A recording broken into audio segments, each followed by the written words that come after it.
Okay, buddies. So very good morning. So let's begin. Let's enter into the world of direct taxes. And you guys are writing in November 24. And what's the preparation level? Very good. Sorry? May 25. Okay. No, then how come you are here? Simply what? Preparation. But the thing is, the Finance Act is different. No, it's okay.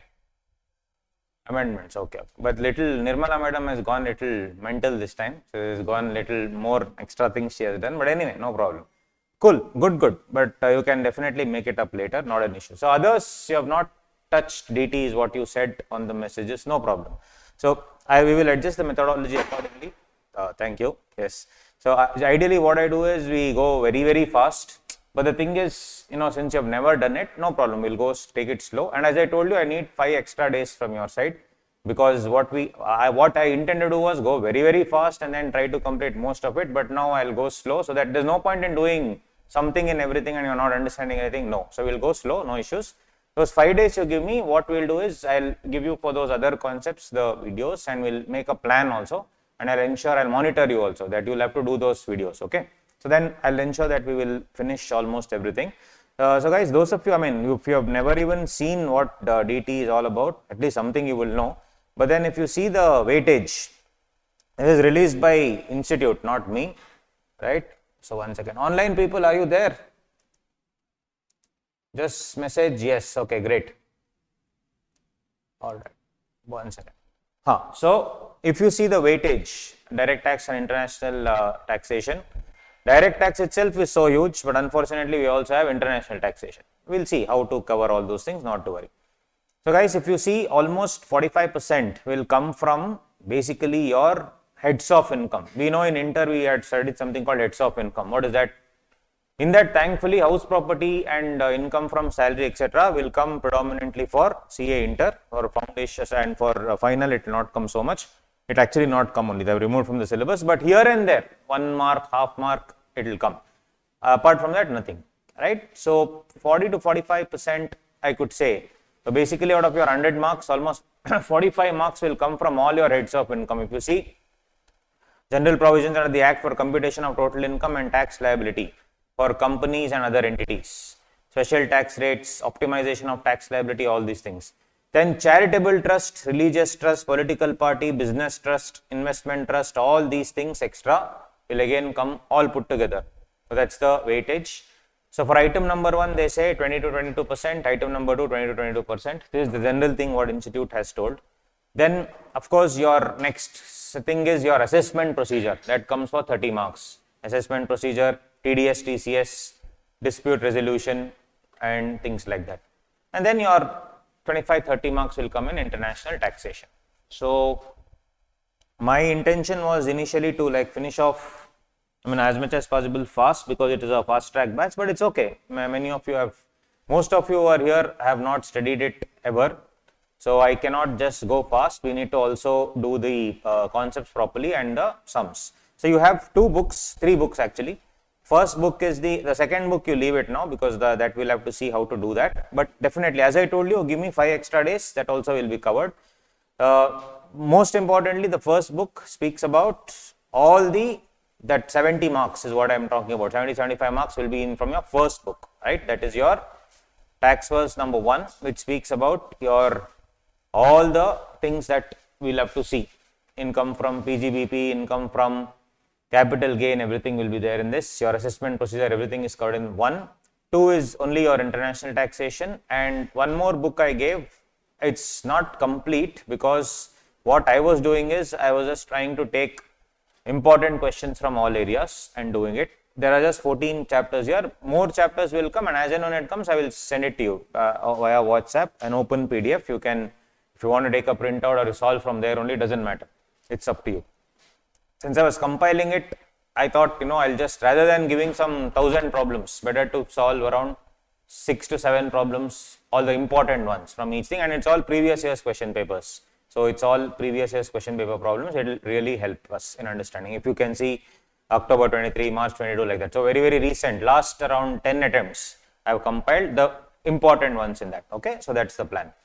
So plan is very simple, guys. We will go from the basics and we will understand the concepts, and then we'll solve a few problems so that everything is covered. So the agenda for the next 10 days would be to, of course, go slow. That's the reason why I asked you what is your preparation level. I should do as per what you want rather than what I want. That's not the point. I should do what you want. So since the preparation level is pretty, basic, and you have not done, only 1 or 2 people told me that they have just gone through once or twice, but there's no confidence. But the rest of you have never touched direct taxes and you're attending for the first time. No problem. We will accordingly manage the entire show. So I will keep up the pace. Initially, I'll be slightly slow, but then I'll keep up the pace and I'll keep asking you, is the pace okay? So everything depends on you guys. If you feel the pace is okay, we'll keep the pace. If you say it's fast, we'll go slow. If you say it's slow, we'll go fast. Come. Aye. So that's the thing. Are we done? And I need, of course, we need to interact a lot, and we'll have to, we are a bunch of friends discussing, guys. Don't think of me as some monster here. We're a group of friends here discussing. So it's okay. We'll easily finish it off. Don't worry. And one thing that you need to take in mind from your mind off is that tax is difficult. Tax is not difficult. It's actually easy only. Just need to, people unfortunately have made it very difficult, sound it's very crazy. It's not. It's very simple. It's just need to, have that right mindset. I understand it's voluminous, but it's not difficult. It's easy only. It's voluminous for sure, no doubt about it.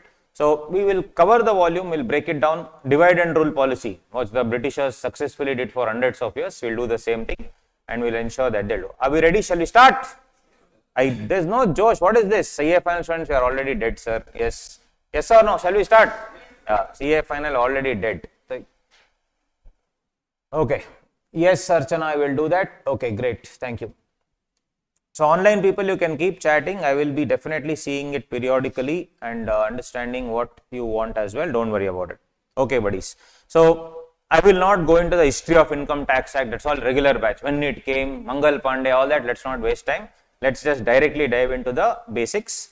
So anyway, I'll just, little bit of, CA inter basics I need to bring in, which is anyway in CA final also anyway. Sources of revenue, all that I will not. This is a fast track batch, guys. I will not get into sources of revenue, what happened, etc. But of course, one thing that we know, and whenever you can write down also, you can maintain a notebook, a separate notebook or whatever notebook you have, I don't care.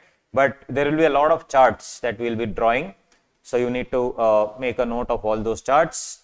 And of course, wherever needed, you can take pictures also. The screenshots of that you can take, not an issue, don't worry. So let's just be comfortable. And for us, what is for November 24, what will be the assessment year? Or what will be the Finance Act? Finance Act 2023, right? Finance Act 2023, right? For May 25, November 25, it's Finance Act 24. So 23 to 24, there have been changes. Good thing is now that the budget is out, I can tell you which are the areas there are changes. I am not telling what the changes are. I will tell you which areas have changed, which means those areas for the last time ever, it can come in November exam.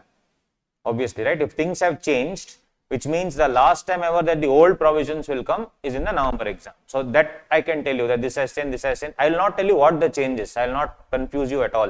We will stick to strictly Finance Act 23 only, no changes, right? Yes. So I have updated my book, and that just got updated like 1 week ago because for the next attempt. So some changes you will have to make in the books along with the class only we can make. Don't worry about it. So that's why you can write in the book also. Few changes here and there and few amendments which are very much relevant for the November 24 exam. Because what was there from the actual changes was not reflecting in your exams initially. But now again they have released a clarification that all those changes will apply. So that's why it was not part of my material. But anyway, for May 25, November 25, anyway it's part of that material. So I have extracted only the relevant portion for our attempt, November 24. This entire next 10 days is strictly for November 24. I am not going to do anything for 25, but of course you can do the changes later. Don't worry about it. There are a few changes which are drastic, but you can manage, not to worry. But anyway, all others are writing in November 24, right? Yes. So don't worry about it, guys. Strictly and strictly for November 24. Along with what has changed in May 25, so that you can study the old provisions for the last time ever, November 24, and that only will come. Many times they have done like that. Institute has a sadistic mindset. If things are going, that only they'll give, right? We know that. So cool. So guys, we know the heads of income. You would have studied in CA Inter. Salary, house property, profit and gains of business or profession, capital gains, income from other sources. In that, as I told you, Salary and house property generally they will not give. Here and there, one adjustment like that they'll give, that's it. But predominantly our entire, syllabus rests on some three, especially two. What is that? Profit and gains, PGBP, which is our everything, and also capital gains. Then apart from that, this is just normal individuals, then company taxation will come, then assessment of other entities will come, business trust, then charitable trust. So these two trusts are most important, business trust, charitable trust, then assessment of AOP, BOI. So these are the things that will come. Then your special, other concepts are very small, it gets over in half an hour, 1 hour. But the heavy duty stuff is what? PGBP, capital gain, assessment procedure, business trust, then political trust, charitable trust, and of course your TDS, TCS. These are the heavy duty stuff actually. Other things are all small areas. Like AOP, BOI is for 40 minutes. Those are all small areas, and other things, liquidation, buyback, all these are like half an hour, 40 minutes, very simple. The heavy duty stuff is this. So I would believe that we should finish the heavy duty first stuff. At least that mind is off. Then in those 5 days, whatever, like international taxation, it's all very easy, guys, nothing to worry. I'll give you a plan. So anyway, you are spending 8 hours here. I'll give you a plan, 8 hours you spend on those 5 days, any 5 days you want. I'm not saying immediately after class you should find. If you have other classes, no problem. So immediately you can, whenever you have the time, 5 extra days you give, 15 days, very much good enough, 120 hours or something, good enough for the exam, don't worry. We are not going to go into why the law came, that all that I do in my regular batch, why the law came, how it came, are not needed. Sir, we want to pass the exam. So we'll write the, whatever is needed we'll do and we'll close it, okay. On that note, let's begin, guys. So our budget, whatever it was, basically for us it is, guys, Finance Bill 2023, which became a Finance Act in 23. So what would be something called as, this is called as the, what would be the previous year? Previous year is the year in which we obviously calculate all the taxes. So our previous year for our exam will be, which one? 1st April 23 to 31st March 24, which means our assessment year will be 24-25. Our assessment year will be 24-25. So previous year is the financial year, and the income tax department will assess the income in the assessment year. So what is the assessment year? 24-25. Very, very simple. So whatever I have earned, that 5 heads of income, whatever I have earned from 1st April 23 to 31st March 24, the assessment of which will happen where? On 1st April 24 to 31st March 25. That's why it's called as assessment year. But all the income is earned from 1st April 23 to 31st March 24. Fine. So very simple, in simple words, Finance Act 23, which came in February 23, the previous year will be 23-24, assessment year will be 24-25. So our entire discussion will purely be on Finance Act 23-24, assessment year 24-25. There ends the matter. Now coming to the taxes on income. Taxes on income. So quickly what we need to understand is tax, total income, and there is a thing called person. So as far as tax is concerned, there is something called rates in force. You would have seen some dialogues in the law. Some dialogue says rates in force, some says rates as per the act. So some sections say rates in force. For example, section 194D says rates in force. Some sections like 194J says rates as per the act. Rates as per the act means what? The Income Tax Act only will give the rate. For example, 194J TDS, it's 2% and 10%, which is given in the act itself. But in some sections, they say rates in force. What do you mean by rates in force? That means which is given every year in the Finance Act. The Finance Act can keep changing the rates. So whenever I say rates in force, it means rates as per the Finance Act. For example, 194D section, everywhere that it says rates in, it should be rates in force. Okay. Then what do you mean by total income? Total income is defined in 2 clause 45. It says as per section 5, and the income is an inclusive definition. It has everything under the sun. Whatever you think of, that is part of your income. So income means what? It can be illegal income, it can be black money, and it is negative income. 2 extra things have been added for November 24 exam, which is there in May 24 also. That is your Black Money Act. Black money law has been added, and tax audit has been added. Both are very simple, nothing to worry. There also 1 or 2 marks will come from that, not to worry. So that's why Is black money also income? Yes. Is illegal income also income? Yes. Income tax doesn't care about what type of income it is. They charge everything. So unlike other areas where they think about the legality of it, Nirmala madam says, I don't care. You earn whatever way you want. I want the money. Show me the money, give me the tax. That's it. You illegal income, you murder somebody and get 1 crore, pay 30%. No problem. But we are also part of the murder, right? So it is, that's true. Whatever income you have, everything is mine, 30%. The silent partner. So income 2 clause 24 and person is defined in 2 clause 31. Basically, what do you mean by section 4? What does it say? It is tax on the total income of a person. That's all. Tax on the total income of a person. What is tax? It can be rates in force or rates as per the act. So we will see during the course of the discussion what all are rates in force, what are rates as per the act. Total income means absolutely everything. No questions asked. But the most important thing is it's taxed on whom? It is taxed on a person. Who is this person? Is it individual, HUF, AOP? Who is this guy? Anybody? That is what we need to see, right? So in your mind, you should just remember section 4 is tax on total income of a person. Okay. These things are all not needed to write. No problem. Whenever I feel some important chart is there, I'll give you time. You can please copy down. This is simple. Tax on total income of a person.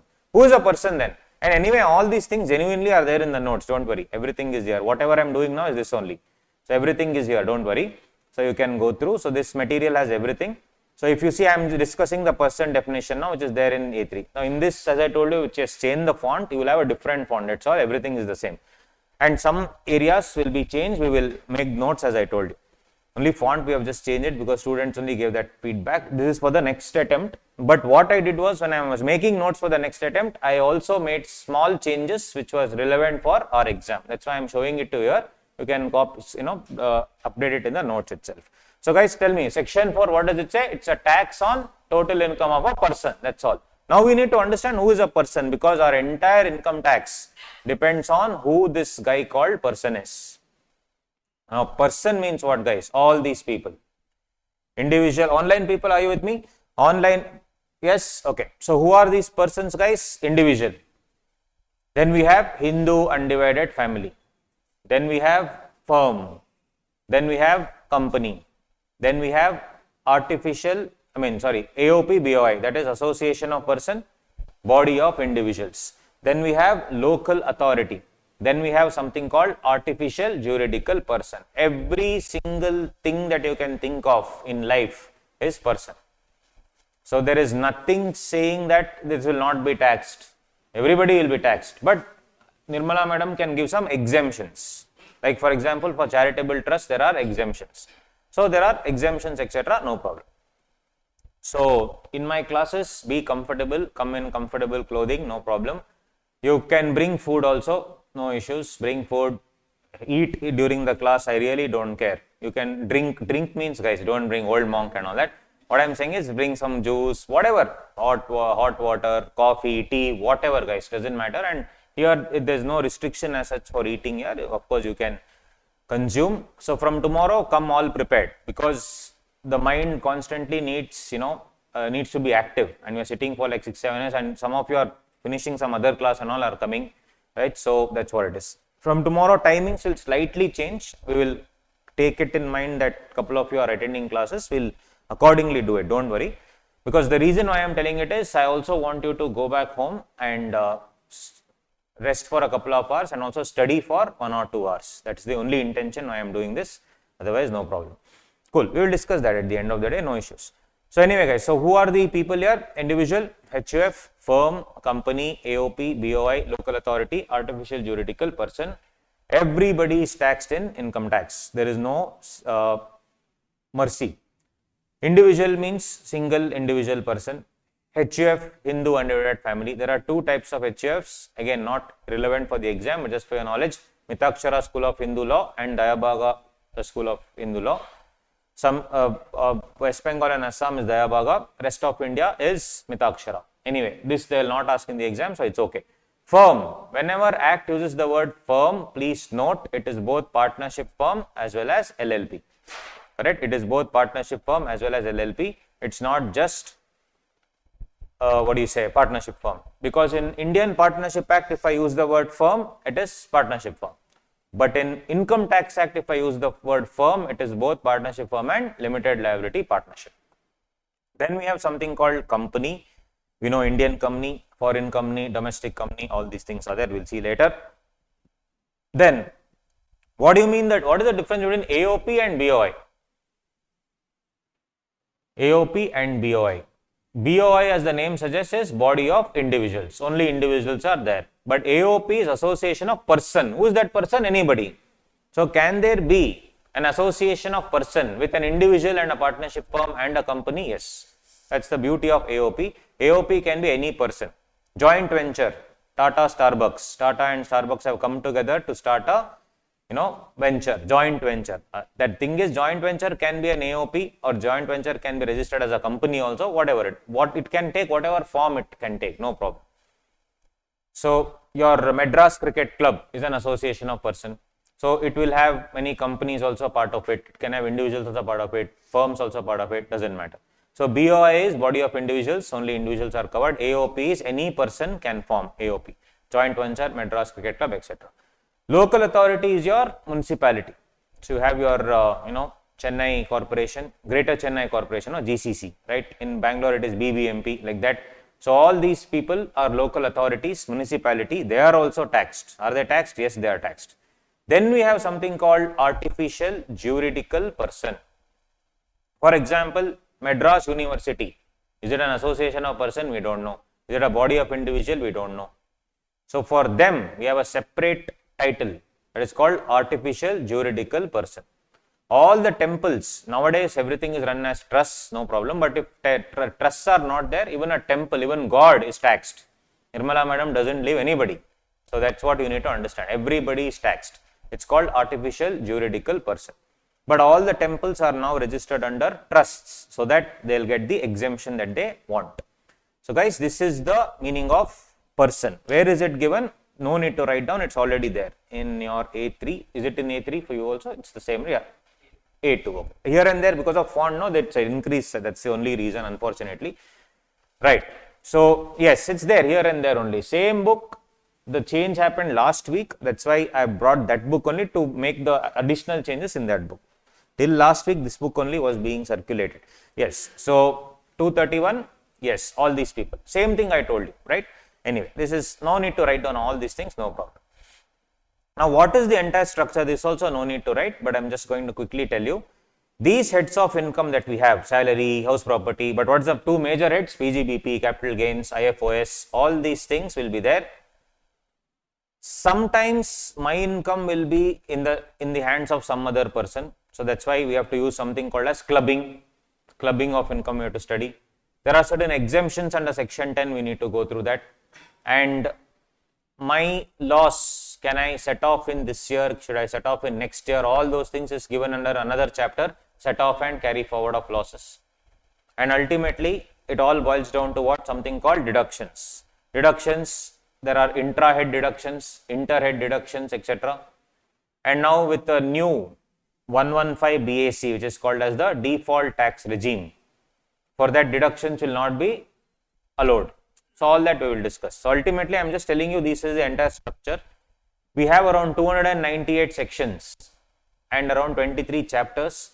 So, each chapter will have a few sections.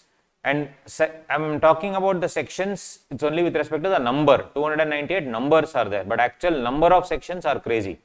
Because we have AT, G, GG, GGA, GGB, GGC. So, it's not 80 and 81 are only two numbers, but in 80 only some 15-20 sections are there. So, the number of sections wise, there are some 400, 500. But if you just see 1, 2, 3, 4, 5, 6, we have only till 298, right? Yes. So, in income tax, you will see certain rules, you will see notifications, you will see circulars. You would have probably studied this in IDT. IDT is over for you?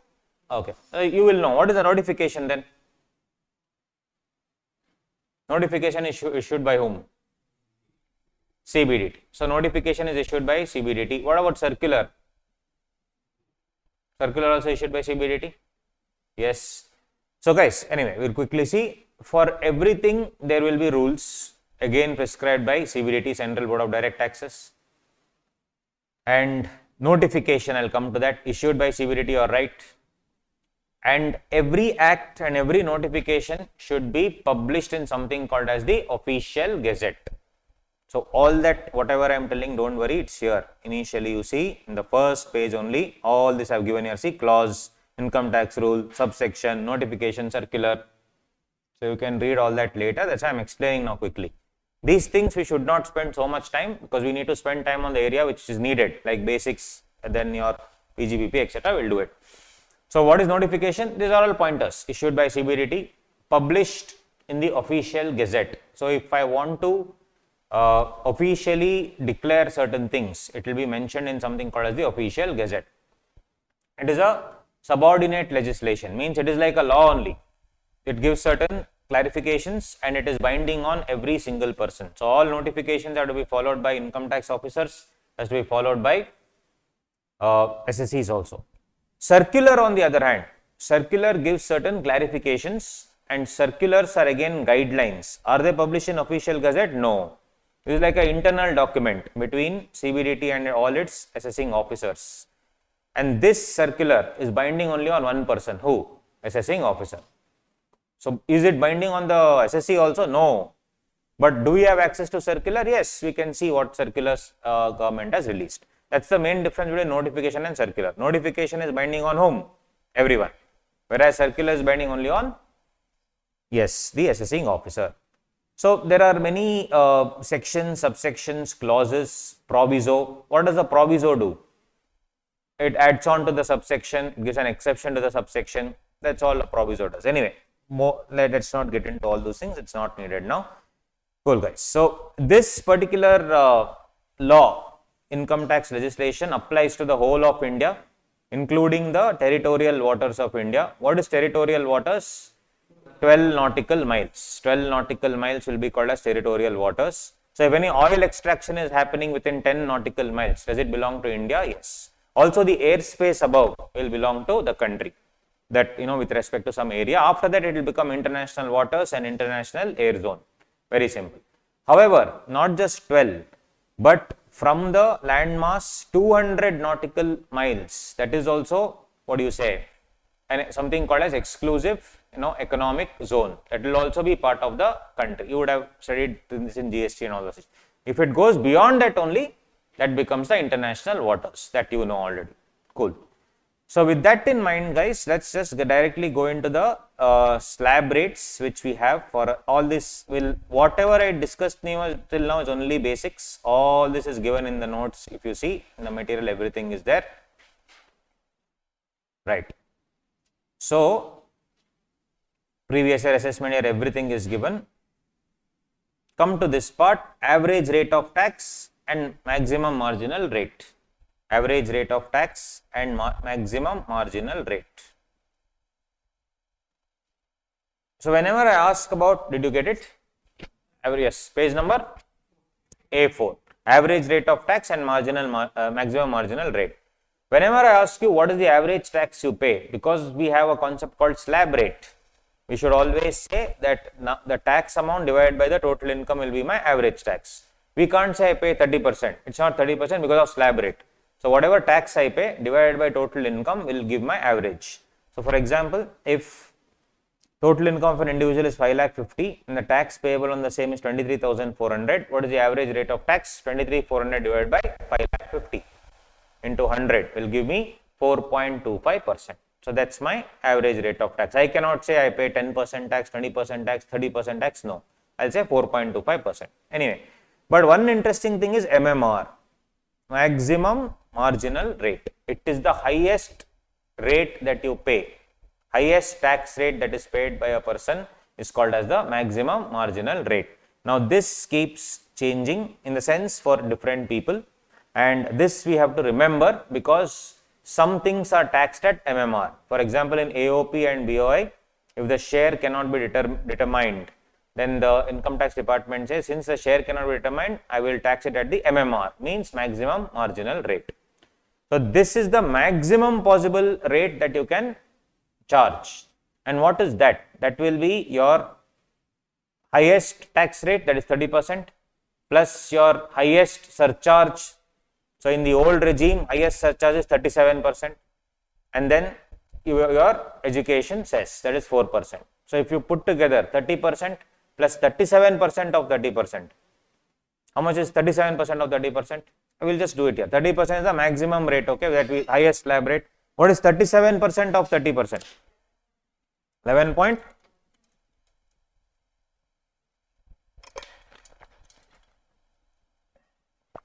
How much, guys? 37% of 30%.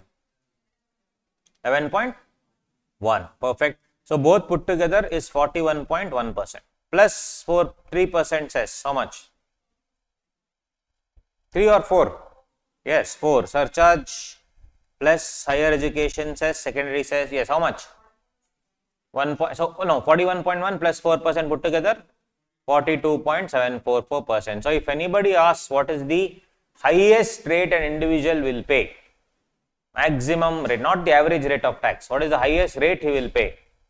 Like Virat Kohli, Mahendra Singh Dhoni, how much? Yes, 42.744%. Yes, 42.744%. So whenever this we should remember, this is in the old regime. Old regime. In the new regime though, it is not 42.744% because the highest surcharge they have changed from 37% to 25%.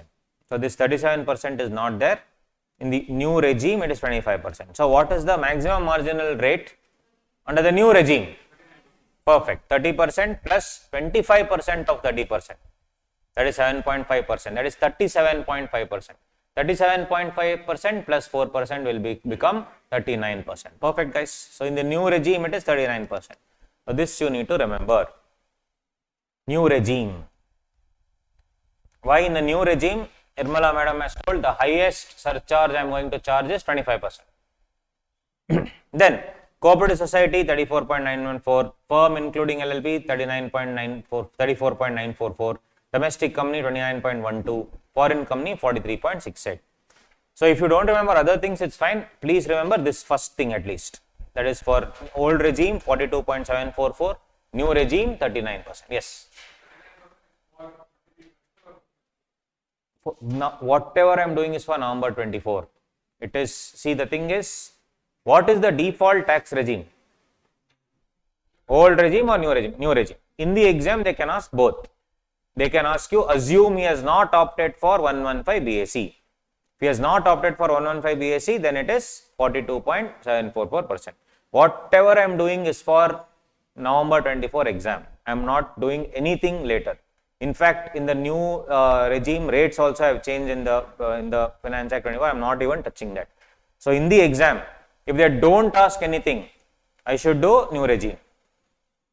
Correct? If they don't ask anything, I should write the new regime, because new regime has become the default tax regime. So if they don't ask anything, 39%. If they specifically say he has not opted for 115 BAC, new regime is given in 115 BAC.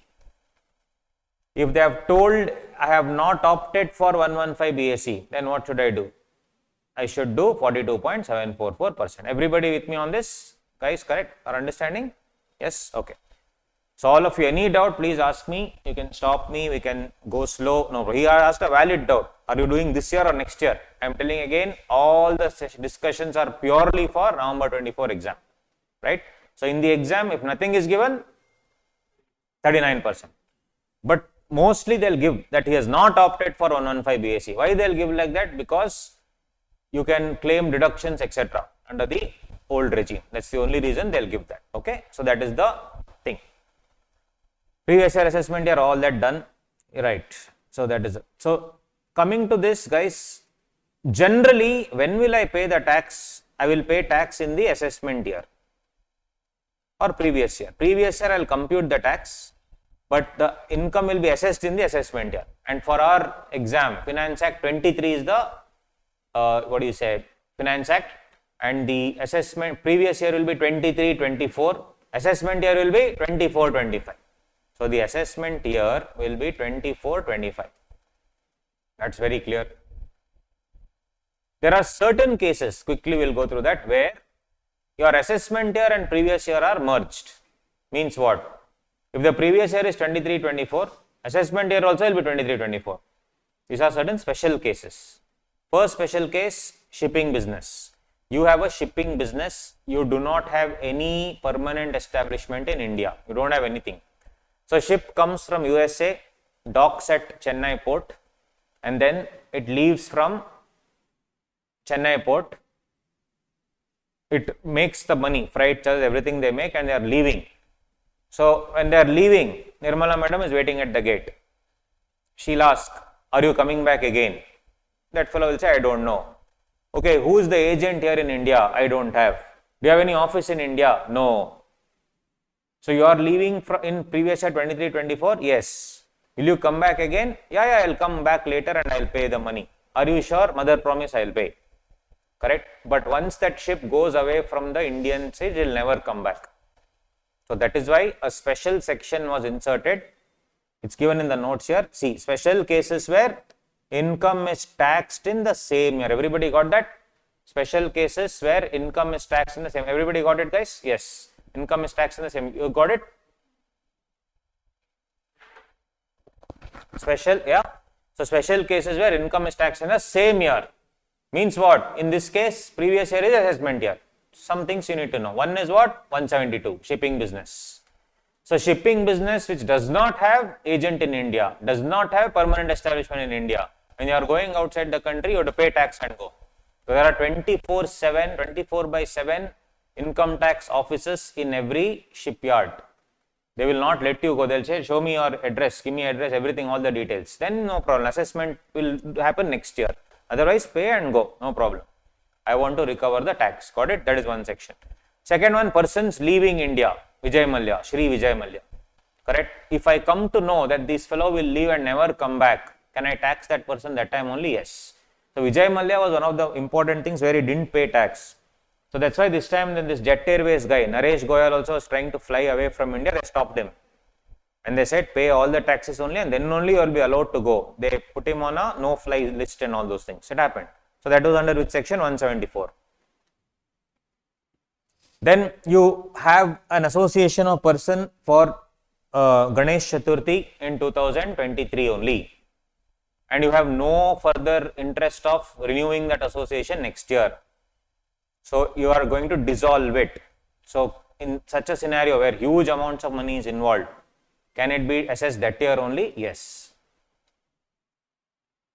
Right? Then similarly, if I am transferring my property to avoid tax, if I come to know that this fellow has lot of property and I know that some search and seizure case will come on him. So before that only is transferring all the property. That's called Benami transactions. Benami. Somebody else holds the property in your name, but who the property belongs to? You. So in those cases, income tax can convert the income tax act can convert the assessment year only into the previous year. Otherwise, income is always assessed in the next year. Previous year 23-24, I am earning the income. Assessment year 24-25, I am assessing the income. Got it? Yes. Simple. These are some of the points. Then discontinued business also, guys. So this is in the year of receipt I should see. So 3 years ago, I discontinued business. I didn't receive any money for that. Today, business is not there only. Suddenly, I get some 20 lakh rupees, which I was supposed to get 4 years ago. Now, is the assessment year gone? Yes. Previous year also gone, assessment year also gone, everything gone. I didn't get the money. That time I had written as bad debts, I had written it off. Today, suddenly I get the money. Should I pay tax in this year? Sir, but my business only is not there. Doesn't matter. That's why special section 176. These are all special sections. Right? These are some special areas where previous year will be the same as assessment. Now let's come to the tax rates purely and purely for assessment year 24-25. Right? So this is the old regime. We should remember both, my dear friends, because in the exam they will, if nothing is given, new regime. If nothing is given, new regime. If they clearly mention he has not opted for 115 BAC, then old regime. Correct? So this is the old regime which we have been studying since forever. For individual, HUF, AOP, BOI, this is the rate. Basic exemption limit is how much? 2,50,000 rupees. Nil. This is for individuals. No tax. 2,50,000 to 5 lakh, 5%. 5 lakh to 10 lakh, 20%. Above 10 lakh, 30%. So if you just remember this part, no, up to 0 to 2.5 lakh, nil. 2 lakh 50 to 5 lakh is how much? 2.5 lakh rupees, right? On 2.5 lakh rupees, 5% is how much? 12,500. And 5 lakh to 10 lakh is 5 lakh. 5 lakh into 20% is how much? 1 lakh. So just remember up to 10 lakhs, easy to remember, up to 10 lakhs we have to pay 1,12,500. Anything above 10 lakhs, 30%. So for if any question comes like 60 lakhs for example, on 50 lakhs, first 10 lakhs you ignore, on 50 lakhs you compute 30%. Then add 1,12,500 and close it, that's all. Then your surcharge if any, then cess 4% will come.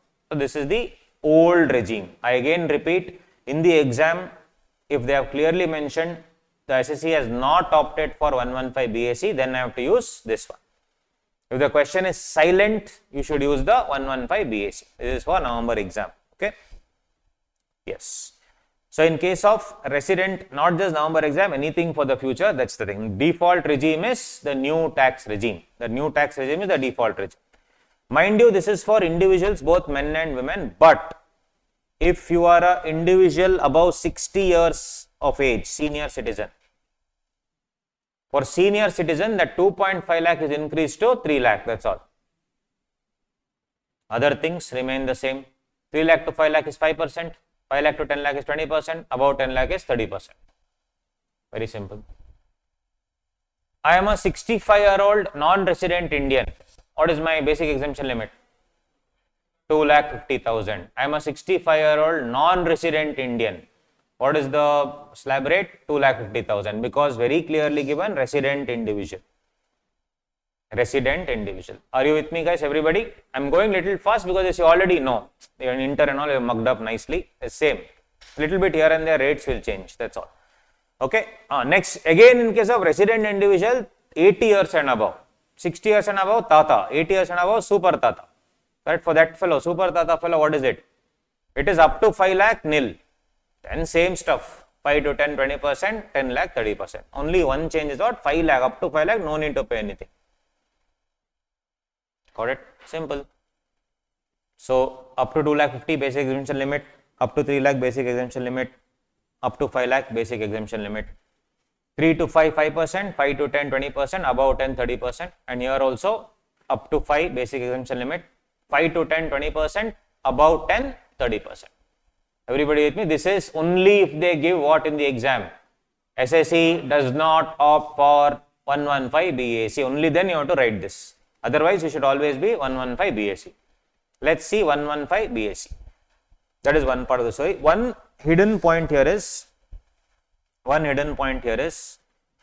are taking which one, guys? 1st April 2023 to 31st March 2024.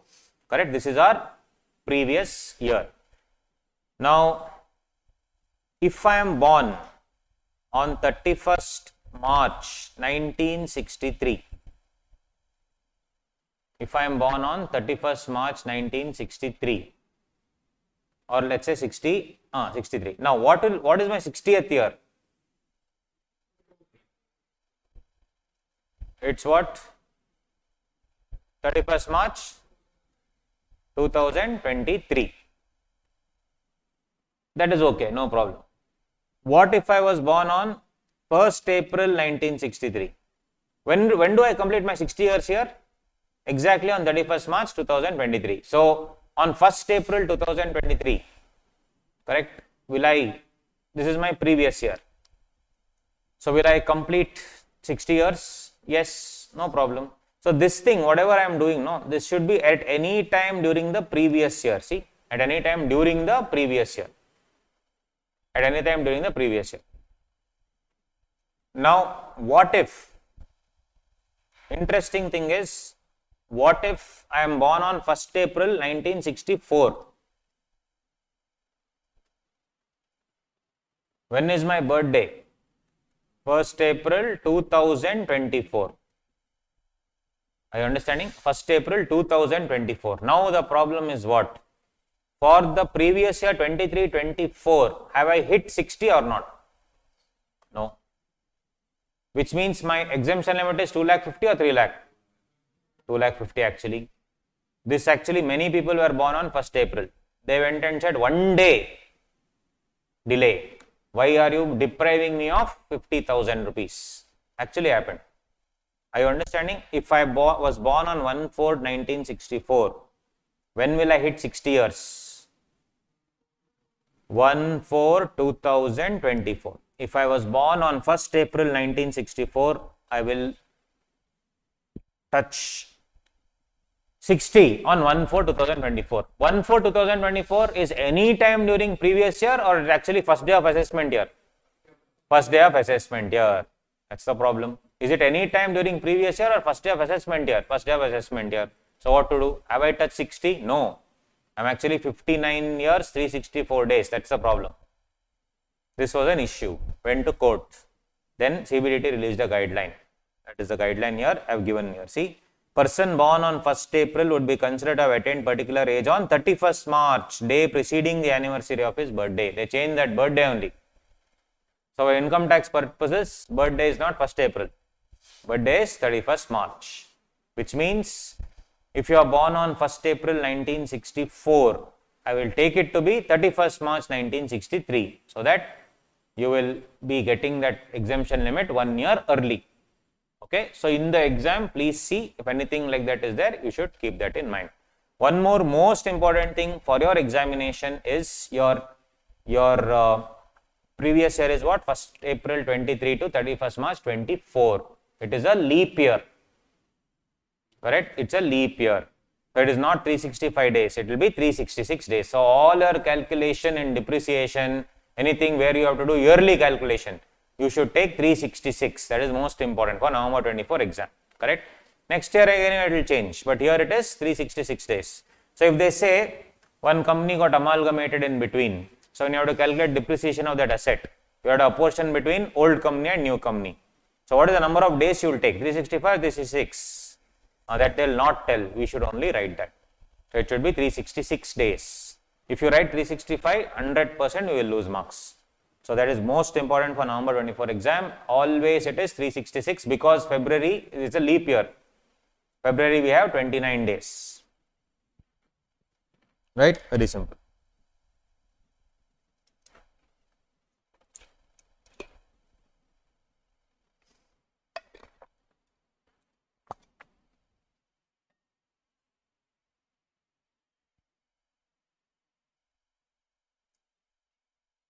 That's what it was happened in Prabhu Dayal Sesma was the state of Rajasthan. Now, case law names and all, if you can remember, you can, otherwise leave it, no problem. You can simply write in a decided case law. What about section numbers? If you can remember, okay. If you can't remember, no problem. As per the provisions of Income Tax Act, doesn't matter. So, you don't waste your time now sitting and remembering sections, not needed. Right? Few sections automatically it will come, but few sections if it doesn't come, no problem. Okay. Yes. So now guys, very important, 115 BAC. 115 BAC is for individual HUF, AOP or BOI or artificial juridical person, which means it is not for firm, company.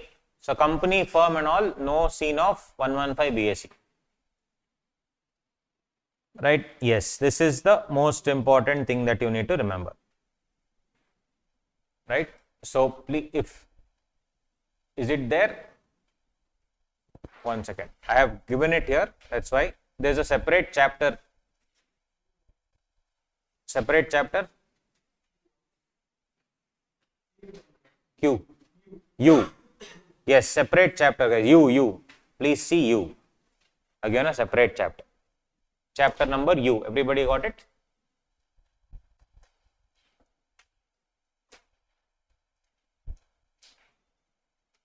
Yes. These are the rates. If the rates are different, change it because this is applicable for November 24 exam. Please change. The problem with our ICAI is Nirmala aunty will change, ICAI will not change. Suddenly they will release this will not apply, that will not apply, etc. Now whatever I am showing in the screen is applicable for your November 24 exam. Okay. Up to 3 lakhs nil, so there you can kindly make the change. 3 lakh to 6 lakh 5%, 6 lakh to 9 lakh 10%, 9 lakh to 12 lakh 15%, 12 lakh to 15 lakh 20%.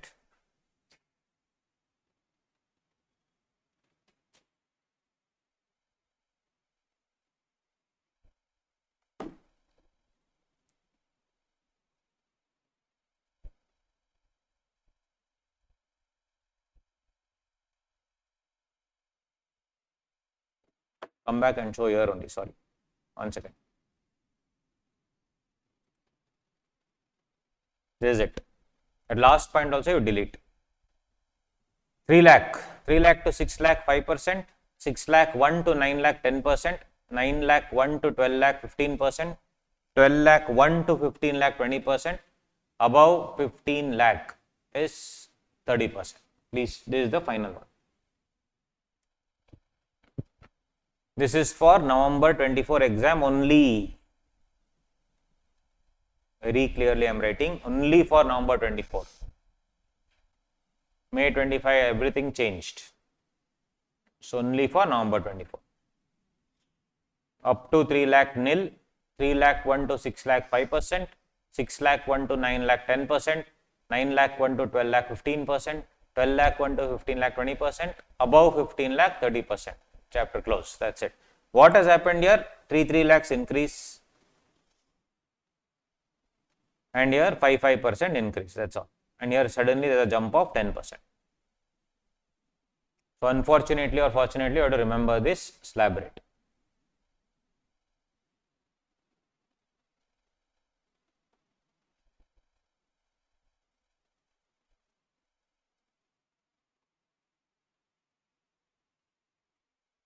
This is the final one for only for November 24 exams. Okay.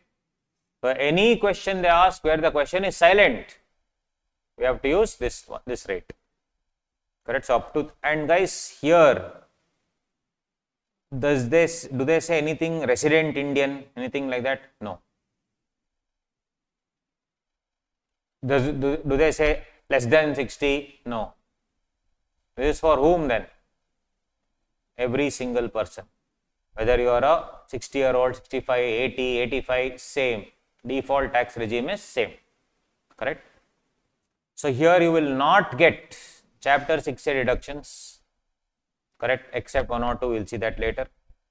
And you will not get, house property deduction under 24B, that is for a, self-occupied property, 2 lakh rupees generally that get interest deduction, you will not get. There are certain things which you will not get. So if you want all those things, if you have a SOP and you feel that is only better to go with the old regime. That's the difference between old and new regime tax rates and some exemptions here and there. You will not get, as I told you, additional depreciation. You will not get 32 AD. We will see that later. Don't worry. Yes. Let's just stick to the rates now. So you will not get certain deductions. No problem. Certain exemptions. But this is the rate. Everybody okay with the rate? Up to 3 lakh nil. So here no 2 lakh 50, 3 lakh, 5 lakh, nothing. Just 3 lakh. After that there is a increase, sudden slight increase, 3 to 6, 6 to 9, 9 to 12, like that. Strictly for November 24 examinations only. Okay.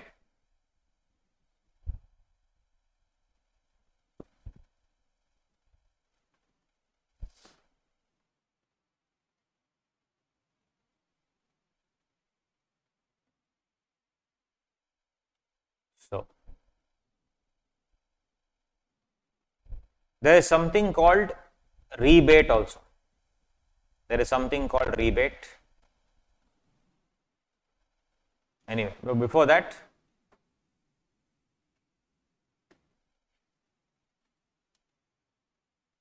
just you already know this. I am just revising.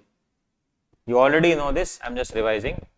Second point already discussed. Slab rate is for resident, non-resident, resident Tata, resident Super Tata, whatever it is. Don't write all this in the exam. Tata means 60. Super Tata is 80 plus. So on the other hand, whoever it is, this is the rate. You already know this. MMR already discussed, 42.744% and 39% because 25% surcharge. Old regime is an optional regime. New regime is the default regime. But up to 5 lakh rupees, there is something called as a rebate under the old regime. If your income is up to 5 lakh rupees, you only do the math. 0 to 2.5 lakh, nil. 2.5 lakh to 5 lakh, for 2.5 lakh rupees, 12,500 is the amount. So accordingly, there is a rebate up to income is 5 lakh, that is there is a rebate up to 12,500, which means tax is payable, but there is a discount coupon. It's not exempt. Up to 2 lakh 50, no tax. But 2 lakh 50 to 5 lakh, you have to pay tax, but instant discount coupon. So what is the maximum rebate possible under the old regime? 12,500 rupees. 12,500 rupees. Same dialogue for 87 capital A. 87 capital A for the new regime. Income level is how much? 7 lakh. Income level is how much? 7 lakh. So if you want like to do a quick analysis of the new regime, like just like you did 1 lakh 12,500. If any income comes above 15 lakhs, what will you do? Here you should up to this thing nil. 3 lakh to 6 lakh is 3 lakh rupees. 3 lakh into 5% how much? How much? 15,000. Perfect. 6 lakh to 9 lakh is 3 lakh. 3 lakh into 10%. 30,000. Perfect. 9 lakh to 12 lakh. That is 3 lakh into 15%. 45,000. Perfect. 12 lakh to 15 lakh is 3 lakh. 3 lakh into 20%. 60,000. Perfect. So up to 15 lakh, what is the amount here? 1 lakh. 1 lakh 30 for 1 lakh 50,000. 1 lakh 50,000. So there above 10 lakh, any question comes means you will make 60 lakh income come. 60 lakh minus 10 lakh. You will compute that into 30% plus you will do 1 lakh 12,500. But here anything above 15 lakh, you will make that some whatever amount like 60 lakh. 60 lakh minus 15 lakh into 30% plus 1 lakh 50,000 plus 1 lakh 50,000. Now the thing is, now this is important concept of rebate. In the old regime, what is the rebate? Up to 5 lakh, which means what is the rebate amount? Rebate amount will be 12,500. That's all. Maximum rebate is how much? 12,500. My question to you is, if my income is 5 lakh 1, 5 lakh 1, is there rebate? If my income is 5 lakh 1, just an example, is there rebate? No. There is no rebate. So under the old regime, if my income is 5 lakh 1, there is no rebate. I need to pay the money. Discount coupon will apply only if your income is 5 lakhs. Correct? Now come to the new regime. That is interesting. New regime, your income level is how much? 7 lakh. Income level is 7 lakh. Now if you do the math, 3 lakh to 6 lakh, 15,000. 6 lakh to 7 lakh is 1 lakh. 1 lakh into 10%, 10,000. 3 lakh to 6 lakh is 5%. How much is it? 15,000. 15,000 plus 10,000. 25,000. So what is the maximum discount coupon available? 25,000 rupees. Whatever I am saying is only for November 24. What is the maximum discount coupon available? 25,000 rupees. My question, next question to you is, if my income is 7 lakh 1,000, will rebate apply? If my income is 7 lakh 1,000, will rebate apply? Now this, will it apply? Marginal relief? No, marginal relief is different. That we'll discuss that. This is not marginal relief. Marginal relief is very different. That is different. That is for only for the surcharge. So I am talking my income only 7 lakh 1,000. Will it apply? This is important for the November 24 exam. It will apply. That's the beauty of it. Old regime? No. Old regime 5 lakh 1,000 income, it will not apply. New regime? 7 lakh 1,000 will it apply? Yes. Yes, Archana, same slab rates, don't worry, same slab rates for CMA, CA, everything same. It's always like that. Whenever we are writing that May 25, November 25, June 25 exam, Finance Act 24. But now we are writing May 24, November 24, whatever exam. For which one? Finance Act 23. Right? No change. Absolutely no change. Okay, are you with me, guys? This is very important for the November examination. As I said, rebate that will change. Rebate will be applicable. So we'll see an illustration which is given in your institute study material only. We'll see the illustration given in your ISM. It's a good illustration they have given. Let's quickly go through that. So they have given a good illustration which is applicable for everyone. It is, I'll open that. CA, CMA, everybody same. So very good illustration. Applicable for November 23 exams. November 24 exam, sorry. Right. This is a change in the law applicable for November 24 examinations. If total, as I told you, old regime exceeds 5 lakh, no rebate. Here there is a rebate. Let us say my income is 7 lakh 10,000 rupees. Okay. So ideally speaking, no rebate because it's crossing 7 lakh. But in the new regime, they are giving some benefit. How is that benefit calculated? Very simple. Step number 1, total income minus 7 lakh. Tell me the answer, how much? Total income is 7 lakh 10,000. Minus 7 lakh is how much? 10,000. Everybody with me? 10,000. Step B, compute the income tax liability on total income. What would be the income tax liability on 7 lakh 10,000 under new regime, guys? Up to 3 lakh, nil. 3 lakh to 6 lakh, 15,000. Everybody with me? 15,000 plus how much? 6 lakh to 7 lakh 15,000. That is 1 lakh, 6 lakh to 7 lakh 10,000. On 1 lakh 10,000 rupees, 10%. On 1 lakh 10,000 rupees, 10%, which is how much? 11,000. Totally how much? 26,000. Everybody got this? 26,000. Online people, are you with me, guys? So it is 26,000. Now, step number 2. If B is greater than A, is B greater than A? Yes. Rebate under 87A would be B minus A. What is B minus A? 26,000 minus 10,000. How much? 16,000 is the rebate. This is very, very important for November 24 exam. Correct? Did you understand? It's if in the old regime 5 lakh 1,000, no rebate. Here 7 lakh 1,000, one more different type of rebate they are giving. Ideally up to 7 lakh you will be getting 25,000 rupees.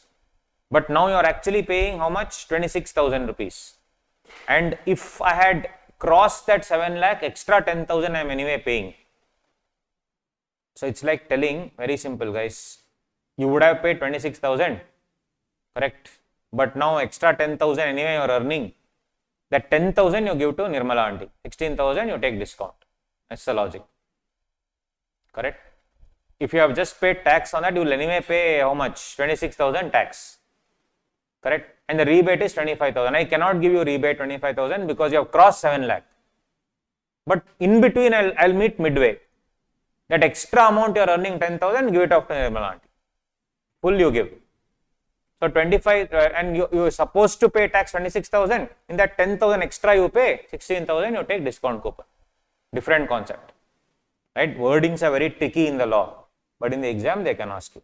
Don't go by the law. Let's not open the Bare Act and all and study. For fast track batch, all that not needed. Okay? Only exam oriented, whatever needed for the exam you're doing. This is definitely important for the exam. So now try to solve this, guys. Try to solve this on your own. Illustration 9.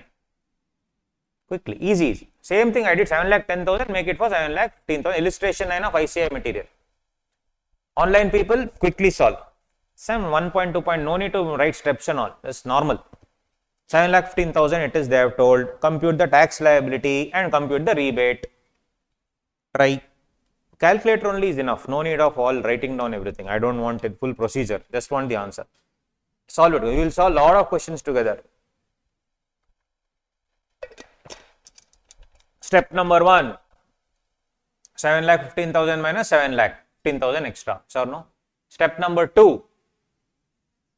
Tax liability on 7,15,000. How much? 15,000 plus. How much will come? Yeah, 26,500.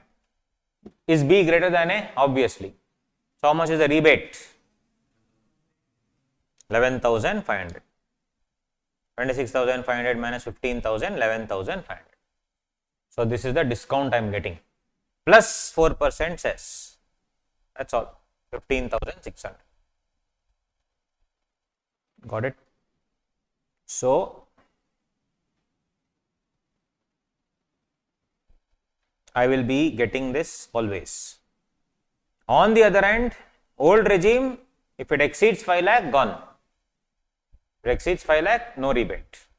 That's the beauty of it. No rebate. This is the main thing. So what if, again one more question, what if my income is 7,30,000, is there rebate? Solve 7,30,000. 7,30,000 minus 7,30,000, 30,000 is step number 1. Step number 2, compute the tax on 7,30,000. 15,000 plus 1,30,000 into 10%, 13,000. That is how much? 15 plus 13, 28,000. 28,000. Is step B greater than step A? No. Hence no rebate. So if my income is 7,01,000, rebate is there. If my income is 7,01,000, rebate is there. 7,05,000, rebate is there. 7,10,000, rebate is there. But if my income is 7,30,000, then no rebate. On the other hand, if my income is 5 lakh under the old regime, rebate. Income is 5,01,000, no rebate. That's the biggest difference between these two. Right? November 24, MCQ question, they can ask. Right? Rebate calculation will again change for May 25 slightly. That's why I am telling, because Nirmala aunty has changed the slab rates there fully. Again, which means the rebate calculation will vary. So that's why I am saying last time ever it can come is November 24. Everybody with me understood this? Any doubts? Any doubts? Online people? Yeah, you're right. 11,500 is correct. Right. So very simple, guys. We will have sufficient breaks also, don't worry. We will give all that. We will do it coolly, no problem, no hurry. I will not rush. Is the pace okay? Everyone, pace okay? Slow, fast, be honest, pace. First time, what's your name? Is it okay? All of you?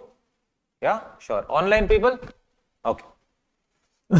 Trying to go fast, but wherever required, I have to go slow also, no choice. Cool, guys. Moving on.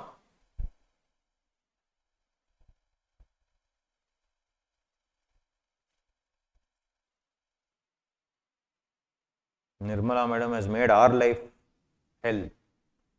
Can be little slower. Huh? Okay, I'll try. Okay.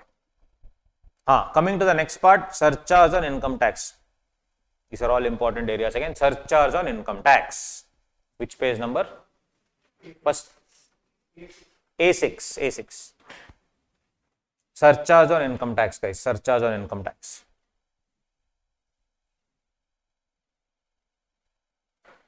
Surcharge. So if you see, if you have dividend income, if you have income under section 111A, 112, 112A, what are all these? Capital gains. Then surcharge limits are different. If you have any other income, surcharge limits are different. Up to 50 lakh, both are same, nil. 50 lakh to 1 crore, 10%, 10%. Up above 1 crore up to 2 crore, 15%, 15%. Above 2 crore and up to 5 crore, 15% here. 25%. And above 5 crore, this will remain the same, and this is 37%. This 37% is now 25% in the new regime. That's the only change in the new regime, nothing else. Again for November 24 exam. The only change is the last part. Only change is the last part, nothing else. You can write down there only, so there will be no confusion. The only change is the last part. That's what, guys. Main chapters: capital gain, PGBP, assessment procedure, full in-depth if you do, then charitable trust, business trust, properly if you do that, no. Small chapters you can manage, don't worry. But ultimately my job is everything should be, we should do it in those 15 days, everything should be covered, so that you can easily score good marks, along with questions also obviously. So only that last part, 37% is changed to 25% for new regime. Old regime, everything is the same. Now, the reason dividend income 111A, 112, 112A, all this, they changed. Yeah, you see.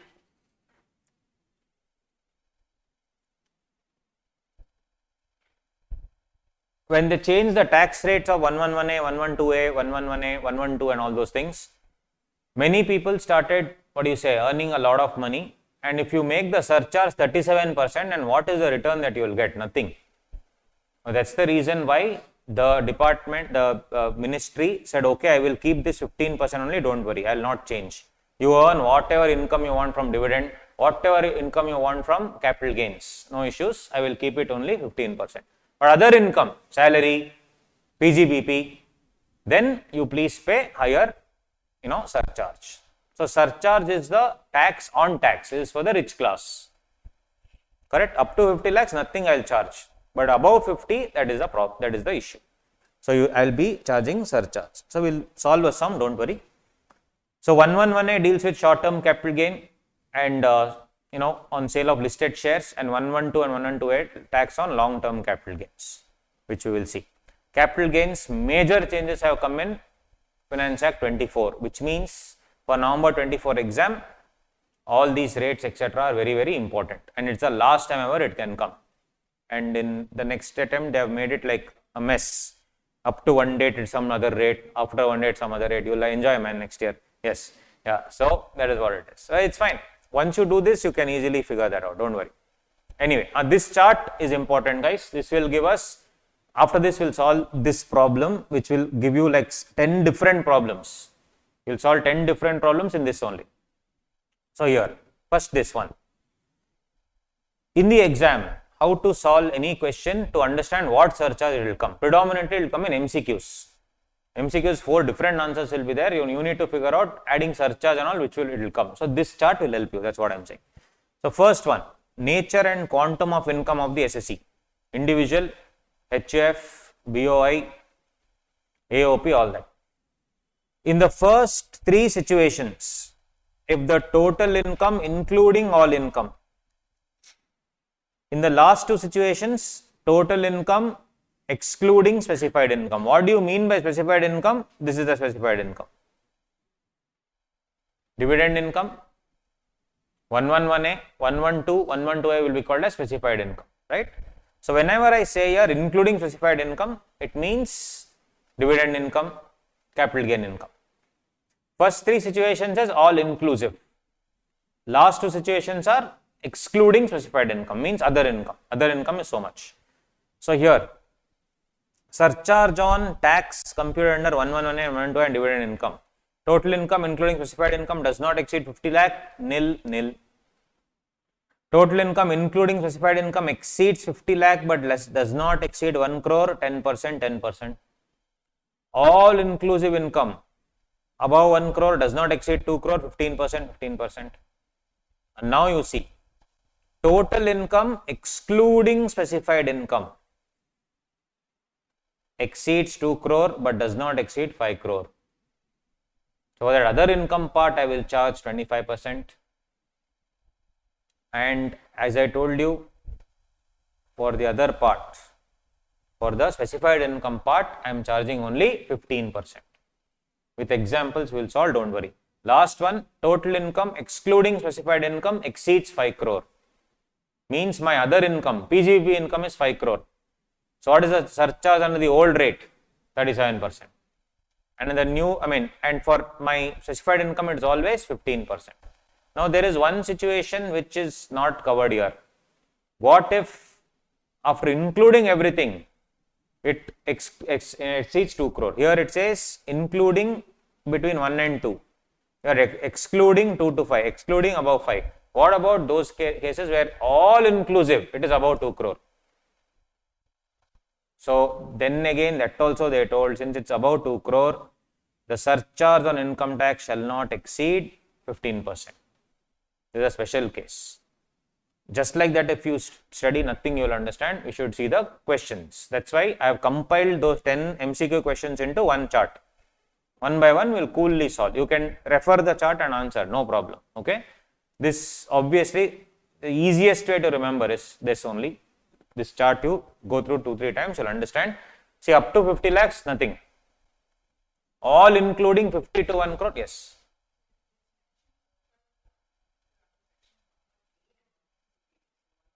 Both will be there, both. Sorry, write down guys, 1, 1, 2 also, please write down. Everything. Good observation, everything. This includes here, everything. That's missed out here, typo. Sorry, ma'am. Huh?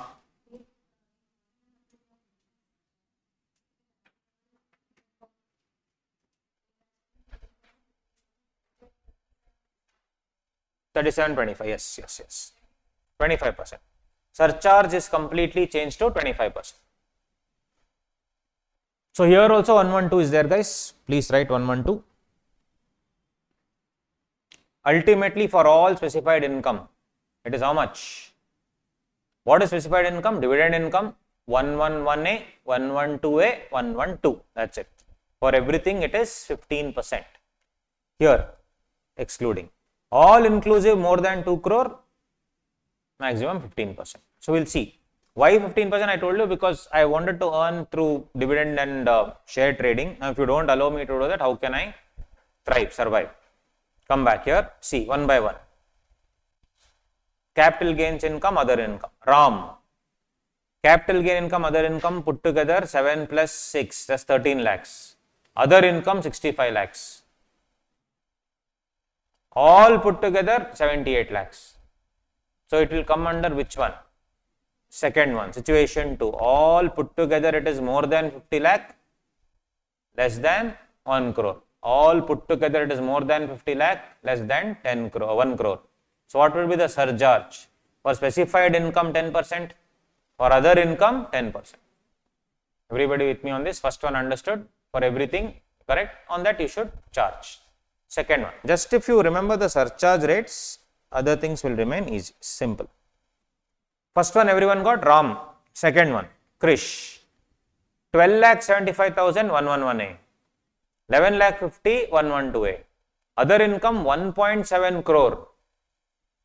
All put together 1 crore 94,25,000. Which one? Situation 3. All inclusive it is more than 1 crore, less than 2 crore. So what will come for both? 15%. So for specified income also 15%, other income also 15%.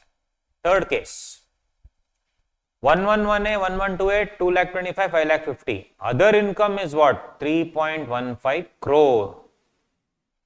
So income excluding specified income is more than 2 crore, less than 5 crore. Situation 4. Got it? Situation 4. Correct? So 3.15 crore. Other income is this much. So totally 3.22 crore. So they said for this portion pay 25% and whatever you earn here pay 15%. I am giving you some breathing space. You can pay 15%, no problem. You can do share trading. I will not stop you. That was the logic. That's why 15% only they stopped, whatever it is. Fourth one, Sam, 3 lakh 15 and 112 AC, 7.75 crore. And other income 5.59 crore. Situation 5. All this total, the specified income excluding, it is how much? More than 5 crore. Which means under the old regime, how much? 37% on the old. New regime, 25%. Here only I can write. New regime, 25%. New regime.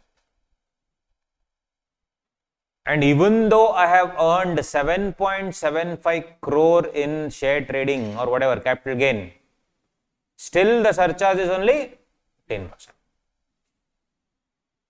Surcharge is 10%. Did you get this? Yes. Next, 1.5 crore and 2 lakh 10,000. And other income 73 lakh. This will not come in 1, 2, 3, 4, 5 also.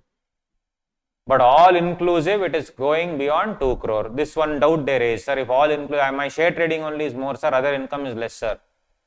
What will I do? All inclusive is how much? 2.25 crore. Where will it come? Both will be 15%. This is a special situation.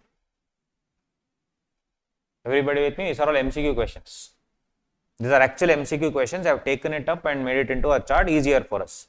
Next, Teja, 6.42 crores. Other income 85 lakhs. This also comes under which one? Special situation. Because it's not coming under 1, 2, 3, 4, 5 at all. Special situation. The government wants to encourage people to do capital gains, etc. No problem. Just because don't be scared of the surcharge is what they are saying.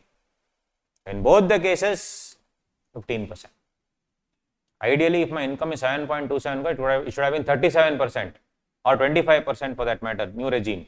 I said no problem, 15%.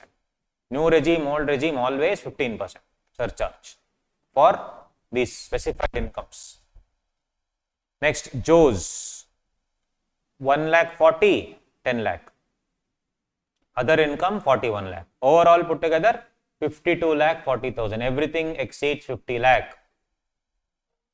Second condition, 10%, 10%. Situation 2, 10%, 10%. Very simple. Sean, 51 lakh. 112A, 30 lakh. Other income, 82 lakh. Overall, 1.63 lakh. Situation 3. That's all. 15, 15. Lalita, 5.2 lakh. 112A, 30 lakh. Other income, 8 lakh. Overall, everything put together, less than 50 lakh. Situation 1, nil, nil.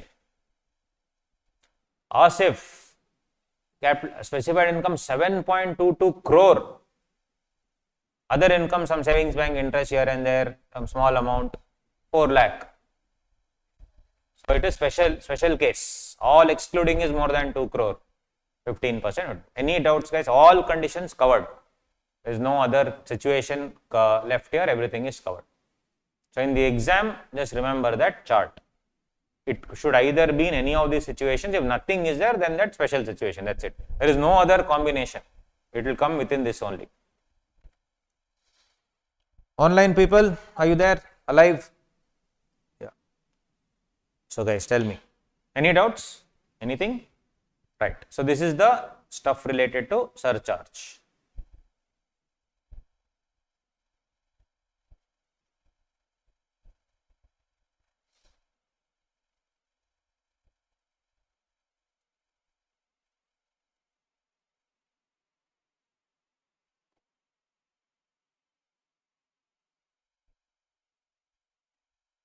Cool. Rebate we have discussed already, no problem. Okay, so one problem on surcharge we'll do just for your understanding, guys. Then we'll go to marginal relief and all that.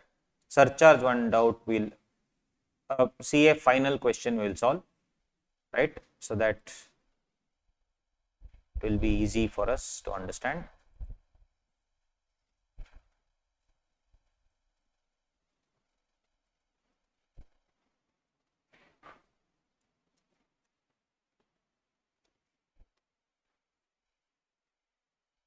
Question on surcharge.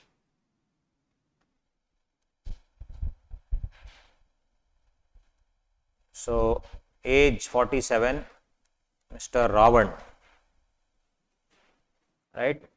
Everything I will put here. PGBP, income from PGBP is 6.59 crores. Capital gain under section 112A, 8 crores.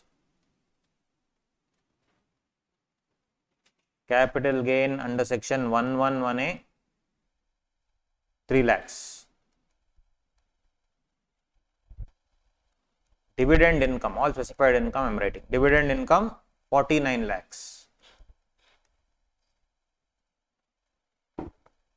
Calculate the tax for assessment year 24. It was actually once they had asked for 3-4 marks and then it came in MCQ also, in that little tricky MCQ.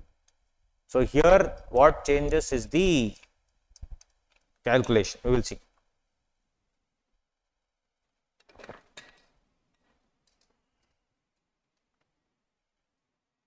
Tell me. So what will be the total income? 6.59 crore plus 8 crore plus 3 lakh plus 49 lakhs.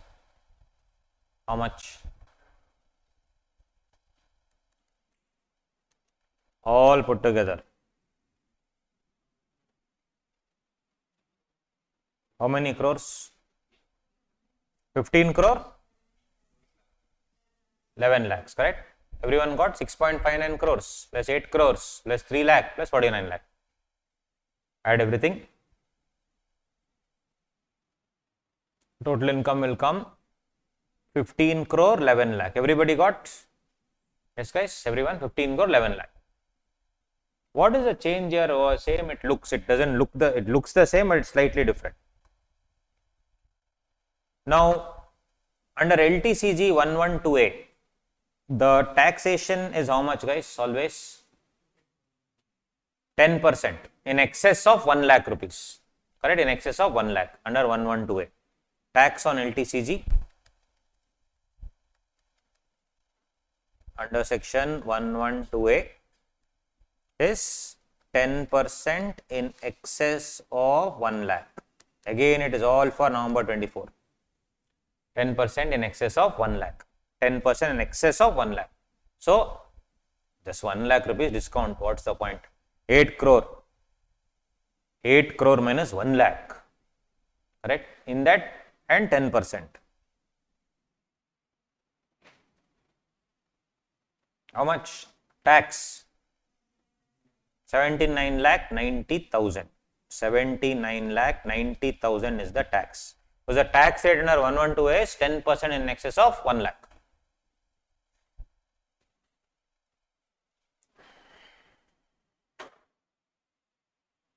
Tax on STCG under section 111A, as you know, is 15%. Even if you don't know, write down. Later, when we do capital gains chapter, we will study it anyway in depth. This we are calculating surcharge, so I am assuming we know the rates. Even if we don't know, later we will know, no problem. So, STCG under 111A is how much? 15% of how much? 3 lakhs, 45,000. Correct, 15.11. Tax on LTCG, got it? Online people? Tax on LTCG, tax on STCG, everybody with me? Next, tax on the balance income now. Guys, because see, this one, no, and assume it is old regime. Let's assume old regime. Because some other, in this question, they had given some deduction, etc. Old regime, assume. Normal, that 2 lakh 50, 47 years, so that 2 lakh 50, that's seen. Okay, now, tax on balance income. Guys, dividend is not taxed at any special rate. Dividend is taxed at the normal rate only. Yes or no? Normal rate. Only these two have special rates. This PGBP and dividend will be taxed at the normal rates. So, what is the balance income? 7 crore 8 lakh. No, 7 crore 8 lakh. Balance income tax. Tax on balance income. Tax on balance income. 7.08 crores. How much will it come? That is up to, 7.08 crore minus 10 lakhs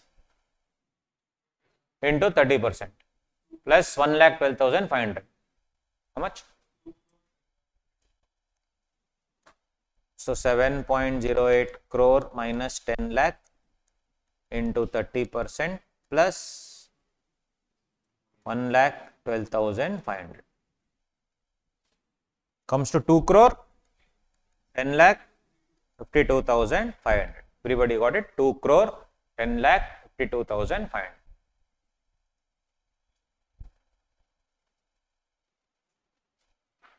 Fine, no problem.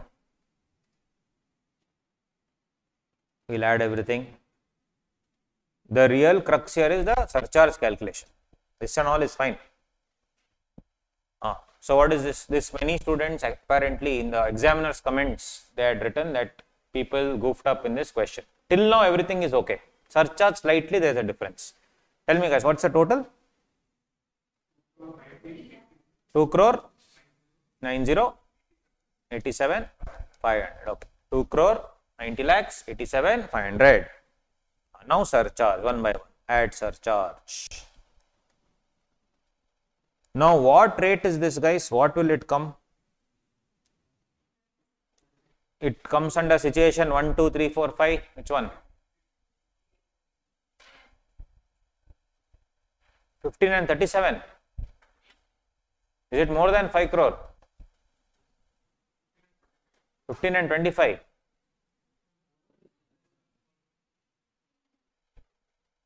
What do you think? Other than? No, when I have to see this, what do you say? Here. Yes, total income. So where will it come? What scene is this? Situation 5, right? Why? Because total income excluding specified income, is it 5 crore? Yes, PGBP only 6.59 crore. No? So I told you it's an old regime. So it comes under 15% and 37%. That much we know, correct? So, okay. So basically we know for sure that other income will be 15%. So first one, let's take LTCG. LTCG surcharge. LTCG will be 15% of the LTCG income. 79,90,000. How much?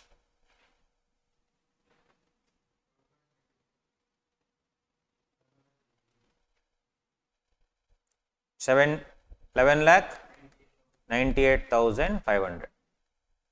Second, STCG, 15% of 45,000. 6,750. Now comes the funny thing. Dividend income and PGBP income both are merged in my calculation of tax. Yes or no? This one, tax on balance income. Dividend income, and I have calculated tax on the combined incomes of dividend and PGBP.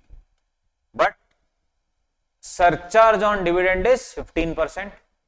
Surcharge on other income is 37%. That is the point here. What to do?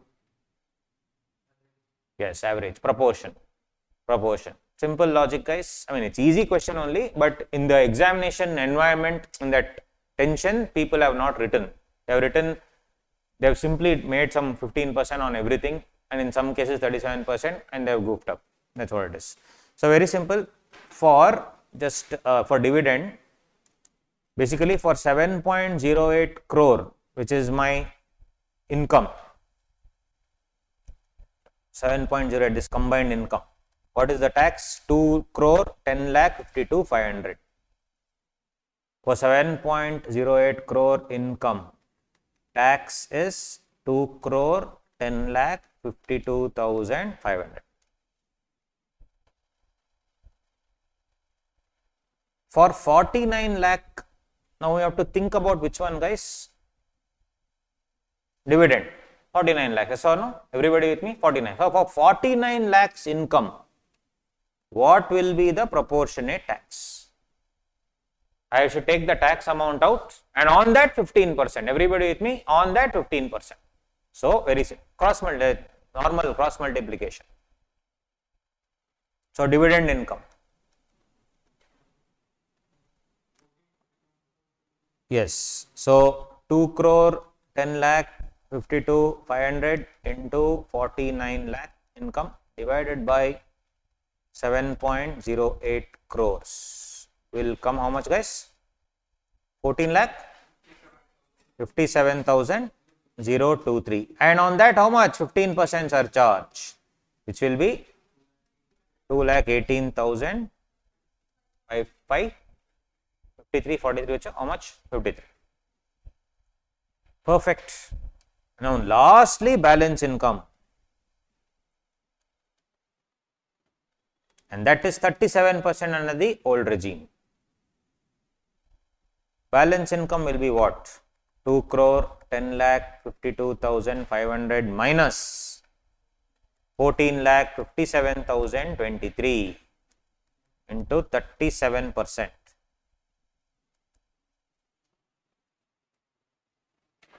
How much? 72 lakh 50,327. Perfect. 72 lakh 50,327. So this is the surcharge. So they had actually asked, in the question, what is the income, what is the surcharge amount? Add all the surcharge and tell. That was the question. And in one answer it was total income, one answer was including cess and all those things. So they are only asked the surcharge in the MCQ. So add everything, and on everything 4% cess and chapter close. That's all. This was an MCQ question, tricky one. Tricky, it's not tricky exactly. In that examination environment, we tend to like, only difference why? Because dividend is part of other income, but dividend surcharge is 15%. That's the problem. That's the only difference. So what is the total amount, guys? We'll just finish the problem. 2.9 crore minus plus all these things. How much? Take your time, no problem. How much? 3 crore 77 lakh 61,630 plus 4%. We should add and close the answer. Whatever comes. How much is the final answer? 392, 72, 095. Perfect. 095. My question is, when you're rounding off the tax, is it 100 or 90?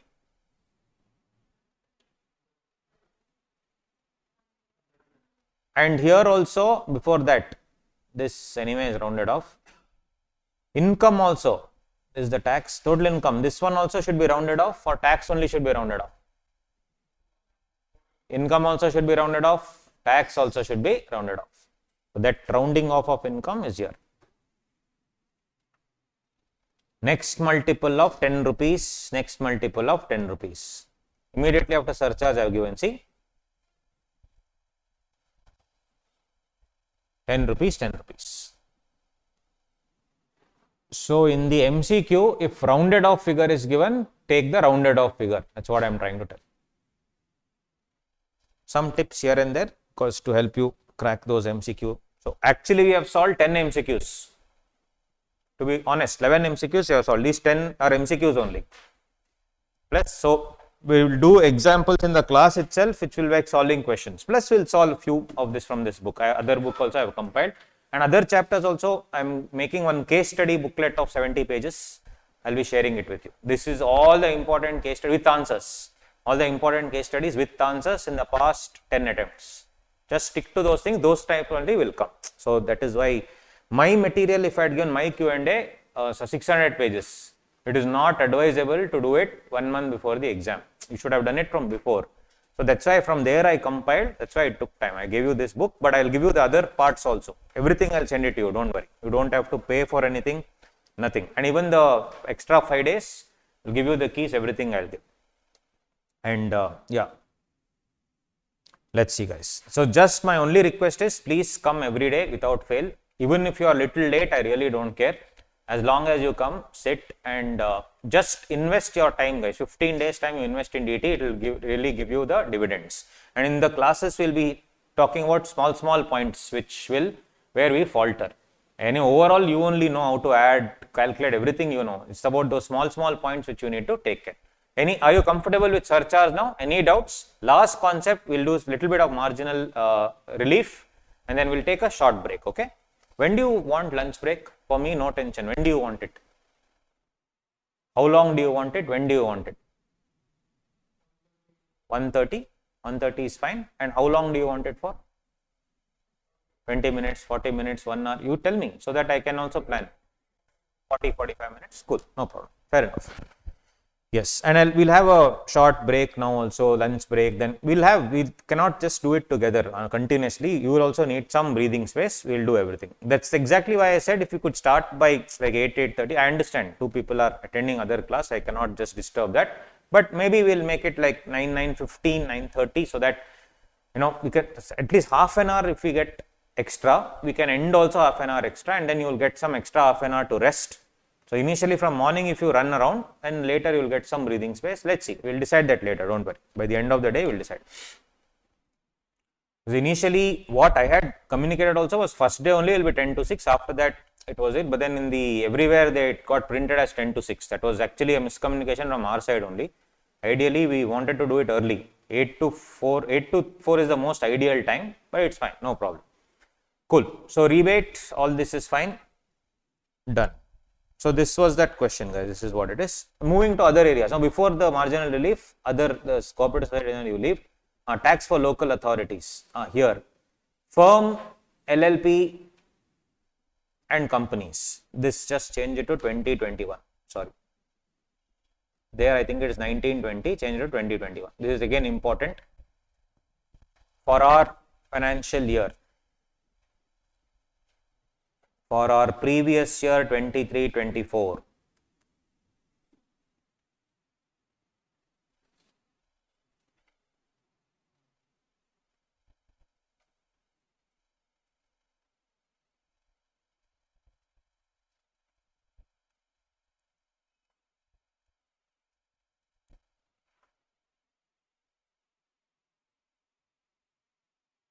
What is this? Where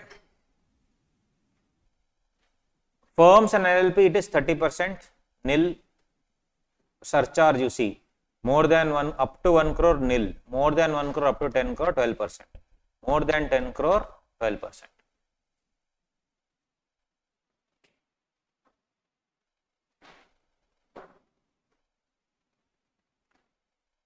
Where total turnover or gross receipts during the previous year 2021 does not exceed 400 crore. So if it is 21, 22, 22, 23, it's fine. You should only see which year, 2021. So for this particular year, what should I take into account? Does not exceed how much? Does not exceed how much? 400 crore. Why this thing came is again ease of doing business. They wanted to ensure that people were,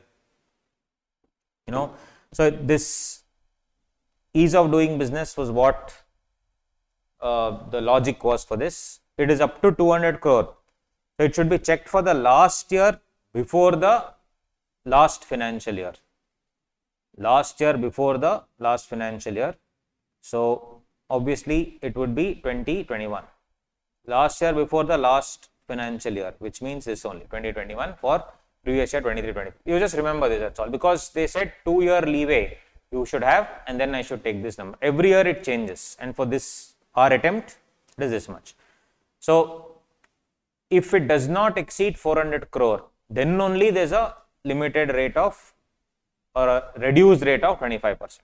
Otherwise it is 30%. Correct? Only during that year you should see, not what happened in 21-22, not what happened in 22-23, I don't care. I should only see for that previous year what was the rate. Okay. So 25%, and domestic company other than the above 30%.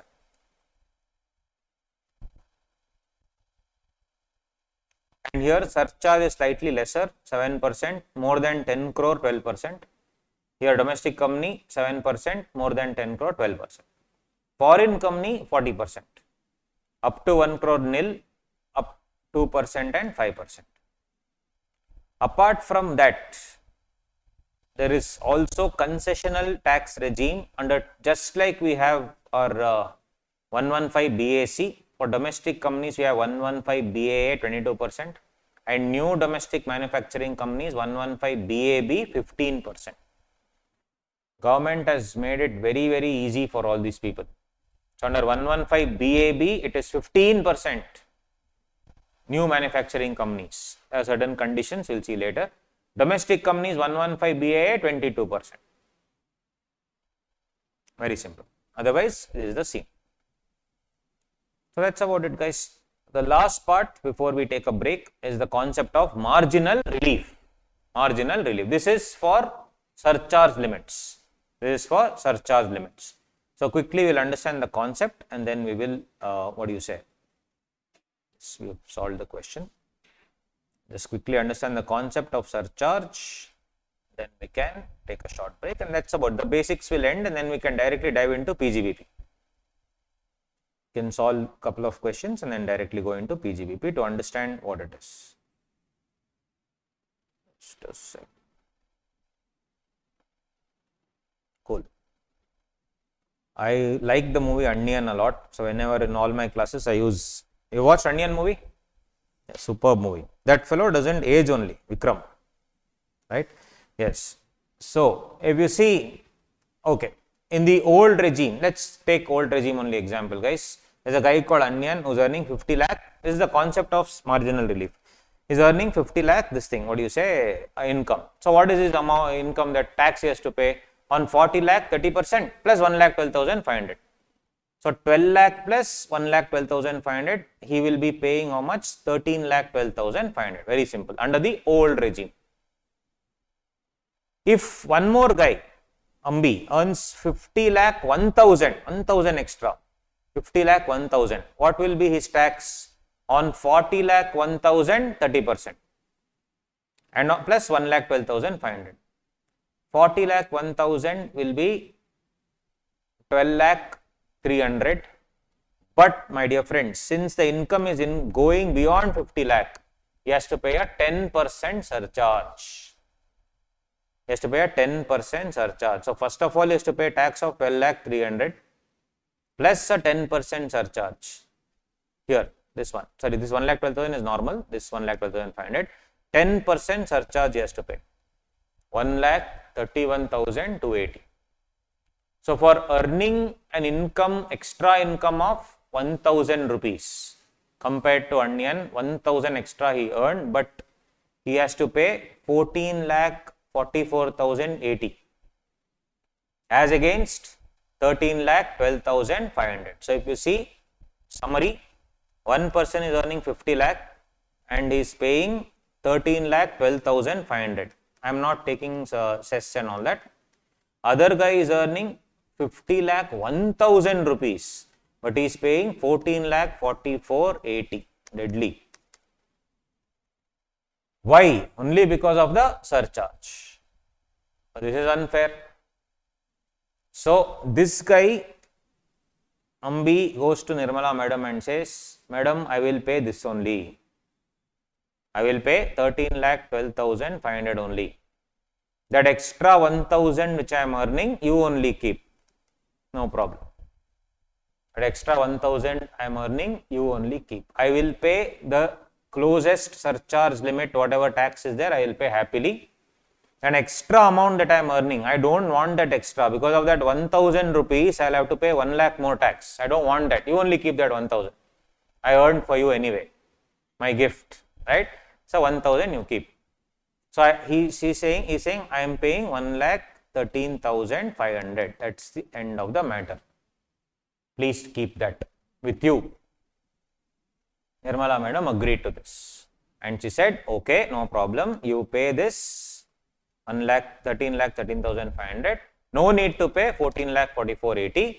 This difference between the two, I am going to give you discount, and this discount is called marginal relief.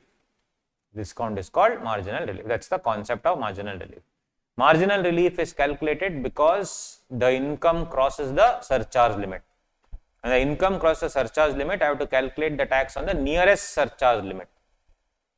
So there is a formula which we need not follow the formula only. What we did now actually, we computed the tax on the overall amount first. Then we computed the tax on the nearest surcharge limit. Then we saw the difference between this income and this income. Added that into the nearest surcharge limit and we got one figure. Here we had got one figure. Difference between the two only is marginal relief. Same dialogue is in the formula I have given here. That's all. This is the formula. It's there, marginal relief. After all this, last concept, marginal relief. Whatever sum we solved, same thing will apply here. See, step number 1. This is just to present. Well, presentation should present like this. First one, tax on total income. How much is that? Here, this one, 14,44,80 in our example. 14,44,80. That is what we calculated. Tax on surcharge limit just before the slab rate shifts. That is tax on 50 lakh. 13,12,500. 13,12,500. Calculation of restricted amount. Restricted amount is what? 13,12,500 plus difference between total income minus surcharge limit. That is difference between 50 lakh 1,000 minus 50 lakh. What is that extra amount? 1,000 rupees. So step number 2, 13,12,500 plus 1,000. So this is a scene where I am telling you only keep that 1,000 extra. Step number 4, tax payable shall be. Tax payable shall be step number 1 or step number 3, whichever is lower. What is the tax payable? Obviously 14,44,80 or 13,13,500, whichever is lower. What I will pay? 13,13,500. So total tax payable will be step number 4 plus cess. What is the marginal relief? Step 1 minus step 3. Correct? 14,14,080 minus 13,13,500. Marginal relief will be the difference between the two. Got it? Very simple. If my income was 1 crore 2 lakhs, what is the nearest surcharge limit? 1 crore. So like that we should see. And so you see, same, we will just solve this one problem and you will understand. Total amount payable as income tax on total income. This is again old regime, 1 crore 2 lakhs, 92 lakhs into 30 by 100 plus 1,12,500. 28,72,500 it comes to. Surcharge 15%. Why? If it crosses more than 1 crore, it is 15%. So this much. Total tax liability 33,03,300. Tax payable to the nearest surcharge limit is 1 crore. Up to 1 crore, what's the surcharge? 10%. So again that tax I have to compute. Tax on 1 crore and surcharge at 10%. Overall tax is 30,93,750. What is the restricted amount? Nearest limit 30,93,750 plus that additional 2 lakhs. 1 crore 2 lakhs minus 1 crore, you only keep that extra 2 lakhs.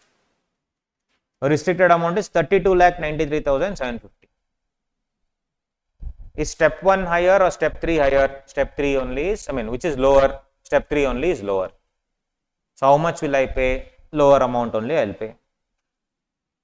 What is the tax payable? 32,93,750 plus 4%. What will be the marginal relief? Instead of paying 33,03,375, I am paying 32,93,750. What's the marginal relief? 9,625 rupees. It's okay. Ultimately, it is relief only. That is marginal relief. So, in the new regime, marginal relief is immaterial if the income crosses 5 crore. Why? In the new regime, yes, that's what. In the old regime only, marginal relief actually comes because in the new regime, there is no difference between the two. This 37 is also 25%. So, where is the marginal relief there? Nothing. So in the new regime, marginal relief is immaterial if the income crosses, in situation 4 and 5, it's immaterial. In the new regime, these questions they'll say you have opted for the old regime, they'll ask.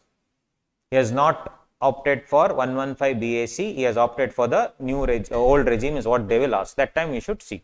In the new regime, I don't care. It's 25% anyway. There's no relief. Whatever the marginal relief is only when the surcharge shifts. What is the impact is what we need to see. Here there is no impact. Clear? So this answer also just, we have already discussed. So this is the entire answer with respect to the surcharge. This also we have computed. Done, guys. So that's about it. So we'll take a 10-15 minute breather. 12:15 we'll meet. Did you understand? Is the pace okay, all of you? Able to understand? Are you comfortable? Yeah. If there's any problem, you can come and discuss with me. Ultimately, you have spent whatever money you have spent. It should be proper return on investment for 10 days. That's the reason why I came. So I told Tarun sir that even if one student is there, I'll come. That was my promise. So the thing is, so many have come, which I'm very happy. But that was my promise, because for me, very simple. I wanted to ensure that tax is easy. Keep that in mind. Tax is very easy. You just need to have those hidden points. And in the next 10 days, lot of hidden points we will tell. And we'll also give you a lot of charts where you can copy. I will give you time to copy also. Don't worry. These charts not needed. It's already there in the notes. Let's not waste time. But there are some charts which are not there in the notes, which I have given as like a running note, which you can maintain. So an extra book, the whatever book you have, you maintain. That book only you can keep on revising. And whatever we discuss now, you can just highlight the points in the book and just study that. So second question is, though since you have not studied anything before, my material is more than sufficient. Do not touch any other material. That's why I asked you all these questions, because if you had already studied from some other faculty, I would have told you stick to that material only. Don't come to my material. That's why I asked you those questions yesterday. So since you have not touched only, blindly follow my material. Everything is covered there, right?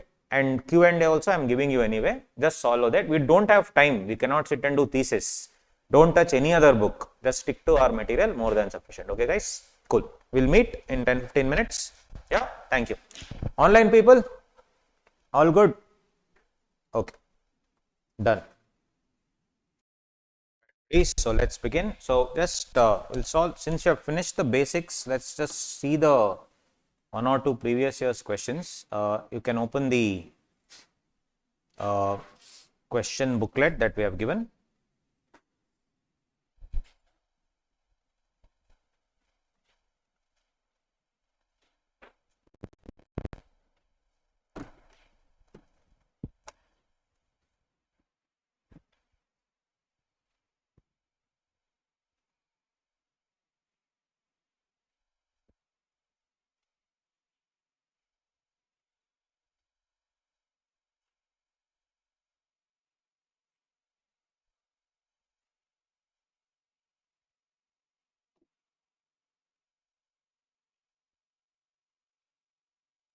Vikas 28 and Vansh 29 years. This was an MTP question, October 23 and March 22. Everyone has this, right? So are two individuals resident in India and they earned salary of 13 lakhs each during the previous year. Vansh had paid interest of 2,20,000 rupees on loan taken in respect of a self-occupied house property. The moment this comes, right, this you should remember, it's 24B of the Act, house property. In that, for self-occupied property, you will get a deduction of 2 lakh rupees on interest. Let out property, any amount, right? But for this self-occupied property of 2 lakh rupees, this is not applicable for new regime. So if you opt for the new regime, you cannot claim this 2 lakh rupees. But if you opt for the old regime, you can claim 2 lakhs. That is the actually catch here, that's all. Vikas had paid 24,000 towards medical insurance of himself and his spouse. And I told you, none of the section 80, chapter 60 deductions you will get. So this is section 80D. This you will not be getting if you are opting for the new regime. Payment was made through net banking. Of course, you should, if you pay cash and all, it is not allowed. It should be through cash, through net banking or banking channels. You are a consultant, are required to advise him whether they should opt for 115 BSE or not. So basically, they are asking you which is better, old regime or new regime. It was a mock test paper of October 23 and must have twice repeated. So tell me, what is it? Very simple. We have to do for both, because and in one question it was Vanch, in one question they said Mr. Dynasty, so whatever, doesn't matter the names. Yes, so both the cases 13 lakh, 13 lakh. Now standard deduction, right? You will get standard deduction under the Act 50,000 rupees. 50,000 rupees. If you see Vikas and Vanch, let me change this to Vanch, guys. Some errors will be there. Vanch. Standard deduction will come for both. So I am just doing this. Obviously, it will come for both. So 12 lakh 50, 12 lakh 50, fine. But if you see, Mr. Vanch had paid 2,20,000 on loan taken in respect of SOP. So here I am doing as per regular provisions. So will I get 2 lakh rupees? Yes. This guy had not taken any loan. This guy had taken loan. So 2 lakh 2. So overall, this is 12 lakh 50. This will come 10 lakh 50. Less chapter 6A deductions. Under 80D, medical insurance premium, it is 24,000 for this guy. Whereas here it is nil. Tax liability, 12 lakh 26,000, 10 lakh 50,000. And as we know, 2 lakh 50,000 to 5 lakh nil. So here also please change this, 12,500. Sorry, 1 or 2 typo errors will be there, but the answer is correct only. 12,500, 12,500, and this is 1 lakh, 1 lakh. Then this is the balance amount, that is 2,26,000 into 30% is 67,800, and 50,000 into 30% is 15,000. So overall amount is what? 1,80,300 and 1,27,500. Plus health and education cess 4%, 4%. Tax liability 1,87,512, 132,600. In the exam, kindly add this line which we generally miss out, tax liability rounded off. It's one extra step, but it will add a lot of value. They know that you know the answer, you know the correct logic. So as I told you, to the nearest tens. So 512 will become 510. 600 will remain 600. This is as per the old regime. What about the new regime?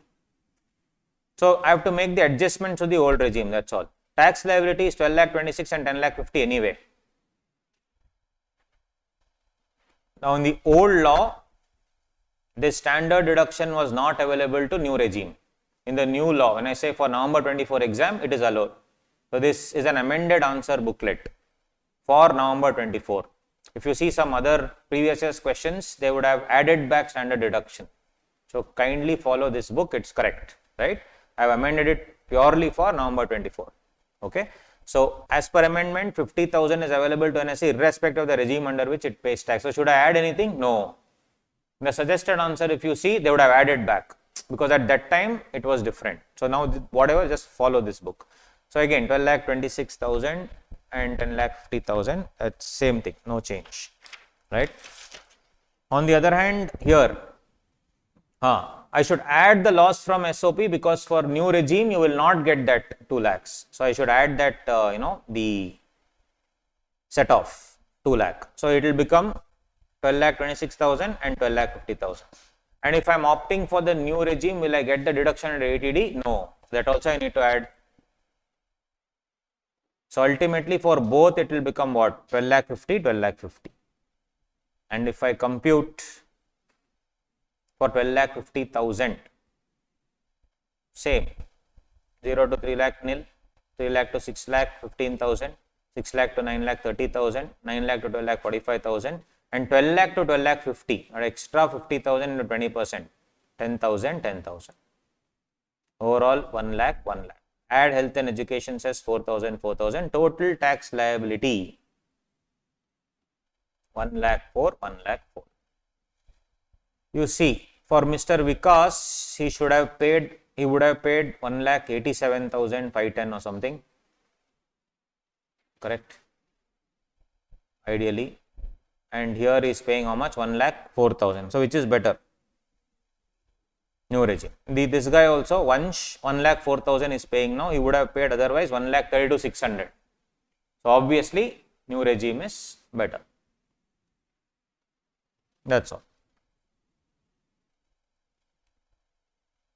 Then in the basics, one more thing is there. If there is any unexplained expenditure, generally it's a basics as per the institute material, but we will do it later. But just for your knowledge, if any unexplained expenditure is there, it will be deemed to be income. There is section 68 which says that, let's say I will come to a function and I will see that you are spending 25 lakhs and you have already spent that money. And how, where, what, I don't know. You have given whatever cash, whatever, and when I am asking you that question, you are not answering.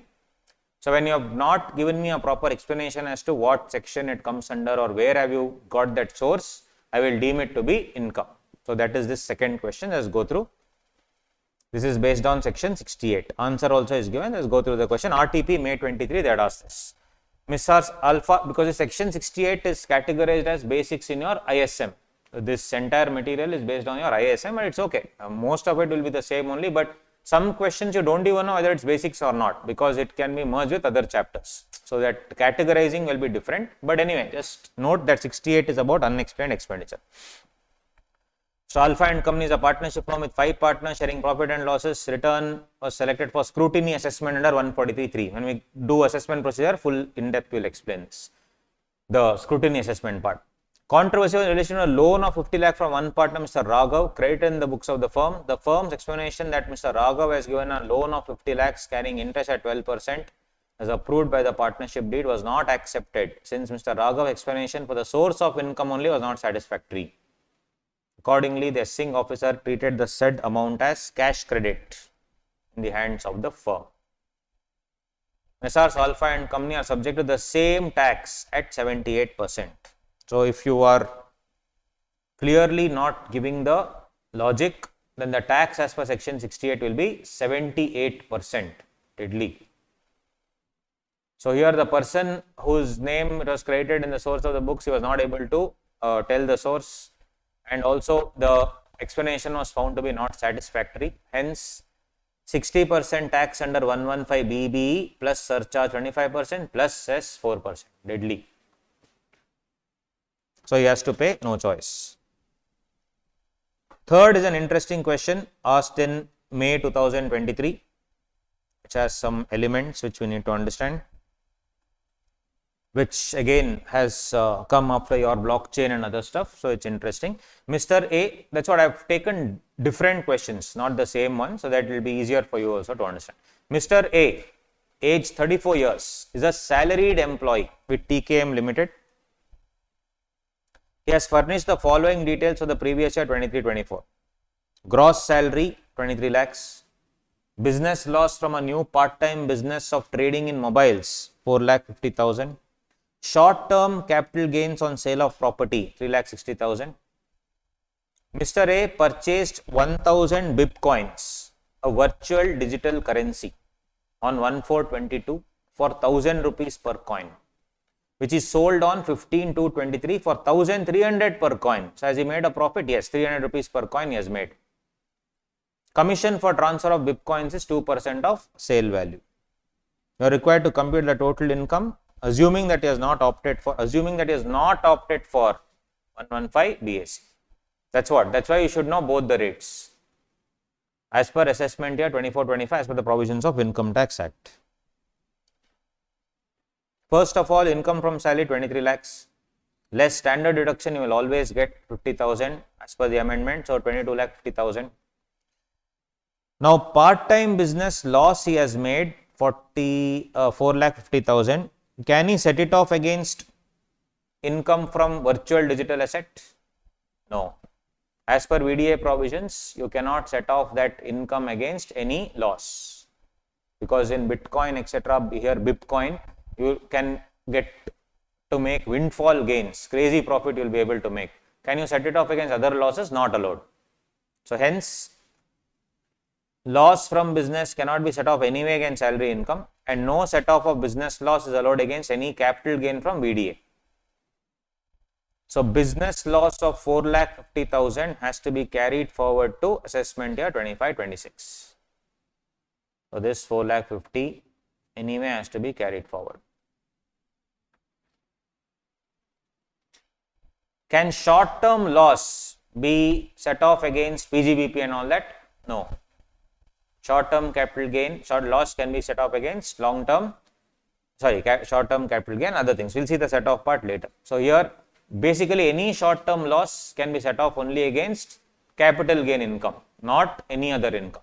So hence, short-term loss of 3,60,000 also, unfortunately, I cannot set off against salary or anything like that. That also will be carried forward. 3,60,000 carried forward. Not eligible. It is definitely not eligible for set off against VGA, the VDA also, virtual digital asset. Now, income from transfer of virtual digital asset. Now, VDA is not PGBP income at all anymore. Nothing. It was never like that. It was always capital gain, because virtual digital asset has been defined as a capital asset. And all capital asset, if I am selling, if I am not holding it as stock in trade, then it has to be what? Charged to capital gain tax, correct? So what is the capital gain tax on it? Very simple. 1,300 minus 1,000 into 1,000 bitcoins, which will be 3 lakh. No deduction in respect of any expenditure other than cost of acquisition. So this 2% commission and all, etc., there is no expenditure also allowed. No expenditure.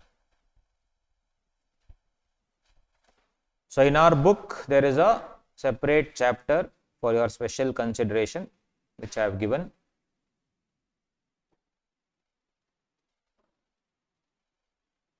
Taxation of virtual digital asset. Check out.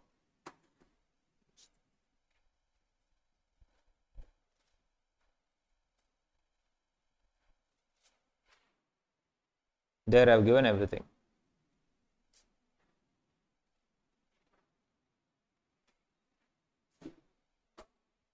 Which is that? Page 10. N, right? 10. Yeah. I have to just check here, but yeah, you can check this. Yeah, it is 10.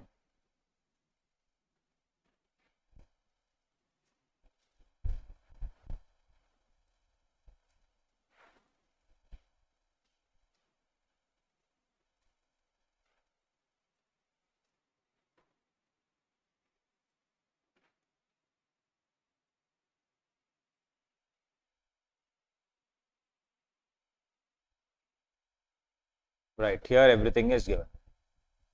VDA, what is that, all those things you can go through with examples. Tax on income on VDA, taxation, TDS, all those things with lot of examples. Anyway, we'll partly quickly see that when we go to TDS chapter. Beyond this, nothing much will come, guys. And it is not possible for you to set off anything. That is clearly given. Online people, are you here? Any doubts? Okay. So that's about it. Third question. Then let's see. Let's solve October 21 MTP. Question number 3. Try solving it, guys. Then we'll solve together. Question number 3. Other things you can self-explanatory. Question number 3, maybe we can try.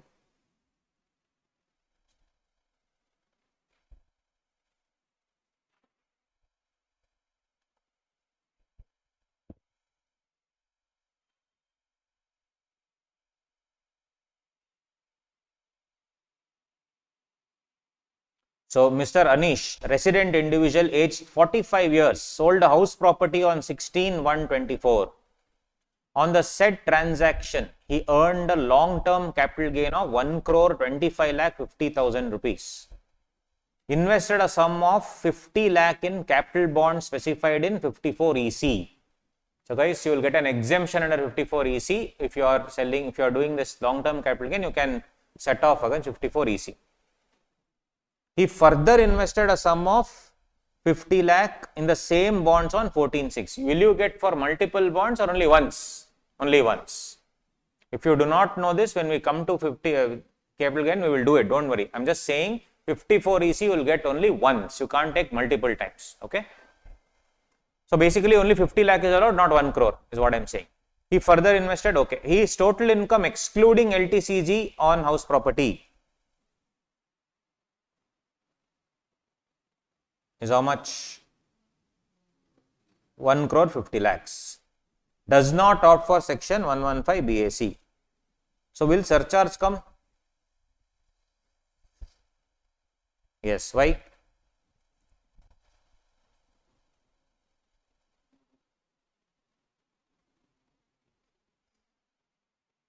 Does not opt for 115 BAC, compute the tax. Answer you leave, just try to solve it. Come on. Try. See, no need of any structure and all that, is an MCQ question. So try, 2 minutes you try, then we will see. Because ultimately you have to try in the exam, so try it here.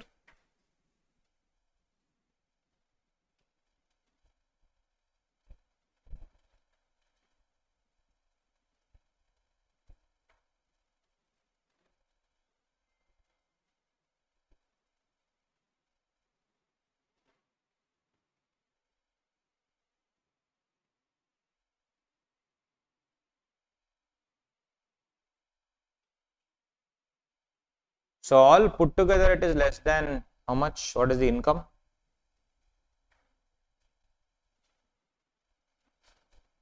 $1.5 crore minus the plus 75 lakhs. So it's exceeding 2.25 crores. So what is the surcharge? 15%. That you should remember. So it's not situation 1, 2, 3, 4, 5. It is a special case. 15%. Right? Keep that in mind and solve. Try it out.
What's the answer, guys?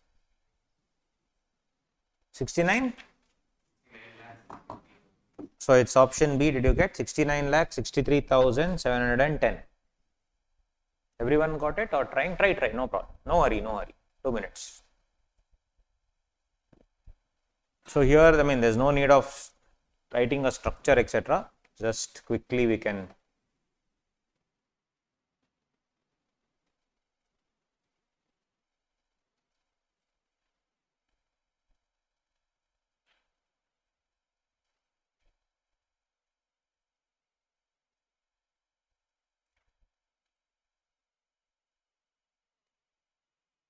Online people, did you try? Try, no problem. First question, no, it will take some time, don't worry. Solve it. As MCQs can make or break us, no? 30 marks.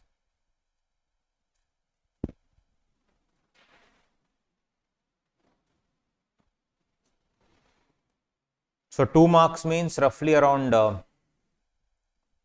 3.5 4 minutes we can take and finish it off generally.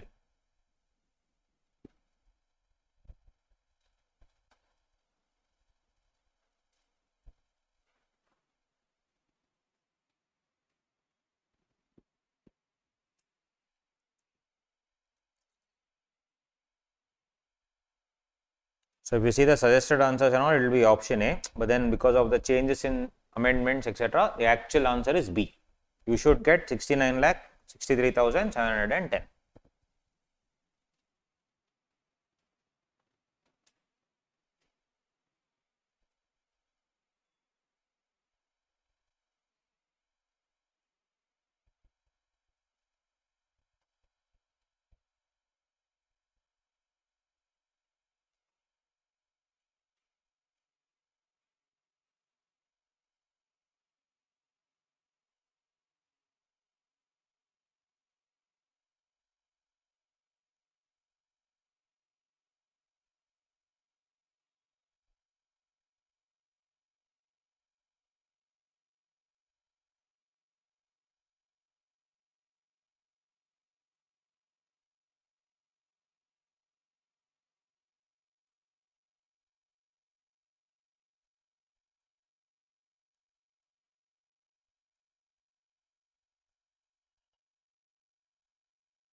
LTCG, how much guys?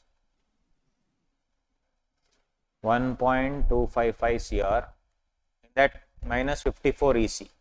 First thing is 54 EC is not 1 crore, it is 50 lakhs. It cannot be given twice. So 50 lakh shall give me how much? 75 lakh 50,000.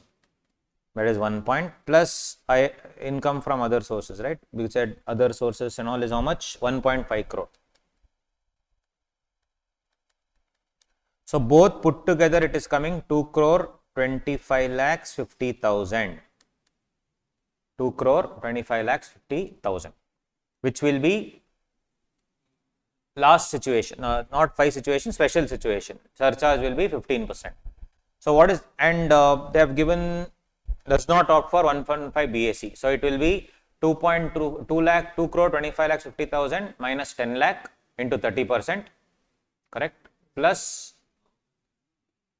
oh yeah, sorry, long term capital gain is there. Sorry, my bad. So first tax under tax under section 112. How much will it be? Yes, that is at 20%. So how much will it be, guys? 75 lakh 50,000 into 20%. You're right. So 20% will be 15 lakh 10,000. 15 lakh 10,000. Then the remaining amount, of course, will go to slab rate. So what is that? 1 crore 50 lakhs. 1 crore 50 lakhs minus 10 lakhs. That is 1 crore 40 lakh into 30% plus 1 lakh 12,500. 1 lakh 12,500. Right? So this is 1 crore 50 lakh. This is the other amount. 1.5 crore minus 10 lakh. That is that into 30% plus, since it's the old regime, 1 lakh 12,500. Correct? This is the normal tax. So other tax is how much? How much, guys? 143 12,500. 43 12,500, which will be overall 58 lakh 22,500. Now surcharge, will it come? Yes. For both put together 15%. So surcharge 15%. So how much? 15% of 58 22,500 will be 873,375. Overall 66 lakh 95,875 plus 4% cess. 267,835, which will be 69,63,710. Option B. So actually, if you think about it, it's a lot of work to get 2 marks, but unfortunately, that's what it is.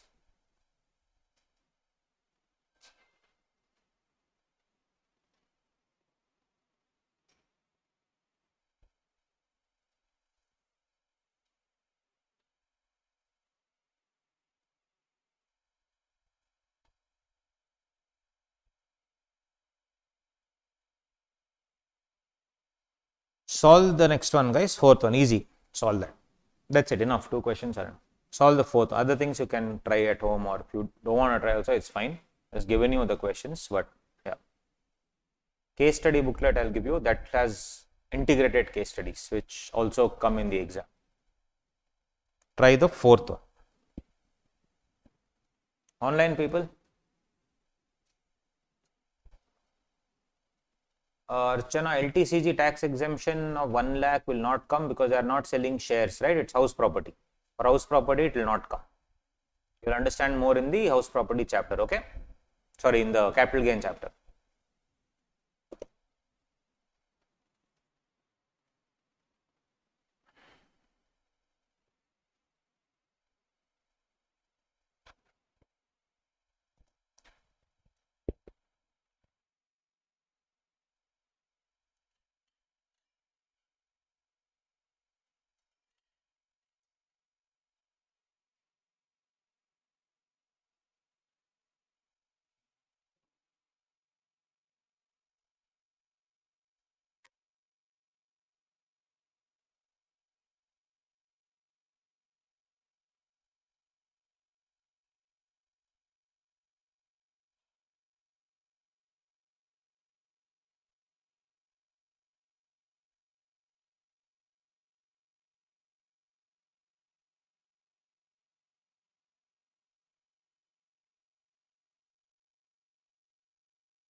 Okay, guys, did you get it?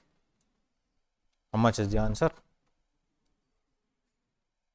2,79,24,000. Yes. So, what is the basic tax rate? If you see, the gross receipts for the year is 260 crore. Previous year 23-24. So, yeah. What is the tax rate? 25%. So, if you see, they have not opting for the sections for the provision of section 115 BA has total income of so and so, right? So 260 crore is what they have told. The tax liability of 24-25 will be so 25%. So generally, when anything like that they have given, so you have to assume. I mean, if nothing is given, you have to assume that it is. Why is it not 30%? Why is it 25%? It's less than 400 crores is what the general assumption is, what ICI also takes. That's why they have given a hint that 23-24 is 260 crore, which means previous years also will be around that is what we need to assume. It's an assumption. Now that's the problem with MCQs. You need to make some assumptions. I can also tell, no, it could have been 700 crores 3 years ago. But this is the assumption that ICA also makes, nothing can be done. So, under that assumption of 25%, so it will be for 1 crore 100 100, it will be how much? 25%. For total income of like 10 crore 1 lakh, how much will be 25%? 2 crore 50 lakh 25,000. Yes, that will be 25%. Under the assumption that the amount has always been less than 400 crores. Assumption. And if it is income is more than 10 crore, what is the surcharge? 12%. Surcharge 12%. So on that 12% will be how much?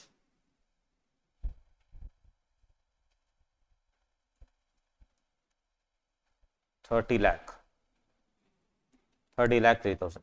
So 2.5 crore plus 30 lakh 3,000 will be 2 crore 80 lakh 28,000. 2 crore 80 lakh 28,000. So that is the entire thing. So tax payable, all that fine. Surcharge, sorry.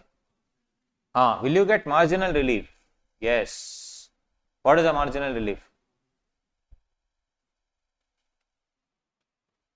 Why will I get marginal relief? Yeah, surcharge limit. Yeah, surcharge limit, if it is up to 10 crore is 7%, beyond that is 12%. So here the extra amount, what am I earning? Just how much am I earning? 10 crore 1 lakh, extra 1 lakh I am earning, that's all. So ideally speaking, 100% marginal relief will come. So ignoring marginal relief, in the sense they are not asking me to compute the marginal relief, they are asking me to compute the tax liability. So tax liability will be how much? Basically, I should take the amount of the nearest surcharge limit, that is 10 crore. So 10 crore into 25% is 25 lakhs. 25 lakhs. 25 lakhs plus that 1 lakh extra. Same, we just did marginal relief. So 25 lakhs plus 1 lakh extra will be how much?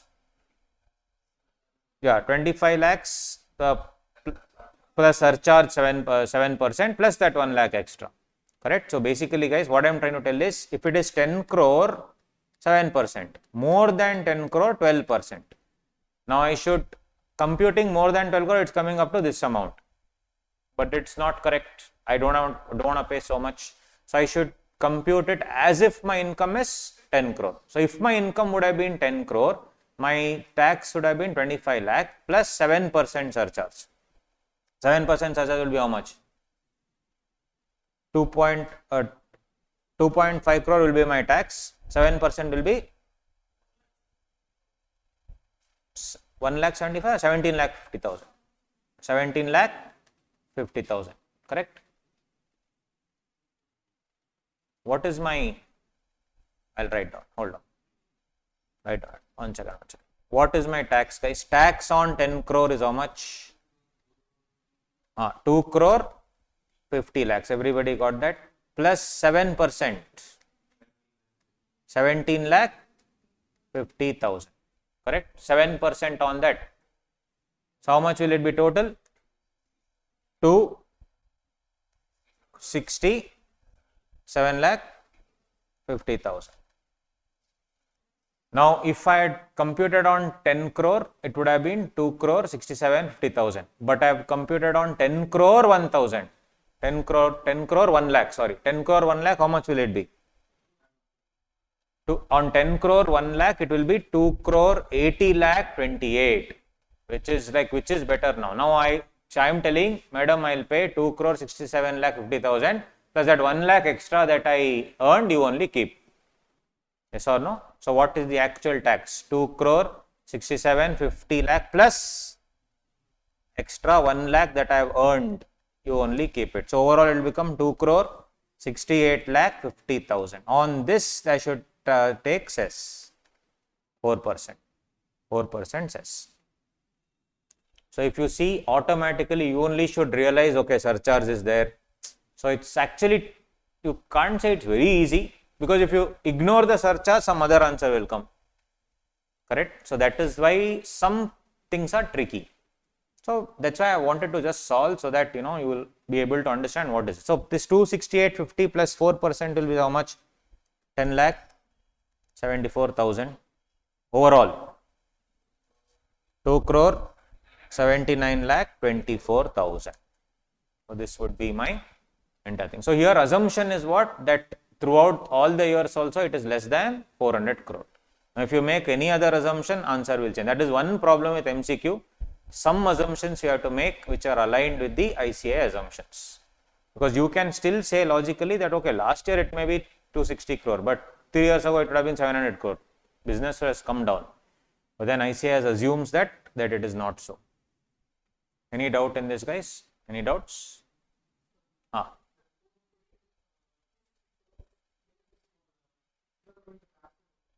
Which one?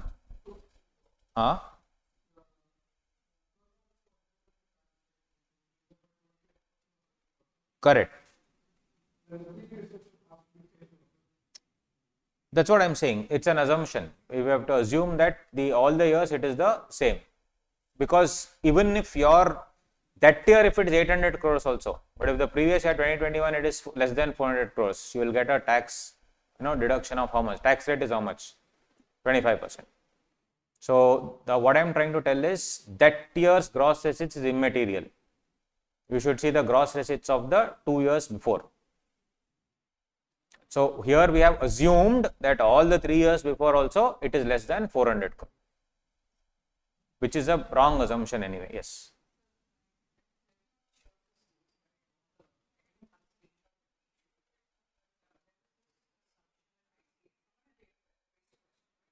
Okay.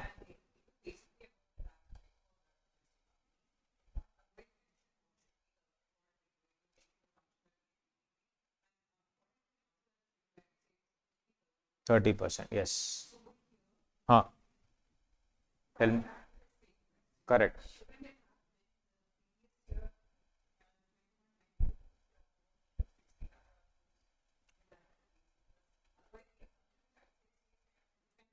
Correct, but this answer I have taken from ICAI, that is a problem.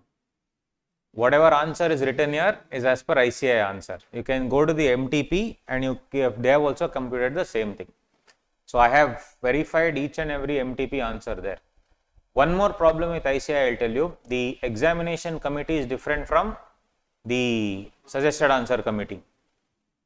And they have given a clear cut, see this question, they will clearly mention the previous year from going forward, because there were a lot of, last time there was a lot of problems which were raised to the, issues raised to the ICAI saying that your questions are only not correct in MCQs. And that's why if you see MCQ, your marks also accordingly coming like that only, 11, 12, 13, 14 out of 30, because some of the questions require assumptions. So in that regard, I have taken the answer also from the MTP, including the working, because if you work out, it's coming at 25% only. So that's the reason. So that assumption again, ICAI will never give. Whatever screenshot you are saying, that probably can be some other thing, but unfortunately ICAI will never give any official clarification like that as to what to take. Even in my opinion, to be honest with you, now that you are telling me, even according to me, it should be 30 only. But ICAI only has assumed in this answer and they have given 25%. That is my only concern. That's why I made you solve this question also, so that wanted to know what you will be doing it.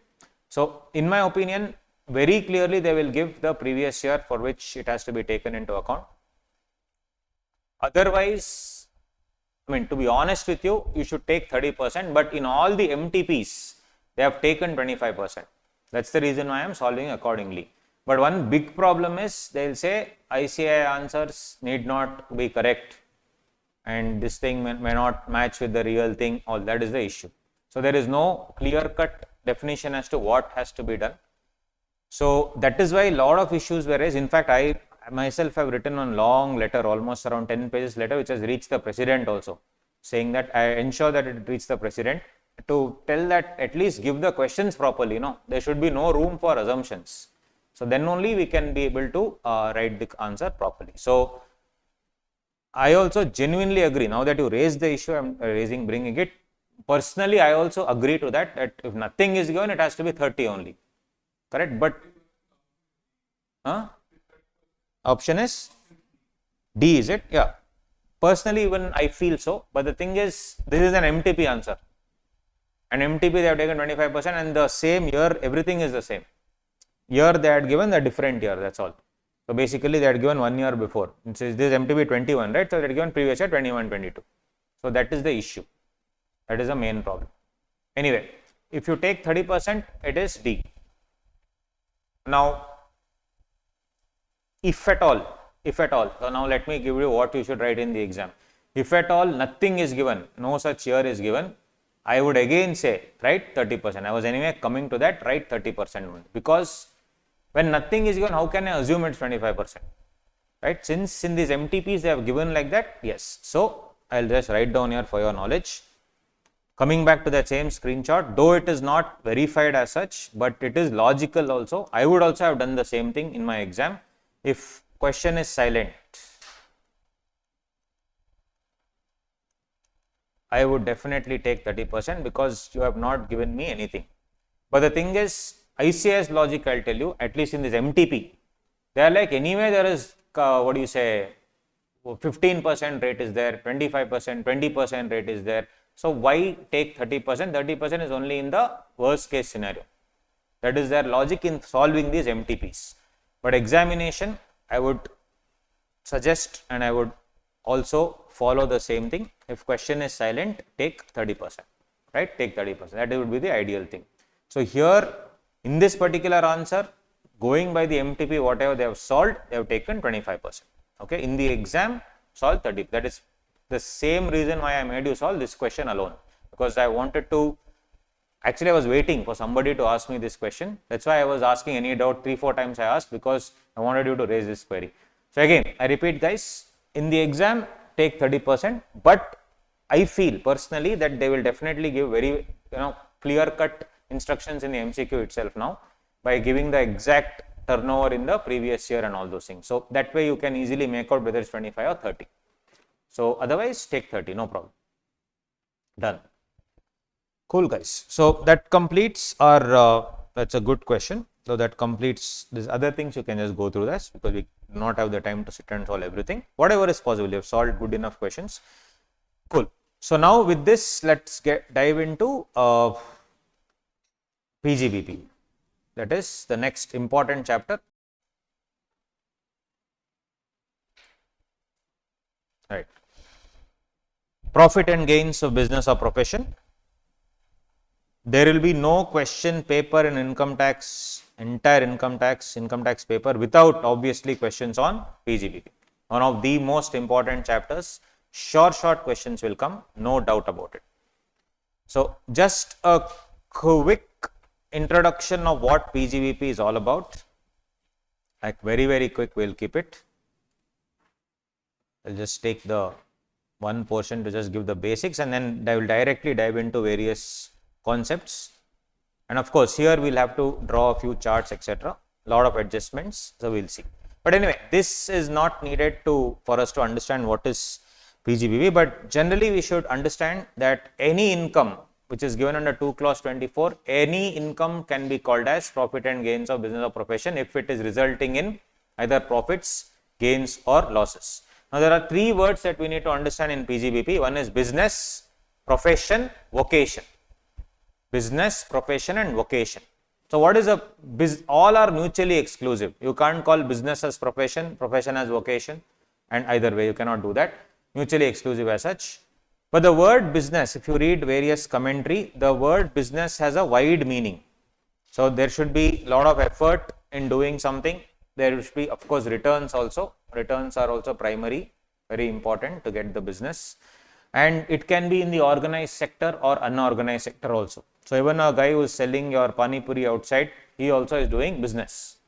On the other hand, profession requires a specialized skill set. You may be a chartered accountant, company secretary, lawyer, doctor, surgeon. These are specific skill sets that are required. So that is a profession. So income from business is what? Wide meaning. Income from profession, specified skill set, who's an intellectual, or who is into labor. This is what basically surgeon, etc. Vocation is what? Vocation is your calling, your inner calling. That is vocation. So there, for example, if you are a singer, it's just your calling, your passion. If you do that and if you earn some money, that's a vocation. But nowadays, there's a thin line of difference between vocation and business, or vocation and profession. So have you seen singers who is taking it professionally? Yes. Actors who are taking it professionally? Yes. So basically, vocation is merged into business or profession. Ultimately, anything that you do will come under, that is related to business, will come under income from PGBP, profit, gains, business and profession. So in that regard, anything for that matter. Right. So for instance, chartered accountant will get a watch from his client. Is it a capital receipt or a revenue receipt according to you? Because all capital receipts are not taxable, revenue receipts are taxable. Chartered accountant, the client is very happy with the CA for doing the work. That's why he is given a watch. So what do you think? Is it related to, is it taxable or not taxable according to you? Watch is getting a Rado watch because he did his job really well. So these are the questions that often feel whether it is taxable or not. He'll get land, he'll get a building, he'll get a flat, he'll get a car. Correct? So taxable or not? Generally, car is if it's used for personal use, it is not taxable anyway. But I am giving you a car because of your good work as a CA. So there the nexus will come. Is it related to business? Did you get it out of any other relationship? But as business you got it. Because of your business, because of your work that you did, you got that car. So is it taxable or not? It would be taxable. So crux of the matter is whether it's a capital receipt or revenue receipt is what I need to clearly check. We will discuss. I am just giving you some pointers just for food for thought for you to think. Now, if you get some cash as a gift, so you are a chartered accountant, you charged your client 1 lakh rupees, he was extremely happy with your services, he gave you 1,50,000, 50,000 extra on his own. Is it taxable? Yes, because it's directly depositing in your bank account, fine. What if he gives you 1 lakh and you're like auditing a 5-star hotel and then he gave you a 5 nights package across all their associate hotels, let's say in Kerala or anywhere for that matter. Now you went with your family and that valued 1 lakh rupees he gave you. Vouchers, is it taxable? Yes. Earlier there used to be a lot of case laws. Now everything is crystal clear. They have inserted in the Bear Act itself, definitely taxable. Anything which has a nexus with the business is definitely taxable. So watch if they give you, taxable.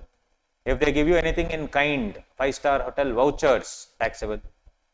No doubt about it. This is if you are doing business, right? Yes. Then on the other hand, you are a chartered accountant, you have charged 1 lakh rupees.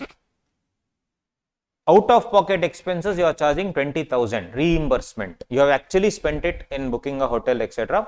and for food, and you are getting reimbursement. Is it taxable?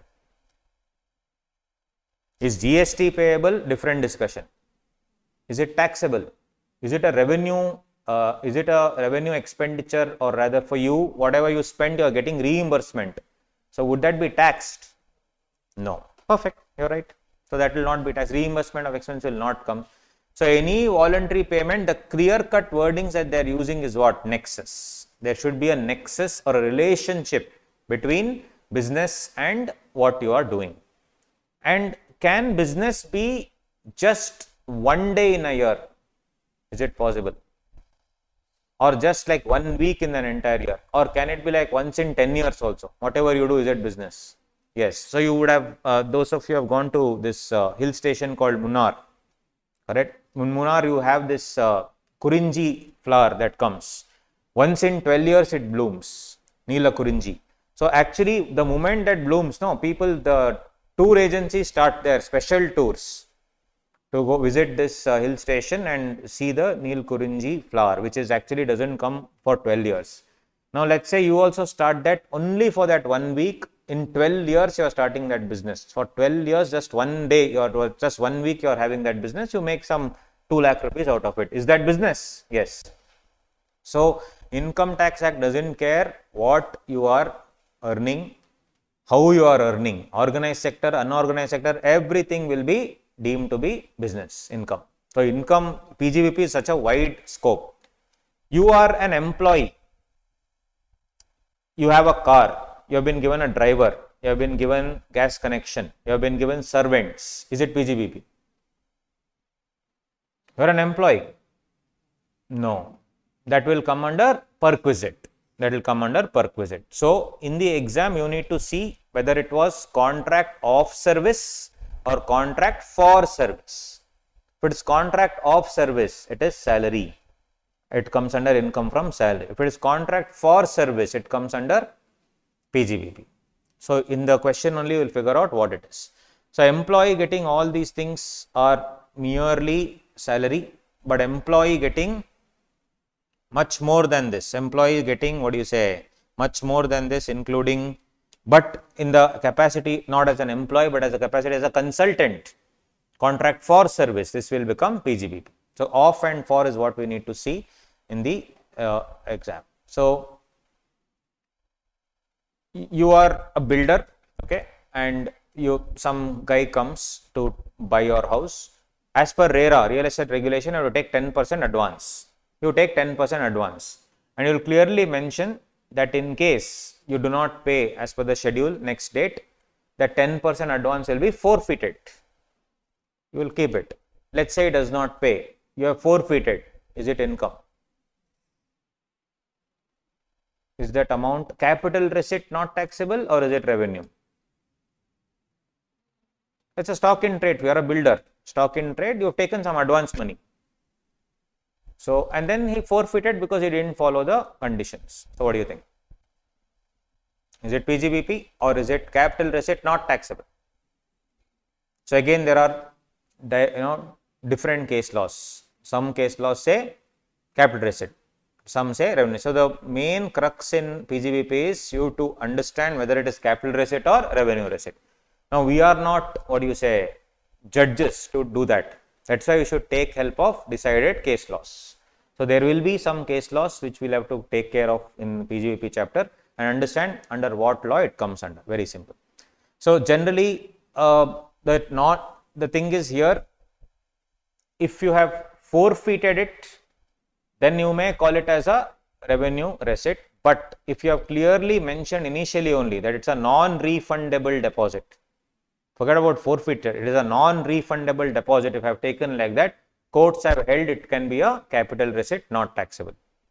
So again, we have to see that. It depends on the question also, we can figure it out, no issues. Another interesting thing, I am giving you various examples to figure out what is PGBP, what is not PGBP. We have still not entered the subject. I am just giving you examples. You are a key managerial personnel, KMP. Who is a KMP? MD, Managing Director, CEO, CFO, Company Secretary, all these people. The company has taken insurance in your name, because tomorrow if anything happens to you, company should be protected, because Reliance is not Reliance without Mukesh Ambani. If anything happens to Mukesh Ambani, imagine what will happen to Reliance as a company. It will tank. So to protect the companies, they would take something called as a managerial person insurance, called as what? Key man insurance policy. So this will also protect the company if the if the director commits any fraud, etc. When any fraud happens, then of course, if you don't have a key man insurance policy, it will be dangerous. So my question to you is, when I take a key man insurance policy and I pay premium as a company, the key man will not pay premium, I will pay premium. So there are 5 key people in the company and I am paying 50 lakh rupees per annum premium for them. In case something happens, company will be protected, they also will be protected. So at the end of, let's say, 5 years, company will get some lump sum money and the directors also will get some amount. That's the policy. Now the question is, every time I am paying that key man insurance, is it a deductible expense? Yes, because there is nexus for sure. But the reverse question is interesting. After 5 years, if any amount I am getting or if any amount you are getting as a KMP, will it be taxable in your hands? Are you understanding? So let's say I have taken 50 lakh, 50 lakh every time I am giving 50 lakhs. After 5 years, it has accumulated and they are giving me back, since I have not claimed anything, they are giving me back the money. 3 crores they are giving. In that 2.5 crore is coming back to company. 50 lakhs is coming to employee, not employee, sorry, the KMP. Question is 2.5 crore taxable in my hands? Then is 50 lakh taxable in your hands? You are the director. These are some interesting areas. What do you think? You already said 250 lakh is deductible expense. That I totally understand. What about receipt? Taxable in the hands of the company, not taxable for, or taxable for everyone. So there were changes here. There were changes here. Yes, there were changes. So now there used to be a section called 1010D where they used to get, for surrender value, they used to get some exemption. Now nothing. Premium paid by company debited to P&L account 37.1, that remains the same. Surrender value where there is no fraud. Employee, I told you, 50 lakhs is getting. Earlier it used to be exempt. Now it is taxable. And company claims the amount, not company claims the amount. Now it is taxable under 28(6). They have inserted a clause where they say, if you are receiving any money from a key man insurance policy after so many years, whether it is fraud, not fraud, whatever it may be, that is taxable. Why? You have taken a deduction every year, but now you are claiming the amount, so it will be taxable. But generally the surrender value will be paid not to the company, surrender value will be paid to the key man. And for that person it used to be not taxable, but now it is taxable. If you are an employee, it is taxed as salary because there has been amendment in section 16. If you are a consultant, then it is taxable under section 28 PGBP. And if you are an honorary chairman, for example, Narayan Murthy is neither a KMP nor a director nor an employee. He is on the board of Infosys only as an honorary chairman, as a respect, as a, what do you say, just out of respect, I am giving that position, honorary chairman. What do you think, that one? Will it be? Yes, taxable under IFOS. So the interesting change is this. This you can write down, guys. I will give you time. Copy this chart because this will help you. You are right. You said not taxable. It was right before. Now it has changed. Let me just, yeah.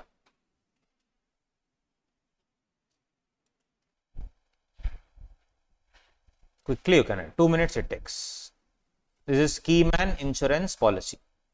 Key man insurance policy. This is a change for November 24. Don't see the previous year's answers and all. Different things are given. Changed couple of years ago. Just in pointers you can. All other things anyway no need because you already know it. It's very simple. This is something that we need to understand.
Yes.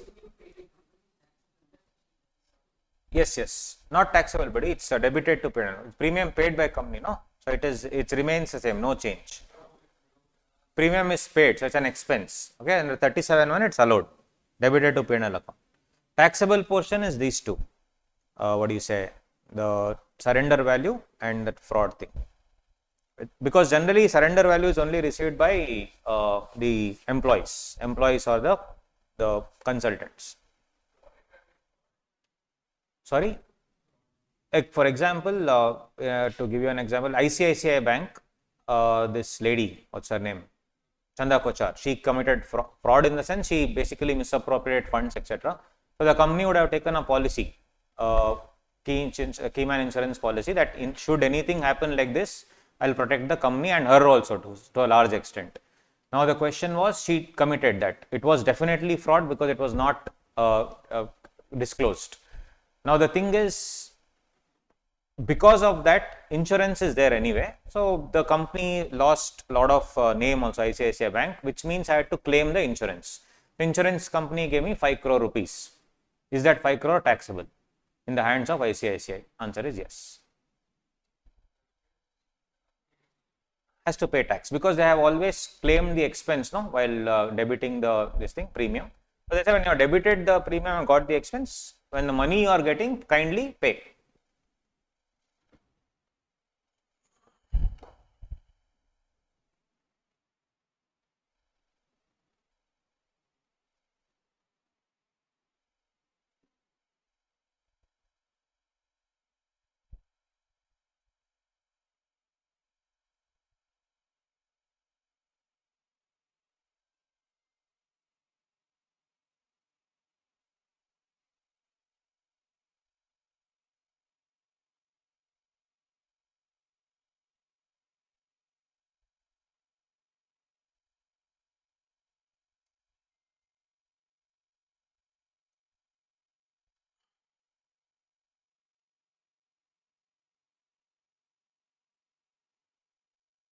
Done? Yes. So that is one thing. One more very important thing which definitely I feel may be asked in November 24 exam is, if you are a partner and you receive remuneration, is it salary or PGBP?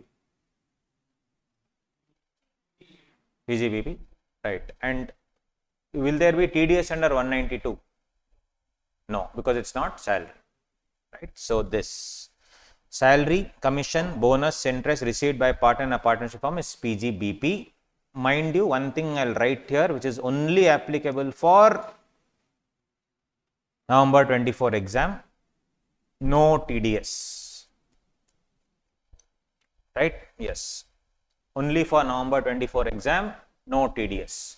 Any payment made to partner, no TDS. Nirmala madam has changed that. So November 24, last time they can ask you anything relating to that is November 24, no TDS.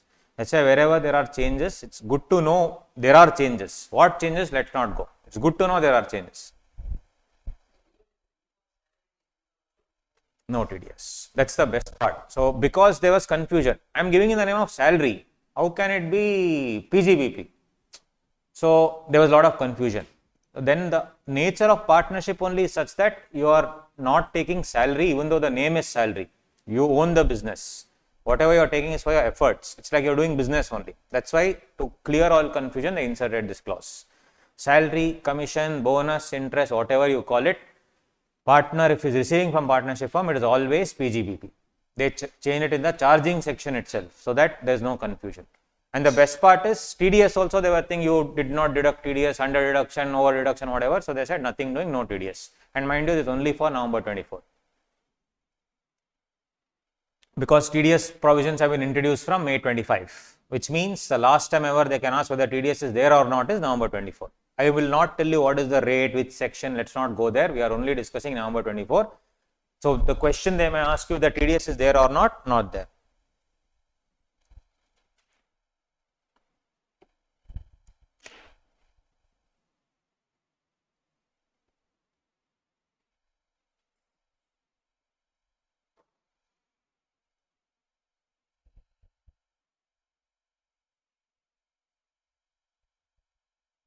So come to the notes. Now we can clearly see some things. So I've given all the definition, business, manufacturing. None of this will come, don't worry. Let's not waste time. What is business? What is this? Nothing will come. So just go through that, leave it on it, doesn't matter. Now method of accounting. What do you think? Method of accounting, should it be accrual? So come in the notes, I am reading B1.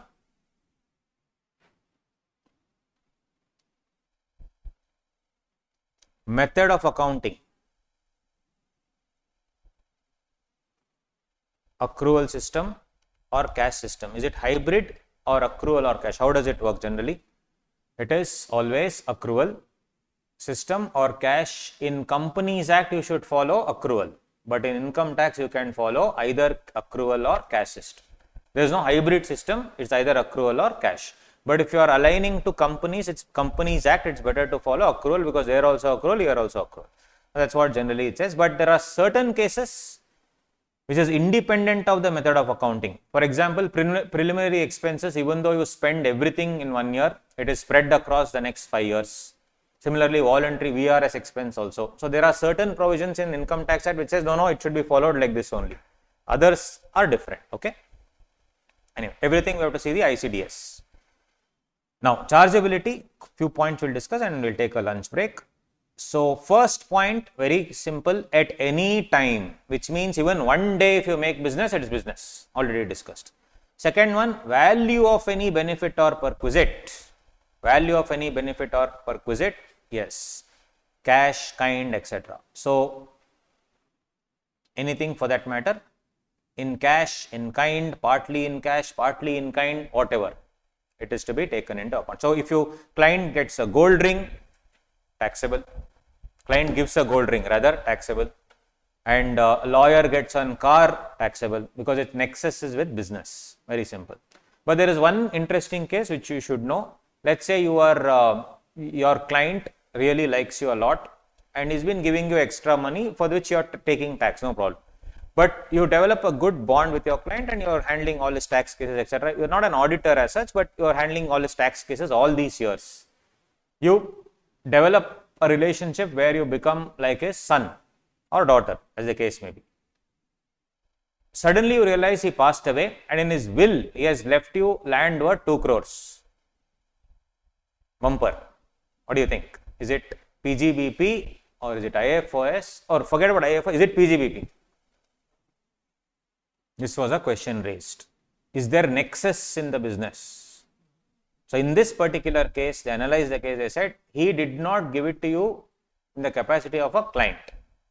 He gave it to you in the capacity of some other relationship that you developed over the years. So all this matters. So what I am trying to tell is, to whether it's PGBP or not, the key word is nexus. If nexus is there, PGBP. Okay. Right. All this you leave, no problem. Then one part which I had to discuss is now, and then we can take a lunch break. There is a section called 35 AD. This is what is specified business. If you enter into the specified business, which we will do later, 35 AD will do it properly. Any capital asset that you buy, except land, goodwill, anything, building you purchase, machinery you purchase, the moment you purchase, to give a benefit, they are telling full 100% deduction you will get on it. Means if you buy an asset of 1 crore, you can debit P&L account by 1 crore. You need not take it on as an asset only. That's the best part. Now that's fine. You have already debited full 1 crore to your P&L account. Are you holding it in your assets? No. It's debited to P&L account. Now tomorrow when you are selling that particular asset, after you use it for your scientific, for your entire specified business, now you are selling it off. When you are selling it, let's say 1 crore asset has already depreciated. If you had applied depreciation, it would have been around 10 lakhs, assume. All it has come down to 10 lakhs. You sell it for 15 lakh rupees. You have debited full 1 crore. And amount coming in is 15 lakhs rupees. It has not been depreciated as such. Just that fully debited to P&L account. Question is this 15 lakh taxable? Yes. This also created a lot of doubts. but the lawmaker said, boss, 1 crore you have debited, you have taken the benefit of 1 crore. Now you are getting 15 lakhs credit. Should it not be PGBP? Yes. So they added this point also, 28(7). Section number not needed, just remember the concept. And it's logical also. Anything which has been discarded, demolished, destroyed, transferred, if the entire amount was allowed as a deduction once upon a time, if you are getting any credit now, it will be taxable. It will be taxable. Then in Karnataka, there is Karnataka State Chartered Accountants Association. I am sure here also you will have Chennai Chartered Accountants Association, Tamil Nadu Chartered Accountants Association will be there for sure. Now they are a group of people who are just going to call all the CAs, take in some money and then use that money for activities for the growth of the profession together. They will have a building, they will have some seminars, etc. Everything principle of mutuality for the help of the CAs only. But they also have a room, as I told you, which they can let out for seminars like this, classes like this. So probably I can go to Tamil Nadu Chartered Accountants Association and say, sir, I want the room for 10 days. Can you give me? I said, okay, no problem. Pay 3,000 rupees per day. Now, this extra income that they make, these are mere associations. This extra income that they make, is it PGBP? This also they used to say no and all that. Now nothing doing. Income of any trade, professional or similar association from specific services performed for its members will be PGBP. Right? In this part, keyman insurance policy already discussed. Then this incentive or duty drawback. Any type of export incentive that you receive from the government, any type of incentive that you receive from the government will be taxable.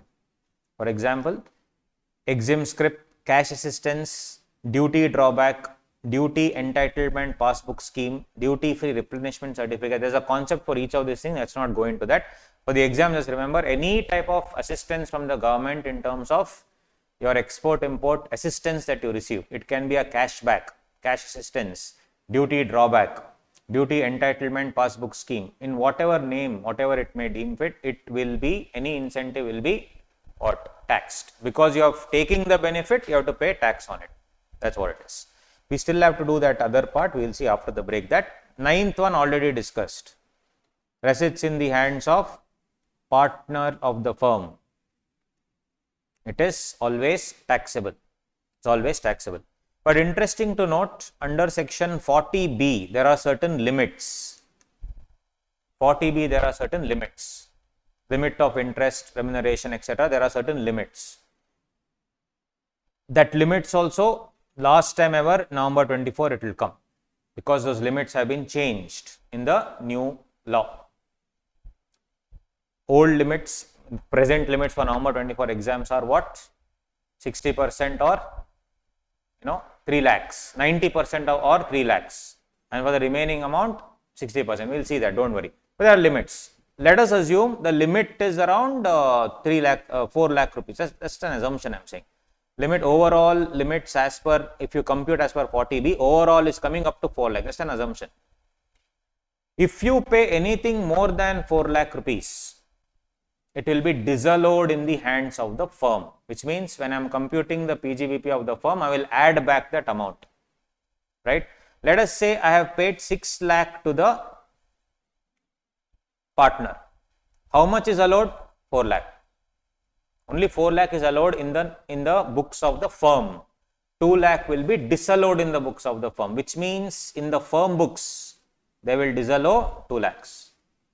In the firm books, if they are disallowing 2 lakhs, who has to pay more tax, firm or partner? Firm. Firm will be paying more tax on this 2 lakhs. In the books of the partner, he is received 6 lakh. In the books of the partner, he is received 6 lakh. In the books of the firm, they should have allowed 6 lakh, but they have allowed only 4 lakh. Firm has paid tax extra on 2 lakh. This 2 lakh is embedded here in whatever the partner is receiving also. Will it be double taxation? Generally, it's double taxation. No? They are also paying 2 lakh. I am also paying 2 lakh. Dangerous.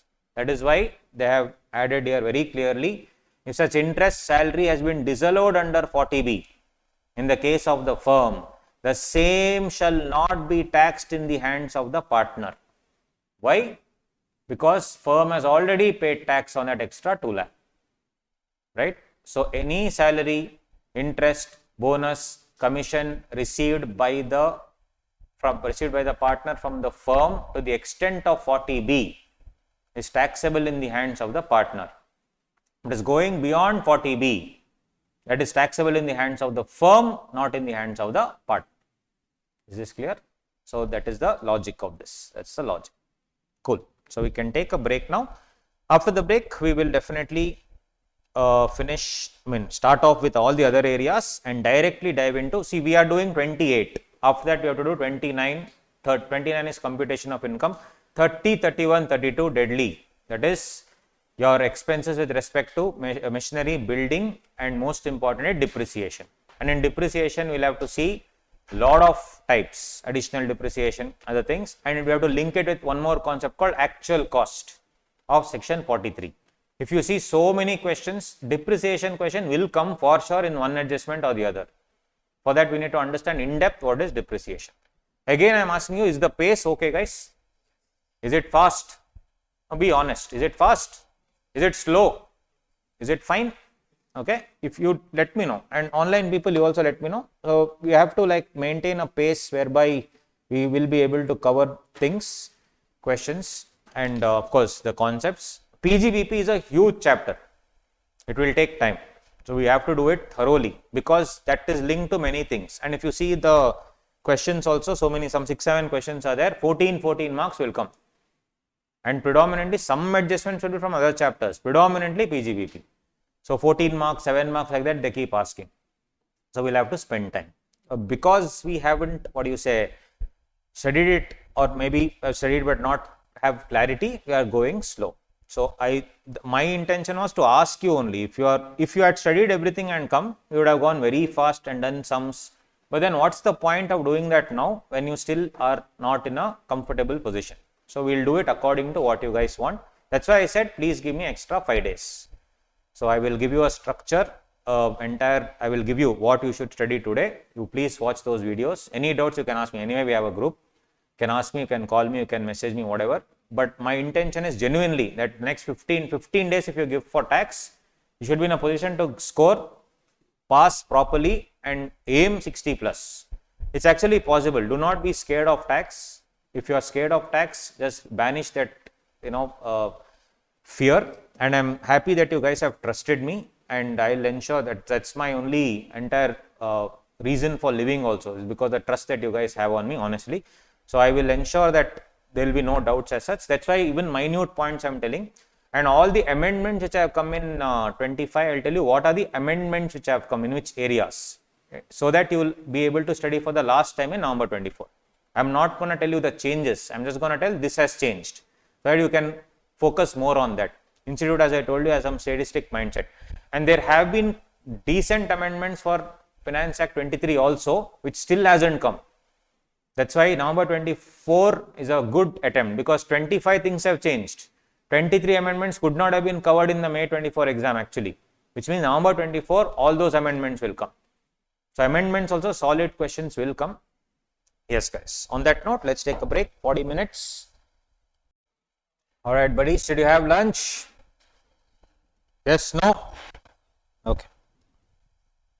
Let's continue with our discussion, shall we? Okay. Okay. So in this session today, we will be finishing off with depreciation, actual cost, and all these important areas. So let's do it. Just before the break, we had done the very basics of this PGBP, and we had done 1, 2, 3, 4, all these points. Now coming to point number 5, any compensation that you receive of the termination or modification of the terms of service. Termination or modification is what they say. So will it be PGBP is the question. And termination, modification of a business contract. So if there is a contract between two people and they say that I want to terminate the contract because you have not followed some of the provisions properly, and because of which he is getting some compensation. Let's say in the agreement only it's given 20,000, 30,000, 40,000, 1 lakh, whatever. Is that PGBP? Yes. So it says, we'll not read these things, just the point number E. Any person by whatever name called in connection with the termination or modification of the terms and conditions of any contract relating to his business. So, example, a telecom company appointed an agent, Mr. Z, to sell SIM cards in the whole of Karnataka. Business plan was revised and Mr. Z was asked to manage only North Karnataka, while another agent, Mr. Y, was appointed to sell SIM cards only in South Karnataka. Mr. Z was paid a sum of 10 lakhs in this regard. In this case, there was clearly a modification in the terms of a business contract. 10 lakh received by Z will be taxed under section 28. Because that is a modification of the contract, hence he has to receive that money, he will get the money as well. Apart from that, interesting to note that here it says termination of his management or modification of the terms of condition relating thereto. So, if any person, again, compensation for loss of office. Will you get any compensation if you lose your office? Yes.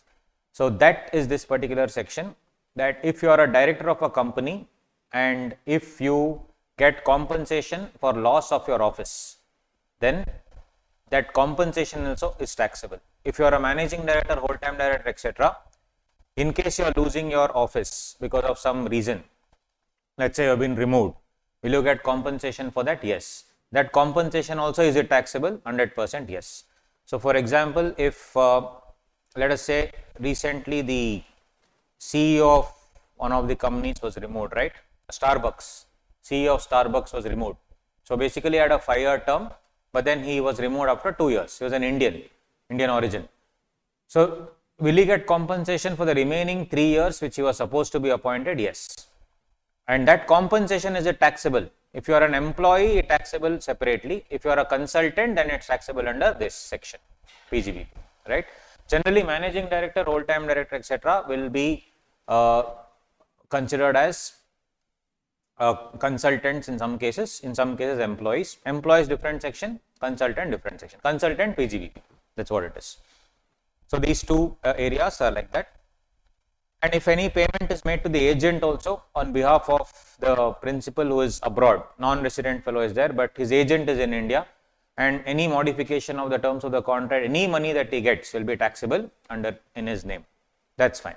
Apart from that, let us say this is one example. So, there is a guy, Mr. R, he has made an additive for Shell company. Additive means what? Basically to add into the petrol so that the fuel efficiency increases. So, they have given 50 crore to Mr. R as a non-compete fee, saying that you cannot, sell this anywhere, you have already given it to us. Please do not share it, please do not sell the same product anywhere. I have already sort of bought this particular know-how from you. That 50 crore, is that taxable? Yes. Any non-compete fee. Non-compete is what? You have to give your know-how only to me. You cannot give it to a competition. You cannot do it on your own, because of which I am giving you 50 crore rupees. So, does this only belong to you? Yes. And this additive that I am giving, does it only belong to me? Yes. That's why I am giving you how much? 50 crore. So, what do you think? Is it taxable non-compete fee? 100% yes. To curb this from happening, what they were doing is, they were taking non-compete fee, they were giving 5 crore. Remaining 45 crore, they had given 45 crore to Mr. R and saying, do not share this information with anybody. It's not non-compete fee.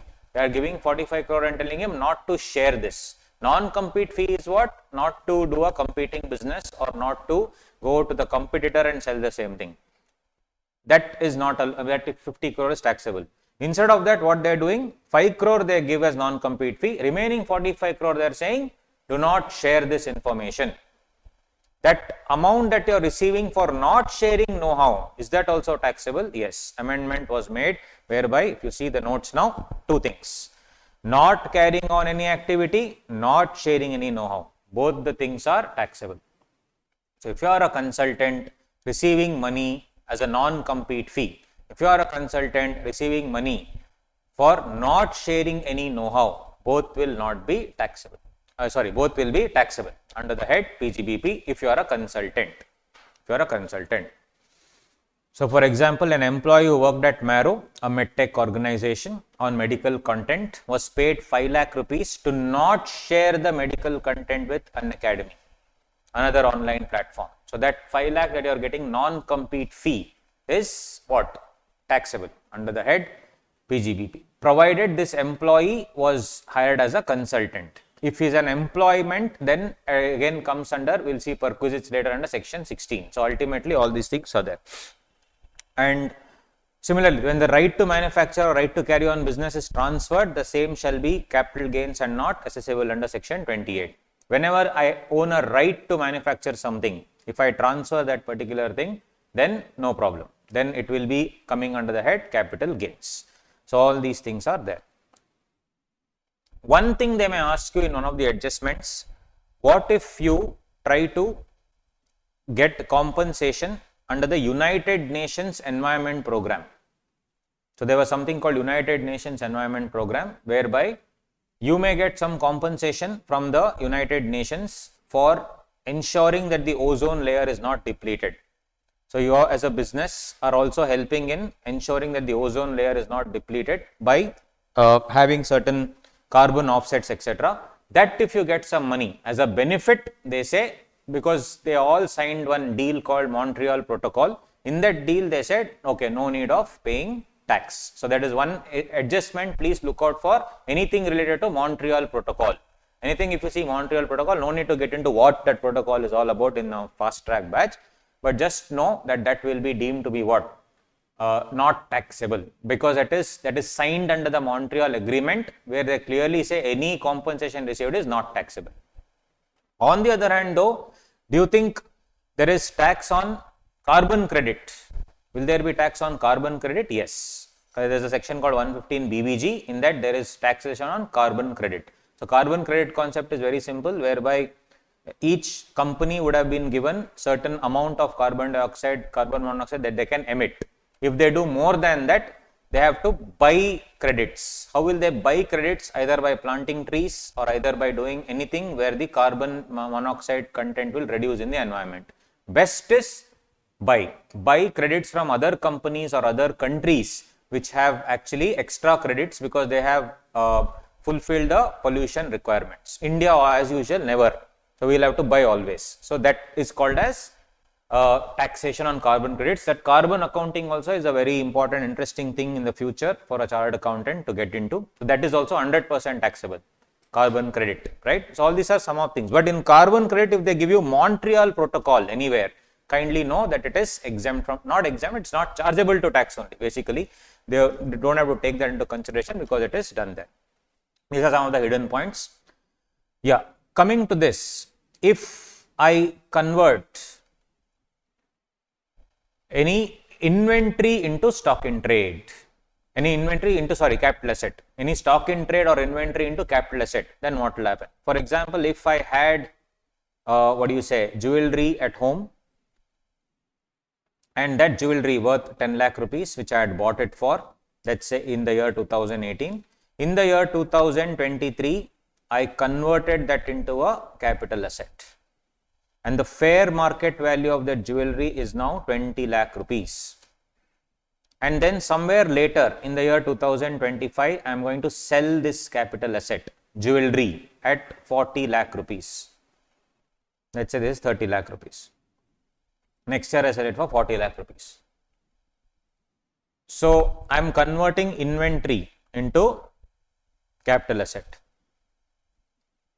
So, the thing is, if I have converted this, we will learn in capital gain that though I have converted here, is this, when is a transfer happening in the capital gain? Only when the capital asset is sold, that is in the year 2025. But as per capital gains, the year when you convert also, actually there is transfer of a capital asset, which means that this is a transfer, conversion is a transfer. But when you are actually selling it, capital gains is computed on that day. So that is for capital gain. This entire thing is capital gain. But the interesting thing is this. You had inventory 10 lakhs in your shop that you have converted into capital asset, right? Which means goods worth 10 lakh rupees, which is valued at 30 lakh rupees, is going out of the business and you are actually converting it. And tomorrow when you sell it, your capital gain only will be 40 minus 30. That's all. Your capital gain will be 40 minus 30. But what about that actual, it seems to be notional, but it's actually actual gain because you bought it for 10 lakhs, but you're selling it for 40 lakhs, but the actual gain will be 30 lakhs. But you are only taxing 10 lakh under capital gain. What about this 20 lakh? This 20 lakh is PGB. Perfect. That is PGBP. So if you see, fair market value of inventory as on the date on which is converted or turned into capital asset will be PGBP. So example also is given. So all these are hidden points. So they'll combine with capital gain also and give anything they can ask guys. Discontinued business already discussed. Discontinued business will be your definitely in the year of receipt it will be PGBP. Now subsidy. Subsidy we will discuss with actual cost of the asset. So the thing is, any grant, any incentive, anything that you receive from the government, I already told you in terms of import-export taxable, any other subsidy also, it will be chargeable to tax under 224(7). If it is related to business or profession, 18. If it is not related to business and profession, then it comes under IFOS. But interesting concept is, if I have bought an asset, right, of 10 lakh rupees, government gives a subsidy on that asset, 2 lakhs. So should I take it into PGBP or should I reduce it from the actual cost? This is like normal. I am doing some business, they are giving me some assistance 2 lakhs, then directly credited to P&L account. If I am not doing business, IFOS, that's all okay. My question to you is, what if I have bought an asset worth 20 lakhs? Because I bought that asset and all the conditions are satisfied, they gave me a cash back of 2 lakhs. Let's say subsidy, 2 lakhs. That 2 lakh should be credited to P&L account or should be reduced from the actual cost? Reduced from the actual cost. So when we do the actual cost concept, there is an explanation 10 which they have inserted where they will reduce it from the actual cost. Explanation numbers and all not needed guys, no problem. Online people, are you there? Yes. One adjustment they had asked once, LPG subsidy received in personal capacity. So the central government in a press release they had told that any LPG subsidy which you have received in a personal capacity, not in the nature of business, will not be chargeable to tax. It will not be chargeable. So look out for the example like that if they ask you. So these are all the various things. So this itself is an exhaustive list of PGBP. What is allowed, what is not allowed, etc. This is PGBP. What about this? This is interesting for November 24 exam. You are having 2 homes. One house you will convert to something called Airbnb. Airbnb is a very nice concept across the world. You have an extra house, you will convert to Airbnb and you will run it as a business. Airbnb is very simple, where you will make the house really beautiful and run it as a hotel. So rather than getting rent of 30,000 per month, you will actually be getting rent of 3,000 rupees per day approximately, which means 90,000 rupees per month. And of course, you can claim expenses and all those things. So now, if you have a second house and make one house into an Airbnb accommodation and charge 90,000 rupees per month and expenses also you claim 60,000 rupees, 70,000 rupees, and then that 30,000 on that again you will claim other expenses, and then you will actually end up paying very less tax, whatever it is. Is it house property or is it PGBP? Is it house property or PGBP? PGBP. Only for November 24, write down somewhere, till for November 24 examination. Second house let out as Airbnb, for example, is PGBP. Last time ever they can ask this. Things have changed, right? So November 24, second house which is let out as a business. A second house, generally all individuals do that. They have two homes. One, they will, instead of renting it out, they'll do an Airbnb. Second house let out as Airbnb or any other thing where they are doing it as a business, especially for individuals. For business people, for hotel is there, they'll register it as commercial property anyway. Not talking about that, I'm talking about individuals. The second house let out will be what? PGBP.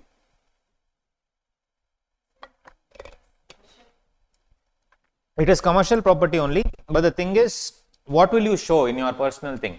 You will show it as house property only, no?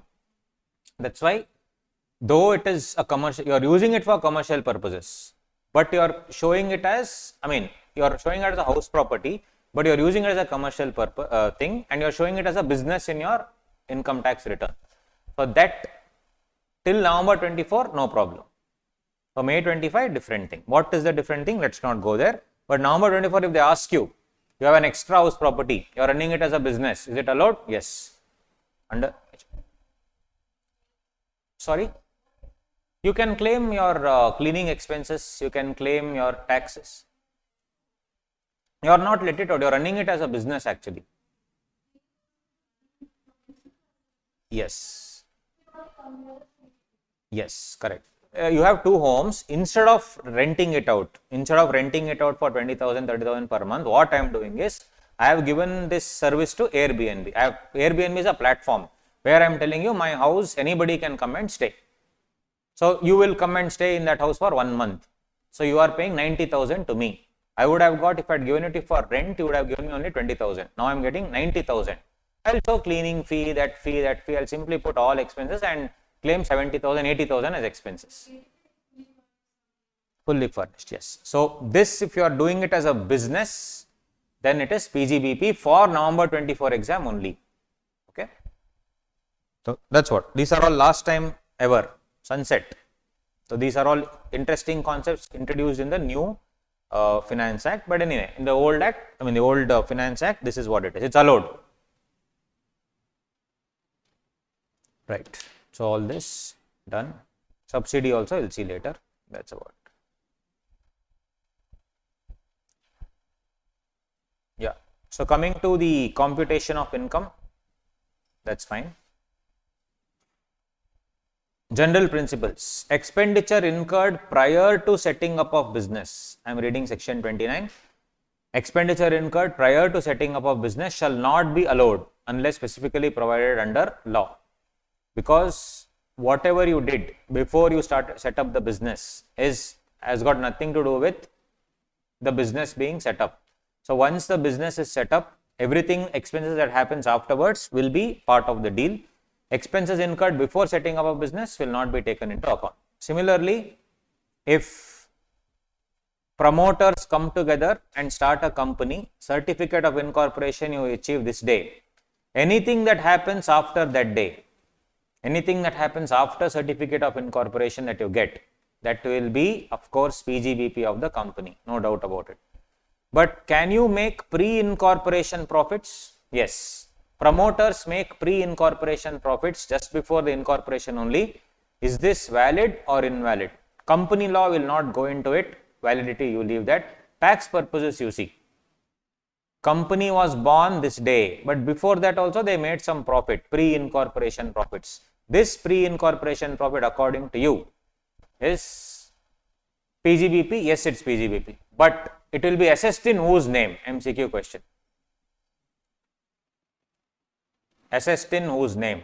First one, company's name. Second one, promoter's name. Third one, AOP. Fourth one, none of these. MCQ question. Pre-incorporation profits. Pre-incorporation profits earned by promoters before the incorporation of the company will be assessed as PGBP in dash. First one, company's name. Second one, promoter's name, individual names. Third one, AOP. Fourth one, none of these. Promoters. This issue went to court. They said it should be treated as AOP. Answer is AOP. Because that's the beauty of law. 4 or 5 promoters are coming together and doing it. Are they doing it individually? No. That's the beauty of association of person. And promoters can be individuals also, promoters can be companies also. So rather than telling BOI, they told it is treated as AOP. So first of all is pre-incorporation profit legal, illegal. That's why I said let's not go into the legality and company law. In income tax, everything is taxed, right? So in what, under what head or under what entity will you tax them? AOP. Sorry? That's what. So in that specific case, they ask them to apply, create an AOP and then pay tax. Deadly case. That's the reason. Because first of all, pre-incorporation profits and all cannot be made. If you made also, it should be ratified. When I am not allowing expenditure before setting up a business, why should I allow income in the company's name? But I told you any income is income. Hence, I will tax it in the hands of the AOP. This was an MCQ question for 2 marks. Simple question, but many of us did not write because obviously it's a little tricky. We have to know that specific case to understand that. So it is taxed in the name of the AOP. Create an AOP, create PAN, set up an entity only for paying tax, deadly, right? And you have to pay tax. General rule, pre-incorporation expenses are not allowed. Exception you have in the act only, preliminary expenses, 35D. Is it allowed? Yes. For the next 5 years it is allowed. All those things.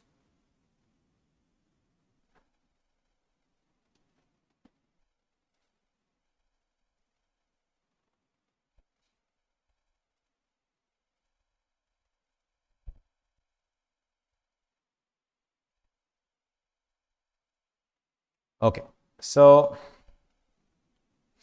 this difference between this capital expense, revenue expense, all this also they keep asking in these MCQs here and there, 2 marks, 1 mark like that, because we'll have to look at these 2 marks only to build our other things, because anyway we will score 20, 30, 40, but an extra 10 marks will be through these things itself.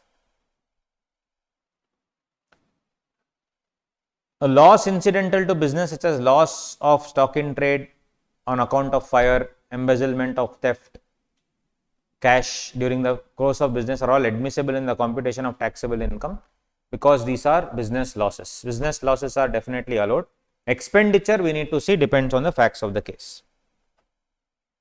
And of course, one more thing, you had a pharmacy, I came into your pharmacy, I did a raid. There I found medicines, of course, apart from that I found drugs also.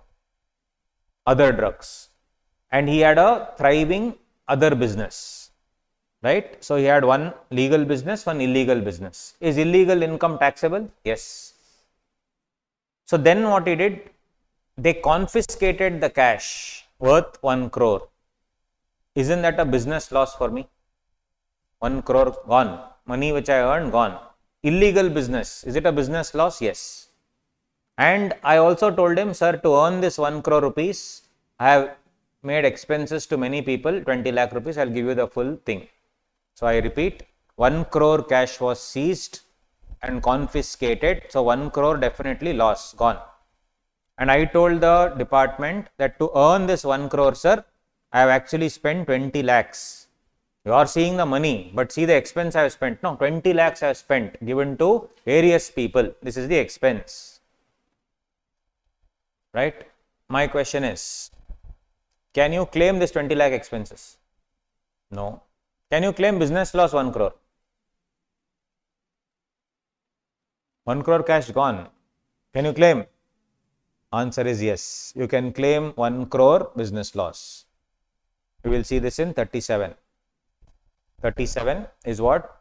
The general section for expenditure. Expenditure is not allowed for illegal income. Nowhere they say about loss. These are all the hidden points. Expenditure is not allowed for illegal income. That was an amendment also 2 years ago. But nowhere they say about loss. Is loss allowed? Yes.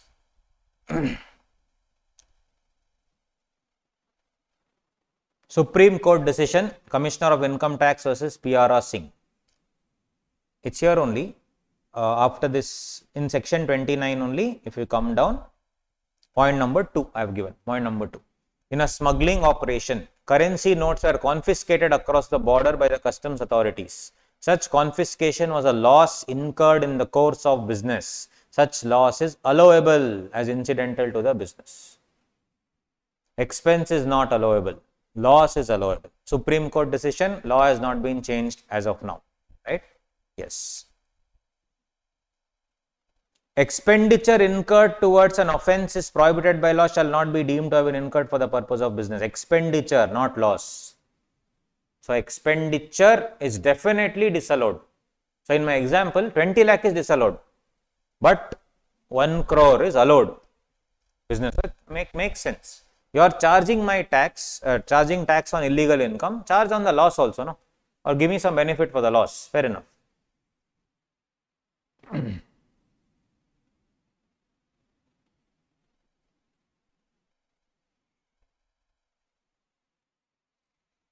Right. With that in mind, let us come to section 30 to 37, guys. In that 30, 31, 32 is what we need to do immediately.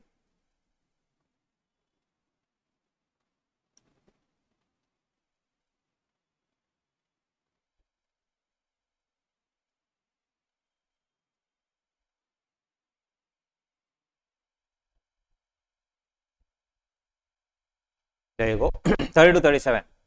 30.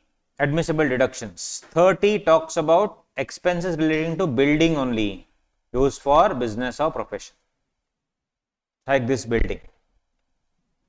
For the owner, for the tenant, everything is concise format, it's easy for you to understand. For the owner and the, so basically we did 28, 29. 29 is computation of income, 28 is charging section.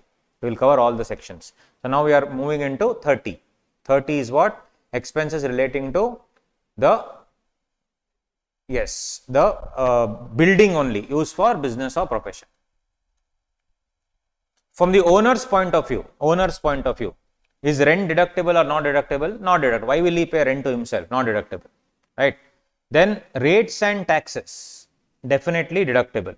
Insurance, deductible. Revenue repairs, deductible. Capital repairs, not deductible. Revenue repairs, I had to fix a leak in the plumbing, deductible. Capital repairs, he completely renovated and added one more floor, that is not deductible because that will be taken as an asset, right? That's the only reason, nothing else. On the other hand, tenant. So here let's say sir is the tenant. Is he paying rent? Yes. Is it deductible? 100% yes.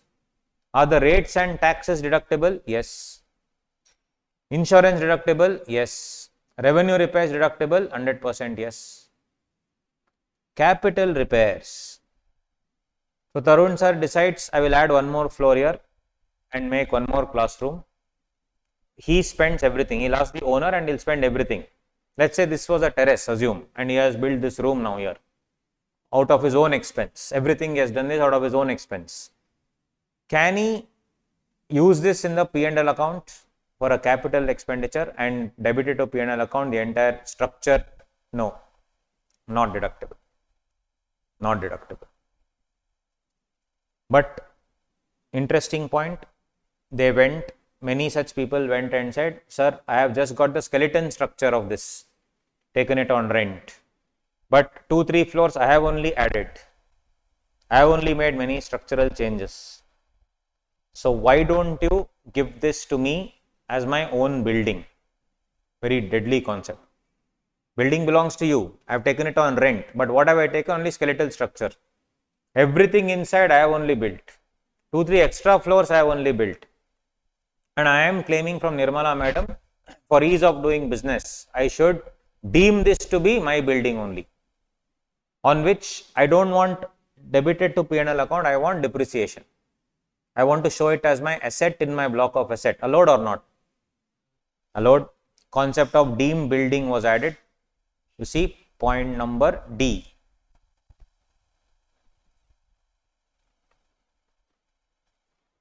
Capital repairs by tenants, where the assessee carries on business or profession in a building not owned by him. Any capital expenditure incurred by the assessee for the purpose of business or profession or construction of any structure, renovation or extension of the building, such capital expenditure will be treated as if the building is owned by the assessee.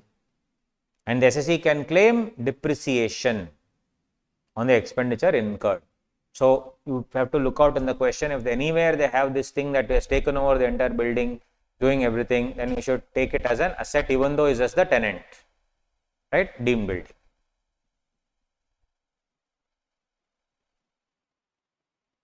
Yes, and all these taxes, etc., will be allowed only and only if you pay everything before the due date of filing the return, right? Otherwise, not allowed. So there is a section, as you know, 43 capital B, which allows you payment, which allows you deduction only if you pay before the due date. Before the due date. In that one very important amendment, MSME has come, which is again very relevant for November 24 exam. We will do that later. So I am just telling you what are all the changes. So all 43B was normal, but now they have added one interesting point relating to MSME, which is again amended and can be asked for November exam. Yes.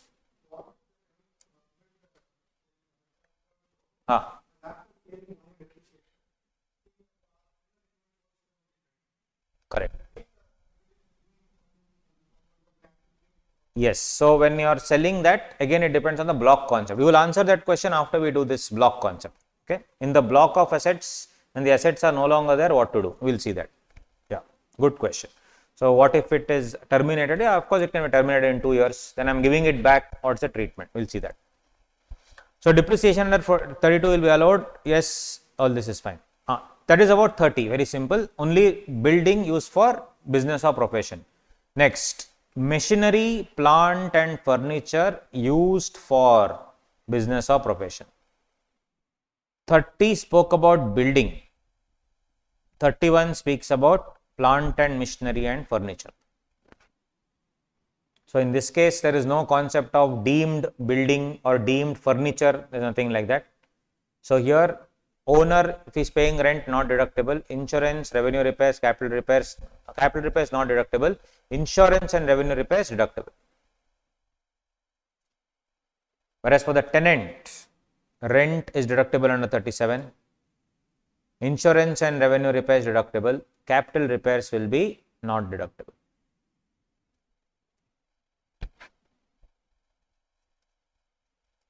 So an expenditure would qualify as current repairs if it is incurred to preserve and maintain an already existing asset.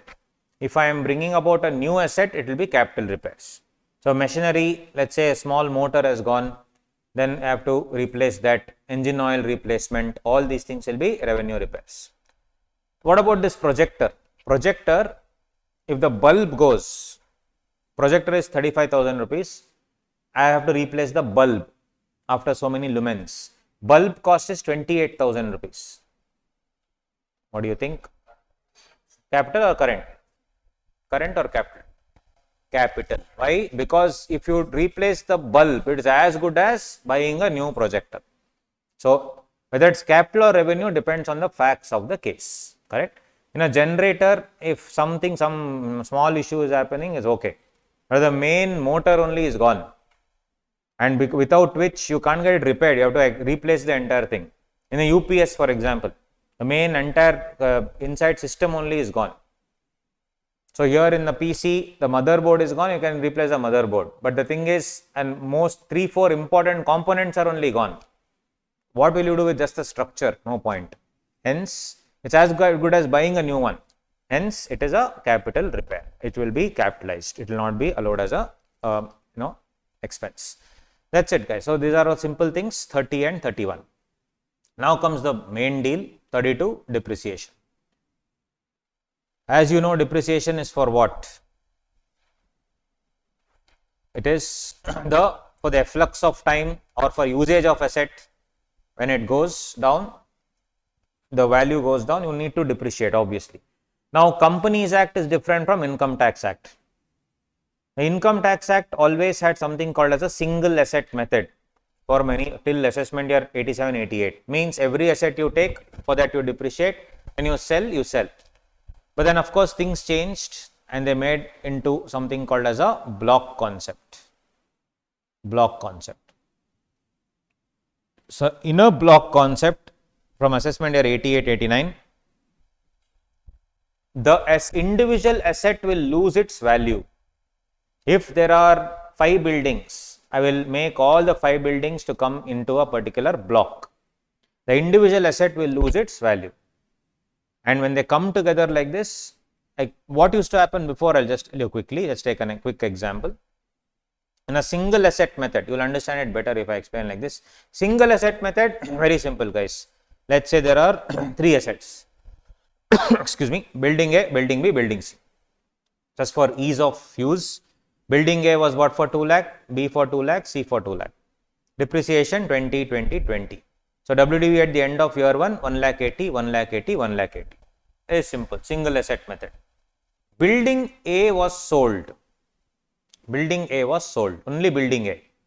What's the WDV at the end of year 1? 1 lakh 80, that was sold. 2 scenarios. It was sold for 1 lakh 44,000 or it was sold for 1 lakh 96,000, 2 scenarios.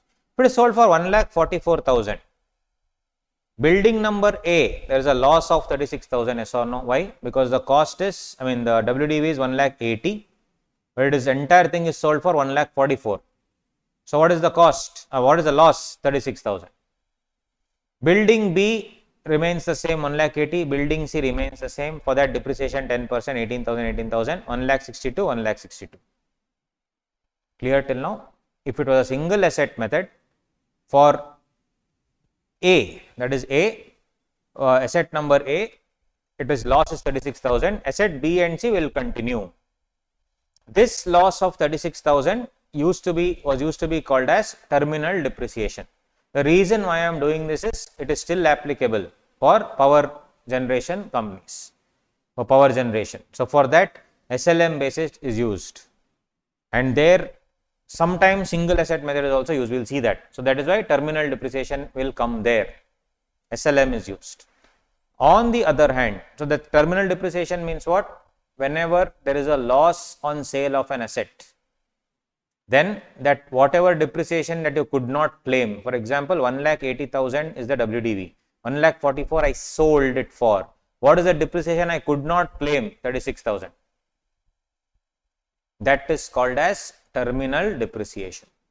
Terminal depreciation. On the other hand, guys, if a asset of 1 lakh 80,000 is sold for 1 lakh 96,000, 1 lakh 80 is sold for 1 lakh 96,000. That extra 16,000 profit is what? Credited to P&L account. That extra 16,000 is credited to P&L account. That is called balancing charge, because 1 lakh 80 was their asset. Now I got extra 1 lakh 96,000. That extra amount 16,000 is called balancing charge. What was the actual cost of the asset? 2 lakh rupees. The amount that I am getting 1 lakh 96, is it more than 2 lakh or less than 2 lakh? Less than 2 lakh. So that extra amount, I had depreciated 20,000 rupees. I got back 16,000. That 16,000 is called balancing charge. This, because I have debited 20,000 as depreciation, I am getting 16,000 as profit. That is called balancing charge. Till now clear, everyone? Yeah. Online people, is it clear? It's just a single asset method concept. What happened in assessment year 88, 87, 88? This I did only because I will use this in selling of scientific research equipment, selling of specified business asset. Same concepts we will be using, terminal depreciation and balancing charge. In a block of asset concept, what happens? Opening WDV nil. I will add all the assets into one block, guys. So 2 lakh, 2 lakh, 2 lakh will become one asset, one block. 6 lakh, right? So the asset will lose its individual significance and it will all come together. Individuality only it will lose. It will all come together, and that is called as a block of asset. So opening WDV is nil. I don't have an opening WDV. During the year I added 2 lakh, 2 lakh, 2 lakh, overall 6 lakh. Did I sell anything during the year? Nil. WDV at the end of the year is how much? 60,000. And what is depreciation as per Income Tax Act? 10% you take, 60,000. What is the opening WDV for year 1? 5 lakh 40. My opening WDV also, if you see here, if I took 10% here, 1 lakh 80, 1 lakh 80, 1 lakh 80 was 5 lakh 40. Here also same thing, 5 lakh 40. Things really change now in the year 2. In a single asset method, what is happening? Each asset is reducing or increasing and the other asset remains the same. Now, block concept, an asset is sold in the block for 1 lakh 44, same dialog. Scenario 2, sold for 1 lakh 96. It is sold for 1 lakh 44, what happens? Opening WDV is 5 lakh 40. Actual cost of any new asset acquired is nil. Sale of asset is 1 lakh 44. So, WDV has become 3 lakh 96,000. WDV has become 3 lakh 96,000. Correct? If I do the old method, WDV will become 1 lakh 62 plus 1 lakh 62. Correct? How much is it? 3 lakh 24,000. In the old method, 1 lakh 62 plus 1 lakh 62, 3 lakh 24,000 and 36,000 is loss. In the new method, however, 3 lakh 66 it should be 3 lakh 66, right? 1 lakh 62, 1 lakh 62, yes. Or you just take this account, 1 lakh 80 plus 1 lakh 80. Let's not do this depreciation, I have not yet done it. I am only taking these two. At the end of year 2, it will be 1 lakh 80, 1 lakh 80, 3 lakh 60 and then loss of 36,000. Right? I should only take that because second year I have not come, second year I have not done only yet. This is just at the time of sale, I have not done the depreciation yet, right? So, 5 lakh 40, add actual cost, sale of asset. I have not yet done depreciation, now comes depreciation. So, WDV at the end of the year, before the depreciation I have applied is 3 lakh 96. In the old method, it is 1 lakh 80 plus 1 lakh 80, 3 lakh 60. So, 3 lakh 60 has now become 3 lakh 96,000. That time there was a loss of 36,000. Here the WDV has increased by 36,000. Very simple. So, there I am debiting the P&L account by 36,000. Here I am increasing the asset by 36,000 and every year reducing the depreciation. That is the beauty of block concept. Correct? That is the beauty of block concept. There individually I am taking and every year I will adjust. Here no every year adjustment. Everything will be adjusted in the block itself. It will either be added in the block or subtracted in the block. Individual asset will lose its significance the moment it enters the block. Simple. And from the entire block only I will remove the assets. So, when will depreciation be charged? Two conditions must be there. At least there must be one asset in the block. Then at least there should be some value. Correct? If there are 10 assets in the block, value is 0. No depreciation. If there are value is 1 lakh, but not even one asset is there, no depreciation. The moment both the conditions, at least basically one condition must be there. There should be some assets in the block, right? And both conditions. There should be some assets in the block and there should be some value. If both the conditions are satisfied, then it is PGBP. Otherwise, it will become capital gain. That capital gain point we will see again later. But yeah, this is how it is. On the other hand, guys, if I sold the asset for 1 lakh 96,000, what is the opening WDV? 5 lakh 40. Add cost nil. Sale of asset now is 1 lakh 96,000. So, the WDV now, earlier it used to be 3 lakh 60. Now it is reduced by 16,000. 3 lakh 44,000. What I credit 36,000 in the credit side, instead of that I am reducing my asset. By reducing my asset, I am thereby claiming less depreciation. So, block of asset method spreads out the loss or spreads out the gain, that is all. Spreads out the loss by increasing the value of the asset and claiming higher depreciation. Spreads out the gain by reducing the WDV and reducing the depreciation. That is all. That is the concept. Both concepts you should know because terminal depreciation balancing charge comes somewhere else. That is why I did that. Whereas here this is the block concept. The moment an asset enters the block, asset loses its individual significance totally. And all that matters later is the block. So, when will depreciation be charged? Both the conditions must be satisfied. There must be at least one asset in the block and there must be some value. One asset in the block and some value. Even if one condition is not satisfied, gone. It will result in capital gain or something else. Is this clear, guys? Everyone? Clear? Online people? Sure? Everyone understood? Yes, this is the block concept. With this in mind, now we need to see the structure of depreciation. What should be the structure of depreciation questions? Guaranteed, guys, 100%. You open any question in PGBP, depreciation adjustment is guaranteed. That's why we have to spend some time on this. Actual cost also. All these are very, very interesting areas, after which we'll solve questions. Some important conditions. SSE must be the owner. Means he must be the beneficial owner of the same. The benefit should accrue to him. He must be the owner. Exception, team building. We just did team building. In team building, are you the owner? No. So Tarun sir created all these things, created the entire terrace into his liking. He can actually claim depreciation for this. Assuming this is the terrace, right? He can claim depreciation for this if he wants to. Is he the owner? No. General rule, SC must be the owner. The exception is team building. In team building, you need not be the owner.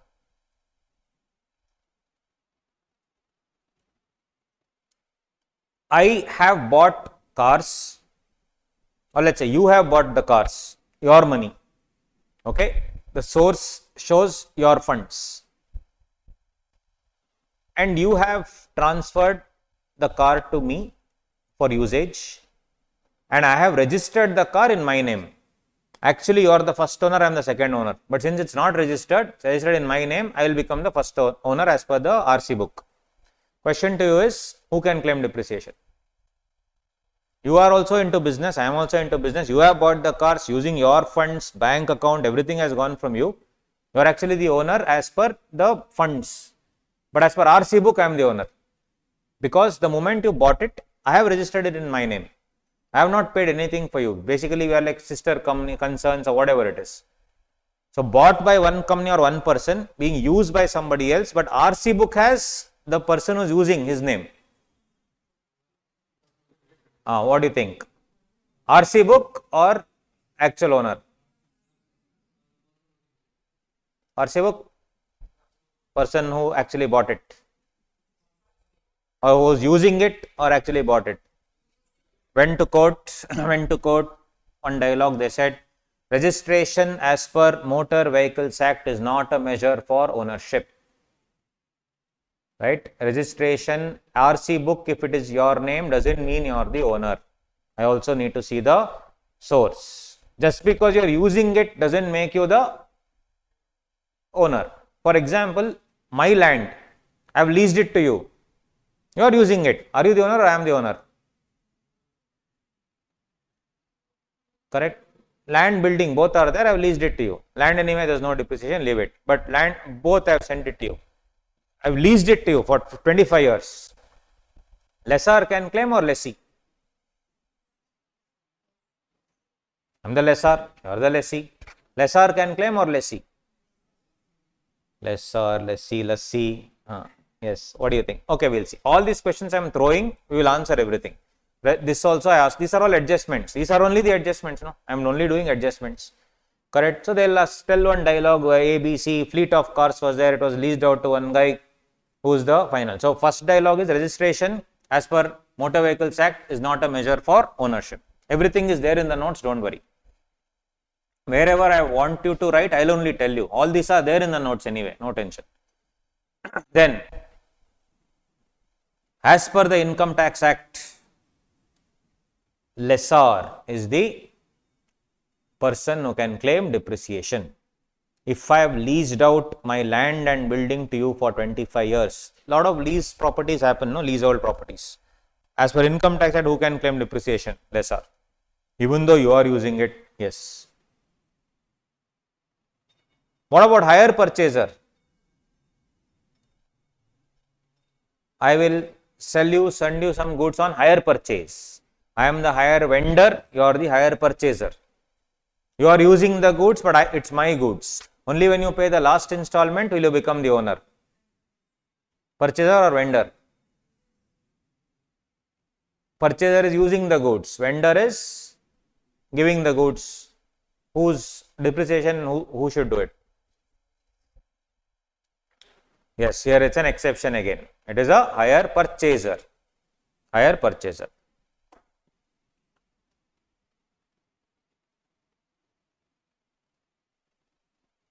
Right. So, coming back, let's read all those things. Everything I'll show you here only, guys. Depreciation, first of all, you can read the points. SSE, I'll just the main points I'm reading, not everything. Must be the owner of the asset. Definitely. What if you are joint owners? Proportionate. Fractional ownership also is recognized. 3 brothers jointly own property, 1/3, 1/3, 1/3. Depreciation also they can claim on 1/3, no problem.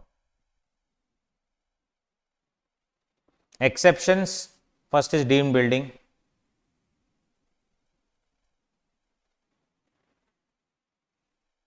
Hire purchase contract also is an exception.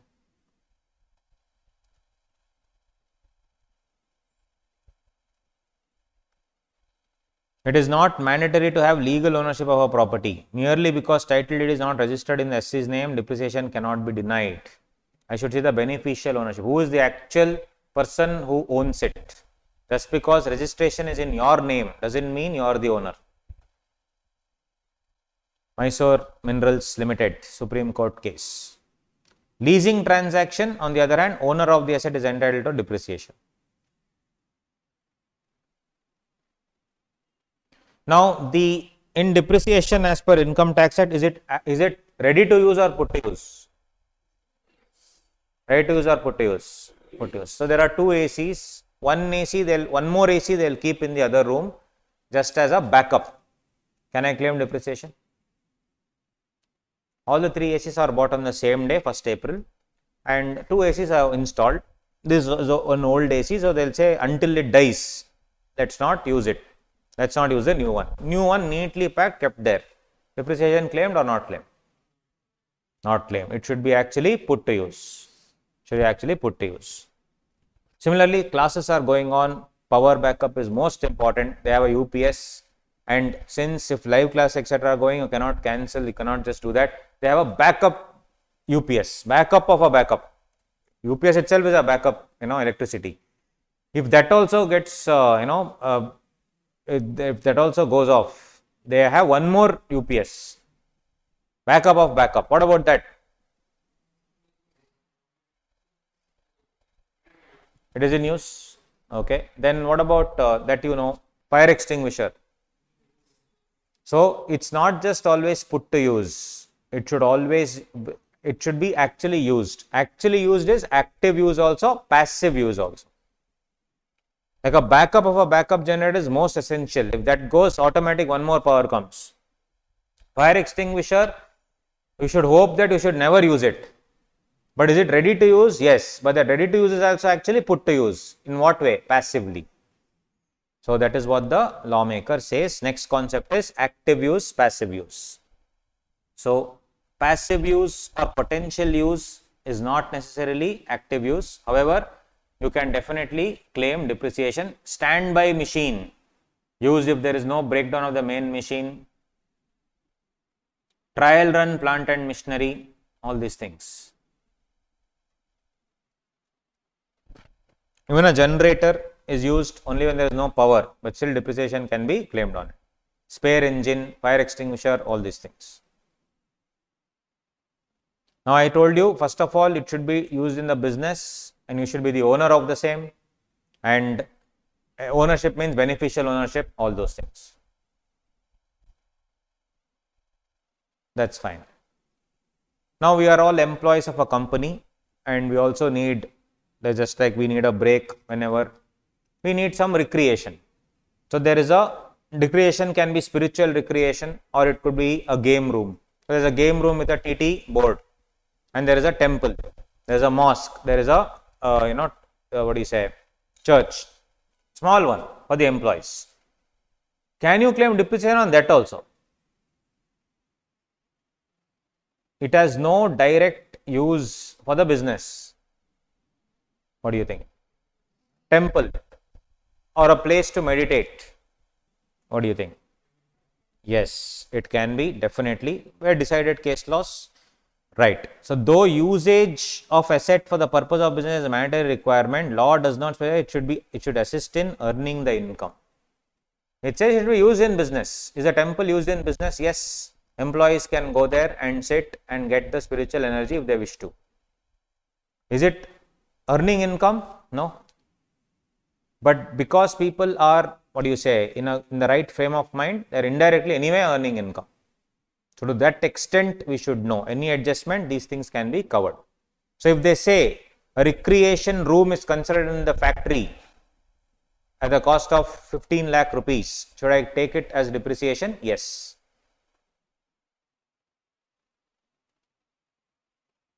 And it says here put to use. Put to use. I bought an AC for the factory, but I put it to use in the director's home. Official residence. Allowed or not? Is it for personal nature? In his house if I keep. What do you think? Is it for his personal nature? It's a official quarters. Official quarters. Building. Official building. Quarters will be there. No. So, I bought it for the factory, but there one extra was there. I put it in the director's official quarters. This was one adjustment once. What do you think? Point number C. Assets put to use outside India or outside the SC's factory, like customers' premises, director's residence, whatever it is, are eligible for depreciation. See, so many adjustments. These adjustments only come in the exam. Depreciation you can also calculate, anybody can calculate, but whether it is coming or not is what we need to decide. That's why these adjustments are important. I have bought the asset in 21-22, used it only in 23-24. What do you think? Bought and kept AC, for example. Until it goes, I will not use the new one. I got an offer for 2, that's why I bought it. One, I have kept it neatly packed. I am using it only in 23-24.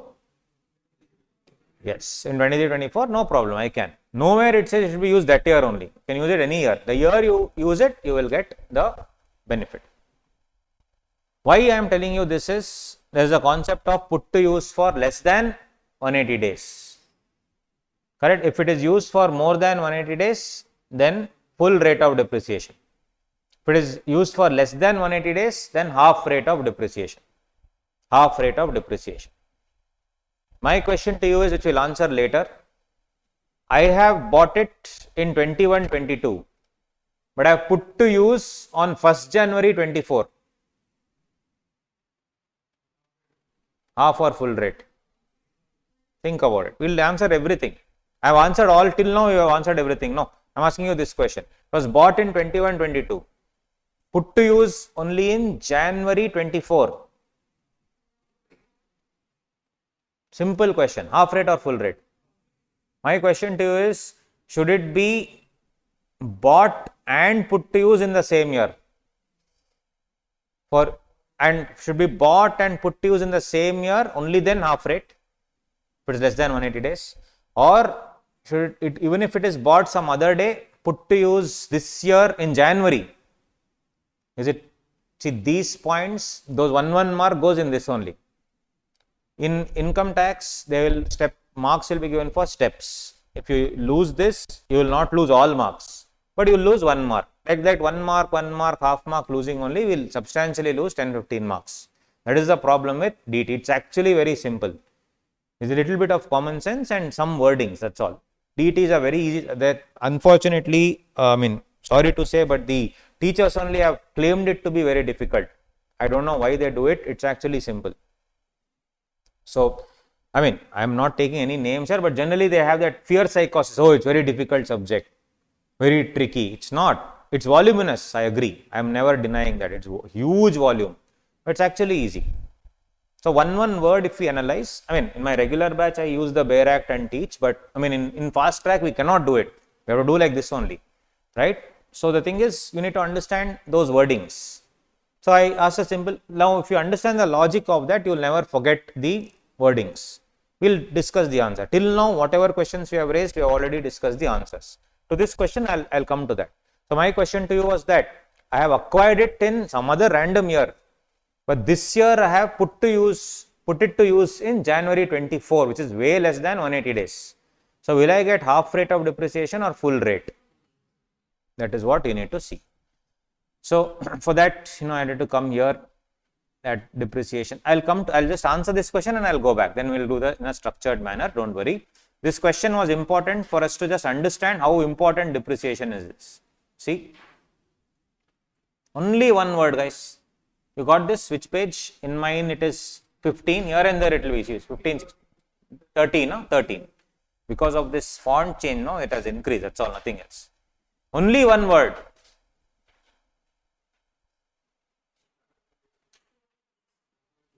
Only one word gives us the answer.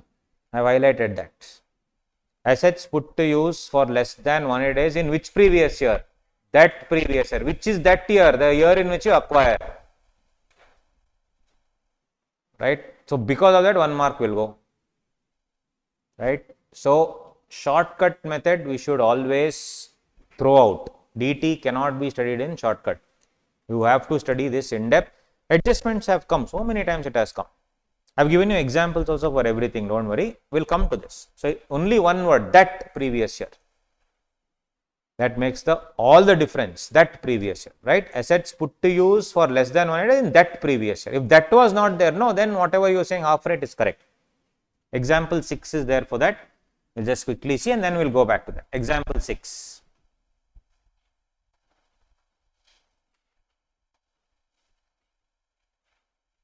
Example 6.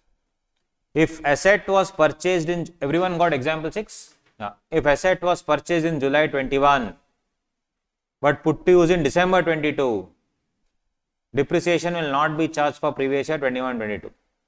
As the asset was not put to use, however, for previous year 22-23, depreciation will be charged at full rate and not half rate. Half rate is used only for that previous year, in which the asset was acquired and put to use. They say acquire an asset and put to use in that previous year for less than 180 days. Hence, it is what? Full rate. Full rate. And now come back, guys. We'll go in a structured format. We're doing all these things. We understood the basics of all that.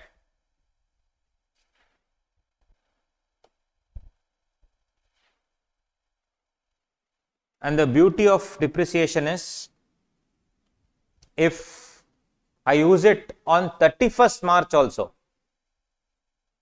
I will get half rate depreciation. Crazy. On the other hand, if I use it for a full year and 31st I sold it off, no depreciation on that. Crazy. That's the beauty of Income Tax Act.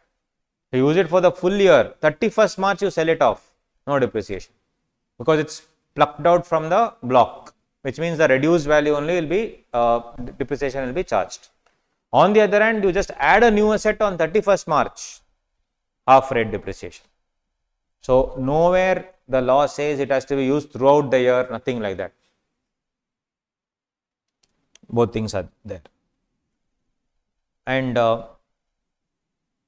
in a building, half building I use for residence, half building I use for business. Can I claim proportionate depreciation? Yes, all that is allowed.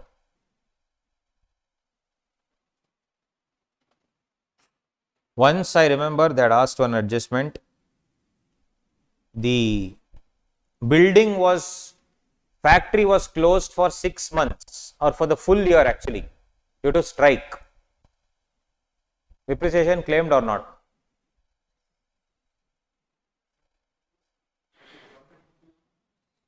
It's already put to use. What do you think? Yeah. See here. Kolkata case law. Machineries were not used even for a single day. Depreciation shall not be allowed. To be fair, this was new machinery. This was new machinery. New machinery was installed. But was it put to use as such? No. Why? Because the factory was closed. What do you think? Allowed or not allowed? Not allowed. But if it was continuously being used, then it's fine, no problem.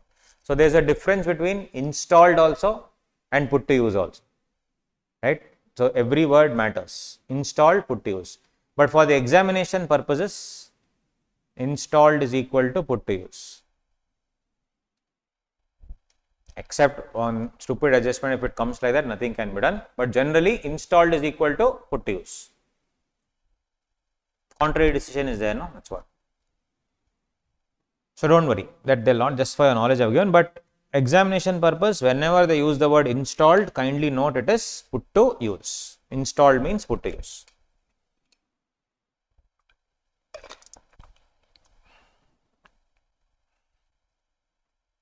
Right. So I'm just doing all the important areas as such. Owner of the asset done. This is done. Right. Coming to the class of the assets, these are the only class of assets that we can categorize it as tangible, intangible.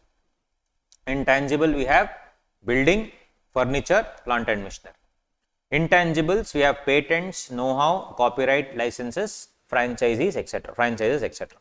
Only two types of assets, tangible, intangible. Intangible, only three: building, furniture, plant and machinery. But then there are subcategories there, which we will see. Intangible assets, goodwill, know-how, patent, copyright, all these things are there. Now, Tarun sir has gained a name for all these years taking IDT. Let's say in his balance sheet, his goodwill is, let's say, 1 crore rupees. Will you claim, is it an asset? Yes. Will you claim depreciation on that? But isn't it an intangible asset? Yes. So what do you think? Will you claim depreciation? I say, yeah, why not? That is one question.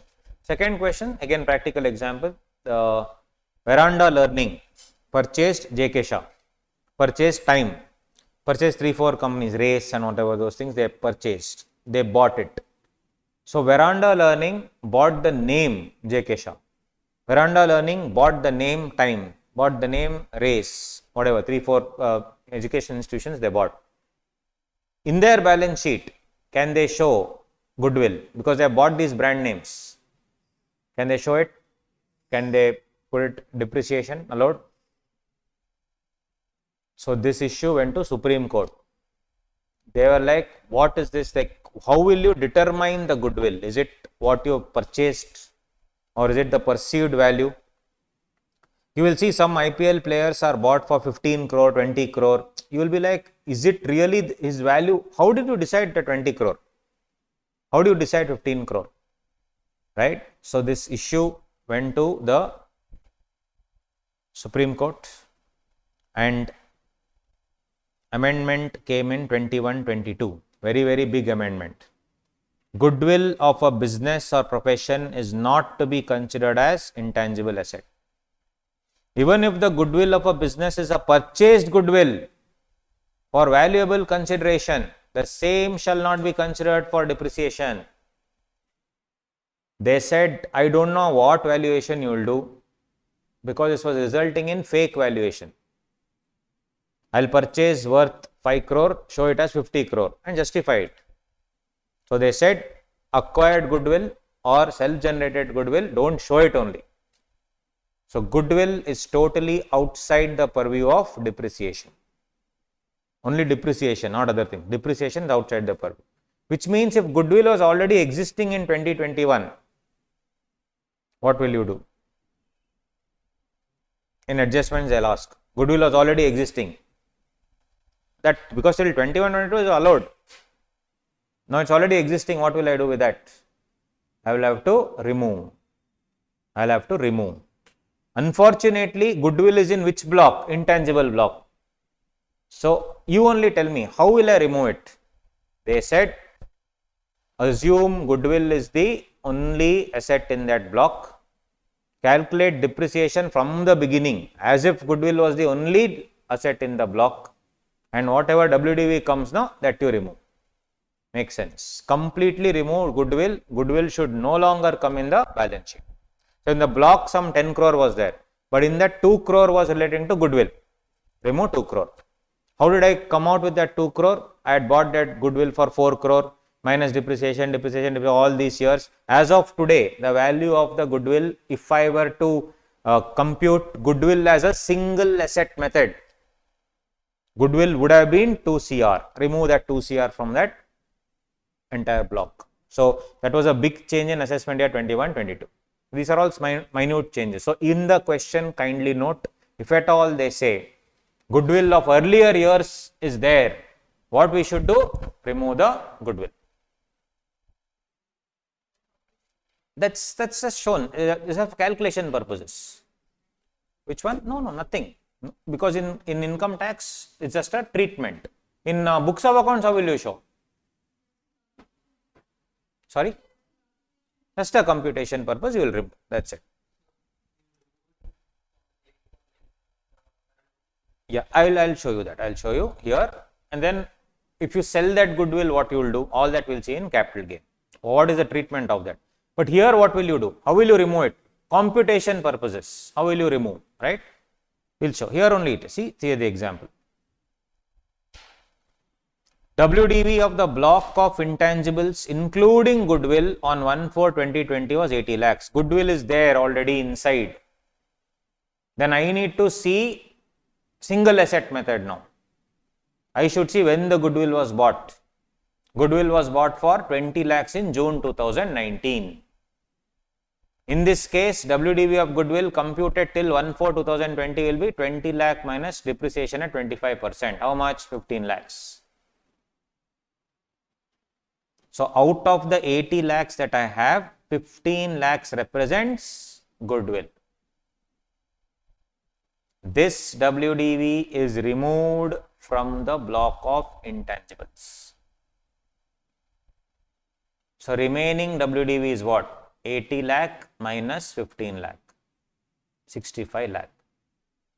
And for previous year 2021, depreciation shall be calculated for the remaining assets in the block.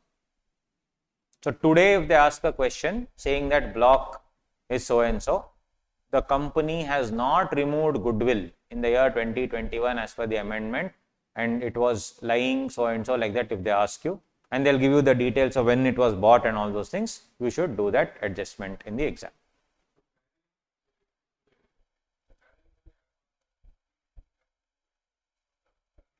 Yes. Ideally speaking, you should have removed it that time only.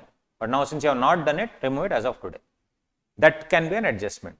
Because they have not done, they'll tell they have not done it, they have not followed. This is not as per your books of accounts. In books you will still show it. I'm talking for computation of depreciation sake only. Now you have that thing, you will sell it off now. Is it a capital asset? Goodwill. Right? So you will sell it off. What to do? If whenever you sell it off, see that. If such goodwill is sold subsequently, earlier it used to be what? Removal from the block. Now block is not there. Cost of acquisition shall be actual cost minus depreciation claimed for the purpose of computing capital gain. So in capital gain we'll see, don't worry. Capital gain we'll see. Because too much, I don't want to confuse you with too many things. Slowly, one by one we'll go. No problem. So these are the hidden adjustments. Last 3-4 years, actually many amendments have come. Small changes, and all small things will come as adjustments, right?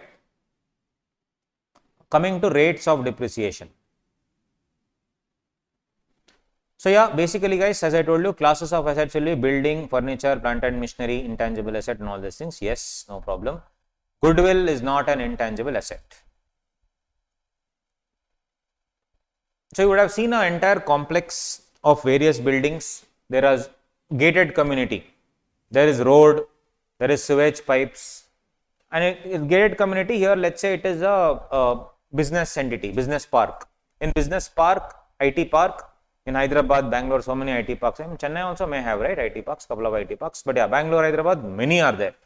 So there are various, businesses, and neat gardening is there, roads are there, footpath is there, sewage system is there, water sources is there. All these things are building or plant or furniture. Building is building. What about road? But these adjustments will come, rate you will get confused now. Road is machinery, plant or building? Building, yes. So, road is a building. So, if you see guys, come down here.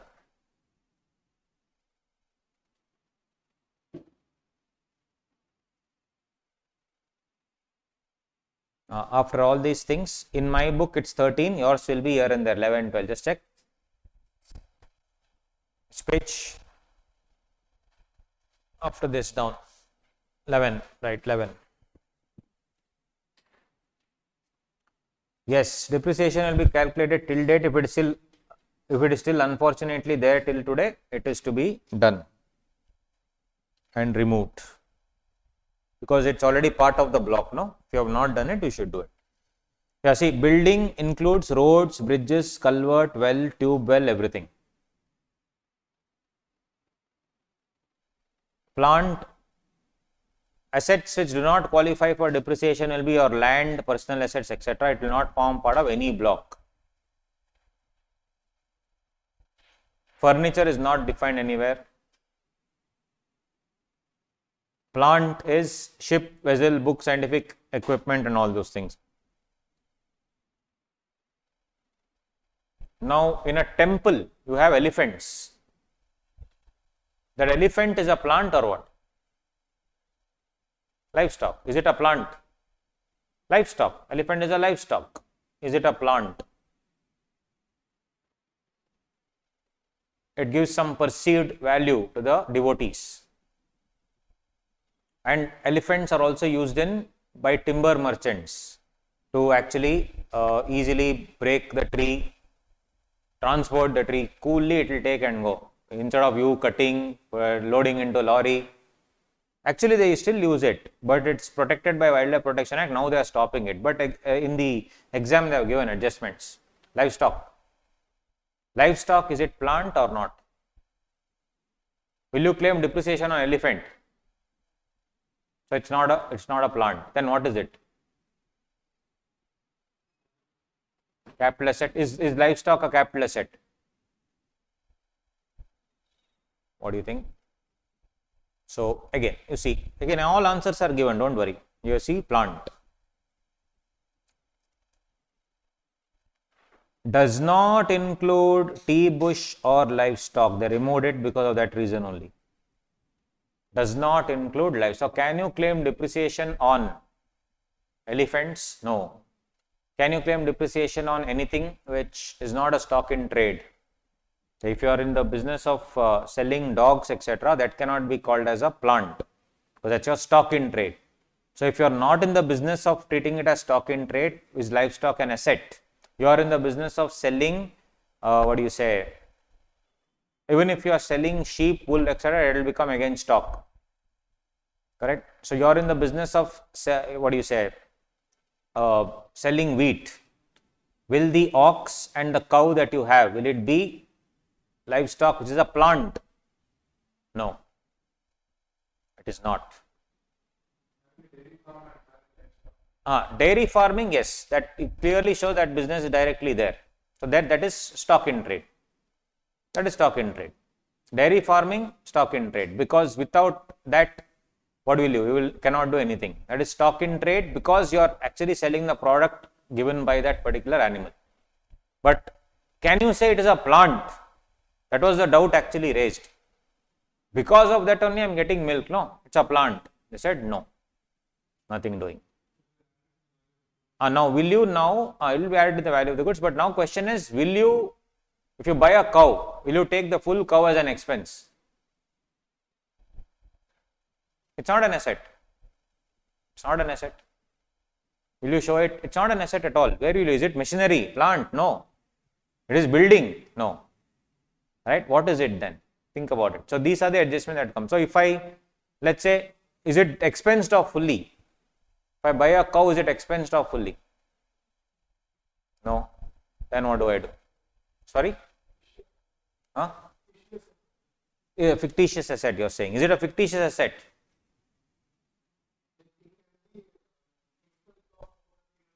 Is it expensed off in a period of time?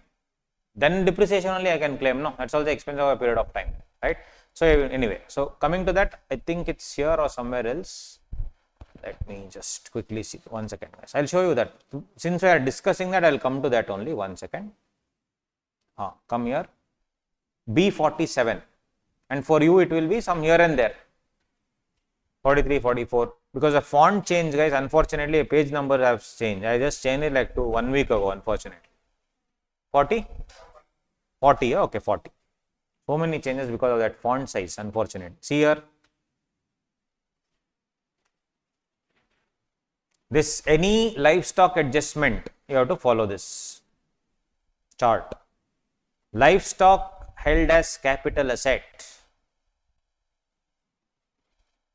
Expenditure incurred for acquiring animals is similar to cost incurred for acquiring a capital asset. Okay, that's fine. How will I treat it as? As per 43.3, livestock is not considered as plant and claim of depreciation is not permissible. Then what do I do with it? So if you see, only when such animals have died or it have become permanently useless, difference between the actual cost and amount realized on sale of the carcass shall be allowed as a deduction. When? At the time of death. See, it's a different thing. It's a different thing for livestock. I buy a livestock today for 1 lakh, no treatment in income tax books. I'll keep it for 5 years, it unfortunately dies. I sell the carcass, sell the meat, I get 1 lakh rupees. So what should be allowed as a deduction? Cost. What did I say? 2 lakhs. 3 lakhs. Some 3 lakhs I bought. 3 lakhs minus 1 lakh. 2 lakh will be my cost as per section 36 to be debited at the time of death as per tax books. Right? So these are the changes. So if they ask in the question, they bought livestock this year to 3 lakh, not debited to P&L account, will debit to P&L account. No. And write assumption, this year only it died. We can write that. Yeah, then it's fine. Then it's okay. Sorry? Good question. Suppose it's sold at profit, then is it treated as income? Is it capital gain? Income or capital gain? Yeah, it's not a block only, no. I'm not putting it in this thing. What do you say? I'm not putting it in the block. So it can't be PGBP. Is it capital gain?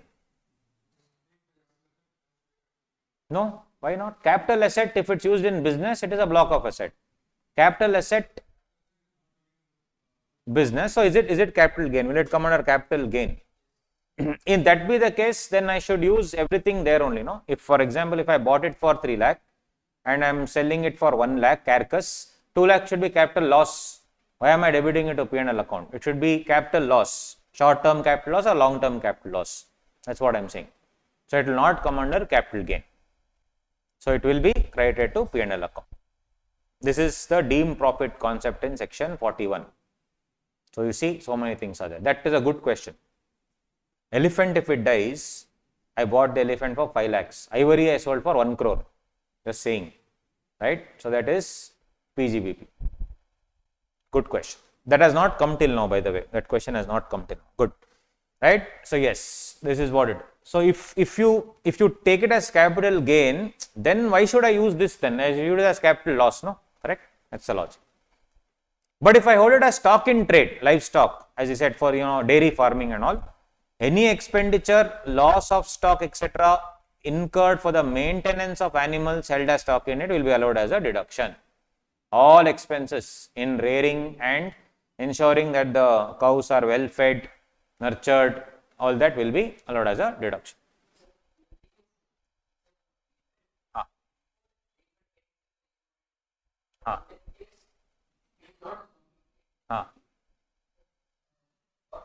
No treatment. But here if you see, died have become permanently useless. It is here, will you have any treatment there in income tax? Correct. So permanently useless? Is it for our business or the animal has become permanently useless? He is asking another question. That elephant has become old, sold that elephant, got one more elephant. That's what he's asking. It's useful for my business, but I just sold it. So those kind of things. First of all, elephant's example is now invalid because of Wildlife Protection Act. Earlier they used to do that. There was no tax treatment only. Where will you tax it? Nowhere. Correct? Some people, there are one case where they tax it in IFOS, other sources. Imagine elephant in other sources, right? It's there. So now that question will not arise, but yes, there are certain things with birds and horses and all that. Now they still do it.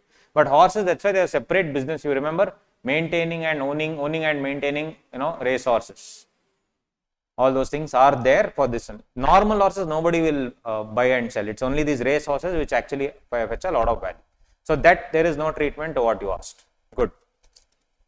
Good. These questions is what I really asked. That is why I actually travel, because it's nice to interact with you. Now I got another doubt. I will note it down. Next time I'll ask the students the same question. So keep throwing doubts, man. It's very nice. So yes, did you understand, guys? This livestock was definitely adjustment in the question. So small points. That's all. I am here only to tell you about anything. Why won't you know depreciation? You already know depreciation.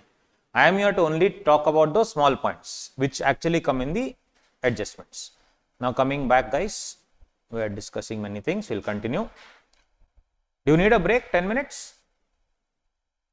Need a break? Or we'll take it in 10 minutes, 10-15 minutes? Can you sit for 10-15 more minutes? Yeah. Okay. Online people, the online people can sleep also and watch, no tension, no problem, no issues. Online people chilled out life, but it's very difficult, man, to watch continuously the screen, actually speaking. Right. Cool. So coming back, guys, we are still doing here, buildings still. Depreciation is a huge concept and you have to do it properly. Should be no doubts only in depreciation. Anyway, rates also, unfortunately, we need to remember the rates. Anyway, coming to method of depreciation, we'll come to the rates, method of depreciation. So, in all cases, it is WDV, except one case, generation and distribution of power. Here, at the option of the SSE, I can do SLM or WDV. Mind you, at the option of the SSE, SLM or WDV. Rates of depreciation, yes. In simple words, it's there. I have given the entire chart on rates. I'll write it here again. Building, residential building, guys, staff quarters and all these things, 5%. Residential building, staff quarters. General building, 10%. Temporary building means what? To construct a building, they will make one more temporary building with asbestos sheet and all. That is 40%. Simple. Furniture, 10%. Direct, no change. Intangible asset, whatever you take, 25%. Now comes motor vehicle. Motor vehicle, in that, there is one adjustment of 45%. Now no longer they are asking. So you can ignore it. Nirmala madam gave one thing that between 2019 to 31st March 20, if you buy some vehicles, you will get 45% depreciation, because that time, if you remember, this BS6 etc. was coming. So the old vehicles and which was not under the new emission guidelines. So in order to sell that off, they gave this, this thing. But it's only till the whatever you bought till 2020. I don't think they have never asked such high level questions with the dates you have to remember. So you can actually ignore this. No problem. Ignore this. You can ignore this also. It will simply create confusion.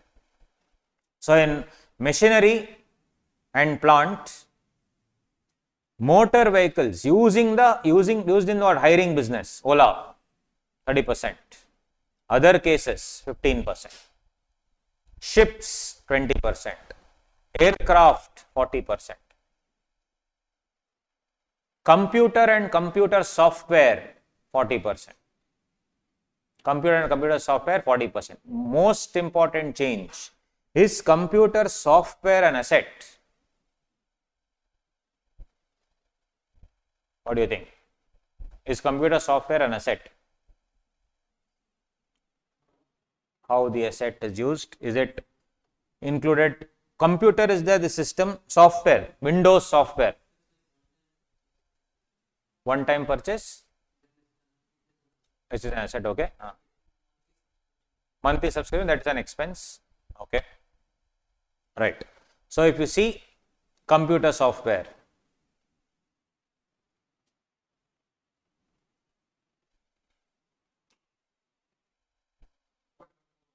no, that is irrelevant point. I'll just show you here only, no problem. Okay. So one main change in international taxation is computer software is excluded from the depreciable asset definition. Recently it happened, even 2-3 years ago. Computer software excluded from depreciable asset definition because computer software is now royalty. Computer software is now royalty. So my guru is Vinod Gupta sir.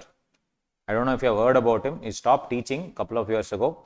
So VG sir is a walking, talking dictionary, encyclopedia on income tax.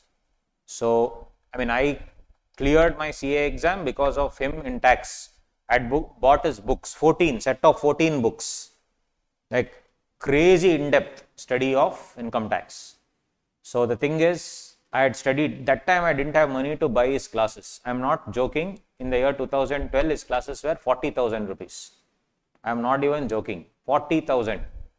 First ever person to create satellite classes in India, VG sir. Right? So I bought books, was worth some 2-3,000. I bought the books and studied from that. Incredible books. Amazing. Nowadays, we don't have the patience to sit and study. Right? So it's fine. It's a change, you have to change with the times. But that time, of course, we had to study from that. I studied and I passed. So why I'm telling you about him is, he was the one who told me about this. Because nobody, most of the CS, 1.5 years ago, most of the CS did not know about this also. It's a very small hidden point in international taxation, which has reached far-reaching consequence in depreciation also now. Right? So VG sir was, so when I embraced direct taxes as a subject, I went to Delhi to seek his blessings.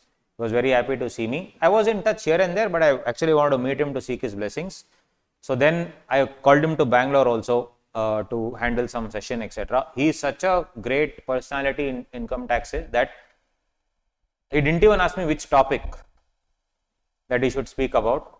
And then this was for a CS of almost 100 CS. He had to deliver a lecture in Bangalore. He came. I was scared. I said, sir, I wanted to say, what about the topics, sir, etc. He didn't ask only. So I picked him up from the airport. We were just going around, and then he asked me a simple question. What topic do you want me to speak about? Imagine, guys, no preparation, nothing. Then I said, sir, I don't know, sir. You have to decide. That's why I wanted to ask you. He said, no problem, leave. We'll do something. Then he went there in the talk and asked that, what do you want to me to talk about? So they said, sir, what about some international taxation and this thing, the PGBP. So it's 2 years ago. It was when he actually told this. He asked the same question. What is computer software depreciation rate? All of us told what? 15%, 10%, 20%, whatever. Then he said it is removed. It's a very small amendment. So it was then that I realized, I have to buy his books again. So I bought his books again and studied for my preparation. That's why all these hidden points, many of those hidden points are not there anywhere. We can find in VG sir's book. That time I stopped teaching, unfortunately. Great teacher, amazing. So yes, in royalty they have told computer software. It is there now. It is there in the syllabus. I am not doing anything out of syllabus. Very much part of the syllabus, right? So in the definition of royalty, they have added the word computer software. So computer software is now what? Royalty, not depreciable asset. Deadly. Only computer is depreciable asset, not computer software. Correct. So that including computer software is not there. Computer software is separately charged as royalty. Right? Computers is there. Your normal computer is there. Fine. But if you are purchasing any software for that, like for example, laptops come with inbuilt software, that nothing can be done. But if you are buying a laptop and then installing a software, you buy a Windows original 25,000 rupees software and installing it. Should that be actually added in income tax books as depreciable asset? No. That's what I am saying. Actually, yeah, yes. all that will come under computer software, for which royalty provisions will come, especially if you are doing it from abroad. But in India, examination still applies. I am not doing anything out of syllabus. In India, we make a mess of it. Computer tally software add to asset. Correct? Yes. So, I am not talking about what happens practically. I am talking about what is actually as per the law, right? And what is there for the exam. I am also not talking about, there are many things which I have missed here, which is not relevant for your exam, that's why I am not doing. But practically it's different. Okay. So, let's not get into all that. It simply creates confusion. But yes, this is how it is. So, that is one change again in PGBP. Then books, periodicals, professional library, another 40%. Pollution control equipment 40%. You remember the rates a little bit. Windmills, earlier it used to be 15, now it's 40. Windmills is 40%. Oil wells 15%, plant and machinery 15. So, it's very easy. It's either 15 or 40, in one case 20. 5, 10, 40 is for general building, furniture 10%, intangibles 25%, motor vehicles used in hiring business 30, other cases 15, ships 20, aircraft 40, computer and computer software not there, computer 40, books 40%, pollution control 40%, then windmills 40, oil wells 15, plant and machinery 15. Full rate, it is used for 180 days. Half rate, asset is put to use less than 180 days. Now, they will give you dates unfortunately. They will say 3rd October, 2nd October, 4th October. What is 180 days? That is one more question. 180 days before the, if it is used for less than 180 days means what? What is the date? 3rd October. We are in the leap year. That is one more problem. That's the issue. So, date is more important. We are in the leap year now. What date?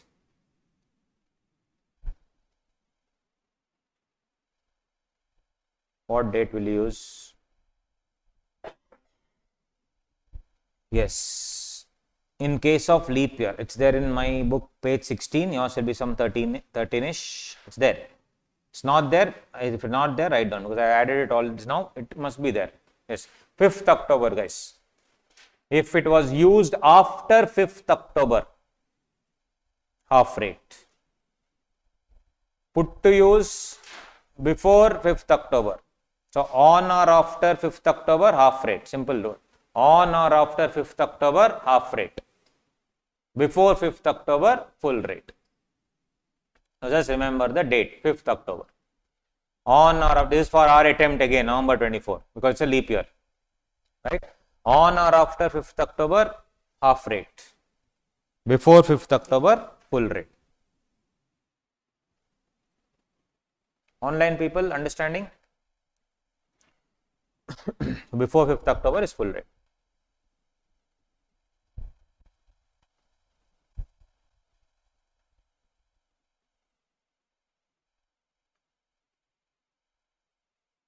Coming back, we were still discussing this. All this done. All the rates we went through. Next. Computer include all the accessories, etc. Electrical fittings. Communication equipment like mobile phones also, machinery and plant. Water treatment plant system includes all this desalination, demineralization and all these things. Right. Block of assets, yeah, we have seen this now. What is a block and all those things, that's fine. This would be the block. So, essentially it will be a block of 10%, building block of 5%, 10%, plant and machinery 15, 40, intangible 25% and all those things. This would be all these things. Buildings, there are 3 blocks, 5, 10, 40, plant and machinery 5 blocks, 15, 20, 30, 40, 45, furniture 1 block 10%, intangible 1 block 25%.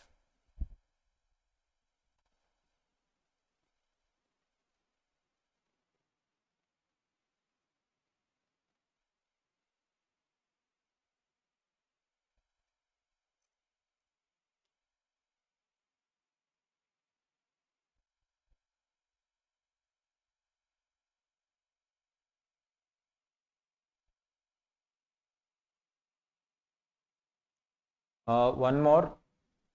If you are in a fisheries or prawns, crabs, etc., or oyster rearing, the pond is a plant or it is machinery or what is it? That was one adjustment I just remembered. You are in a prawn manufacturing hub or oyster rearing, prawn rearing, fisheries basically. So you have these man-made ponds in which you grow these, organisms. So what is that? Is that a plant? Building. That's the question. So your functional test has to be applied. Ponds are specially designed for rearing or breeding of and are treated as tools of business, and depreciation is admissible on these ponds, treated as plant basically because it's a factory. But livestock is not a factory. A cow is not a factory, but a pond is like a asset used in the factory, so to speak. Then they asked one more question that in the theater, the entire theater building, and you have a lot of chairs and all those things. Now, is that a plant or is that a building?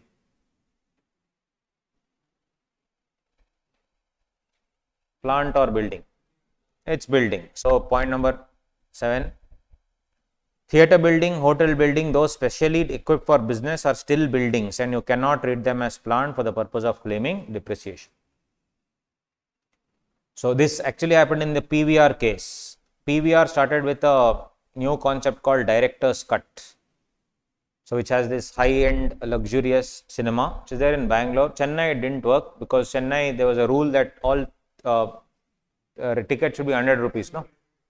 Pricing. That's actually very good in Chennai. In Bangalore they charge a bomb, 1,000, 2,000 rupees and all they charge. I am a movie buff, I regularly go, but then it's a lot of money actually. Spend a lot of money on movies. But here it's chilled out, 100 rupees, 70 rupees and all. I was shocked. 60 rupees, 70 rupees, you have seats here. Good. But there, they said, no, we are doing it like an entire, experience. So it should be like a plant. They said, no. Ultimately, it's a building. You should use it as a building. That's what it is. Cool, guys. That's about it. So I think we can take a break. I'm just checking on more things. Right of membership in a stock exchange. I can have a stock exchange agent card which I can sell it to somebody. That license, is it an intangible asset? Right to use? Yes. It is an intangible asset, 25% depreciation I can claim. And if I sell it off, then again I have to see whether it is in the block or I am selling as a capital asset, capital gain will come, all these things. Method of depreciation done. So, then no problem. If it's part of the block, then no issues. But the moment when will capital gain arise? When the block, two things should happen. Either of the two should happen. The block should become 0 or asset should be 0. Then only. So if I have many intangible assets and one stock broking thing also, if I sell that, then nothing will happen.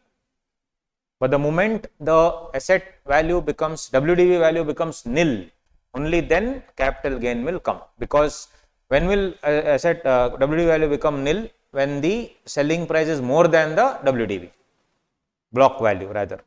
So we'll see that when we do problems on the sale part, we'll see what capital gain will arise. So we'll take a short break. After the break, what we'll do is we will do the WDV. We'll understand the entire thing and go into a next concept of additional depreciation and actual cost. That is section 43. What should be the actual cost when you are writing the asset? And you open for example, you see all the questions on PGBP. You see the number of things that have come on depreciation. You will be shocked to know. So this PGBP is income other than this PGBP. You see there directly depreciation, first question, then your depreciation, third question depreciation. Depreciation is normal. It's a normal adjustment. It will be there for sure. So we'll do it. So is the pace okay, guys? I'm just doing all the adjustments. Is the pace fine? Are you able to follow? Right. Online people? Yes. Thank you, guys. Let's take a short break. 10-15 minutes maybe, and then we'll come back for the last session.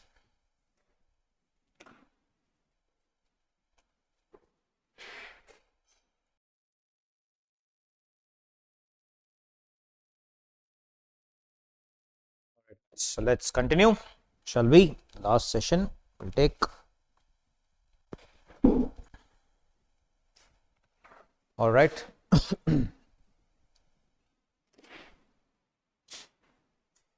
So let's see.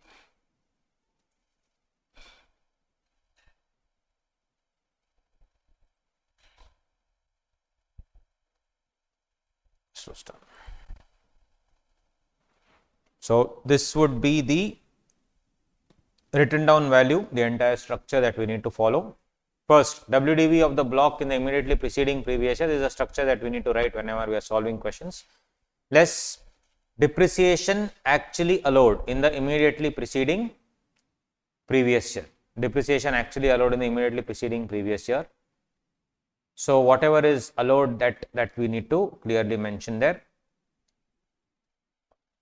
There is a, what do you say, show you that.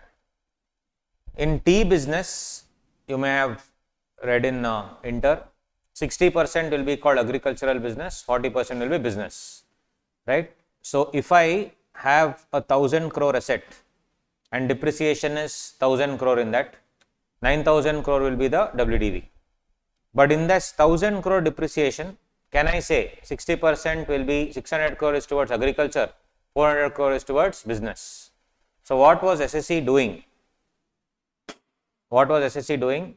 He was putting in 10,000 crore minus 400. Instead of 1000 crore, he was only charging 400 crore. Why? Because 400 crore is only allowed in business. So he was charging 10,000 minus 400, 9,600 crore.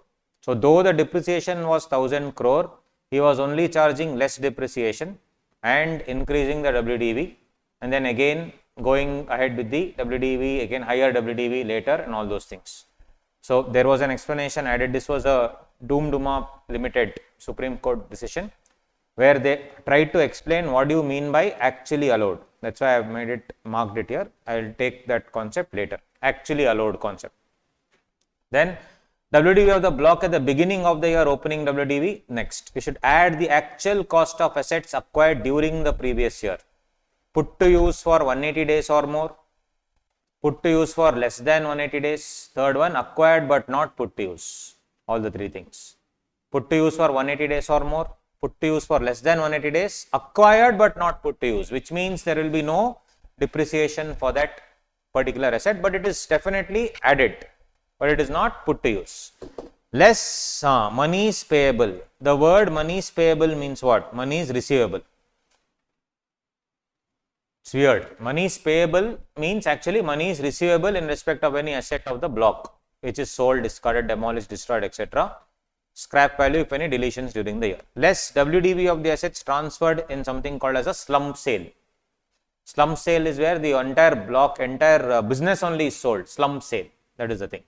Then depreciation at the prescribed percentage actually allowed. Then we will get what? Closing value of the block. So WDV of the block, less depreciation actually allowed, WDV of the block at the beginning of the previous year, add actual cost of assets acquired during the previous year. Put to use for less than 180 days, not put to use, and the entire thing we need to follow. That's the structure. Money is payable is basically even in the block, one asset is destroyed by fire. I am getting some money out of it. Should that also be included in that? Yes. Money is payable will be anything and everything that is to be taken into account. That is given here. You see, money is payable will be any insurance, salvage, compensation, everything. The asset is sold, price for which it is sold.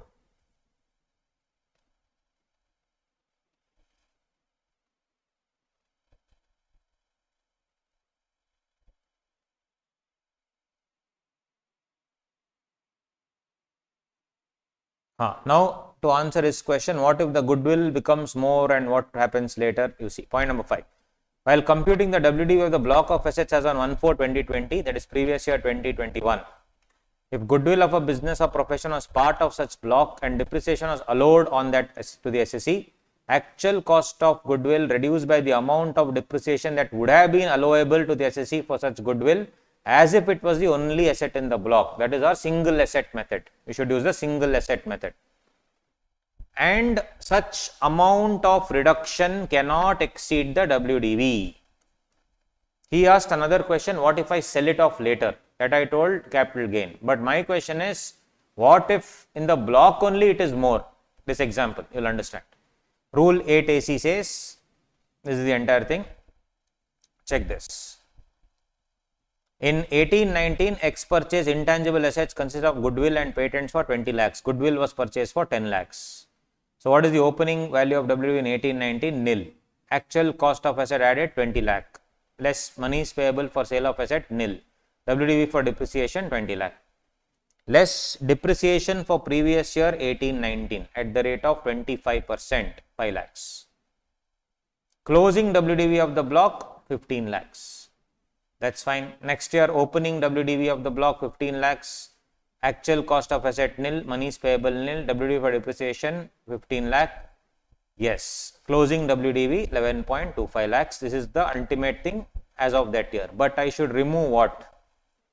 Depreciation on the goodwill. So, if I only take goodwill as if it were to be the only asset in the block, 11 lakh minus depreciation for 1819 and 1920 is 5.625 lakh. That will be the WDV. So, 11.25 is all assets put together. I am going to remove WDV of goodwill. I will get the remaining block, and on that depreciation will be calculated. My question is here, what if in this case patents was 20 lakh, goodwill was 10 lakh? What if goodwill was 30 lakh, patent was only 2 lakh? And when I am removing goodwill, it is exceeding WDV.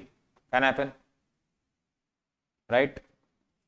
What to do here? If WDV of goodwill is more than the aggregate of opening WDV and actual cost of the asset acquired during the year, excess shall be deemed to be short-term capital gain. Deemed to be, even though if goodwill was acquired 15 years ago also, it is deemed to be short-term capital gain. So, when you are removing, if the WDV is 10 lakhs, but the goodwill calculation all put together is coming up to 12 lakhs, that extra 2 lakh will be deemed to be short-term capital gain. In this question, is it short-term capital gain? No, because I still have closing WDV. Now, this 5.625 lakh will be the cost of acquisition tomorrow when I sell the goodwill. Tomorrow when I sell the goodwill for 15 lakhs minus cost of acquisition I should do. What is the cost of acquisition? 5.625 lakhs. That is the treatment of goodwill. That's one more adjustment point.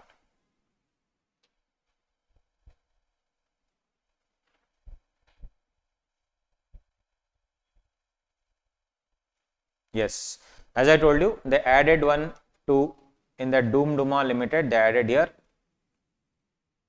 When the SSE derives income partly from agriculture and partly from business, the total amount of depreciation shall be computed as if the entire income is business income. Because what he did there was 1000 crore depreciation, 600 he told agriculture, 400 he told business. And after overall 10,000 crore, he only subtracted 400 crore. He was right, because that is what actually is allowed. So, to curb that from happening, explanation 7 was added, which said, no, the entire income only is business income. And the depreciation computed shall be deemed to be the depreciation actually allowed in computing the WDV. So, it would be what? 1000 minus full 1000, 10,000 minus 1000. So, this 1000 full you should take into account. That is what. Right. So, the interesting thing, as I told you, is even if it is used for 16 days, you will get depreciation at half rate. Even if you use it for 11 months and discard in the last month, you will not get depreciation. I already discussed all these things. Here, when will capital gain come? As I told you, there should be either no asset or no value. Only then capital gain will come. Otherwise, no capital gain. So, opening WDV of the block 1000, add purchases, assets used for more than 180 days nil, less than 180 days 500, not used nil, total 1500. Less total, less 1000 plus 500, 1500. less sale of the asset. Asset was sold for 300. Then what is the WDV for calculating depreciation? 1200. In that, depreciation used for less than 180 days, 500 into 7.5%, balance 700 into 15%, 105. Total depreciation will be 142.5. So what is the balance? This is 15%. Why? This why 7.5%, because asset used for less than 180 days is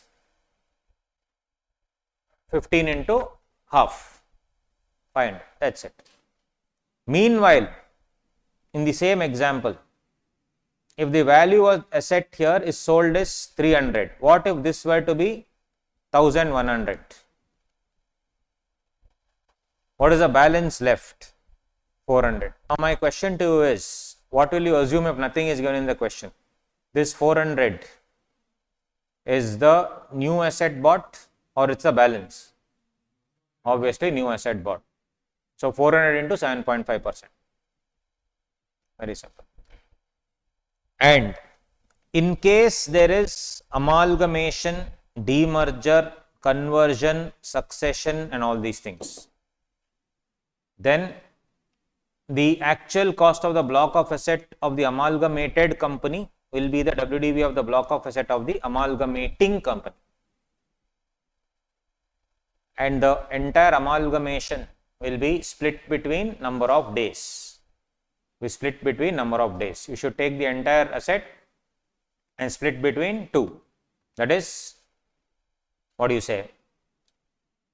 The amalgamating company and the amalgamated company. Both, everything will be split. First you should compute as it is, no change, and then it will be split between the 2. In all these cases, proportionate depreciation.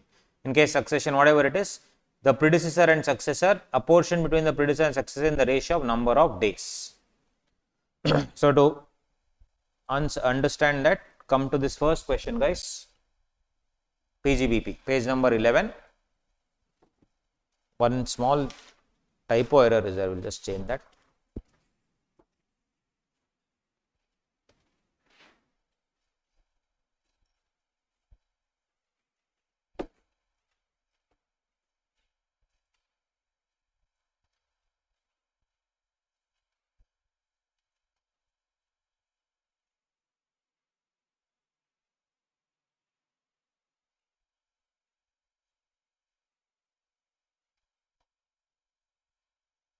Here, it is a old and new study material question and also asked in October 18 MTP. Sai Limited has a block of assets carrying 15% rate of depreciation whose WDV as on 31st March 23 after reducing depreciation of 22-23 was 40 lakhs. It purchased another second hand plant and machinery. This date you write down, guys, on 1/11/23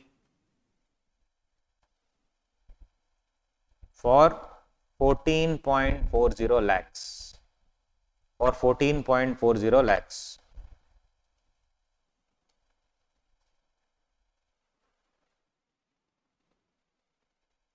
And here amalgamation with Shirdi Limited was with effect from 1st January 2024. 1st January 2024. Second hand machinery on data is not given. Second hand machinery on 1/11/23 put to use same day. Acquired and put to use same day, 1/11/23 for 14.40 lakhs. And when did the amalgamation happen? 1/1/2024.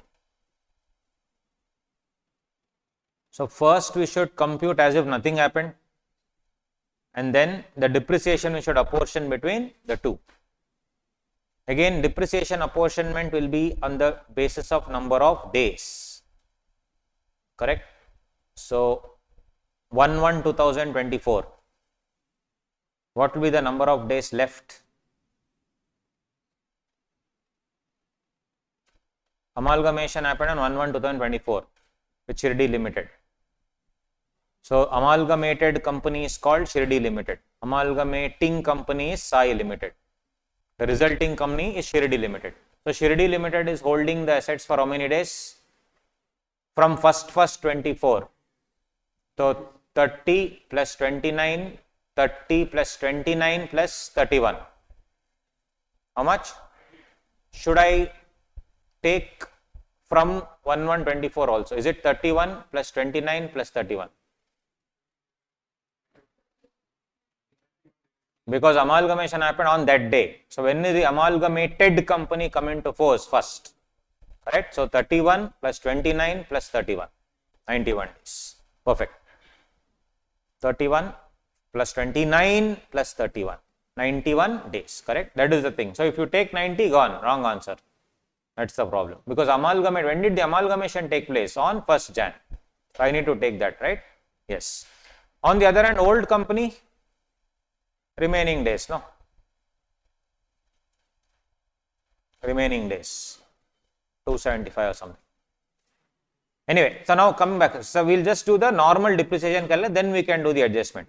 Opening WDV was on 1/4/23. 40 lakhs they have given.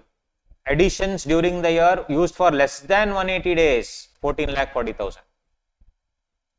So here one asset, that 40 lakh worth asset, this 40 lakh worth asset is going on till 31st March 23, but amalgamation is happening on 1/1/24, right?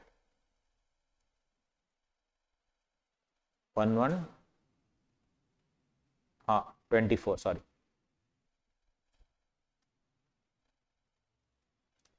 So this 40 lakh asset is continuing for this, but I have to split it here. This is the old company Sai, this is the new company Shirdi. New asset was bought only when? 1st November, right? 1st November 23. So from 1st November 23 to 1st January 24 will come under Sai. Then from here to 31/3/24 it comes under Shirdi. So compute the entire depreciation and then apportion between these days. And mind you, since it is 1st November, isn't it after 5th October? Yes. So it is half depreciation. Half depreciation.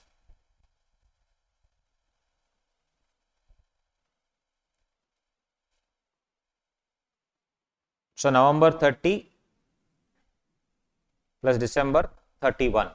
So 61 days. 91 plus 61. 91 is from here. This is 91 days. This is 61 days. Overall 152 days. Overall 152 days. Got it?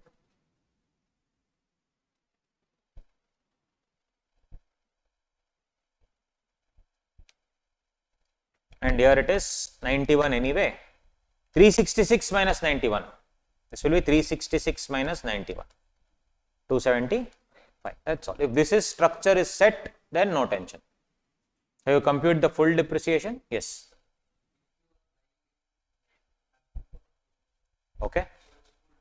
Full. Yeah, from the date you purchased till here. That's the overall. Yes. That's why we are doing this sum. Got it? It's like you should take the depreciation amount, splitting should happen as per the dates. In this way, half rate and full rate, whatever dates you are taking.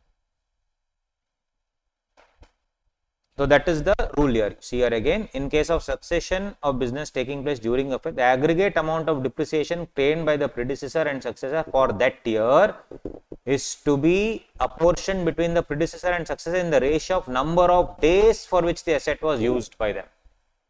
Got it? So when these fellows used it till first, so this full 275 days they can claim, and here 61 days they can claim, right?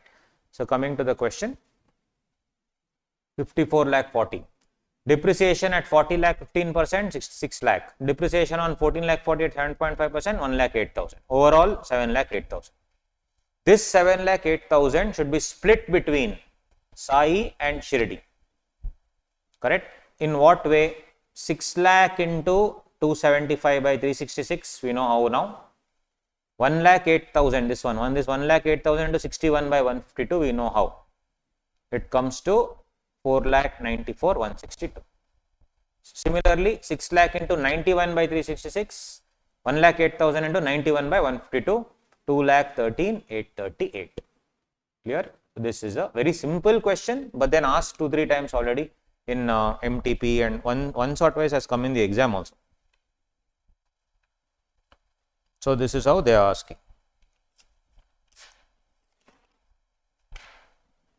So you can just browse through what type of questions are coming. PGBP heavy duty, 14 marks, 10 marks, 14 marks. So it's quite good weightage, right?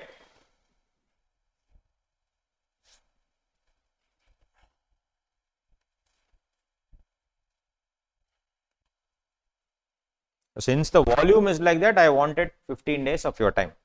And because the only reason is you have told me that you have not studied properly or not studied even once. No issues. That's not a problem at all. Our objective is to ensure that you guys clear. That's all. With good knowledge. Because I am telling you the logic also wherever required. Not the entire in-depth stuff, but wherever needed quickly. And all the adjustments we are doing now, that is most important. Right. Now, additional depreciation concept. Additional depreciation is 32(1)(2)(a). It's available for manufacturing units, production units, manufacturing of an article or production of a thing, and for power undertaking. That is also available.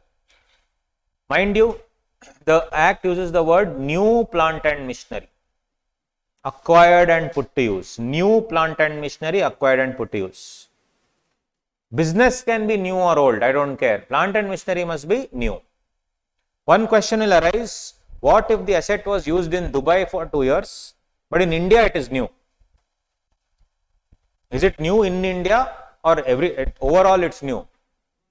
Overall it must be new. Why I am asking this question is, if it's a specified business, 35 AD, there slightly things will be different. So I am just keep that in mind, later we will discuss. In 35 AD, if you are buying an asset outside India, is it a new asset? We will see later. But as per additional depreciation, if you are buying an asset outside India, it is always considered old.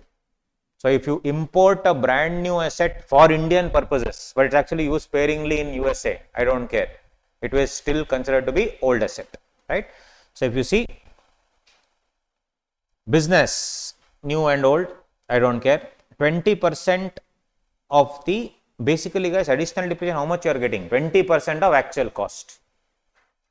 We have not yet discussed what is actual cost. That's the next discussion. 20%. 20% you will get. Is 20% over and above the 15% that you are getting? Yes. Which means in the first year, you can actually get how much? 35%. 15% normal depreciation. 20% additional depreciation. Yes. So that is what it is.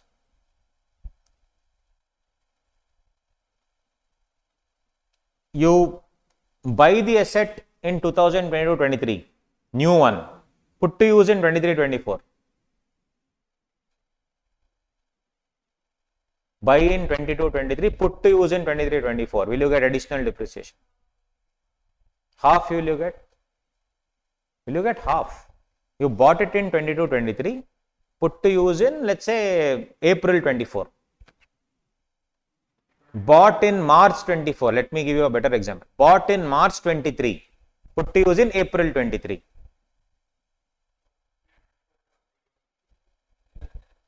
For 22? For 23-24? 20% depreciation. For the previous year, will you get any depreciation? No.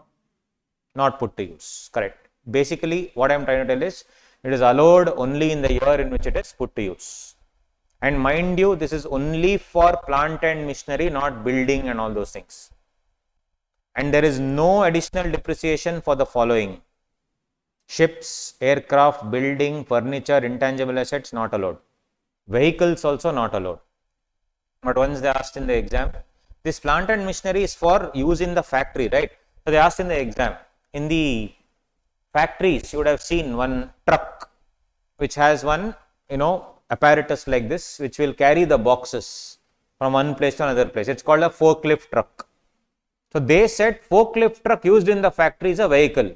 Additional depreciation allowed or not allowed? Yes, it is considered as plant and machinery, hence it is allowed. This is again a decided case law, part of the law also, right? So important thing, forklift trucks and cranes used in factory, you will get additional depreciation. It's an accepted practice, very much applicable for the exam also. Forklift trucks and cranes, definitely yes. Normal plant and machinery also you will not get additional depreciation if it's a second hand plant and machinery. Second hand in India, second hand abroad, I don't care, you will not get additional depreciation. But I am again telling you for 35 AD it's different. That's why I am telling again. 35 AD again we'll discuss. Here it is not allowed. Don't get confused between the two. Right? So that's the problem. The problem is it's so voluminous that instead of the income tax law, we will always tell write income tax law in your own words. But we will write our own income tax act. Right? That is what it is. So 35 AD will mix it with 35. It's fine because it's voluminous.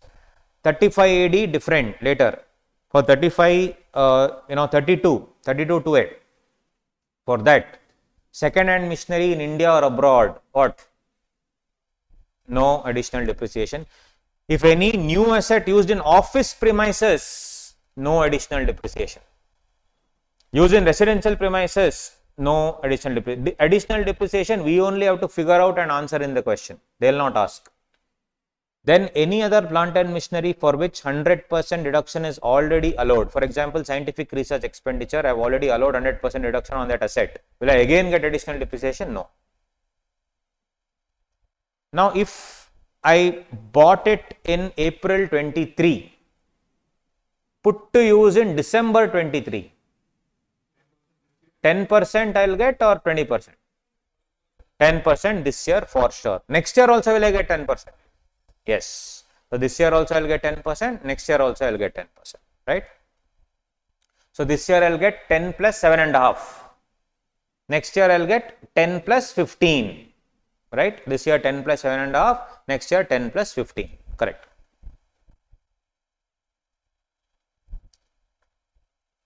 Now it says here, manufacture of an article or production of a thing or a power undertaking. You run an FM radio station. You buy some equipment for FM. Can you claim additional depreciation? This is an adjustment in the exam. Court will ask you, are you manufacturing an article? No. Is it production of a thing? FM radio broadcasting station you are. Fever 92.7, 94.2, all that is there, no? So there I'll buy equipment. Plant and machinery only, but will you get additional depreciation? Exam question. What do you think? Yes, it is allowed. It is deemed to be, decided case law, deemed to be what? Manufacturing of a thing. What thing? God only knows. Yeah, that is manufacturing of a thing. Music, whatever it is. So yes, relaying. So yes, FM broadcasting, printing, publishing, all this is treated as manufacturing of a thing. Additional depreciation is allowed. And from 2015 to 20, there is a notified business area, 35% they made. I think it's irrelevant now, leave it. Irrelevant, it's not studied so much, it's fine. Yes.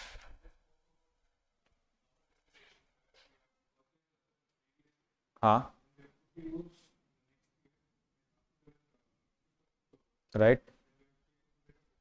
Right.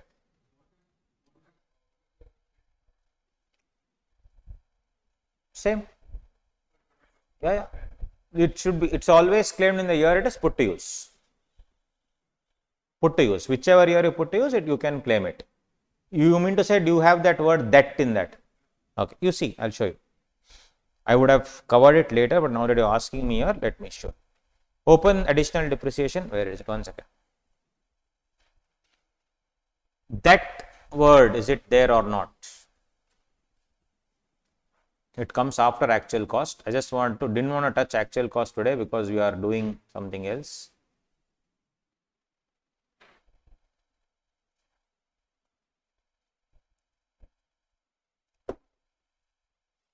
One second. Yeah, point number 3.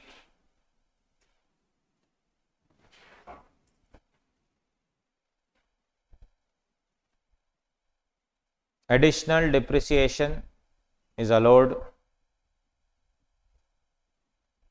only in the first year in which it is put to use.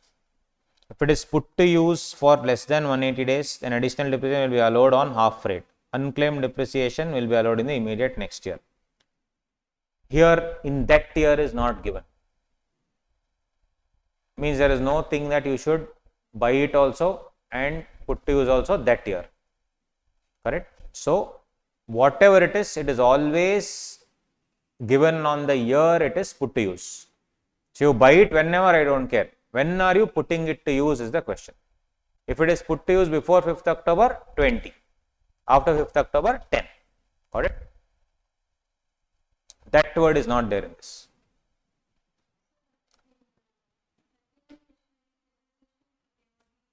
Second hand.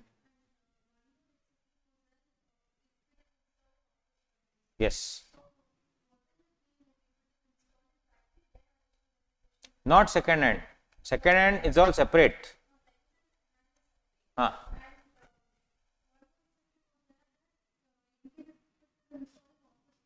Yes.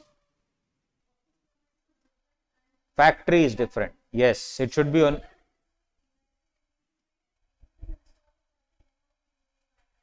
100%.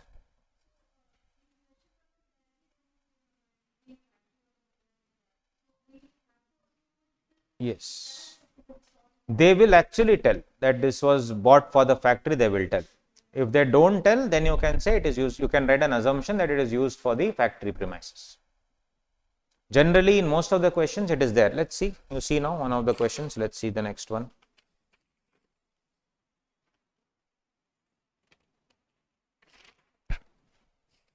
I'm just seeing if anything is additional depreciation is given here.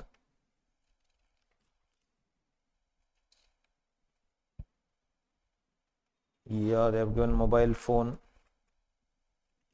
Question number 4, you see, in that question number 4.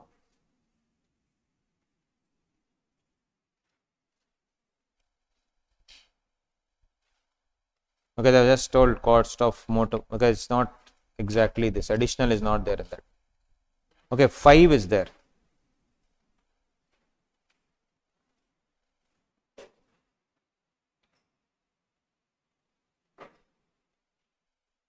They will only give you, see, additional depreciation. They will only say additional depreciation. So, when they say additional depreciation, it's like that. And if in case they don't say no, then we have to assume that they have taken additional depreciation.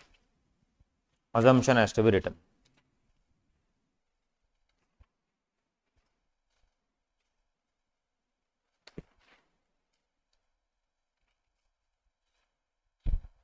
Yeah.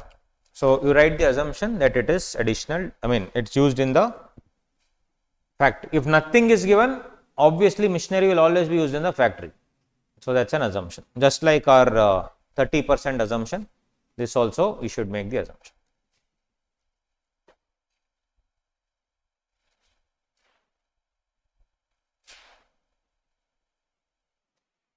Proportionate. So, now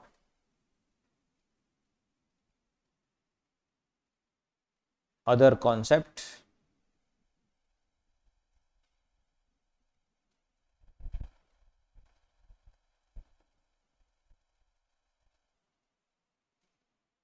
Unabsorbed depreciation.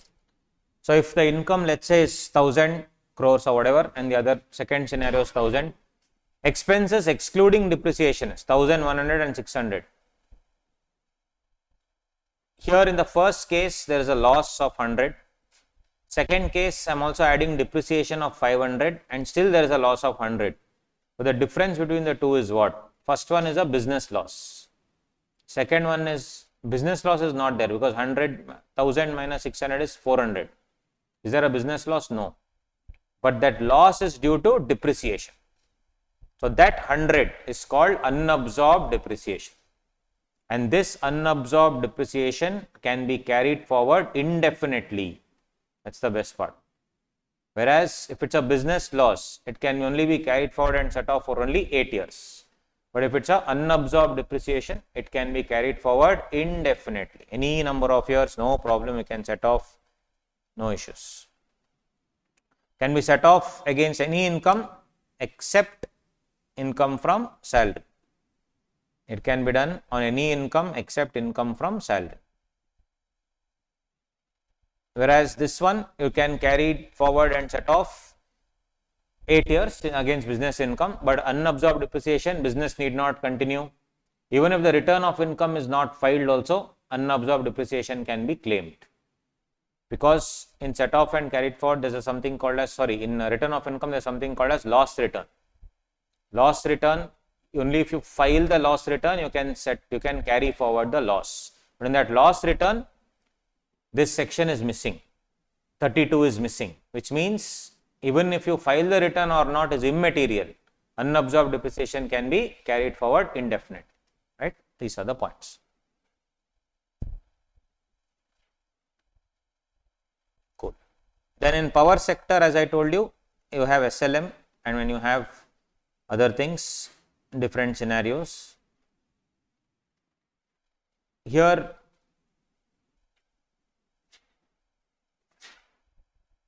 the same concept of terminal depreciation and balancing charge comes. Power sector undertaking. So, where sale value is less than the WDV. So, the WDV in the power undertaking is 5 lakh. Sale value is less than the WDV, 4 lakh. So, the cost, let's say, just an example, cost of the power sector undertaking 10 lakh, WDV 6 lakh. First one, where sale value is less than the WDV. Sale value is less than the WDV. Sale value is, let's say, 5 lakh. WDV is 6 lakh. That 1 lakh shortfall will be called as terminal depreciation. We have already discussed this in the single asset method. Same thing, that's why I did it. It's called, 1 lakh is called what? Shortfall, terminal depreciation. When the sale value is more than the WDV but less than the original cost. More than the WDV but less than the cost, let's say 8 lakh. More than the WDV, less than the cost of 10 lakh, 8 lakh. That extra 2 lakh is called balancing charge. Extra 2 lakh is called balancing charge. But my cost is only 10. I am selling it at 12. 6 to 10, 4 lakh is called balancing charge. 12 minus 10, 2 lakh. Short term capital gain under 50A. Short term capital gain under 50A. Got it, guys? So, this is regarding power sector undertaking. Balancing charge, terminal depreciation, similar to single asset method. Whereas the other one, short term capital gain, that is the balancing charge concept. And 12 lakh minus 10 lakh, 2 lakh extra is short term capital gain under 50 capital A.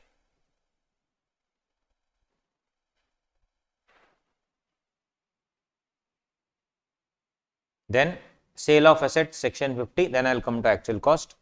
Sale of asset, as I already mentioned, if capital gain under section 50 has to be attracted, or it need not be attracted, basically there should be at least one asset in the block and there should be some value for the block on which the prescribed percentage can be applied. There should be at least one asset in the block and some value for the block on which the prescribed percentage can be applied. If value is there, asset is not there, gone. If value is not there, asset is there, nothing can be done.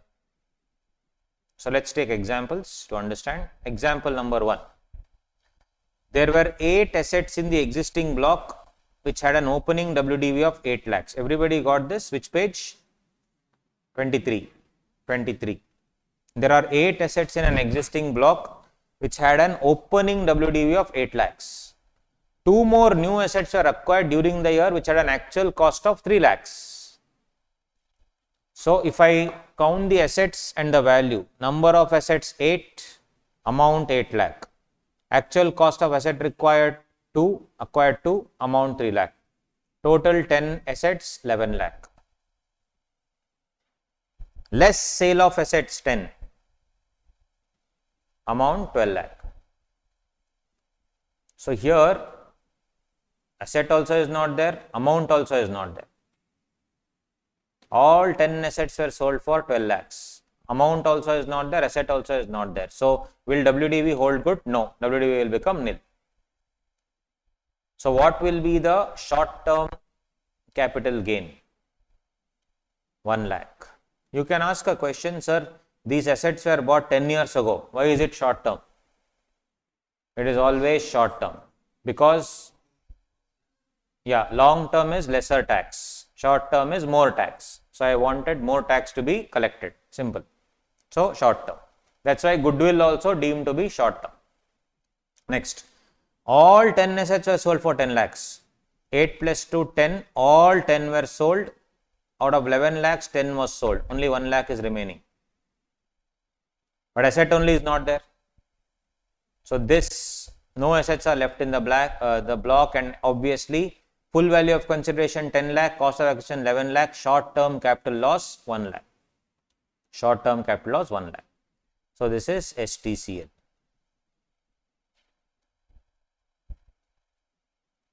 Third case, 6 assets are sold at 12,50,000 rupees. Opening WDV 8, amount 8. Actual cost of asset acquired 2, amount 3. Total it is 10 and the amount is 11 lakh. Sale of assets is 6 lakh. 6 assets, sorry. 4 assets are remaining, but the 6 assets are sold at 12,50,000 rupees. So again, unfortunately, it is gone. Block is gone. So short term capital gain of 1,50,000. 1250 is a full value of consideration. 11 lakh is this 1 lakh. So it can never be minus. It can only be up to 0. That's what I am trying to tell. Last case. This is the only case where both are there. 8 assets were there. 2 are added. 10 are total. 6 are sold. 4 remain. 8 lakh, 3 lakh, 11 lakh, 8 lakh sold, 3 lakh. Only these 2 remain. So this is the case where both the conditions are satisfied, and hence provisions of section 32 get attracted when there is asset also and when there is amount also. When there is asset also, amount also, then it will come.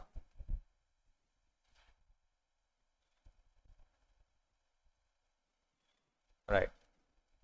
So that is the thing. Moving on now, coming to the concept of actual cost.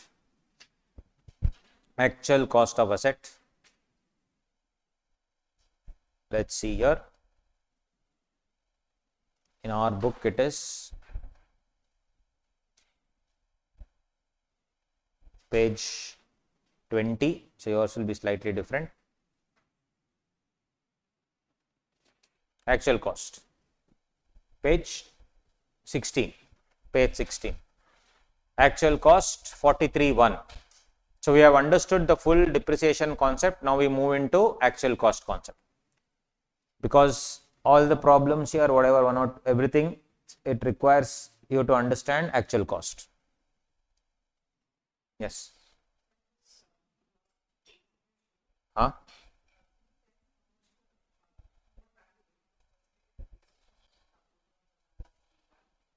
Which case? 1 second, let me go there.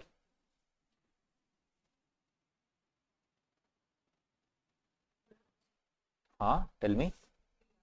Yeah. Machinery. What's the machinery percentage? 15. Yeah.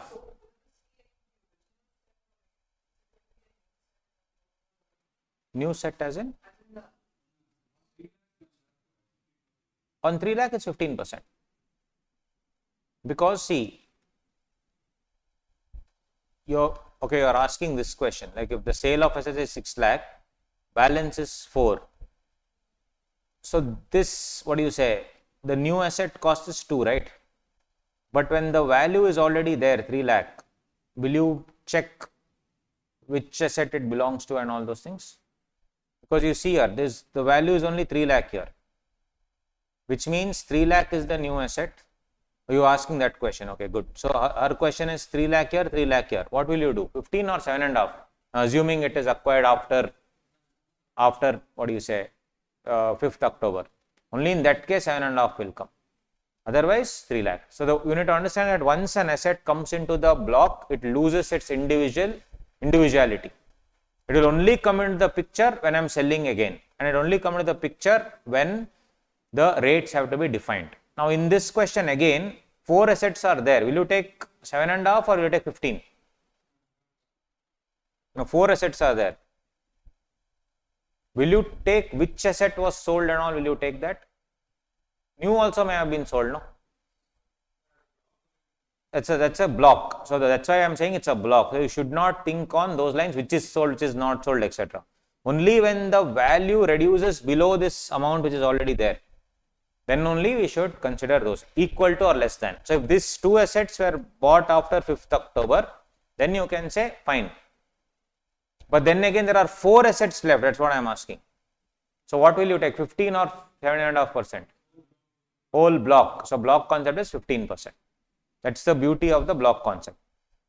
That's what I am saying. If whatever assets remaining here would have been 2, remaining here would have been 2 or 1 for that matter, and then the amount is less than or equal to 3 lakhs only, and assuming it is bought after 5th October, only in that case 7.5%. Otherwise, when the block concept comes, everything dilutes. I don't care over which asset is purchased, I don't care. Ultimately, what is the rate? 15 and 7.5%. Is that clear? Got it? Coming to actual cost, guys, it is your, I'll come back to this. Yeah. Actual cost means the cost of the asset to the assessee reduced by that portion of the cost which has been met directly or indirectly by any other person or authority. This dialogue only makes us understand that in case government gives a subsidy that is met by any other person. So if I buy a 10 lakh asset and government gives 2 lakh out of it, that 2 lakhs should be subtracted as an actual cost. So this is the entire thing, actual cost, entire structure. Cost of purchase or construction of the asset, purchase price. If this includes GST and your input tax is allowed, will you take it as a cost of the actual cost? No, you should subtract.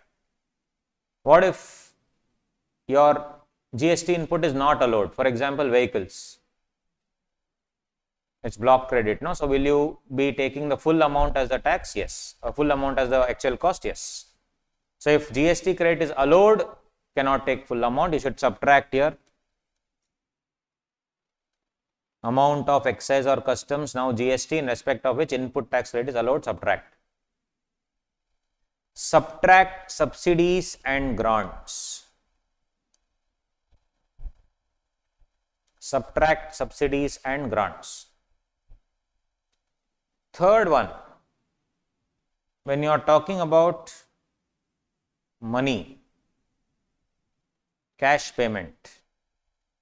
If cash payment is more than 10,000 rupees, cash payment is more than 10,000 rupees, if it is a capital expenditure, it is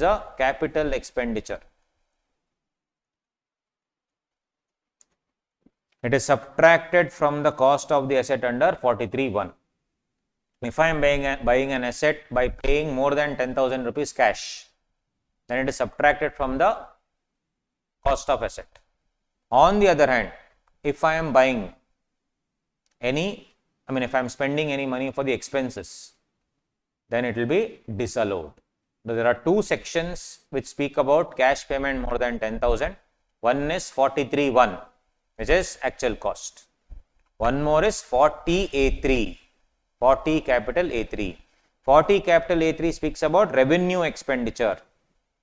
Capital expenditure is given in 43.1, both the sections. So if I buy a projector worth 40,000 by paying cash, I should show 40,000 minus 40,000, 0.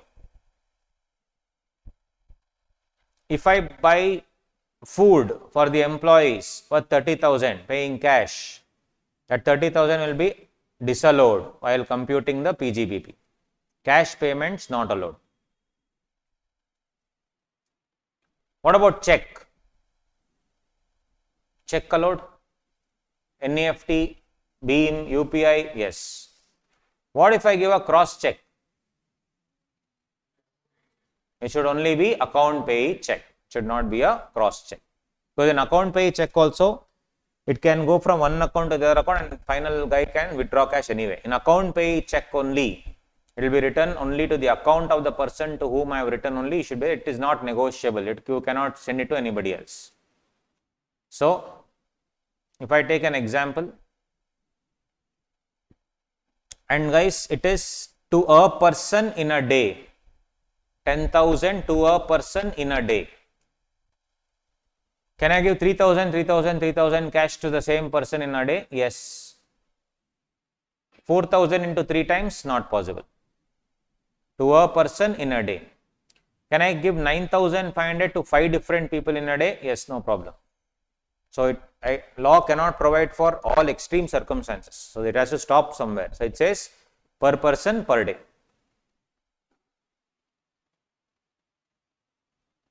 Asset purchase 10 lakhs, 5 lakh NEFT, RTGS, IMPS, 30,000 UPI, 1 lakh cross check. Cash I have given 10,000 to 20 days, 2 lakhs. 20 days can I give 10,000? Yes, cannot exceed 10,000, that's all. 1 day can I pay 5,000 20 times? Yes. But will it be disallowed? Yes. Why? Because it is 1 lakh. 5,000 I paid 20 times to whom? To the same person. Then 70,000 through BEAM app can I do? Yes.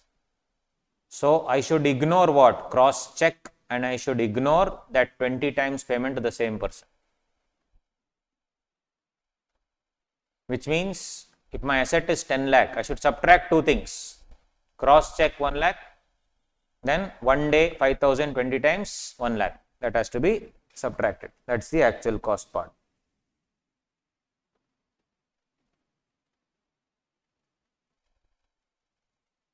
Just checking if it is there. Okay, fine. Next, bearer check, cross check, cash and all is not there. Other things are definitely covered. So guys, first of all, subsidy. So in the purchase price, what should I subtract? GST if ITC is availed. Second, subsidy I should subtract, government subsidy.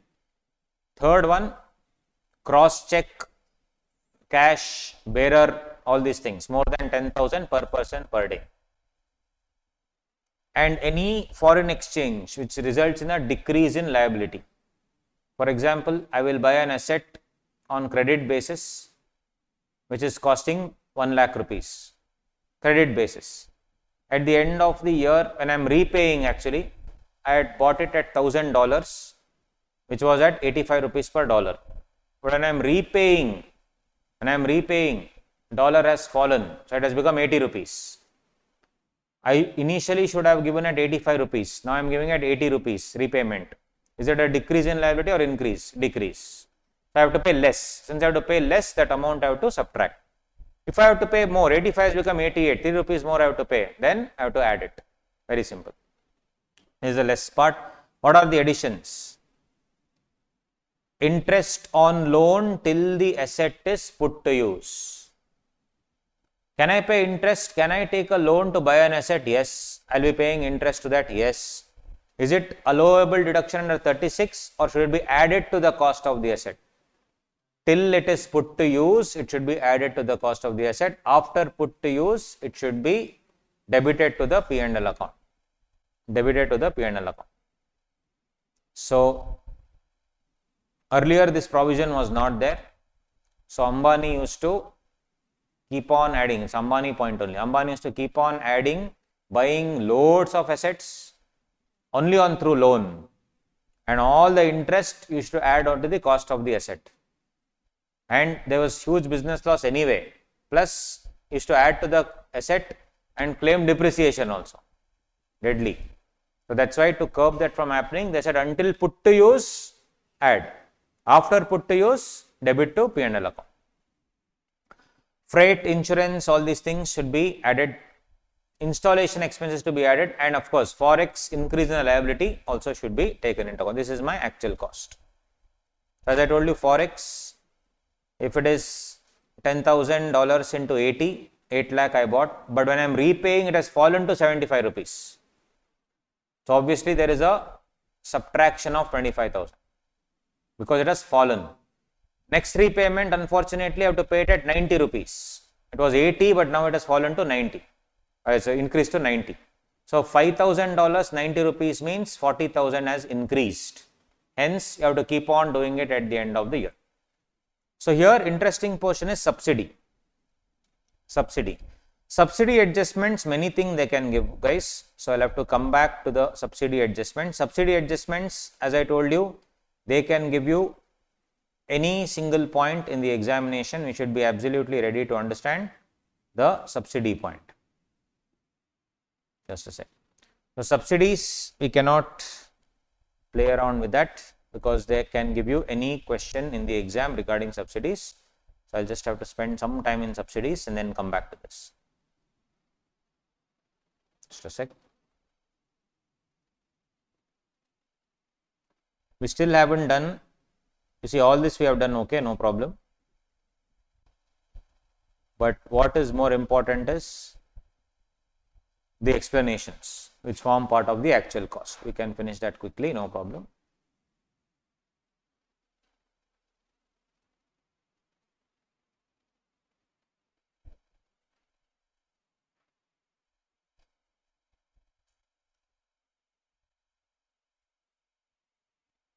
It's acting a little funny.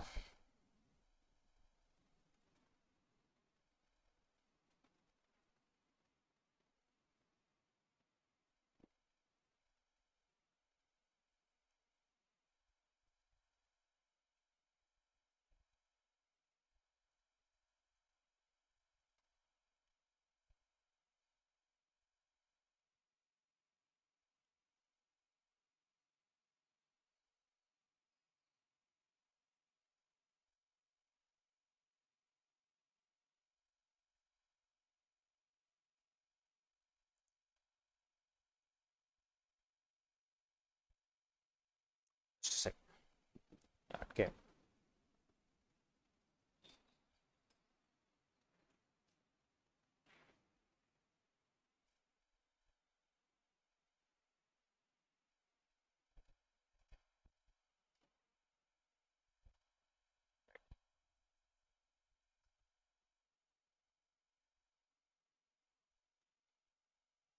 So subsidy, you have to read it with ICDS also. A subsidy definition is given in 2 clause 24. It has anything, guys: subsidy, grant, cash incentive, duty drawback, waiver, concession, reimbursement, everything.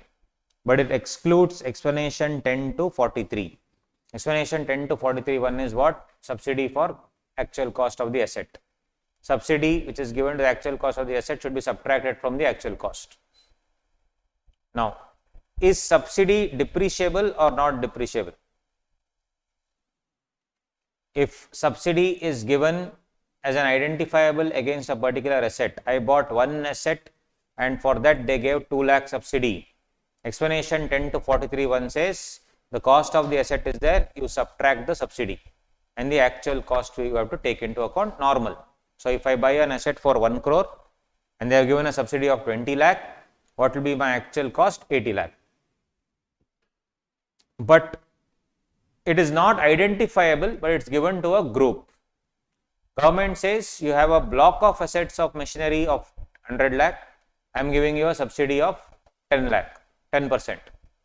Now what to do? or not just one block of asset, various block of assets, 4 block of assets are there, I am giving a subsidy 10%. Proportionate. I should do a proportionate reduction and as per 43(1). So if there are 4 assets, 10, 20, 30, 40 lakh, 100 lakhs, I will say 10% subsidy. Then 10 minus 1, 20 minus 2, 30 minus 3, 40 minus 4, like that I have to do. Proportionate subsidy reduction. What if it's a non-depreciable asset then? Land 8 crore, building 2 crore, total 10 crore, subsidy given is 1 crore, 10%. Land 8 crore, building 2 crore, overall 10 crore, subsidy given is 10% on the land and building. For building, it's easy. 20 crore minus 2 crore minus 20 lakhs, 10%. But what about land? Land anyway is a non-depreciable asset.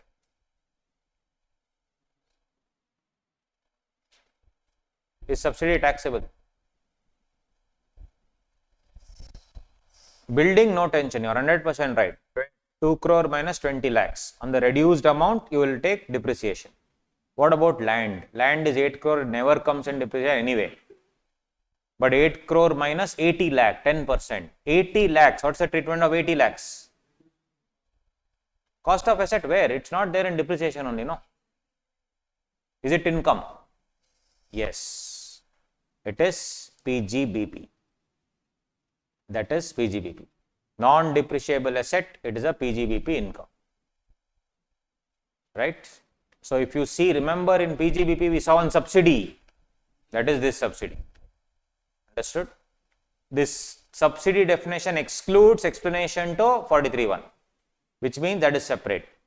Any subsidy you receive other than the depreciable asset will come under section 28. At that time, if I had told, it may not have been able to connect, right?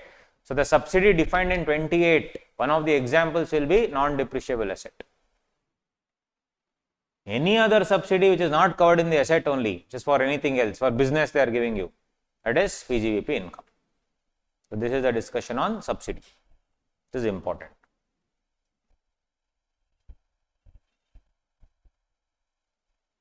So it's simple. Depreciable asset as per 43(1), explanation 10. Non-depreciable asset, income, section 28. Any other subsidy, income, section 28. That's all.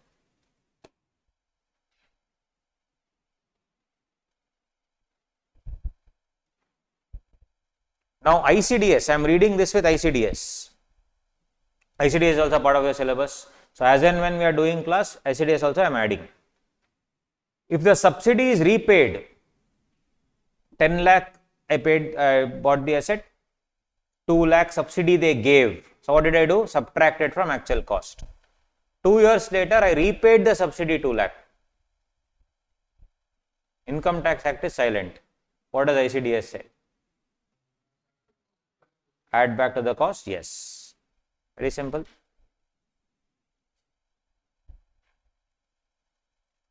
Depreciable, sorry.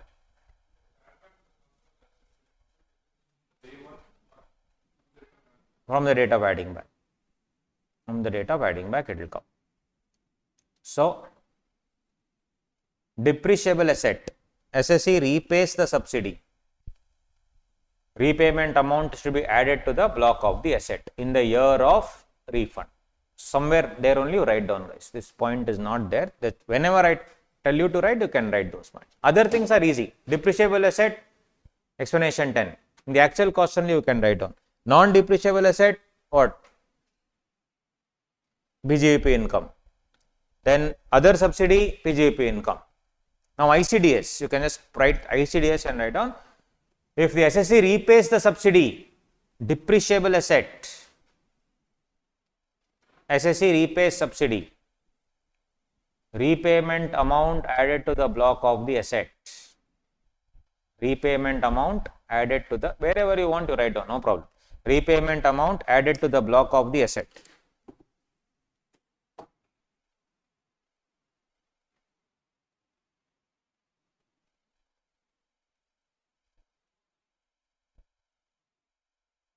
repayment amount added to the block of the asset in the year of refund. In the year of refund.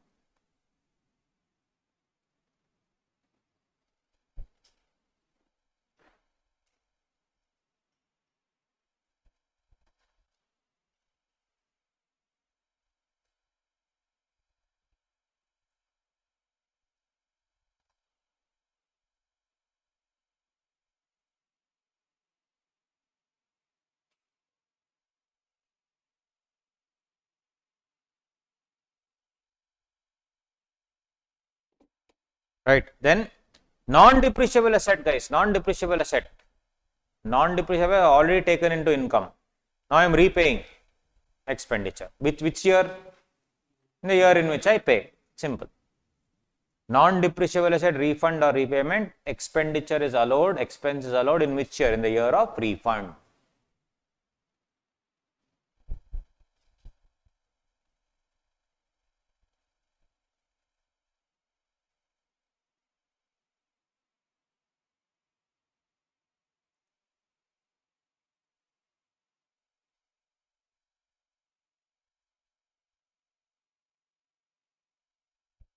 There was one Sai Industries.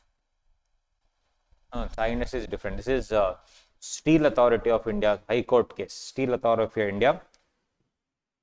You bought an asset worth 10 crore in which government gave you a loan of 1 crore. Not subsidy, loan. Not a subsidy. Loan. Tomorrow, they waived the loan off. In Steel Authority of India, it happened. What happens?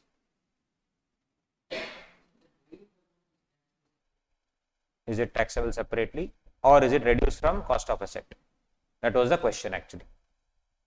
So is it reduced from the cost of asset? So it's not a subsidy, mind you. It is, I've taken the loan from government and bought one asset. 1 crore loan I've taken, 10 crore asset I bought. So 2 years later, that fellow said, government said, okay, leave it. No need, waived. So should I reduce from the cost of the asset? But is it given in the subsidy definition? That is the actual meaning of here as reduced by. They change the definition only after that to this. Met directly or indirectly by any other person or authority. Who's any other person? Government. By reduced by the cost met directly or indirectly, or directly or indirectly? Indirectly. So it should be 10 minus 1. High Court case. After which they change the law also. Right? Because that's not a subsidy or a grant. It is a loan. Waiver of a loan is deemed to be this subtraction. That's why they have to make it clear, they have made it there, right? So anything like that in the exam, you just see waiver of loan automatically reduced from the actual cost. See, they don't want you to, just blindly write. We should, marks is given for the notes. We should make notes in the end and give the logic. If you see the Q&A, this like this you should write, whatever I have given, right? This is the logic that you should write. This logic is what they expect. So marks why we will lose also is because we'll just write the correct answer and come. They don't care about the correct answer. They want to know why you have written like that. So please write the logic in every adjustment. This is the most important thing. We lose the marks because we don't write the logic. They don't want section number also, but they want logic. So if you write logic extra, 10 marks to guarantee extra overall. That is the difference between pass and fail. Thank God now it's not pass and successful and unsuccessful. Right? Change now. Right? It's actually good. It's a good content. It's not negative like fail. Yes. So that's the difference between successful and unsuccessful. So you need to write the logic in income tax. They expect you to write logic for every particular adjustment. Either write it there or write it as notes below, wherever. But I like to be written there only so that we'll know, okay, they also, because seeing this why nil, they're telling. Oh, not just mugging up and writing something, he actually knows why it is given like that, is what he will think, evaluator. Moving on.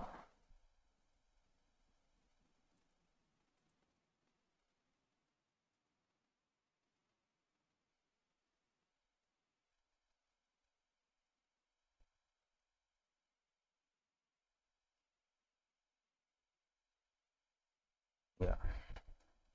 Done. So apart from that, coming to the actual cost point,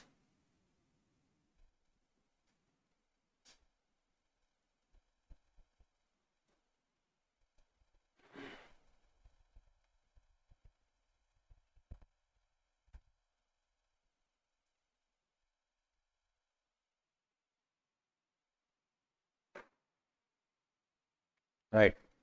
So this quick structure now, very simple. I'll explain. There are two people, Mota Bhai, Chota Bhai. Chota Bhai has black money, point number one. He has black money. He sold this asset at 95 crore. Point number two is sold, sorry, I have seen the 5 points. He has black money. Second, this guy needs black money. That's how it works, guys. One fellow will have black money, other fellow will need black money. That's how the dealing used to work. If you understand the logic, then explanation is very simple. So this guy needs black money. So what he does is, Chota Bhai has a WDV, asset of WDV 60 crore, but FMV of 80 crore. Fair market value 80 crore, WDV 60 crore. He sold this to Mota Bhai at 95 crore. White money came in the bank account, 95 crore. He is happy because his asset worth 60 crore has become 95 crore. Chota Bhai has black money. So what did he do? FMB was 80 crore anyway. What is the extra money that I have taken it on books? 15 crore. That he gave black money to Mota Bhai. This deal was happening. Selling an asset at higher than the market value. For what? Dual benefit. One is enhancing the value in one person's books, claiming higher depreciation again.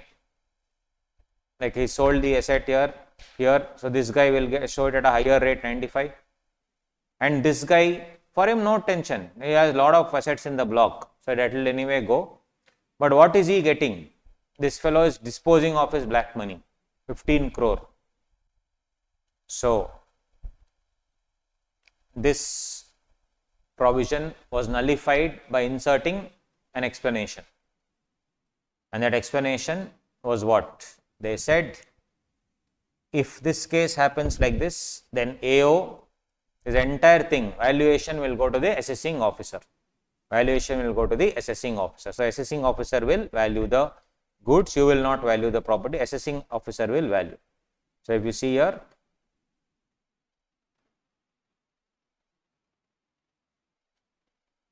explanation 3, B22 in my book, please read. Yours will be some 20 or something, just check. Explanation number not needed, but you need to know the logic.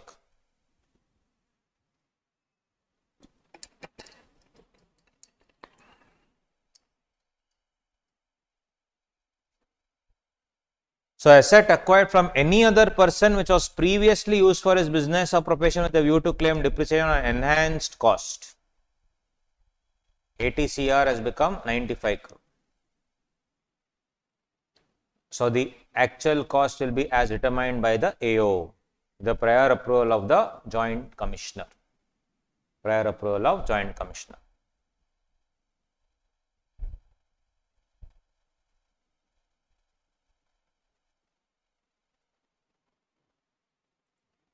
So if you see 2.1 chapter, income tax authorities we have given.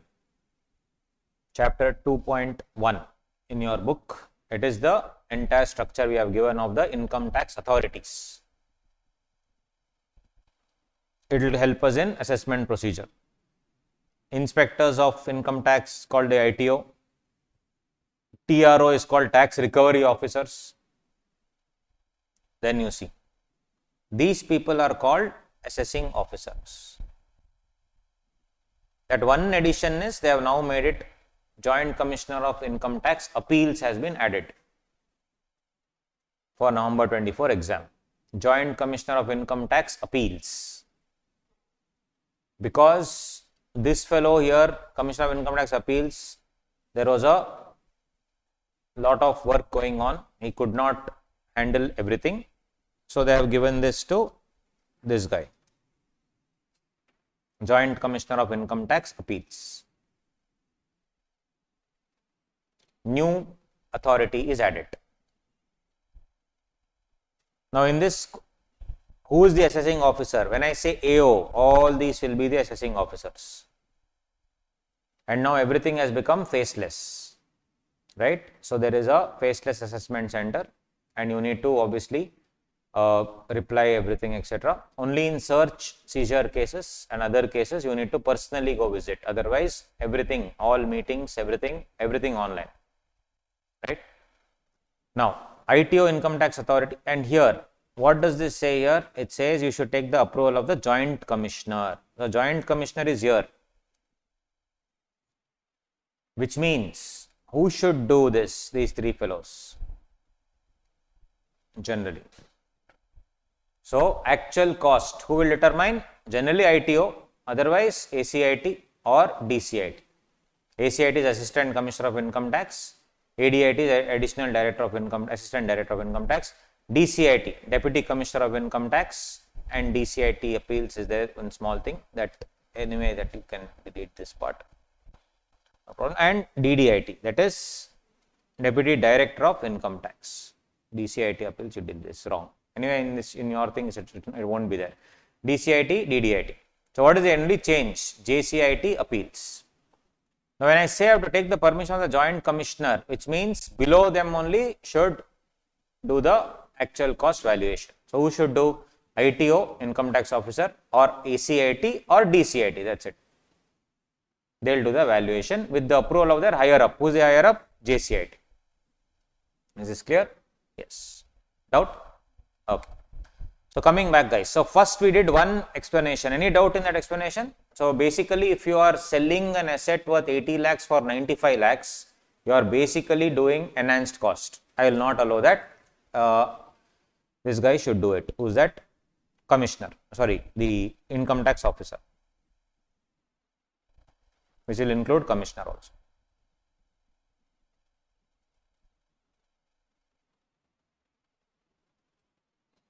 Done. Next, if I had a guy, one guy, Mota Bhai, who had an asset in 2021 worth 5 lakhs.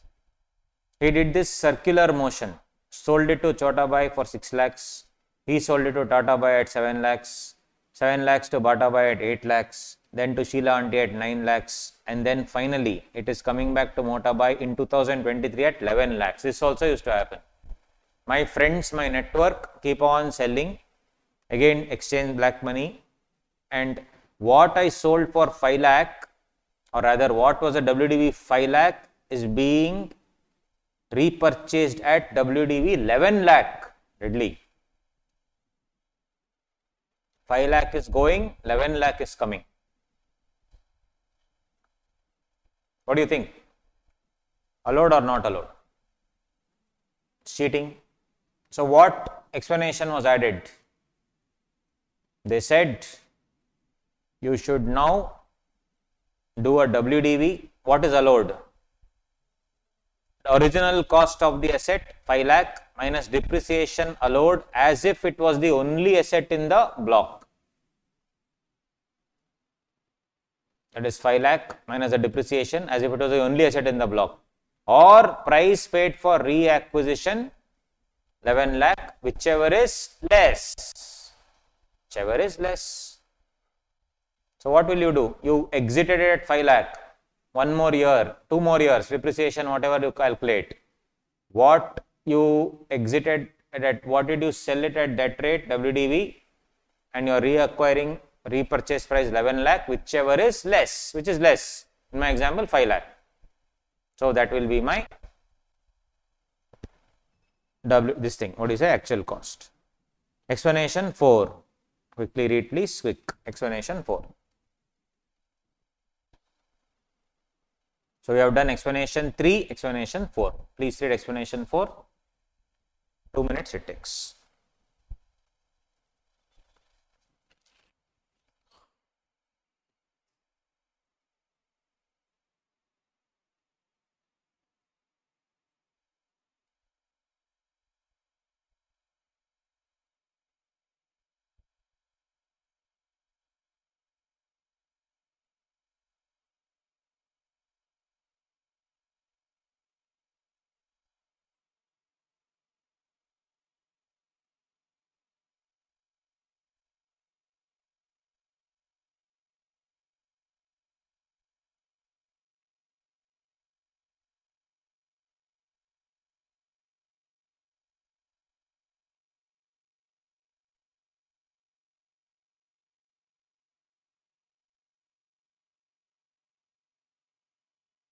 Done. Next.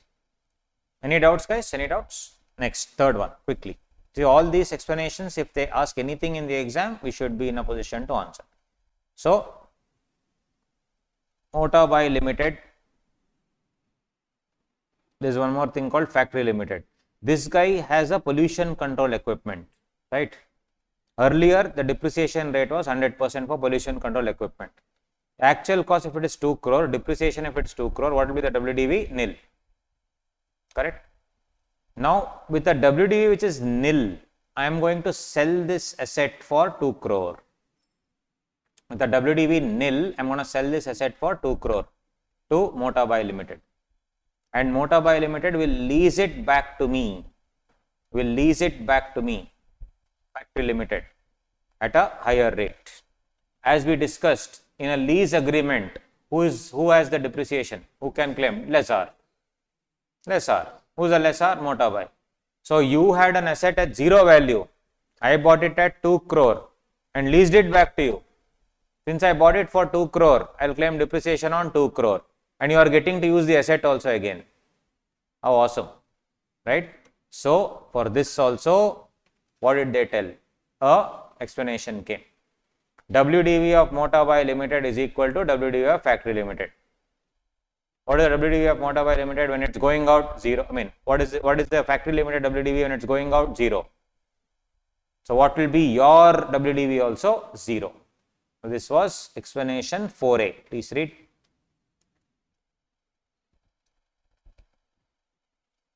If you understand the logic, then no problem. It becomes very easy. No need of explanation numbers and all. Just you can say as per explanation to 43.1. That's enough.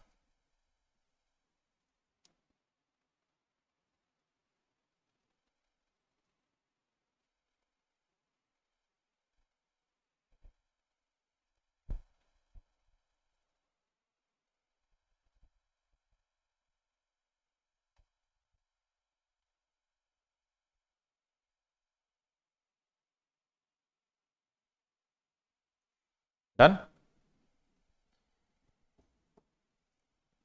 All this is fine.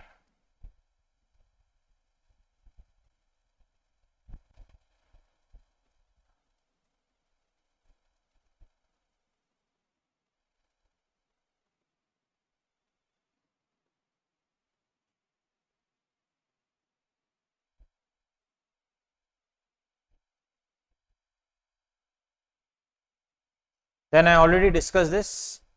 If any stock in trade is converted to a capital asset, what will be the income from PGBP? That will be the FMV that we have discussed. So it's okay, that's fine. That's how it will record it. Now, if the building was used for any other purpose before and now it is brought into business, let's say Tarun sir's building this is, and he had used it for personal purposes before, now is bringing it into business. He had bought this 20 years ago and is bringing into business now, assume. What will be the cost of the building then? At what cost will you take?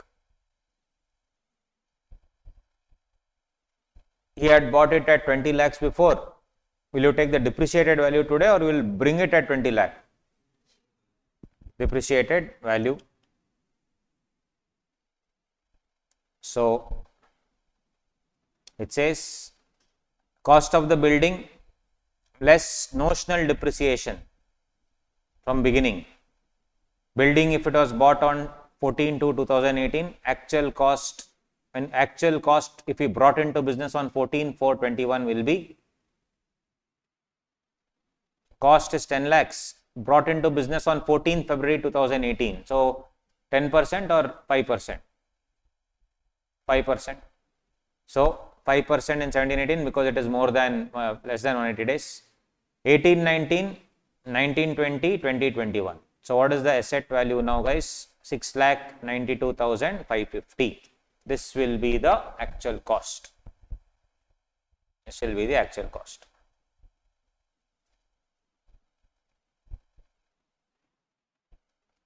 But in this, the main thing is explanation 5 I am reading. Building used for private purpose. The Tarun sir used for private purpose and today I am bringing it into business use. Actual cost will be cost of purchase or construction of the building as reduced by the notional depreciation calculated rate in force on that date up to the year of bringing the asset to business. My question to you is, rate in force on that date is which date? Date when sir originally bought into business in 2018 or today's date when I am bringing it into business? When I bought it personally or today when I am bringing it into business? Rate in force on that date. Let us say sir bought the building for personal use in 2018. In 2018, let's assume that the depreciation rate was 8%. In 2019, it was 9%. Just example I am giving. In 2020, it is 9%. And today, 2023, when is bringing it into business, it is 10%. So, rate in force on that date is the depreciation rate as on every year I should calculate like this, or I should apply today's rate for that day. This is the main thing in this explanation. Explanation is very easy, but the interpretation of rate in force on that date is what is important. When they brought it into business or when they bought the building? Bought the building. You are saying 8%? 8%. Check it out, guys. So, when they use the word on that date, it means not the relevant assessment year date, it is the rate as on the date of bringing the asset into business, 10%. Whenever Act uses the word rate in force on that date, which date is it? Date of bringing into business. This was also an adjustment given. Everything is adjustment, guys. I am only doing adjustments and along with that finishing the chapter also. So that will be easier for you. Which means in my example 9, 8, 7 and all I gave, but actually the rate is 10. Even though I bought it in 2018, I should apply which rate? 10%. That's the interpretation of this word on that date, right?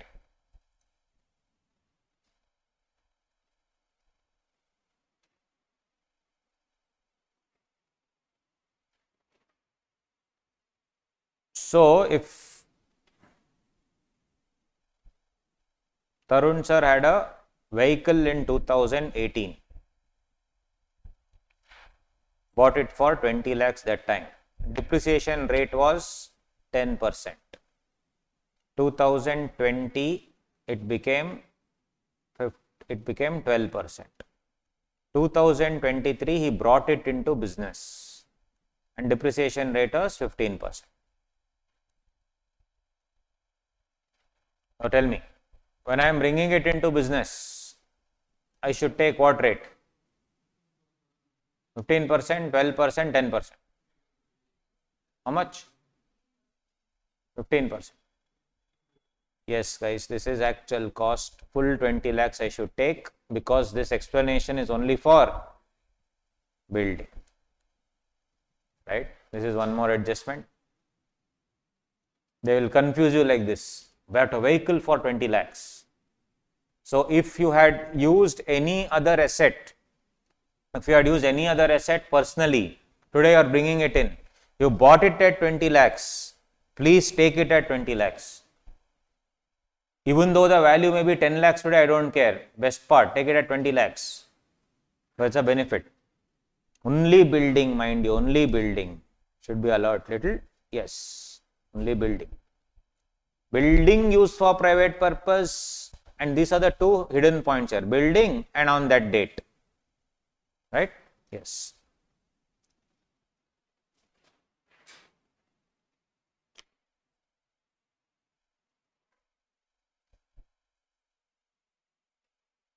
Next I'll come to this here.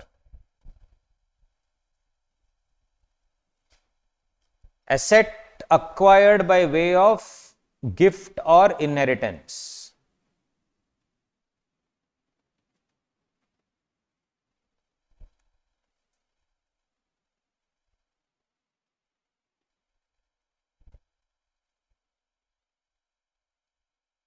So what is that? Very simple. Actual cost would be the cost to previous owner minus depreciation actually allowed to previous owner. If Tarun sir is using a building for business and today he gifted it to somebody else, what would be the cost for them? Whatever Tarun sir's value was. That is actual cost to the previous owner minus depreciation actually allowed to previous owner.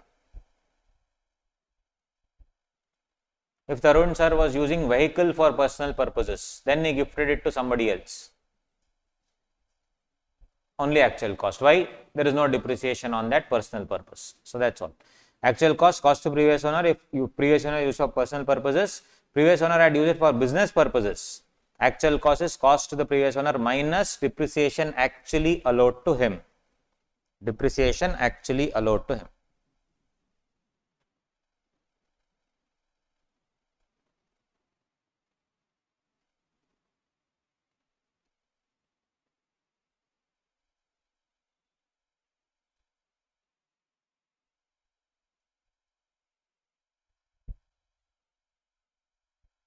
This is very simple.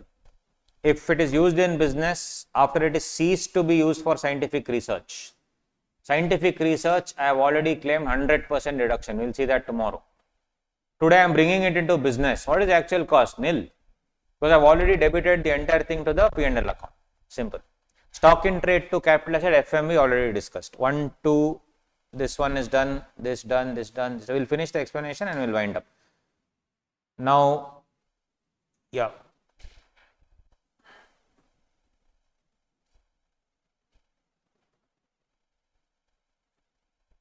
Cost met directly by authority explanation 10 already added.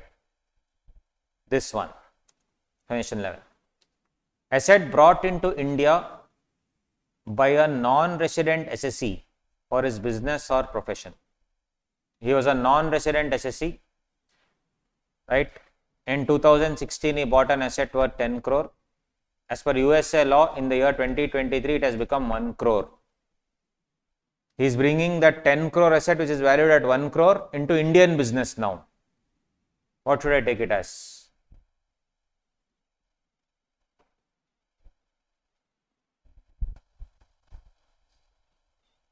So, again I will say 10 crore.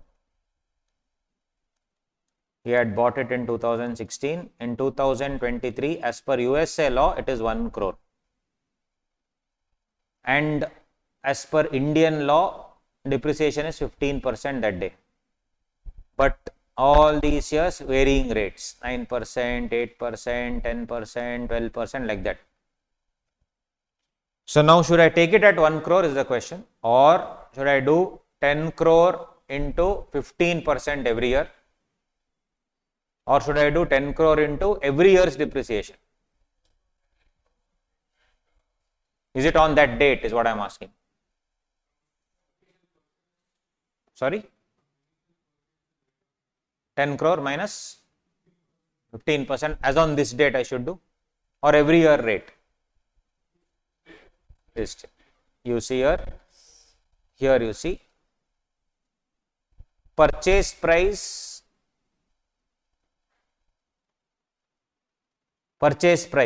whatever he purchased, what is the answer? 10 crore, as reduced by the amount of depreciation notionally calculated at the rate in force.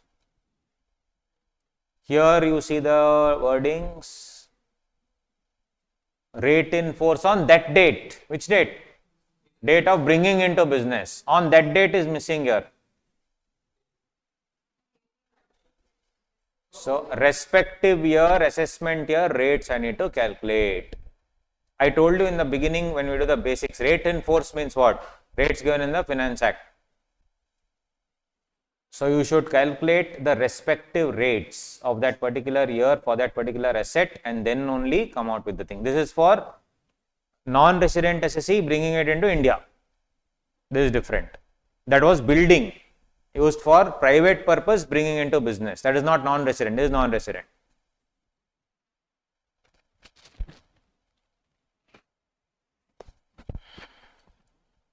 Online people, are you with me? Yes, loan to be reduced from actual cost. Yeah, correct. Yes, you're right. Are you understanding? Okay, guys. So here, very simple. Purchase price, notional depreciation at the rates in force that would have been allowable. That is, rates as per Finance Act every year from the date of purchase and not current rate. Every year from the date of purchase, I need to take it into account and not the current rate. Then this is very simple, guys. Other things are very simple. If the asset is acquired out of borrowed funds only till the date it is put to use.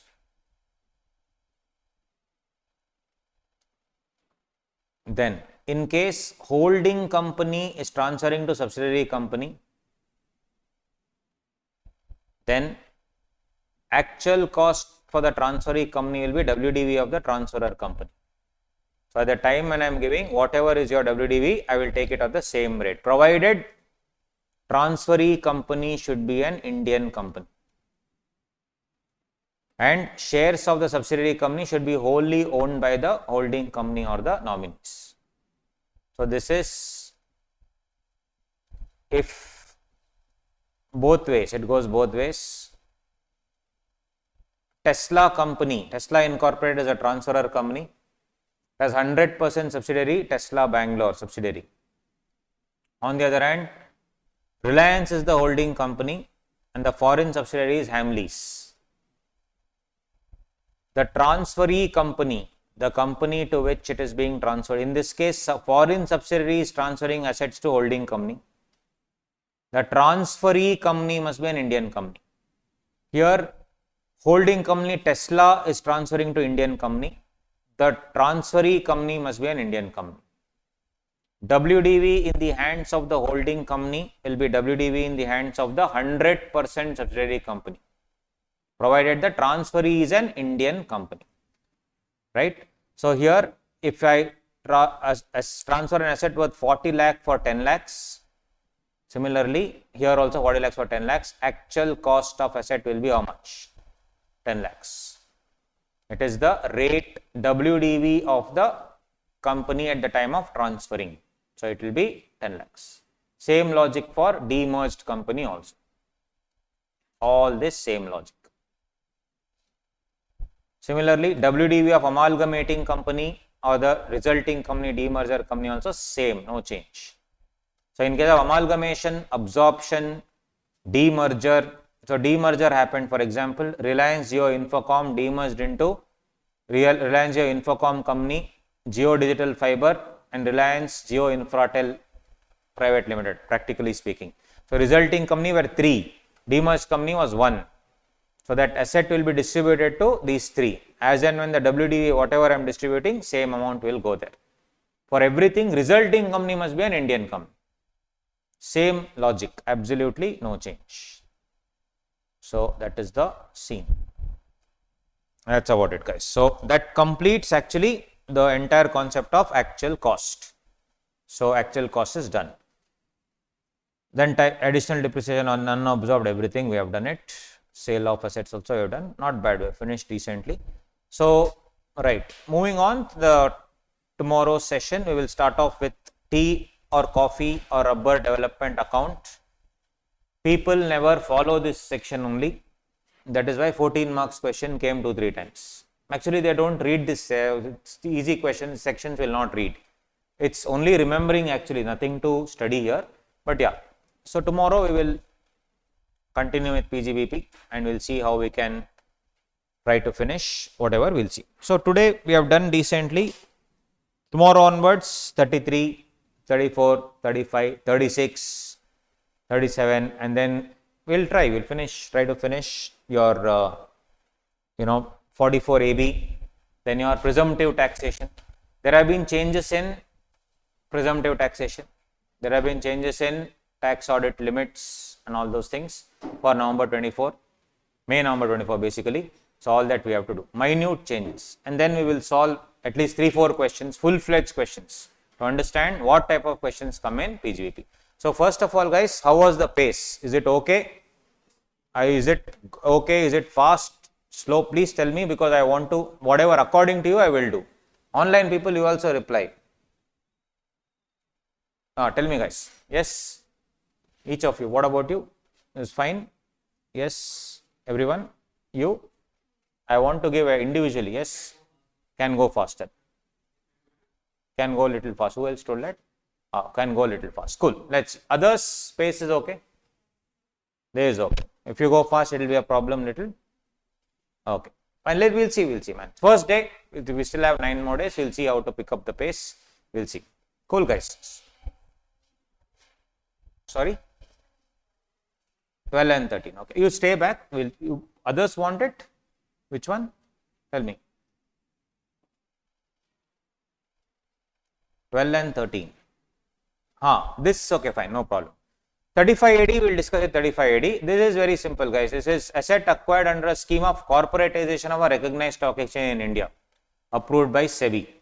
So this is what the what do you say? Your Bombay Stock Exchange was an association of person before. So in the year 2000, 2001, they forced them to become 2008 actually, concept of corporatization and demutualization. If you remember, in 2007, there were so many stock exchanges in India. In fact, Tarun sir was working in Chennai Stock Exchange. You can ask him in 2008. So then this Manmohan Singh that time came out with a concept called corporatization. He said you need to convert all the stock exchanges, which is AOP, into companies.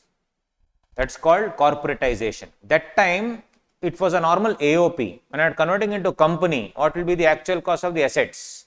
That is this. It's irrelevant now actually. So this is what? Actual cost shall be deemed to be the amount as actual cost. So whatever actual cost you bought those assets for, that will be the actual cost in the books. Irrelevant. Leave it. It was in 2008. That's all. Anyway. So that's about it, guys. Tomorrow, when are we starting? Good question. So, all right, buddies, good morning. What is this? No voice, nothing. Already dead. Good morning. Okay. How are you doing? Did you sleep well?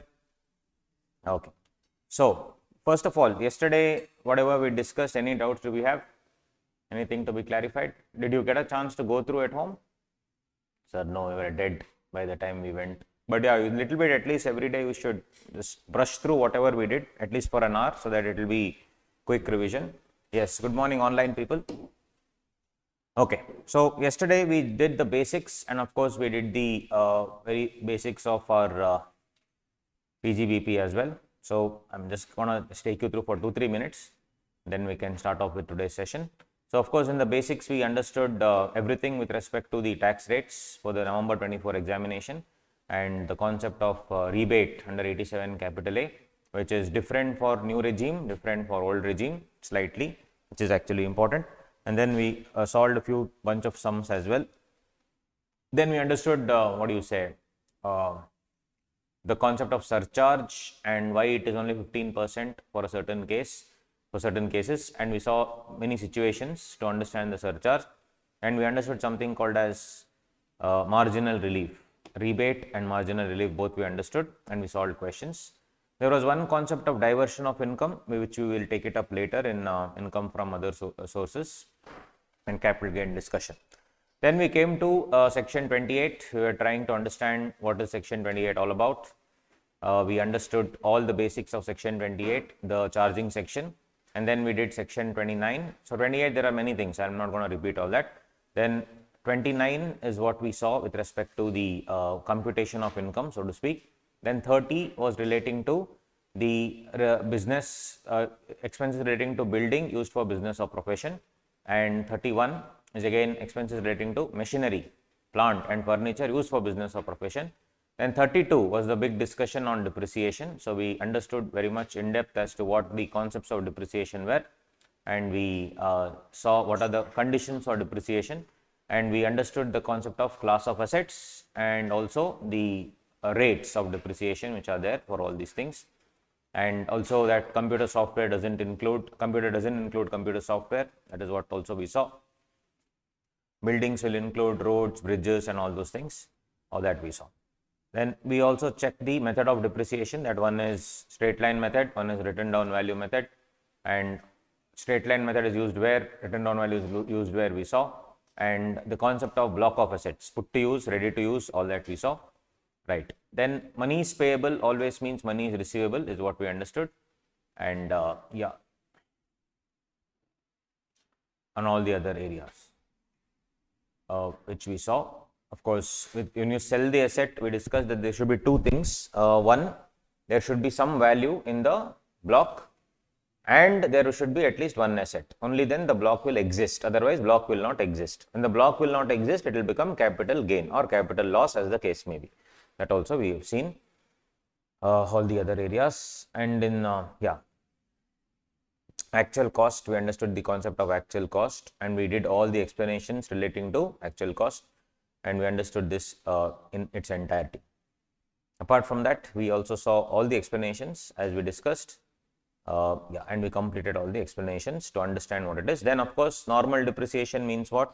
Then we also have the additional depreciation, which we saw, which is up to 20% and 10% extra. You can, 10% if it's the first, if it's used for less than 180 days, that is 10%, and the remaining 10%. That also we have seen.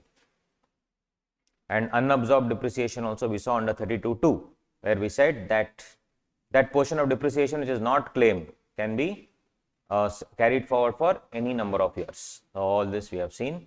And the sale of assets also, as I told you, we have checked the sale of assets. There should be at least one thing. Cool. So from now, we'll have to do the other areas.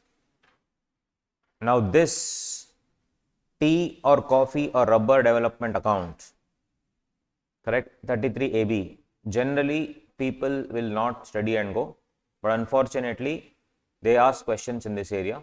And similarly with the site restoration fund also, just you need to know what all are the provisions there, and then we can move on to the other areas. Just a sec.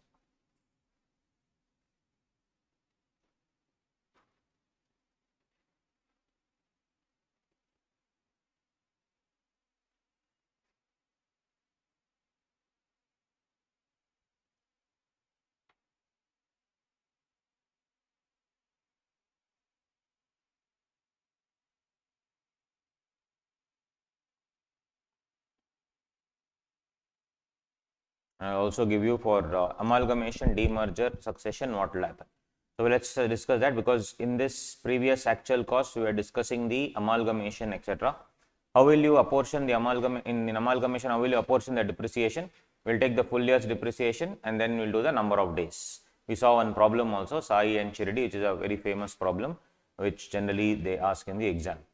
Then with respect to other areas, the what should I do is what, let us check that quickly, so that it will be full clarity with respect to amalgamation is what we will get.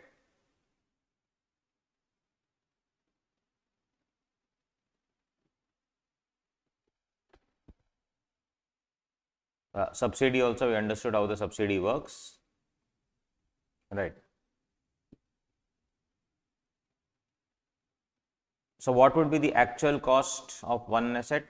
Actual cost of the amalgamation in amalgamation would be WDV of the amalgamating company will be the actual cost for the amalgamated company.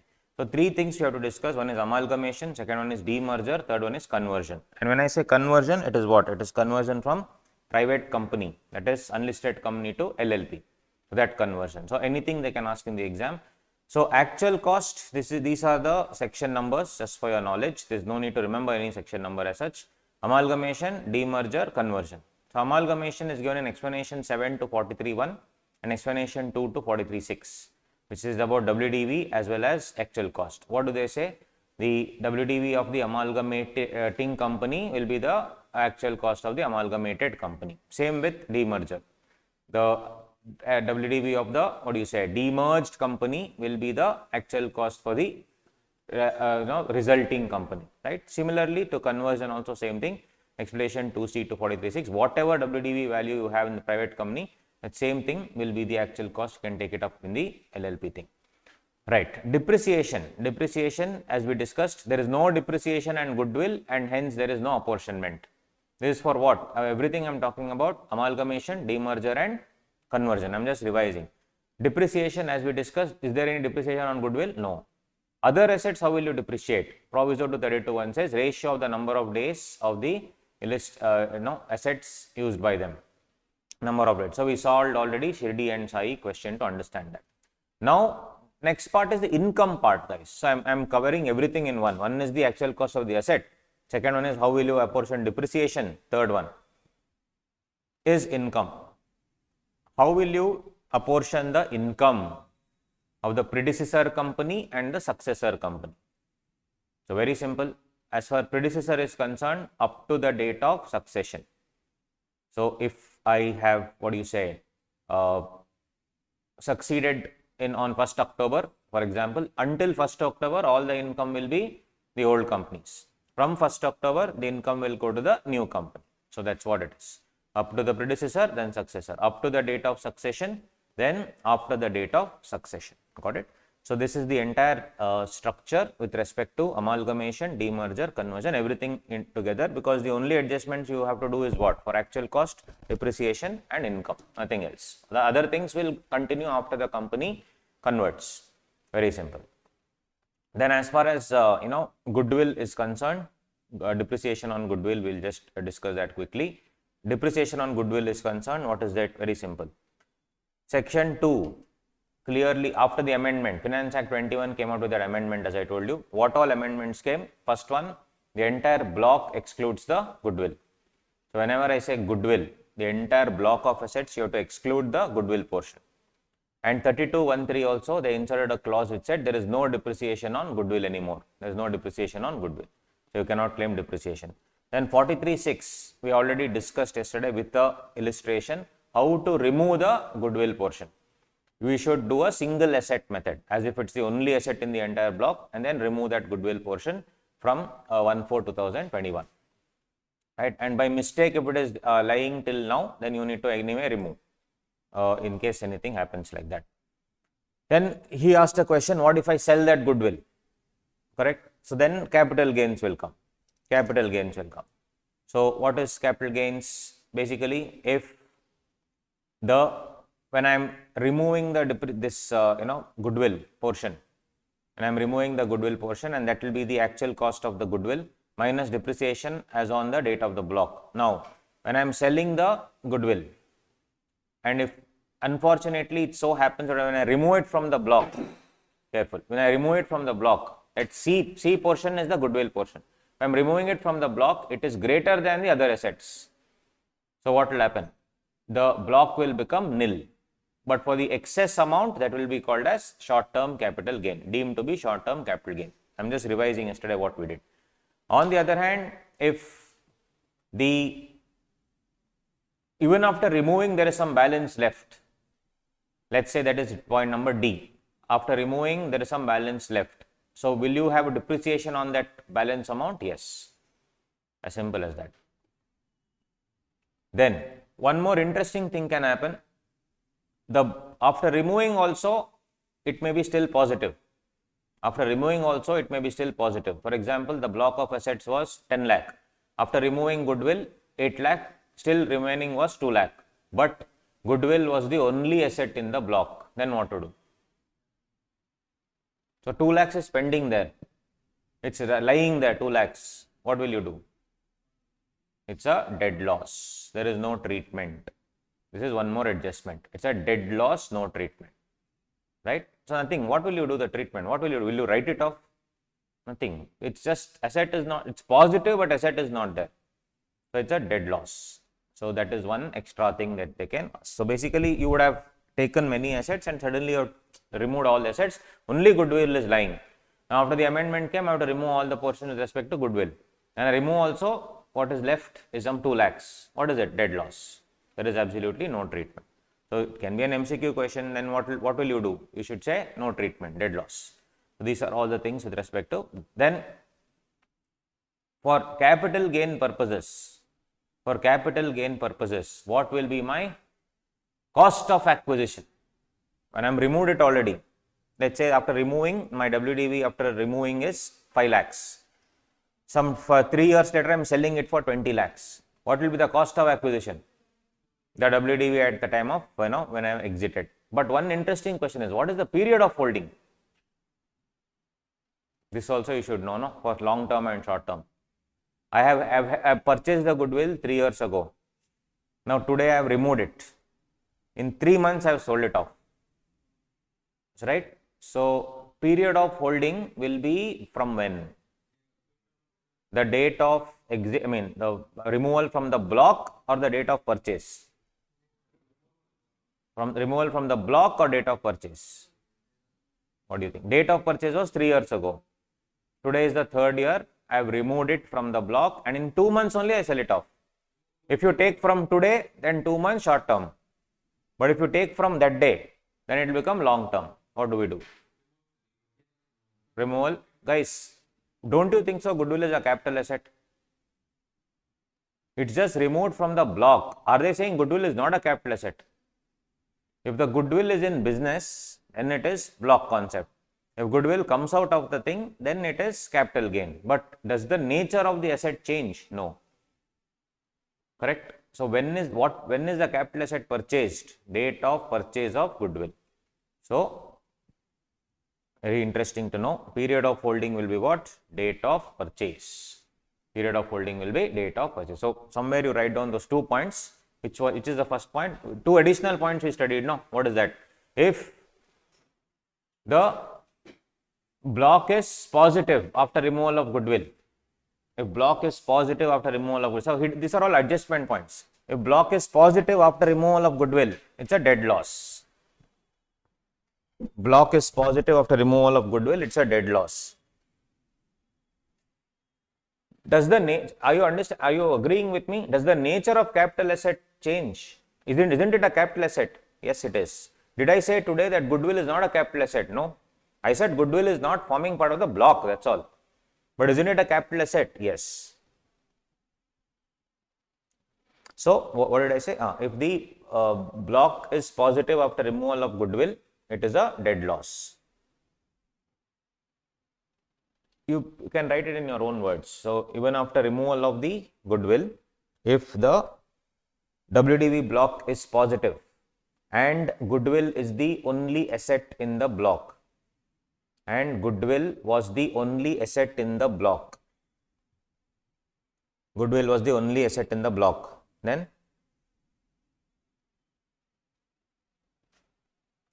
it is a dead loss. This is one more adjustment. It is a dead loss. No treatment, dead loss.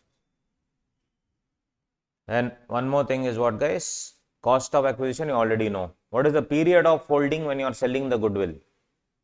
Date of the purchase of goodwill. So period of holding will be from the date of purchase. So period of holding of goodwill will be from the date of purchase.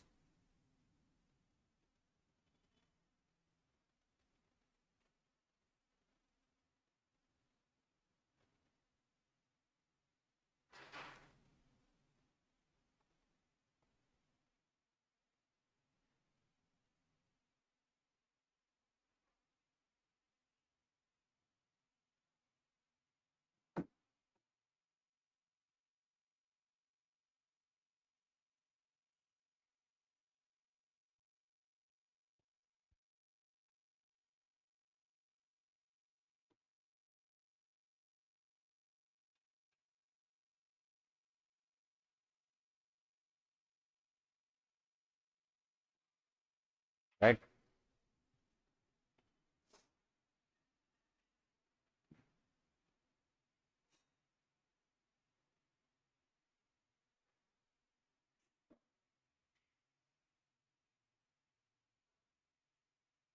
We'll come to this 33AB, but before that, guys, one more. 43A.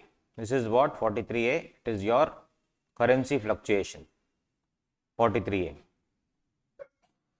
So what is the treatment for currency fluctuation? That when this is anyway linked to our actual cost also. Like if I am buying an asset, right, using a loan, I am buying an asset with a loan.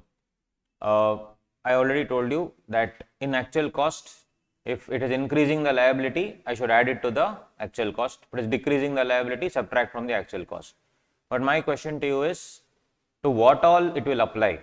Point number one. Second one, is it only for assets, fixed assets, or even for current assets? If I purchase from outside, either using credit or anything for that matter, what will it apply? For depreciable asset, what is the treatment? For special asset, what is the treatment? And all those things. So it's a full thorough discussion using just the chart. No need to go very much in depth. This is in depth anyway. So what would be the, what do you say, treatment with respect to the currency fluctuations? And when should I do it? Should I do it every year? Should I check the currency fluctuation every year, beginning of the year, end of the year? What is the treatment? So we need to understand as per ICDS, what is the treatment? So you should forget about what you do in Ind AS, but we should think about what we do in income tax. So first and foremost, I'll explain, then I'll give you time to write this down. It's an important chart, but first I'll explain it off, then you understand, and then I'll give you time, don't worry. So first guys, what 43 capital A is that section which was introduced by Arun Jaitley to ensure that there is no problem with when I'm recording the assets from which are bought from foreign currency. So first of all, this applies to assets acquired outside India by using a foreign currency loan, right? So asset was acquired outside India, then it was got into India, or it is lying in my foreign branches, whatever it is, but it is there in my books. But how did I procure it? By foreign currency loan. Only then only the fluctuations will matter. Or another is asset acquired outside India by taking Indian currency loan, but later INR is converted to a foreign currency loan. Ultimately, crux of the matter is both the cases there should be a foreign currency loan, right? So asset acquired in India by taking a foreign currency loan, 43A will not come, 43AA will come, correct? So basically this section will apply to assets acquired outside India, where I have imported the assets into India. Right? If I buy in India only, but by taking a foreign currency loan from outside, then 43AA will come, not 43A. Right? So any treatment, these are all adjustments in the question. So you need to figure out where the asset came from, point number one, and what loan it is. Asset acquired in India by Indian currency loan, 43A also will not come, AA also will not come. Normal actual cost section, 43.1 will come. I hope this is clear. Yes, this is applicability. Now, what is the type of this loan? Either it can be the cost of the asset where the supplier's credit, he will give a credit to you saying that you can pay so and so. If it's a goods or even if it's any asset, they can give it on credit. No, you can say I'm giving it to you, pay it after 6 months, 7 months. It is a credit policy, or it is repayment of foreign currency loan plus interest thereon. So either they give a loan or they'll give me time to pay. Both of it is ultimately credit where I need to pay in dollars or whatever it is. Asset brought in, and the asset should be brought into the business, brought into India or brought wherever, for what? Business or profession, not for personal use. Treatment, the interesting thing, should I do it on the balance sheet date as per AS 11, and your Ind AS also talks about reworking at the balance sheet date, or should I pay only at the time of payment? Very clear, in income tax you should take it only at the time of payment, only at the time of payment, okay? Now, what is the adjustment? As discussed, depreciable asset, we have already discussed actual cost, 43.1. What should I do? I should add if there is a increase, or I should subtract when there is the decrease in the liability. We have seen that. But my question is, this is at the time of repayment. At the time of repayment. So, my question to you is, let us say there is an asset worth 10 lakh rupees, 10 lakh, and at the end of the year, there is some increase in the liability because of the foreign exchange fluctuation. This it was 85 rupees, suddenly it became 88 rupees, $2,000 I am paying. So, this I bought it at, let's say, $10,000, or let's say $1 lakh. I bought it at $1 lakh.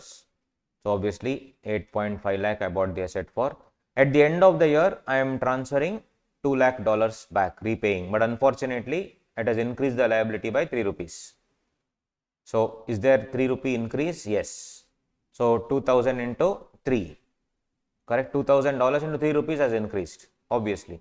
So what is the increased value of the asset? 3 rupees is increased. 85, I was supposed to pay at 88 rupees. 85 if I pay, it's okay, but I'm repaying at 3 rupees extra. Then increasing of liability by how much? 6,000. So I'll have to add 6,000. I'm just saying.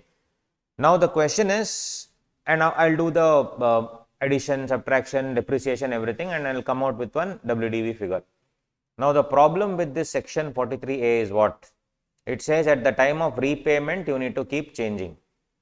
You need to keep changing the asset, the value, right? Now next year if I am repaying, the question is, there will be an opening WDV of it. Next year I am adding, subtracting, whatever it is. All this I am doing, but at the time of repayment, I need to change the value of the asset. But if you think about it, if I have to change the value of the asset, should I go to this first when I bought that asset only and change the value, or should I stick to the WDV and change the value? Next year when I am changing the value of the asset, I should look at the WDV or I should look at the original cost of the asset to see the value where it is increasing, decreasing. That was a question asked by everybody as to what I should do. Should I check from the first year or should I check from the WDV? Because I may take 5 years to repay. So what value will I see to associate? Like even next year there will be a different rate here. So here it can go up to 89 rupees. So should I check the original cost or what should I see? So there was a case law, Irwin Mills case law. They said it is actual cost minus depreciation. That is, you should always check the WDV, actual cost minus depreciation. So generally I should treat it at the time of payment, but when it's a depreciable asset, I will adjust everything in the actual cost. But what is actual cost exactly? I should see year on year. So for the first year, actual cost will be the purchase price. From the second year onwards, actual cost will be the WDV. That is actual cost minus depreciation. Supreme Court judgment. Irwin Mills, Supreme Court judgment. So that is what the actual cost says. Then when it comes to special asset, for example, scientific research expenditure. Special asset is a scientific research asset. For scientific research asset at 35, you will get a full deduction of 100%. So if I buy a scientific research asset using a foreign currency loan from outside India and then bring it into India, if I purchased it for $1 lakh at 80 rupees, 80 lakh. I am repaying it at $1 lakh at 82. 1 year later, that extra 2 lakh will be allowed as a deduction. Why allowed as a deduction? Because at full 80 lakh I have debited to my P&L account. Is it understood? Yeah, yes. Third one, non-depreciable asset. Gold, for example, or land, whatever. Cost of acquisition, cost of gold. 1 lakh, I have bought $1 lakh at 90 rupees. In 2020. Loan is repaid in 2022. 1 lakh at 100 rupees. That is a $1 lakh at 100 rupees. So there is cost has increased by 10 lakhs. Earlier I bought it for 90 lakhs. Now I am buying it for 100, selling it for repaying at 100 lakhs.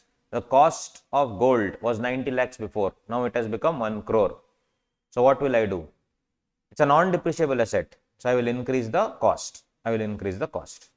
Very simple. So this is the crux of 43A. How to treat non-depreciable asset, how to treat special asset, how to treat depreciable asset.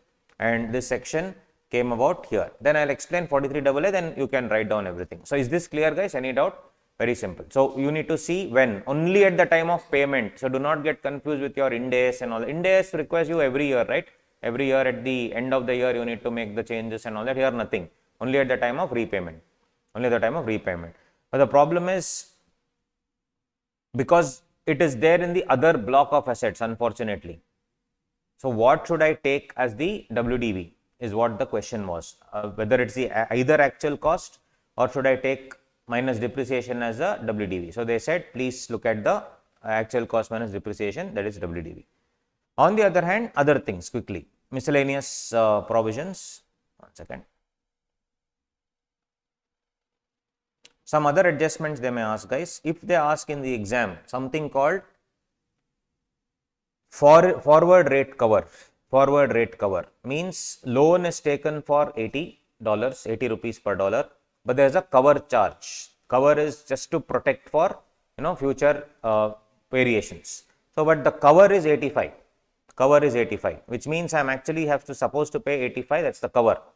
Now, if it actually becomes after 2 months 82, or it may become 90 also, whatever it is.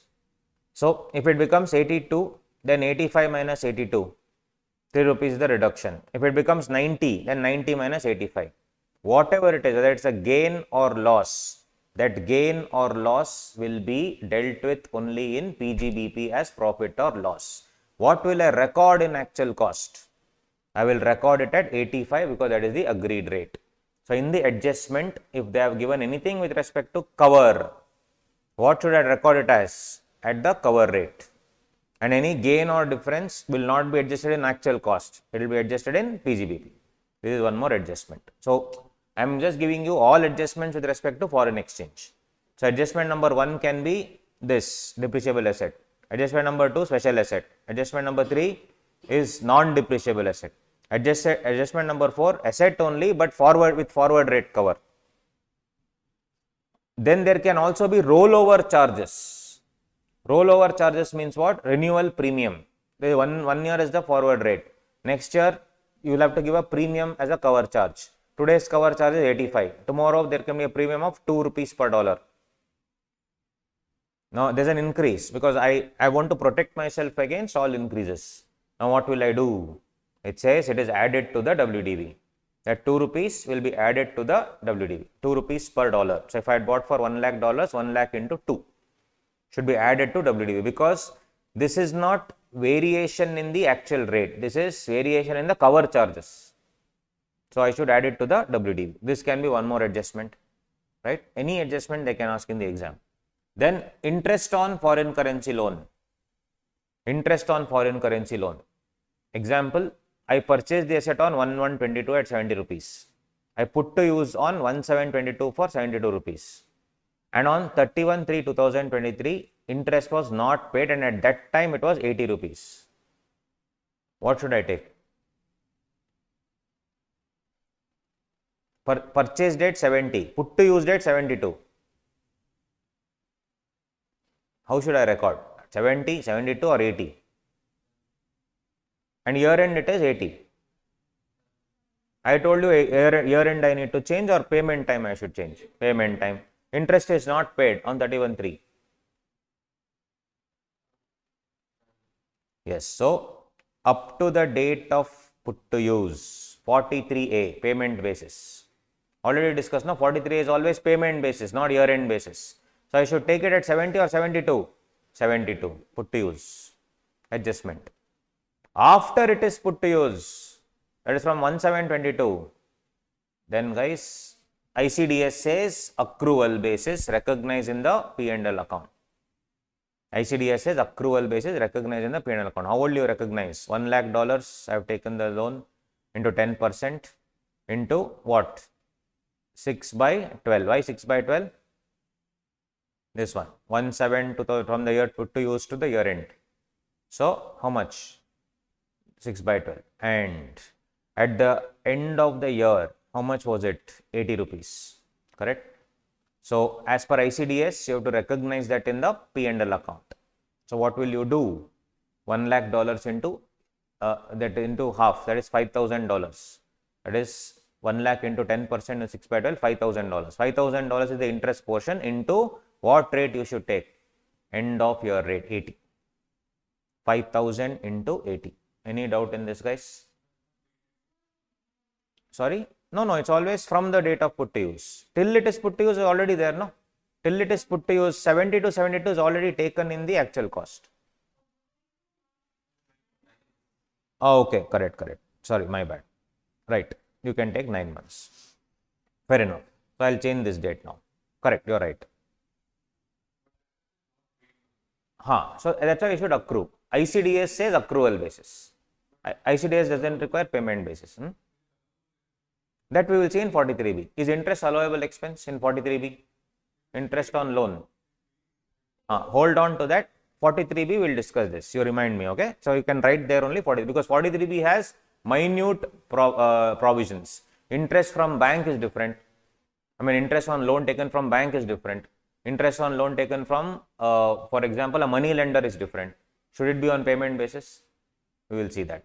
So I am not talking about whether it's allowed or not. I am talking about what is the treatment in the books. Which books? Tax books, not the normal books, not our company law books. It's a tax books, right? Yes. So correct, you are right. It is 6 months only. You should take that. So it is basically accrual basis recognized in the P&L account. Fair enough. So let me change this date. So if I make it 9, it will be fine now. Yeah, cool. 110. Yes, so done, guys. Right. Then apart from that, I told you there is one is 43, one is 43A. Then sorry, 43A, one is 43AA. So 43AA is what? Monetary and non-monetary. So basically we have done all the sections here, only adjustments. This much is more than enough, guys. Don't need to sit and study the section. Adjustments will come in this only. 43AA is what? It's read with ICDS again. As far as monetary is concerned, monetary, your cash, receivables and payables, how will you recognize?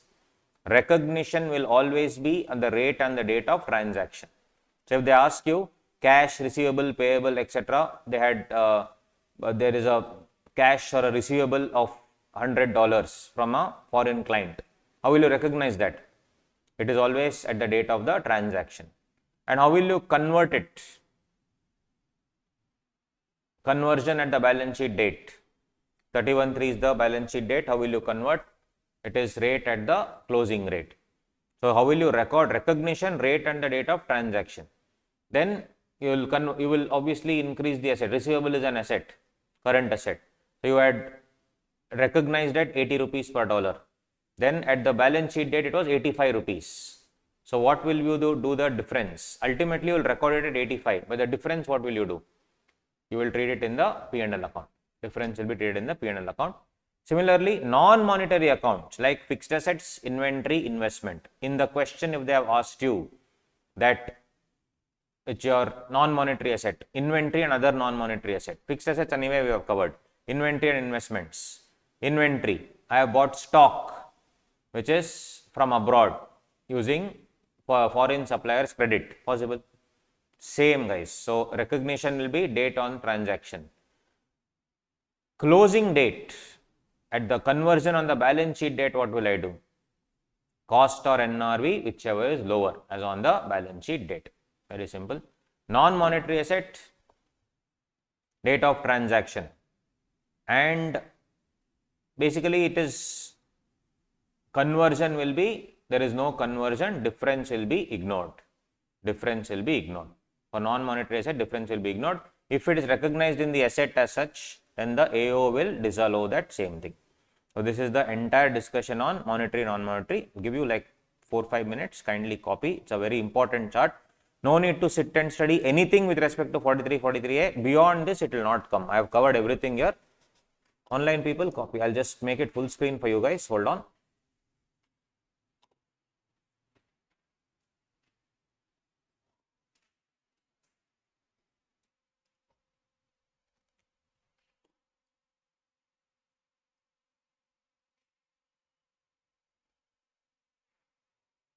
All right, buddies. Moving on.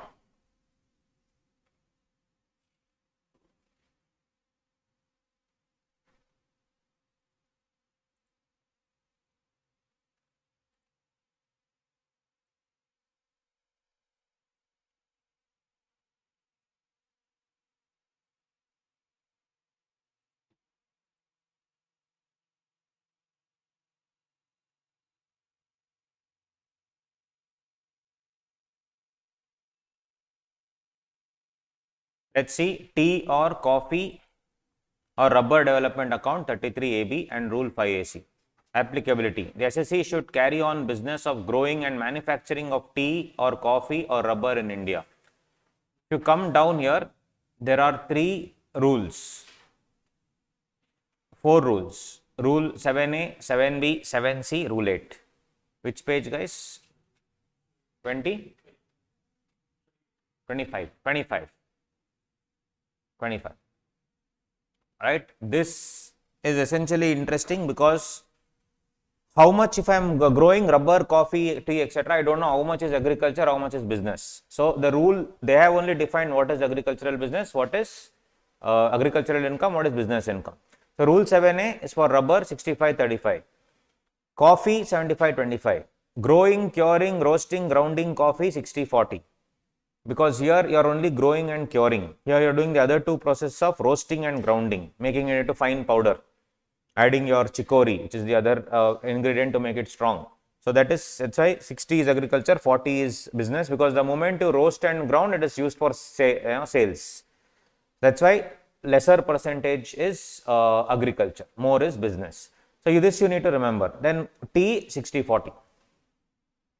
So if any amount comes, then ultimately 65 will be towards agriculture, business will be 35%. That's the segregation of profit as per that. Now the thing is, the beauty is, there is just like every department, every institution will have their own board. SEBI has Security Exchange Board of India, income tax has CBDT. Like that for tea also there is a tea or coffee development board, which definitely helps in assist the people as an association to help in the manufacture of tea, coffee, rubber, whatever. So now the thing is, there is a deduction under 33AB. If you deposit the amount in the tea, coffee, rubber deposit account with that particular tea board, coffee board, whatever. There is a Indian coffee board, there is an Indian tea board, all those things. There is an act also, tea development, there is an act as well for that. So if I deposit any amount, so this is important guys, people miss out on this, we'll solve a question also immediately. And in the examiner's comment, they have clearly mentioned that the provisions of 33AB has not been studied by the student directly, which means they know that we ignore these areas, right? So within 6 months from the end of the previous year or before the due date of filing the return, whichever is earlier, I have to deposit the amount, whichever amount I want. And what is the quantum reduction, we'll see. Either I will deposit it in the National Bank for Agriculture and Rural Development, NABARD, in a scheme which is approved by the Tea Development, Coffee or Rubber Board, or I will deposit in tea, coffee, rubber deposit account with the approval of the government. This is just to set aside some money for a better future. And tomorrow, if there is anything that happens, I have sufficient funds. That's the reason why they are promoting you to do it. For that, you will get a deduction. Now, we need to remember what deduction is it. That deduction is this much. Either amount deposited above or 40% of the profits of such business before allowing deduction under this section and before set off and brought forward losses under section 72. So I have to compute the income normally before this, immediately before this 33AB, I need to stop, and before setting off brought forward losses, I should stop, and then whichever is lower, I should take. That much amount is allowed in my thing. Now, this is one part of the story. Now, this amount that I am depositing here, let's say 10 lakhs I will deposit here. Can I withdraw it for any purpose? So, I told you there is a reason why I am putting it in that account. What is the reason here? If any amount is withdrawn from the deposit account, the same will be utilized in accordance with the scheme. So, it will be according to the scheme. The scheme will have some 5-6 objectives. You have to follow those 5-6 objectives. No deduction if the amount is utilized for the following. First one, if it is installed in the office premises or residential accommodation, not allowed, which means it will be used only in the factory. So, if I use it in the factory, it is allowed. Residential or office premises, not allowed. Office appliances excluding computers. If I use it for computers, allowed. If I don't use it for computers, any other office appliance, not allowed. Machinery or plant which actual cost is fully allowed as deduction. Can I use it to buy a scientific research expenditure? No. Can I use it to buy a specified business asset 35AD? No. It should be used for an asset for which normal depreciation is allowed, not 100% depreciation. New plant or machinery to be installed in an industrial undertaking for business as specified in the 11th schedule. 11th schedule includes manufacture of tobacco, alcohol, etc. Can I use it? Can I buy a new asset and open one more business, alcohol business? No. There is coffee infused liquor, tea infused liquor. So can I actually use this account for preparation of coffee infused liquor? No. So you have coffee business also, you have liquor business also. Can I deposit the amount in NABARD, withdraw it and use it for liquor business? No. And can I say there's an excess because it's coffee infused liquor? No, all that is not allowed. If you do it, I will not give you the deduction, that's all. So whatever deduction I have given last year, it will be added back, simple. If the amount withdrawn is utilized for the above purpose in a previous year or not at all utilized in the previous year, the whole of such amount utilized or not utilized shall be deemed income from business of that previous year and shall be subject to tax in that previous year. Where amount in deposit is utilized for any expenditure as per the scheme, such expenditure shall not be allowed in computing business income. However, if such amount is utilized for acquisition of a capital asset as per the scheme, depreciation shall be allowable in the computing the business income. Subsidy received, if you received any concession, subsidy, etc., yes, such subsidy shall be exempt for replacement of plants or rejuvenation or consolidation of area for consolidation. So if tea development board gives me a subsidy to convert a land which is conducive for, which is not conducive for tea and now making it conducive or helpful for tea development, tea growth, that subsidy will be exempt. Then that deposit will also be taxable when? Closure of business, taxable. Dissolution of the firm, taxable. If the SSC dies, then not taxable. All adjustment points. If you are running it as a HUF and HUF is partitioning, not taxable. Liquidation of company, not taxable. Only dissolution and closure, taxable. I should buy that asset and use it for 8 years.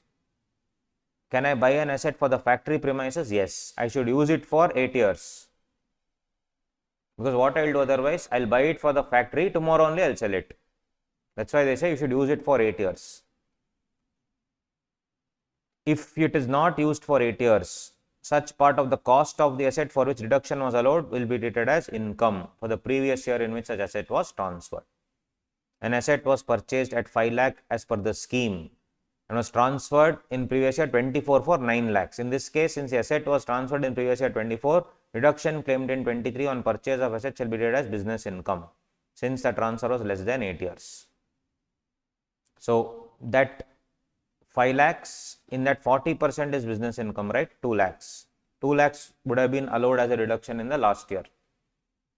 In previous year 24, the same shall be treated as business income.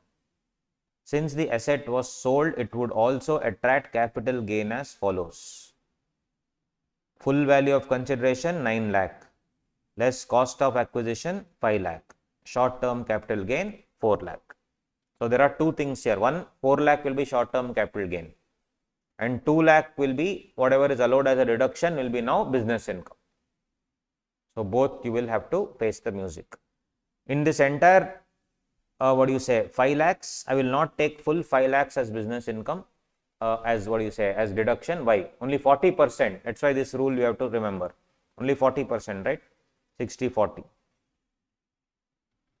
40% is business income. So deduction also will be 40%. So if I purchase an asset, is it allowed as a deduction? Yes. How much? 40%.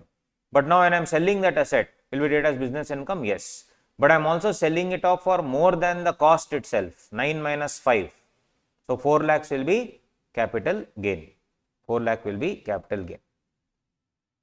Remaining portion agricultural income, in that expense also is not covered, income also is not taxed, hence expense also is not allowed. That's the reason. So this is a very interesting area, right? So let's solve a question, guys. Just check the book.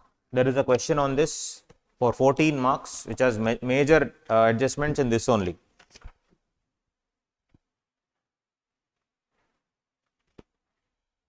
See question number 2, guys.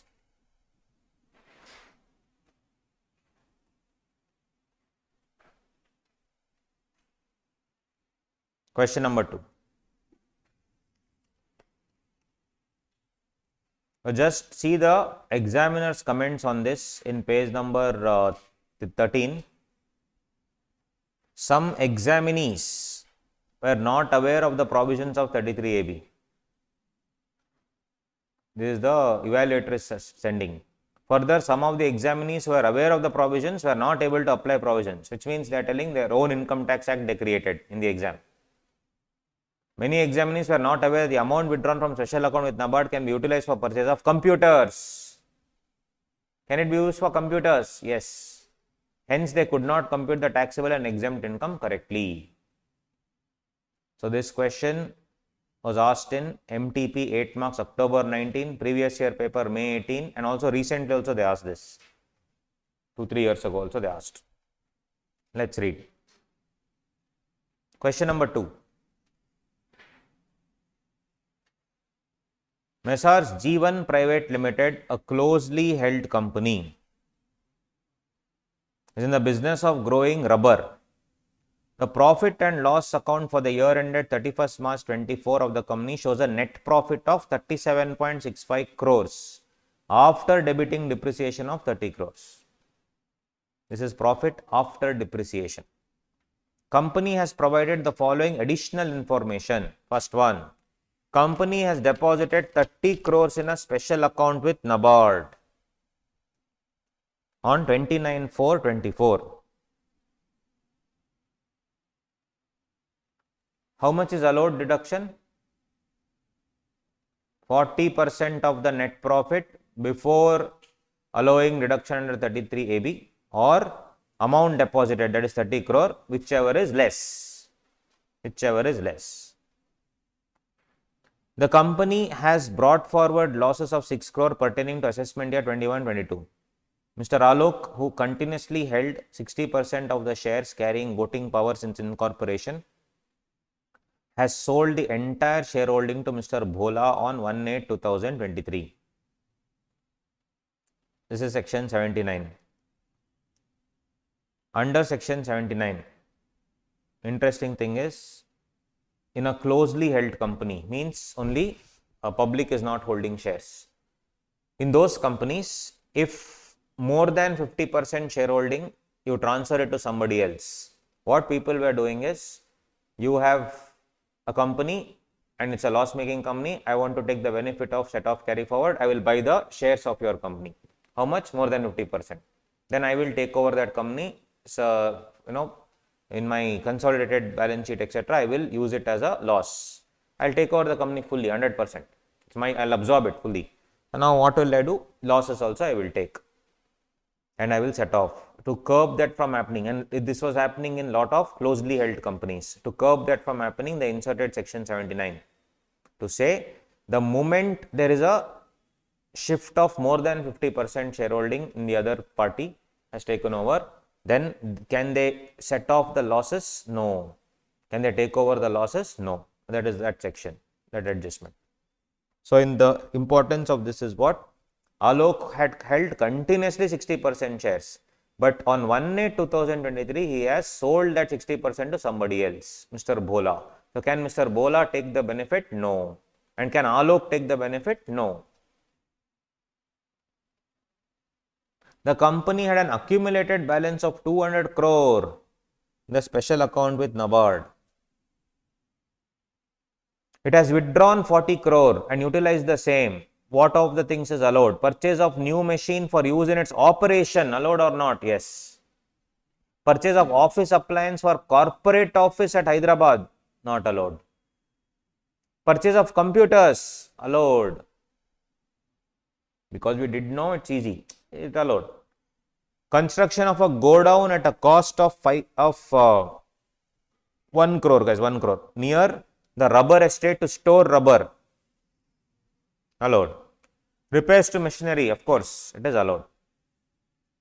Depreciation allowable as per the tax audit report is 28 crore. Compute taxable income and exempt income. Depreciation as per the books is what? 30 lakhs, 30 crores. Depreciation of the tax audit is 28 crores. How much should I add back? 2 crores. So, I should always add what is the depreciation as per the, books of account should be added and ultimately what should be subtracted? Tax. But now here 2 extra is there. So it's already after depreciation. So you need to increase the net profit by 2 crore. So if you see answer, net profit 37 crore 65 lakhs. Add excess depreciation already debited to P&L account 2 crores.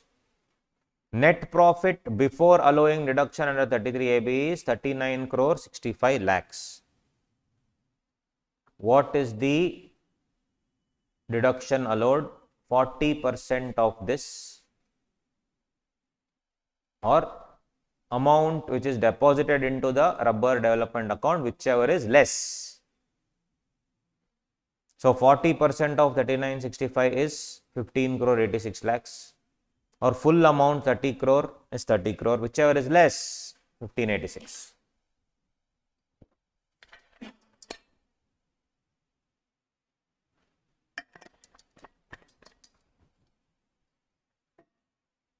Net profit after allowing deduction under 33AB 2379.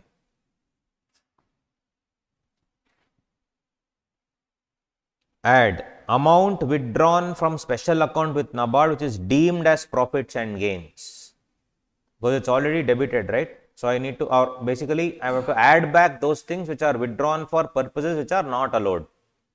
Purchase of new machinery, yes, it's allowed. So should I add it back? No. Purchase of office appliance for corporate office, not allowed. Hence I need to, it is deemed to be income. So add back. Everybody understanding? Yes. Next. Third one. This 5 crore is utilized for computers. Unfortunately, people have added back. We should not. Computers, it's allowed. 1 crore used for construction of a godown near rubber estate to store rubber. Allowed. So no need to add back. 35 lakhs utilized for repairs to machinery. Yes, it is allowed. No problem. But if you see, no deduction will be allowed in respect of such expenditure mentioned in. So basically they have also told that they have many such expenses which are there already. Special account withdrawn 40 crores. In that all these things are allowed. No problem. But one thing you see, what about the remaining amount? We have seen in the law, everything should be, whatever is deposited should be utilized. Correct? If it is not utilized, deemed to be income. Deemed to be income. So if you see the remaining amount,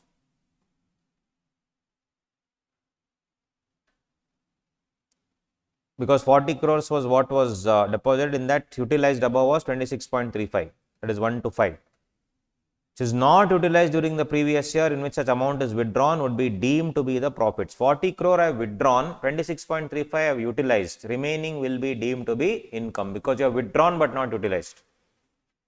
You utilize basically for some other purpose.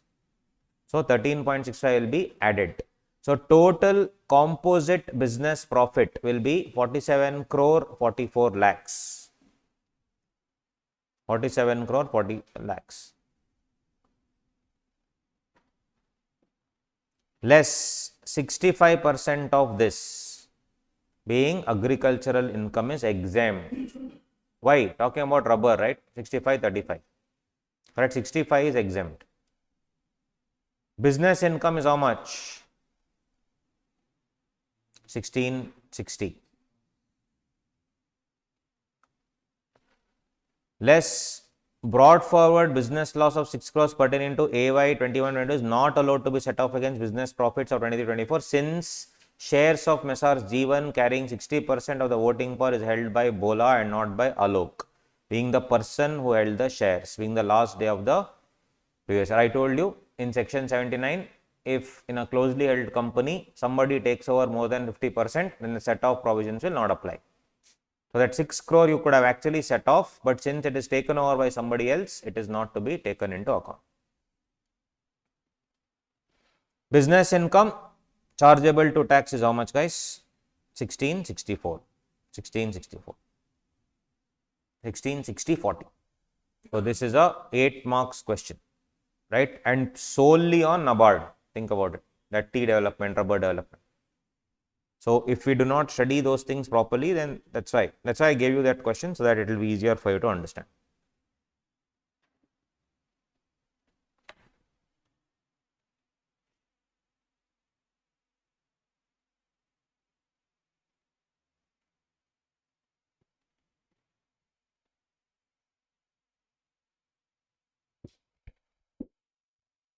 Yes.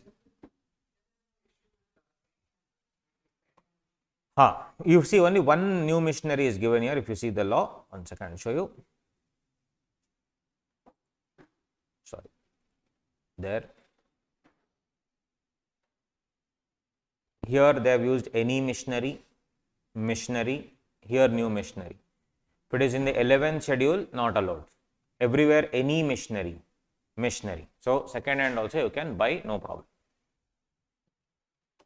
Second hand scene will come only in additional depreciation and 35 AD. We'll see that 35 AD later.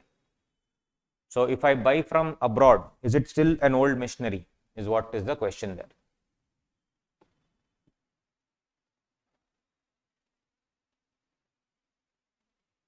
Clear, guys? Then like one more thing is there called site restoration fund. So the objective of this fast track is, see, over the main things you anyway know, which anyway we will do fast. But these are the other hidden areas which we ignore, and adjustment will come for 1 mark, 2 marks like this from these areas, and combined adjustments will actually fetch around 10 marks. So in fast track you already would have studied one round, or even if you have not studied, it's okay. But in inter you would have already studied the main areas. But where we need to concentrate in final is those hidden areas. That's all. That if you understand that, 10 marks extra. So you will be understanding where you are missing out. Yes. Tell me. In the last point,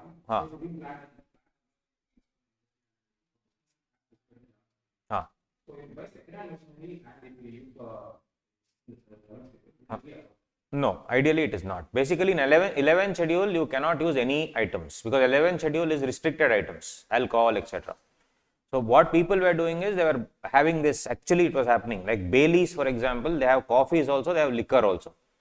So for example, Coffee Day also was going into liquor, and this guy, our hero, Vijay Mallya, had an entire United Breweries, and he also had a coffee thing.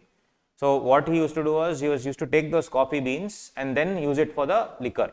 So the entire business he was merging like that. Because of that, they introduced that. They said new machinery to curb that from happening, because in liquor business you cannot use old machinery. But you are right, even if you use old machinery, not allowed.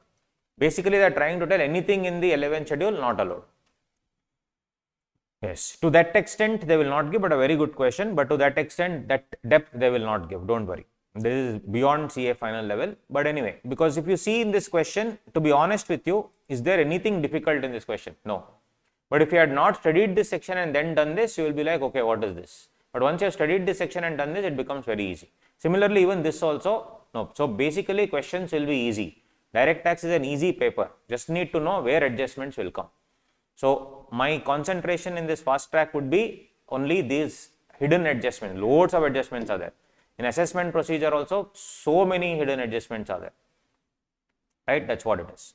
For example, in search cases, in the place of business, you can enter in some time. In other place of business, you cannot enter in some time. And it says before, after sunrise, before sunset. So my question is, can I come at 5:30 p.m. and stay the full night? Yeah, those are some of the hidden points. I'm just saying. So like that, there are so many hidden points in assessment procedure, which we need to, that's why even capital gain, so many hidden points are there. That's why it's actually taking time, because hidden points take time. No problem. That's why I told you to give me extra 5 days so that everything will be completed. See, once these heavy duty chapters are over, in other chapters, they will not give hidden points. It is very straightforward. Like AOP, BOI and all that, very directly they will give you a question and ask you to close the answer. That's simple. These are the areas where they will play around. See, they actually framed a 8-mark question only on NABARD, tea development account, knowing that we will not study that. That is where I want to concentrate, because that is where we miss out, unfortunately. Those of you who have written a couple of times will know what I am trying to tell, because these areas we miss out when we are studying, because we are doing the same old stuff and getting the same old marks. We need to do something different. Cool, guys. So is the pace okay? Is the pace okay, guys, today, everyone? Online people, pace fine? Okay. Site restoration fund, 33 ABA. And any SSC carrying on the business of consisting of prospecting for or extraction of petroleum or natural gas, or both in India in agreement with the central government. So, there is a central government deal, and what do you say, extracting the petroleum or natural gas in India. That's why I am restoring the every site given to restore in such a way that after I mine everything, that is your get the gas, natural gas, petroleum, I'll have to restore it back to the original shape. So for that, if I deposit some amount, again I will get a reduction. SSC to deposit any amount with SBI or a special account or in a site restoration account under a scheme before the end of the previous year. Similar thing, guys, there it is 40%, here it is 20%. 20% before allowing deduction under this section or this thing, or amount deposited, whichever is lower. Everything else is the same. Auditing is mandatory. It's same. There it is 40, here it is 20. That's all you should remember. Once you do that one properly, other things become easy.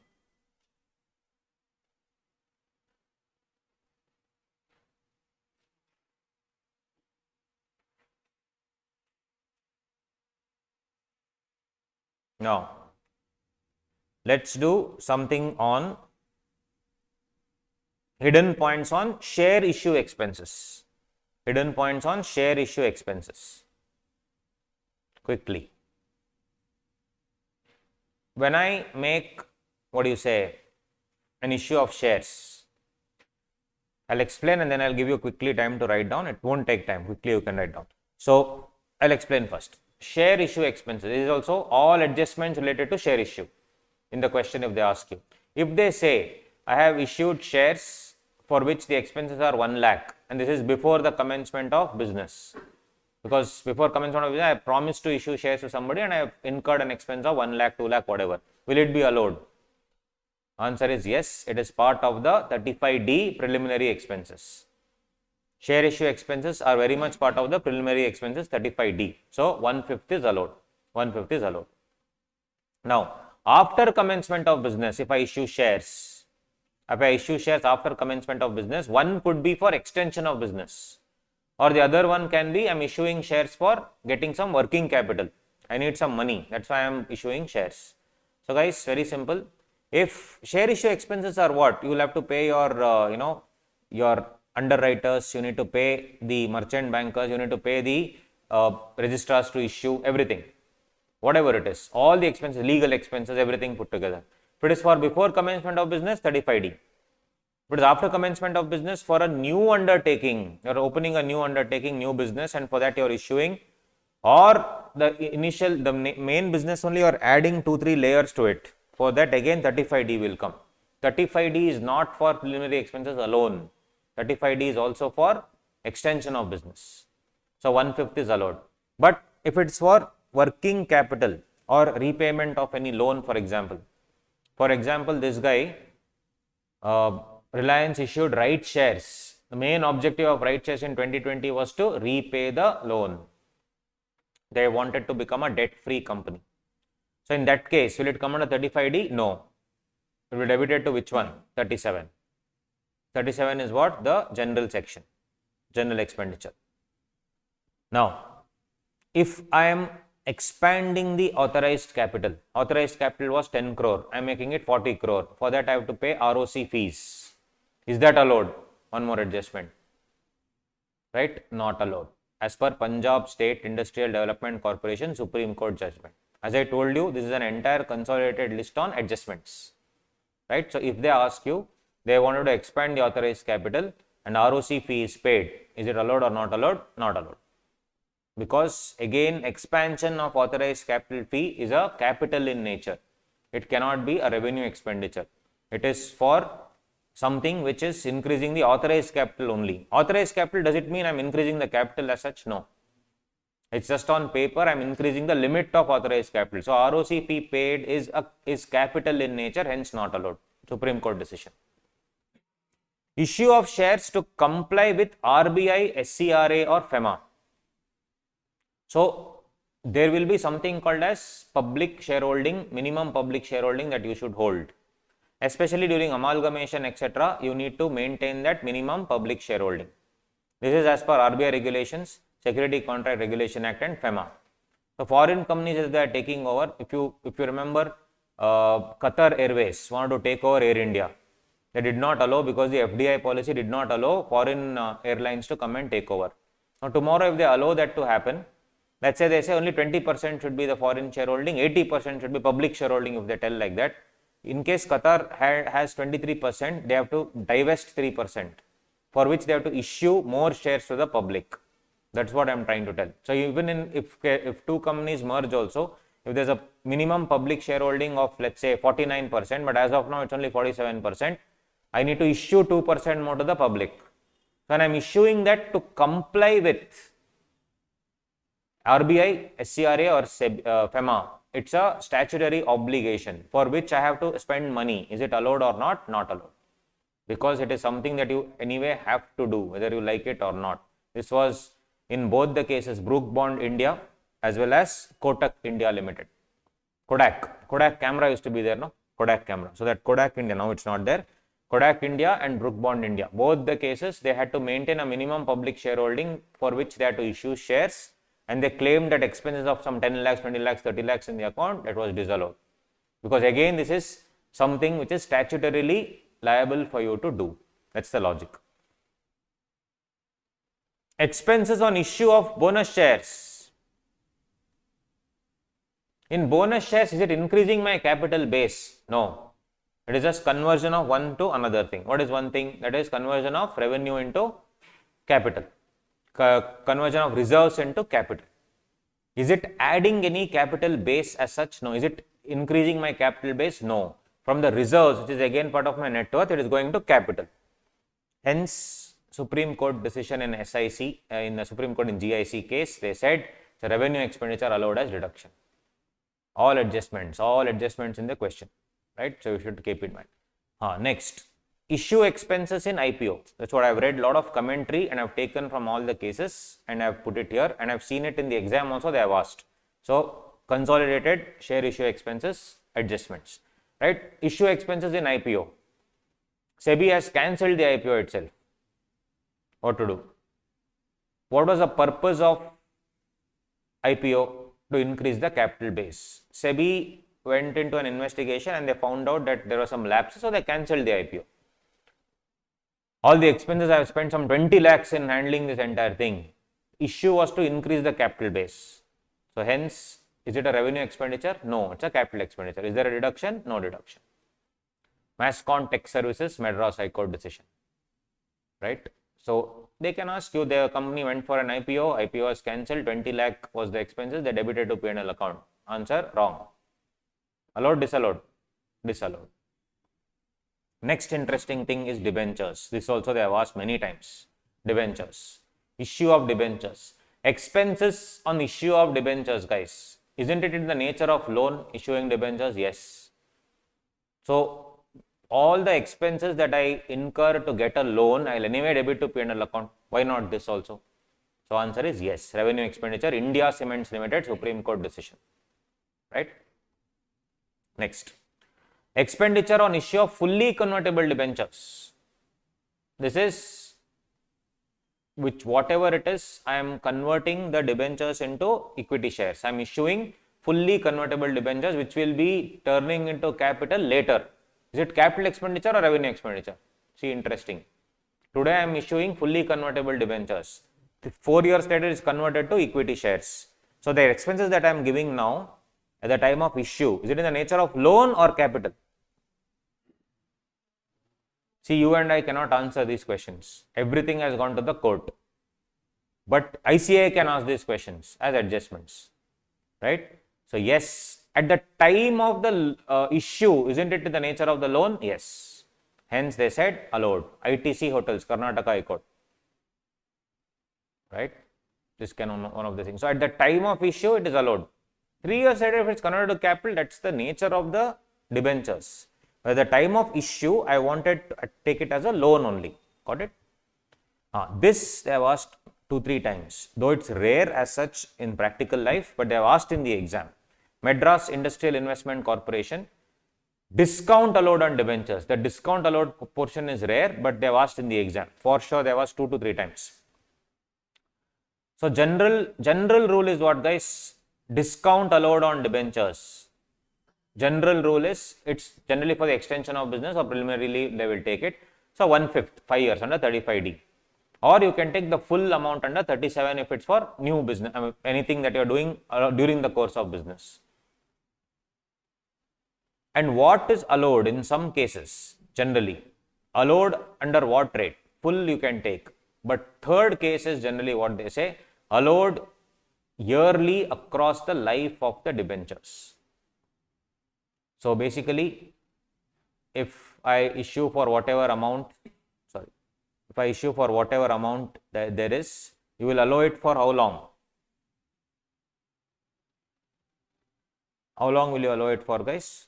You will allow it for per year basis. Per year basis you will allow.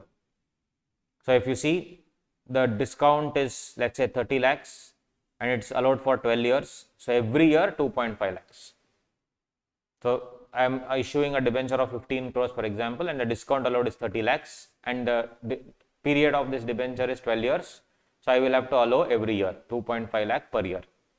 So treatment can be anything, but what they will ask in the exam is this. They have asked once or twice. All this is fine. You can either, if it's a preliminary expenses, 1/5. If it happens later, then section 37. But what they have asked is, I'll tell you. I don't know why there is so slow. Okay, yeah, this one. This they have asked, guys, in the exam. This is Taparia Tools Supreme Court decision. Taparia Tools Supreme Court decision. See, this happened in Taparia Tools case. 100 rupees debenture was issued, right? The two options were there. First option is, you pay, I will pay you back whatever it is, 9 rupees.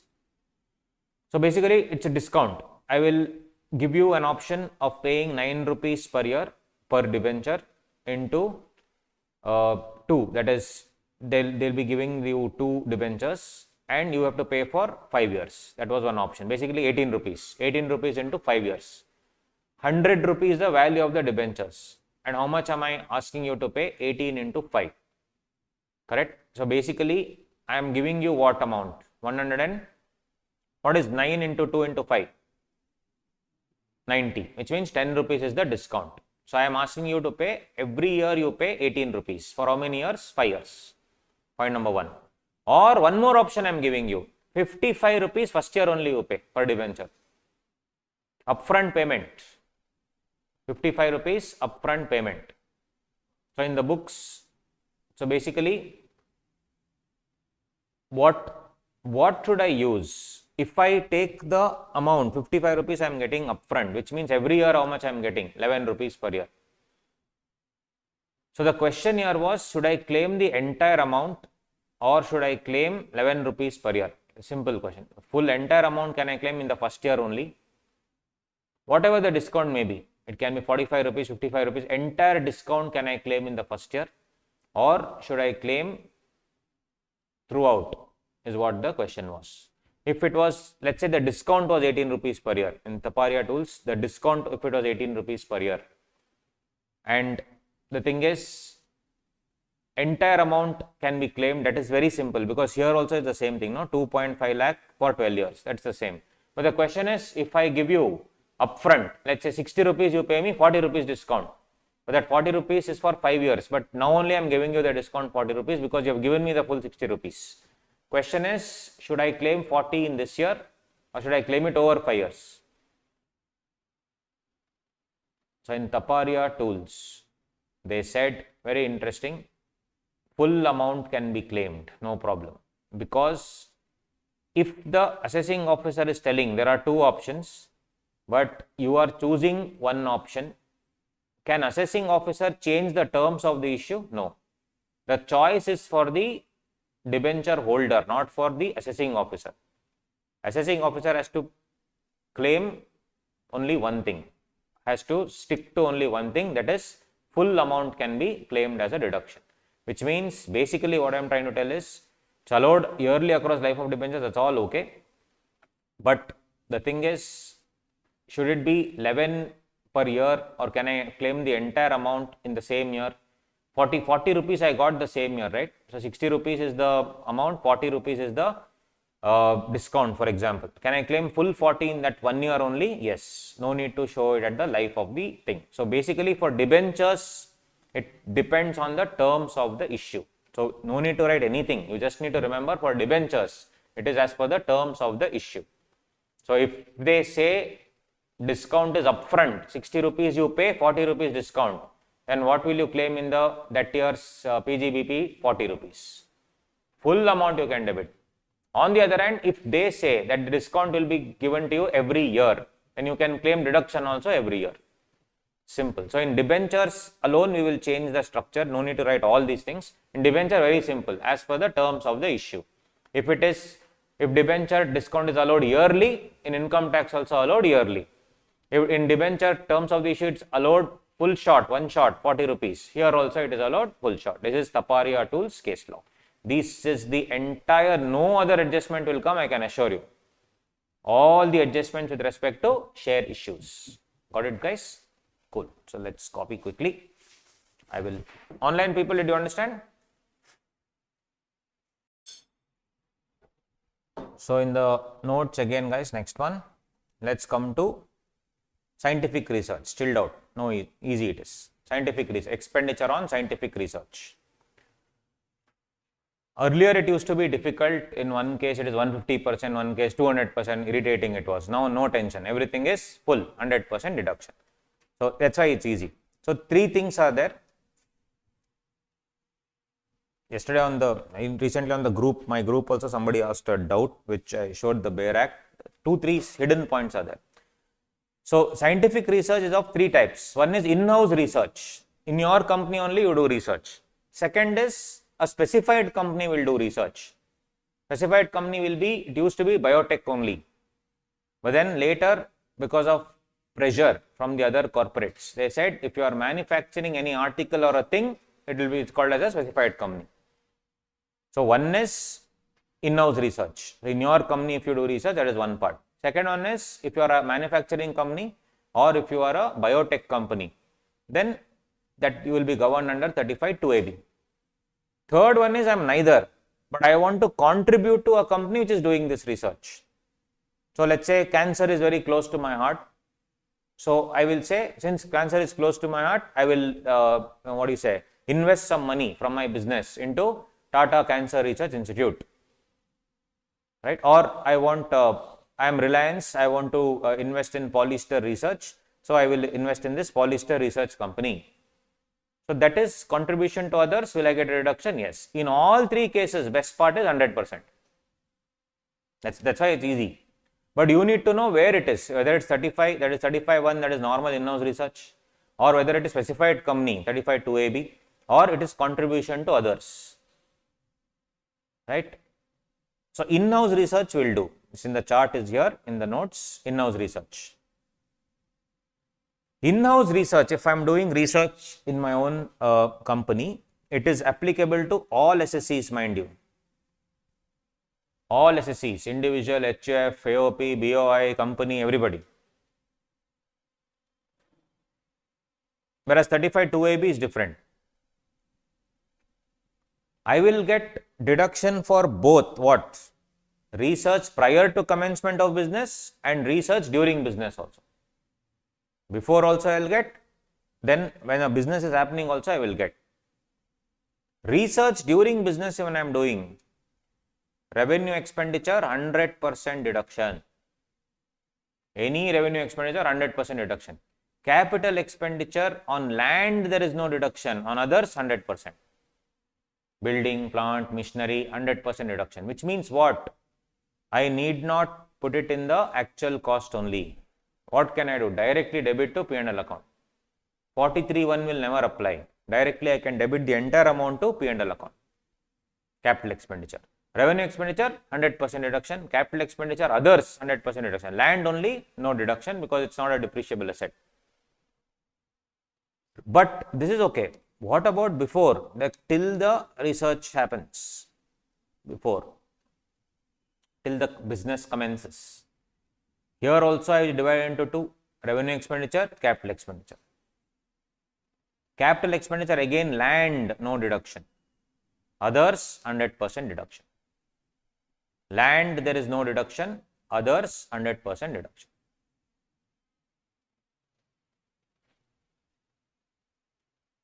Revenue expenditure, capital expenditure.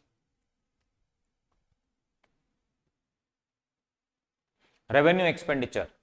Purchase of raw materials, guys, 100% deduction. This is research prior to 3 years of commencement of business. Up to 3 years till the business commences, you will get. Okay. Purchase of raw materials, 100% deduction. Salary to employees, 100% deduction. Others, no deduction. So, guys, until you start your business, you only get 2 revenue expenditures. One is purchase of raw material, salary to employees. That's it. Stationery you buy will not be allowed. Anything else you buy, food expenses not allowed. Only salary and purchase of raw materials, full 100% deduction. Now, business only has not commenced. Where will you debit? You have to accumulate everything, and from the year the commencement of business, it will be allowed fully in the year of commencement of business. 3 years expenses you accumulate, and the year of commencement of business, fully allowed. That's the beauty. Very simple. So, purchase of raw materials, salary to employees, 100% deduction. Others, no deduction. Capital expenditure, land, no deduction. Now, 35(2)(ab), interesting. In 35(2)(ab), most important thing, land and building is not covered. This was what the doubt was of a student. In that building, they are taken in the question. Land and building, no deduction allowed. And 35(2)(ab) is only for company, not any other SSE. Hidden points. So, if you are a company and opting under 35(2)(ab) and you buy a building, will you get deduction? No. Land and building are not covered. Right? Only other than land and building covered. But if I am doing in-house research, can I go under that section? Yes. If I want to deduction under building, can I go to in-house research? Yes. If I am doing in-house research, I can go there. And mind you, all SSEs are covered under 35(1). 35(2)(ab), it is only company. Biotech, manufacturing, only 2 companies. Earlier it was only biotech actually. But then because of pressure of these Ambanis, Adanis and all, they added manufacturing also. All revenue expenditure, yes. All capital expenditure, yes. Except land and building. And most interestingly, pre-commencement expenses not allowed. In in-house research, pre-commencement expenses allowed. Which one? Capital, everything except land. Revenue, only salary and purchase of raw materials. Right? That is what it is.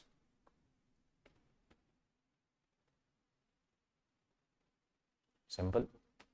Contribution to others. Now, I told you, I don't want to enter into any of these things. I want to donate to approved institutions. It could be, I'll just show you the approved institution just for your knowledge. No need to remember anything, guys. See, scientific research, statistical research, Indian company engaged in scientific research. It can be a national laboratory, Indian Institute of Technology. Just remember these things. No need to mug up anything. Earlier, for each item, it used to be crazy. In 2012, when I wrote my CA exam, for one thing, it's 150%. So, something is 175%. Something is 200%. I didn't study this section only. Who will sit and remember so many things? Right? But now, thankfully, they have simplified. It's all 100%. No 150, 125, 175, nothing. 100%. Right? Makes sense. Here, contribution to others. Now, I am donating to Indian Institute of Technology. I am donating to Tata Institute of Cancer Research. All is against. Only approved institution. 100%. I studied everything and went. One adjustment they asked in the exam. I donated 1 crore to Tata Cancer Research. No problem. By the end of the year, by 31st March 2023-24, government withdrew the approval to Tata Research. Allowed or not deduction? On the date of donation or throughout the year? Yes, on the date of donation. Right? When I donated, it was approved. End of the year, approval was withdrawn. So, is it allowed or not? Allowed. Because It is approval to be checked only at the time of contribution. Only at the time of contribution. Since you are contributing, your land, building and all will not be covered. Just donation, this is donation. So, there is no land and building concept. So, this is the gist of the story. What about if there is any unabsorbed capital expenditure at the start of business? Can it be carried forward? Means what? I told you, you will accumulate everything and keep before business. And when you start the business, this year, whenever you buy anything, you can take. Let's say the profit is 100 crore. This accumulated part and this year's part is 300 crore.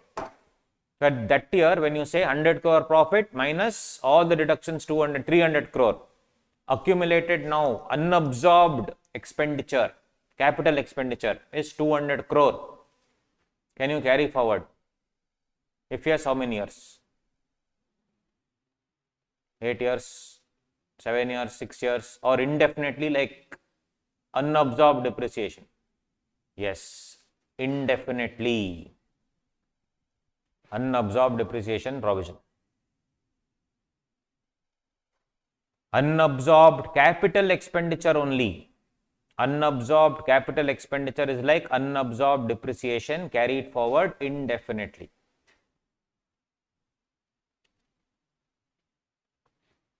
Some points, that's all. Yes. Sorry? Revenue expenditure is normal. That is like a business expenditure, right? Capital expenditure is not a business expenditure as such. It is more to do with like unabsorbed depreciation. If you think about it, unabsorbed depreciation is also for the asset. Similarly, it's a capital expenditure actually, if you think about it. So, same here also. Because that will be recovered over the life of the asset. Here also, you would have spent that money, but I will give you the benefit of carry forward for the next years, when any number of years, no problem. Right? Makes sense. Revenue expenditure, normal treatment. Some hidden points, that's all hidden points. Now, one more type of question in CA final is, you bought a scientific research asset, used it for a few years, and then brought it into normal business. Point number one. Second, you didn't bring it into normal business, directly sold it off. Third adjustment, you brought it into normal business, used for some years, then sold it off. Anything they can ask. Correct? What is the answer? Let's say if I sell off directly, what will come? I have debited everything to P&L account. Now I am selling it. Is it capital gain or credit to P&L account? I have debited, let's say I have bought a motor vehicle, 10 lakhs. I have debited P&L account 10 lakhs because it's a scientific research. I am using it for scientific research. Tomorrow I sell it for, let's say, 6 lakhs. You can't sell the vehicle for 12 lakhs. You are selling it for 6 lakhs. At 6 lakh will be credited to P&L account or a short-term capital gain. Credit to P&L account. I bring it into business, normal business. Bring it into normal business instead of selling. What will be the actual cost? Already discussed. Explanation, it is there, actual cost. Actual cost is how much? 0. Yes, actual cost is 0. Why? Fully depreciated. No, I have already debited full thing into P&L account. So, when I am bringing it into asset, actual cost will be 0, nil. That was only there in the explanation. Yesterday we told, tomorrow we will see. Remember, if it is a 35 section or 35 AD also similar provisions, what will happen? Actual cost will be nil. Now, later I sell it. After entering, later I sell it. Then it is block concept. Same. If it is in the block, do it. If it is throwing out of the block, then short term capital gain. No change, right? So, next part, again, whatever I discussed, same thing here. Scientific research, motor vehicle. If it is used for the business later, means what? It is used for a non-scientific business later. Then what will happen? Added to the block, WDV will be nil. And later if I sell the asset, if at least one asset is present in the block, plus value exists in the block, we already saw that rule. If at least one asset is existing in the block, plus value is also existing in the block, no capital gain. Depreciation to continue on the block of assets. Fair enough. Everyone understood this? I am bringing it into business. Now I am selling the asset. I can't sell the asset. I should see the block. One asset you may sell, but in the block, if the assets are existing, no problem. And if the value is there, no problem. But if it's not there, if all the assets are sold along with scientific research asset, or value of the block becomes nil, means what? Selling price is more than WDV. Capital gain. Are you guys understanding, guys? Tax is very easy. Don't worry. It's very easy. You just have to study it in a structured way. Right? It's very, very easy. Do not have any sort of mindset that tax is difficult. It's a stupid concept given by other people, thinking it's very difficult. It's a marketing strategy to make sales, unfortunately. I am doing the reverse concept. It is very easy, right? Don't worry. But you need little bit of guidance. That is what I am doing. You already know everything. You are telling answers superbly. Actually, you told me that you didn't study anything, but you actually know all the concepts. So don't worry. It's very easy, guys. Easily you can finish. Right. If it is sold directly without using in any business, then what? I use in scientific research, then only I dispose directly only disposed of. Cost of motor vehicle 20 lakh, deduction allowed 100%. After use in scientific research, I am selling. If I am selling for 15 lakh, how much I debited in P&L account? 20 lakh. I am selling for 15 lakh. 15 lakh is full PGBP. Fair enough. So, and if I am selling it for 25 lakh, 20 lakh PGBP, 5 lakh capital gain. Correct, no? 5 lakh capital gain. So, Income Tax Act has given this dialogue. Selling price or deduction allowed, whichever is less. Same only, no? Selling price or deduction allowed, whichever is less will be PGBP. So, instead of we did it using the sum, but they have given this dialogue. Selling price or deduction allowed, whichever is less. So, deduction allowed, selling price is 15, deduction allowed is 20, whichever is less, 15 is PGBP. Selling price is 25, deduction allowed is 20, whichever is less, 20 is PGBP. You debited 20, you are selling at 25. So, till 20 PGBP, extra 5 capital gain, common sense. One interest, yes.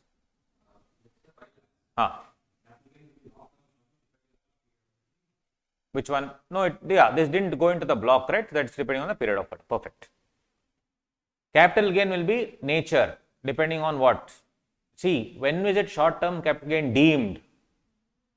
Only if it is going into the block. Am I going into the block here? No. Just an asset I bought, directly I sold it, depending on the, good question, depending on the period of holding. Got it? Yes. Here only block will come, deemed short-term capital gain. Here I have written capital gain, short-term this is. Short-term. One interesting amendment.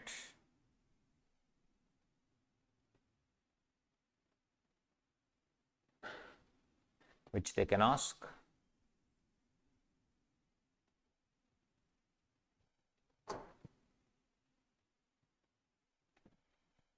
(35, 2A, 2AB). All types of expenditure allowed under these sections are fully deductible under old tax regime. But in the new tax regime, that is the default regime, expenses with respect to revenue or capital related to business, it is allowed. Means what? In-house and that, the 35, that manufacturing and biotech. Contribution to any research association, IIT, national lab, no deduction allowed. Important. If you are following the, this you can write down, guys. These are the hidden points. This is for November 24 and onwards, actually. November 24 and onwards. So, you should be very alert. Moment you see contribution to any research organization, full deduction allowed. No, you should see what type of, they are asking opted for 115 BAC, not opted for 115 BAC. Unnecessarily you will lose marks. If you write the wrong one, this is an amendment. Applicable for May and November, May 24 already over, applicable for November 24. In May they did not ask this question. Just saying, right? So November onwards, they can ask anytime.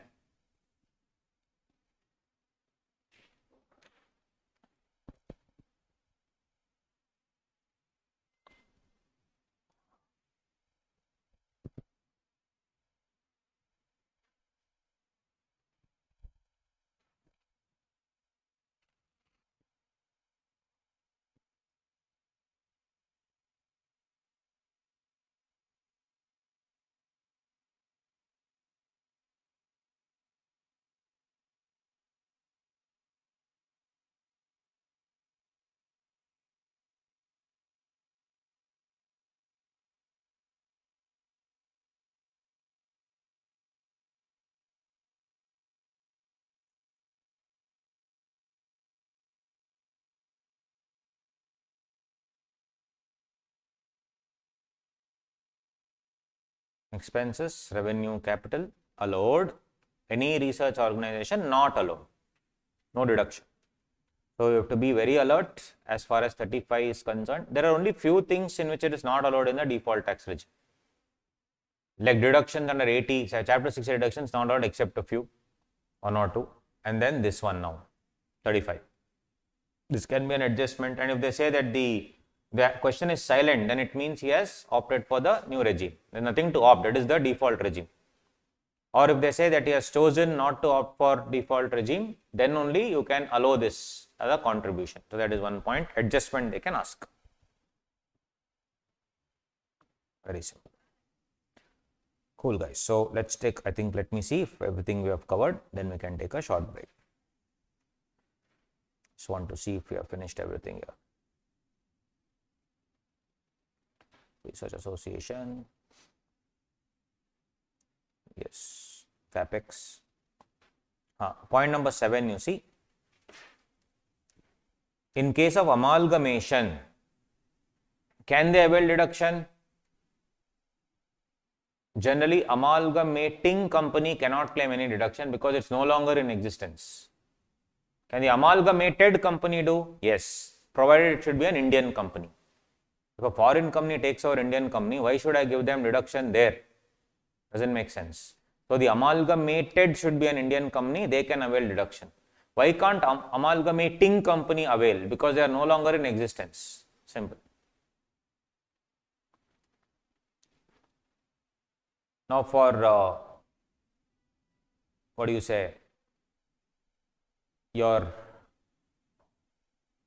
AstraZeneca vaccine that they did some clinical trials for which Prashant Bhushan had put a case in Supreme Court, saying that the clinical trials data they have not given. They have randomly given the vaccine to everybody.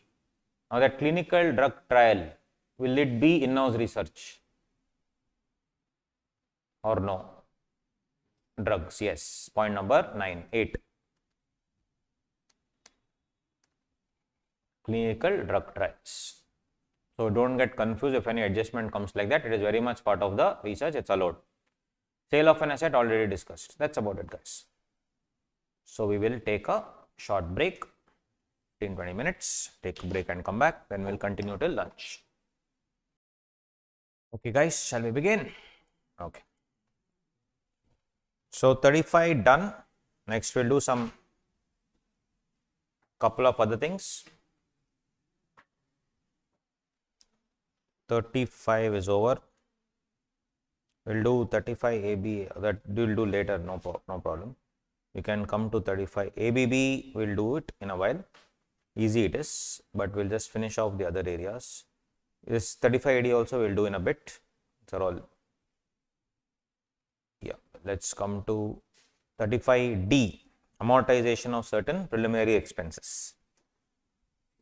Amortization of certain preliminary expenses. Which page is it in the notes? 35, B35. So here, because of the font change, it has become 41. So for you, it will be 35. Preliminary expense. This also definitely they have been asking the preliminary expenses part.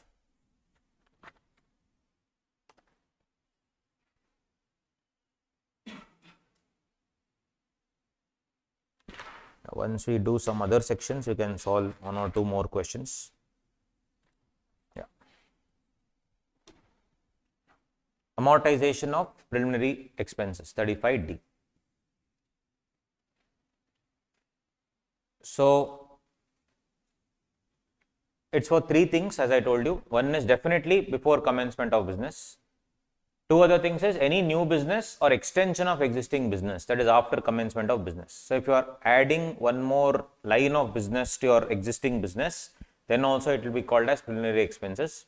Or if you are starting a brand new business altogether, that is also preliminary expense itself. So many people think it is only before commencement of business. It's actually not just that, before and also after, but provided two things, either it's a new business or extension of existing business itself. If you are adding new branches, you are adding a new line of business, or you are adding a byproduct, anything for that matter, that also will come into consideration.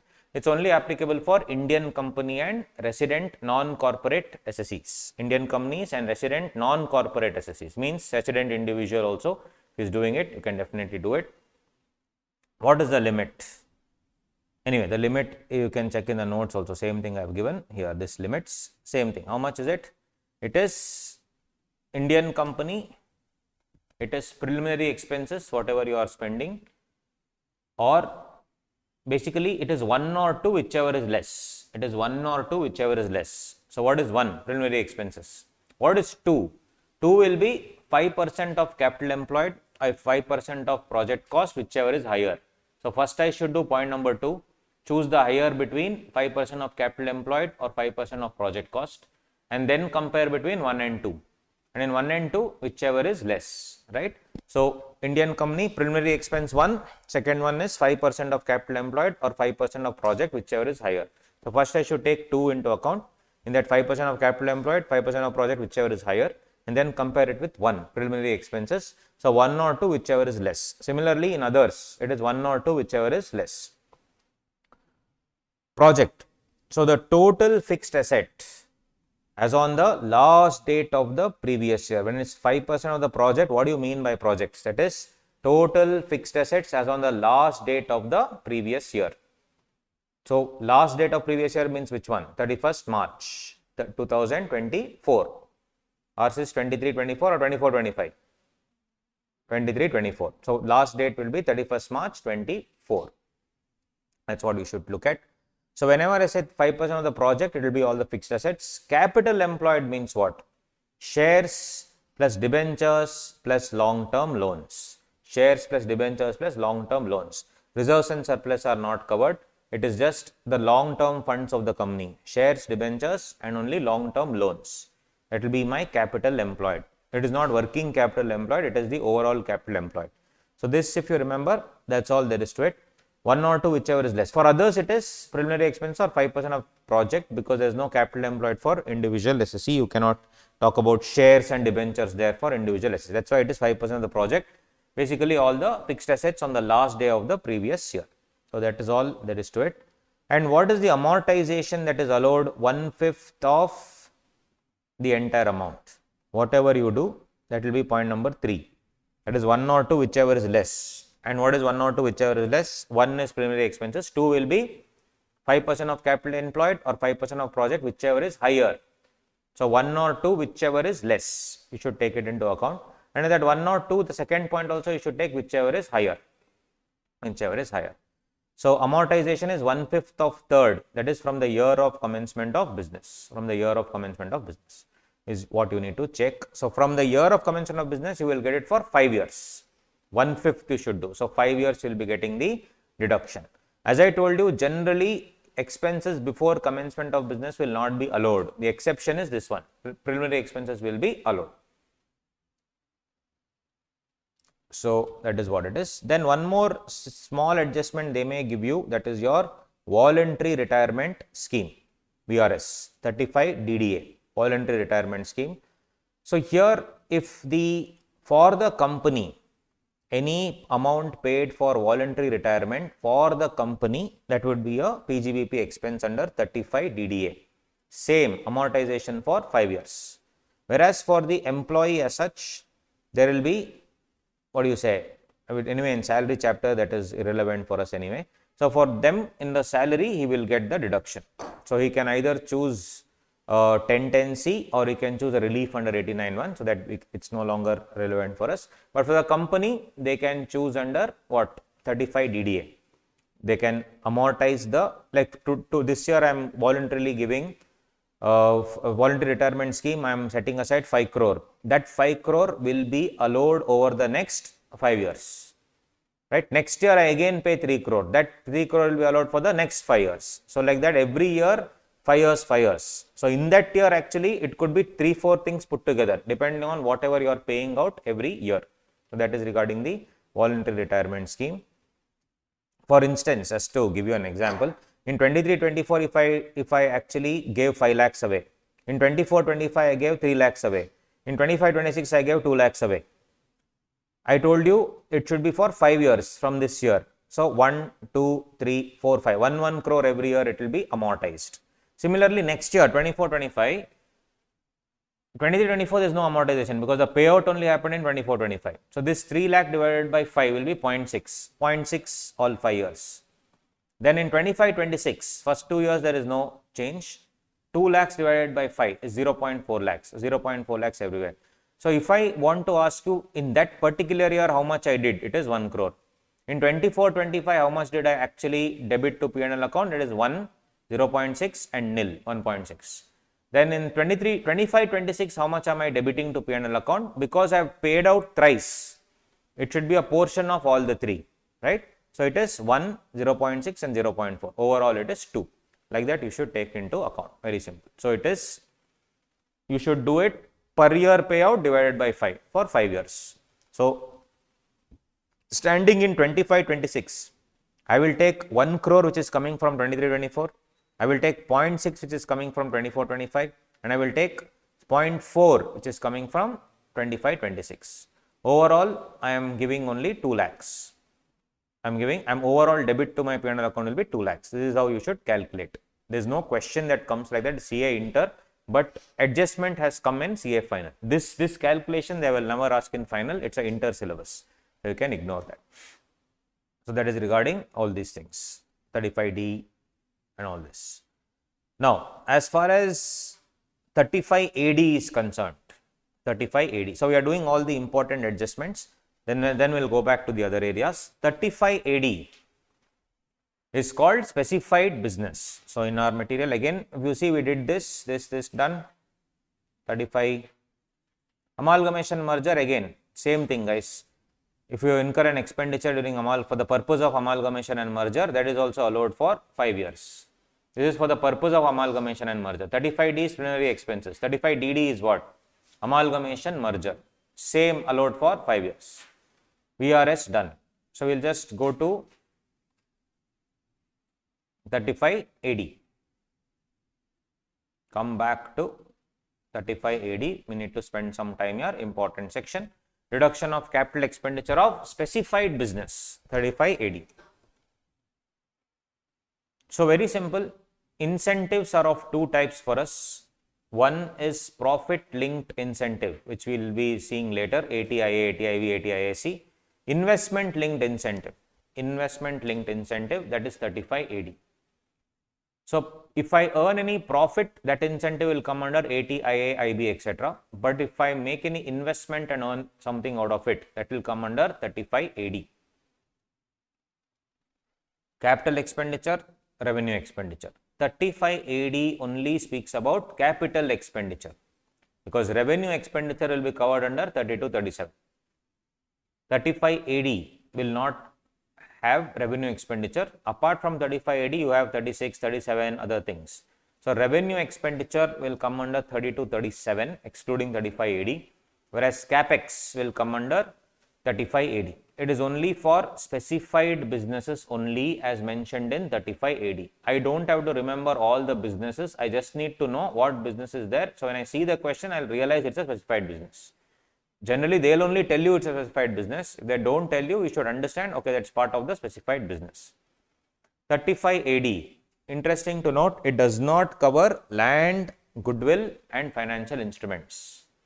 So, investment in land, goodwill, financial instruments are not covered. In 35, scientific research, in-house research, land is not covered. Biotechnology and manufacturing, land and building not covered.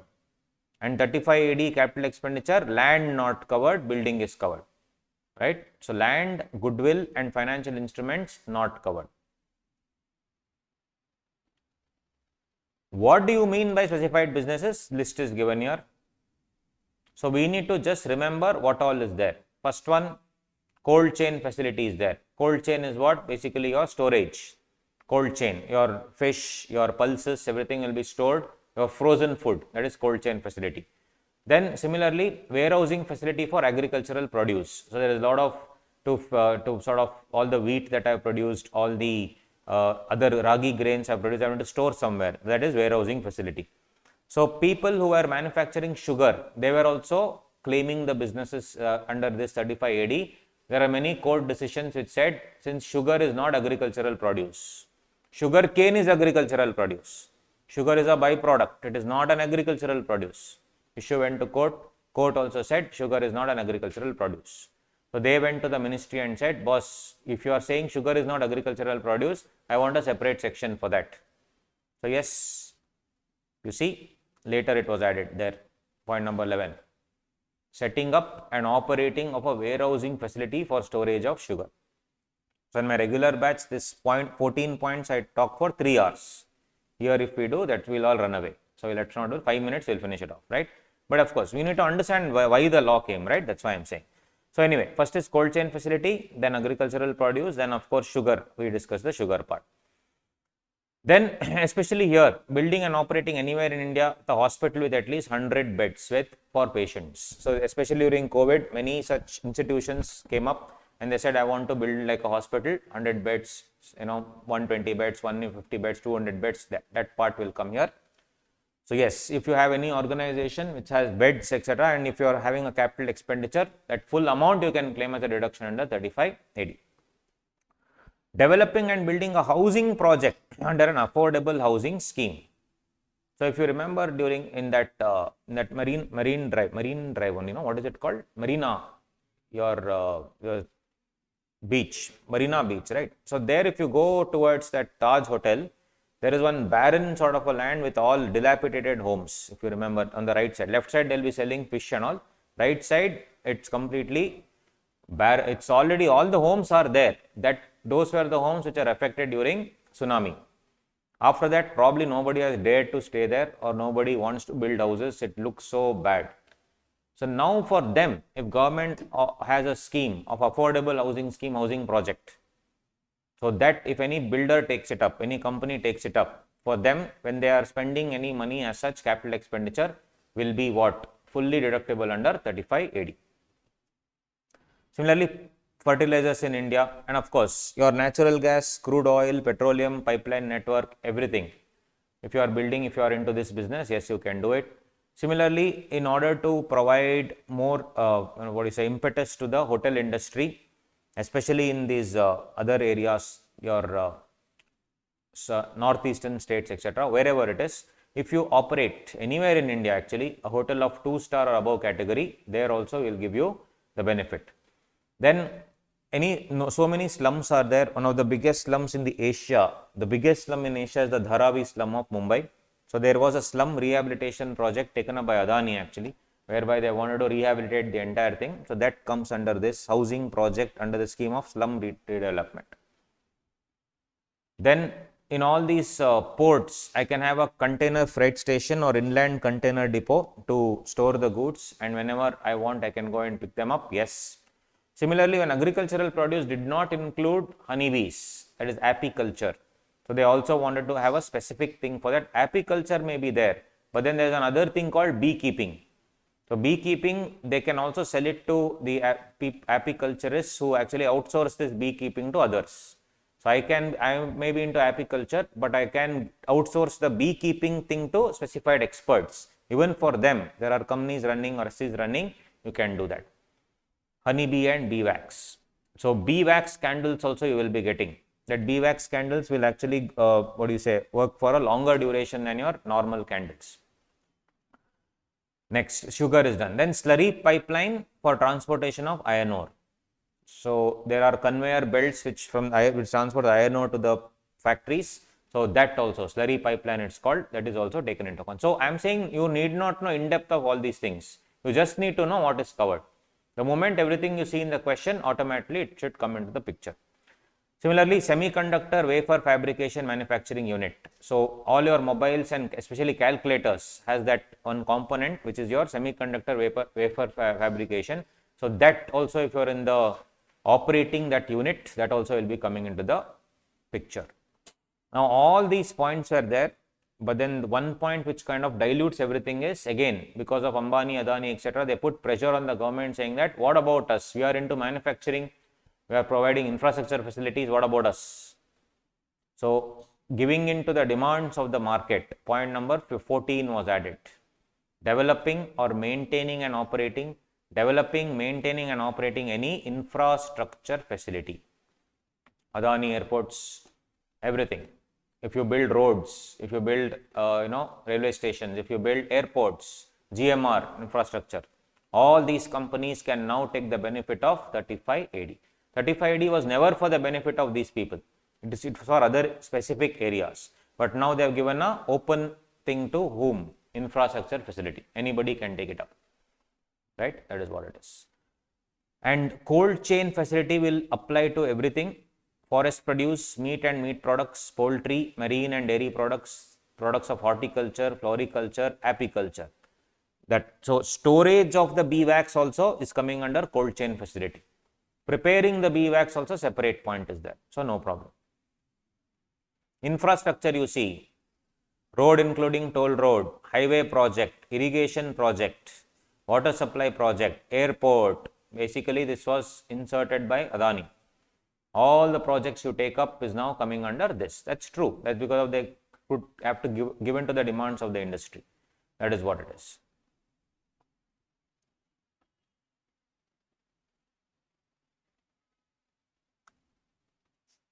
And one more deadly point they can ask in the exam also as an adjustment. One company did not do. There was a consortium of companies which came together and had an agreement with the government for building roads. Is it available for the entire consortium? Like Adani, Ambani, 4-5 companies came together and said, entire national highway project I will take up. It was a public-private partnership. Will they take the benefit of 35AD? See this point? Deadly point. These small points are there which are important. Benefit of 35AD shall be extended to infrastructure facility business if it is owned by a company, consortium of companies, or any other body under the control of state act and has an agreement. So, or you remove company, consortium of company with an agreement with central government. Yes. 5 companies come together for national highway project in agreement with central government. Can they take all 5 companies? Can they take 35AD? Yes. Deadly point. So this point has diluted everything. Then there was one more adjustment in the exam, I remember. One company was already having a 3-star hotel. They couldn't manage it. So let's say Ambani took over that hotel.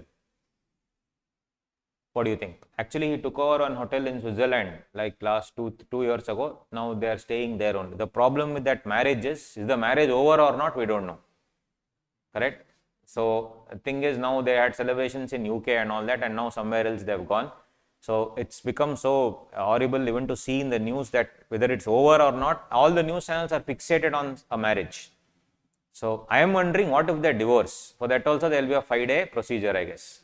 5-day celebrations. Right? So if you see, anyway, coming back to that, there's a funny note. So if that was a normal 5-star hotel they bought abroad.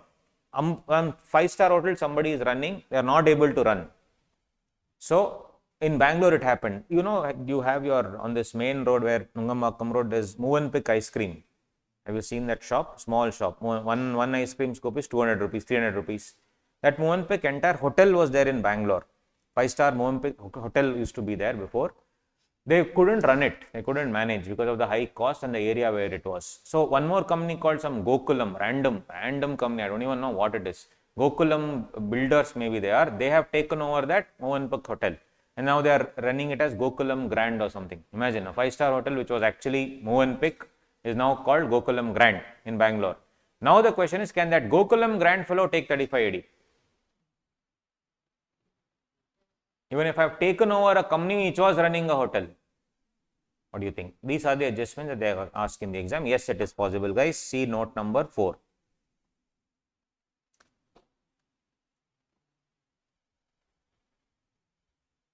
But one interesting thing is that without divesting the ownership. If ownership is transferred, not allowed. I will say, boss, you come and work for me. You are anyway not be able to do it, no? You transfer the management to me. You only be in the owner, no problem. The management and I think you transfer to me. You come on the board here also, no problem. Same person. Then it's fine. But if you are divesting the ownership, then it is not allowed. Otherwise, everybody will do the same thing. Land, goodwill, financial instrument, not allowed.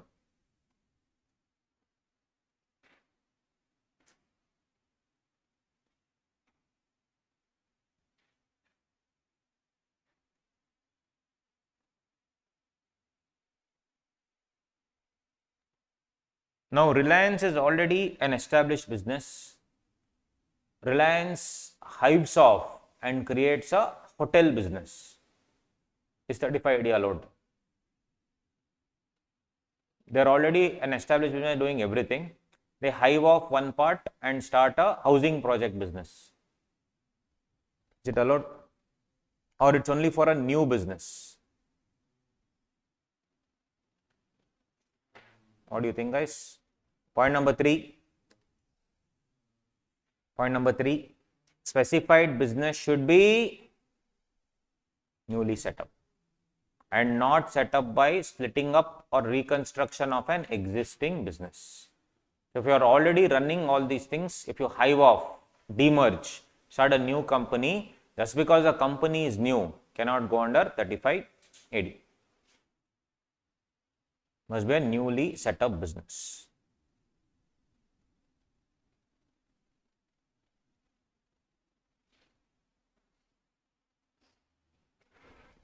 Excuse me. So, what all is allowed, guys? Except land, goodwill, financial instrument, other things are allowed. Is building allowed? Yes. Machinery allowed? Yes. Coming to machinery now. Should it be new machinery or can I transfer from existing business? Like I already have some business running, non-specified business. Can I transfer, can I create a new company for specified business? Yes, that's allowed. Can I transfer the asset from the non-specified business to the specified business?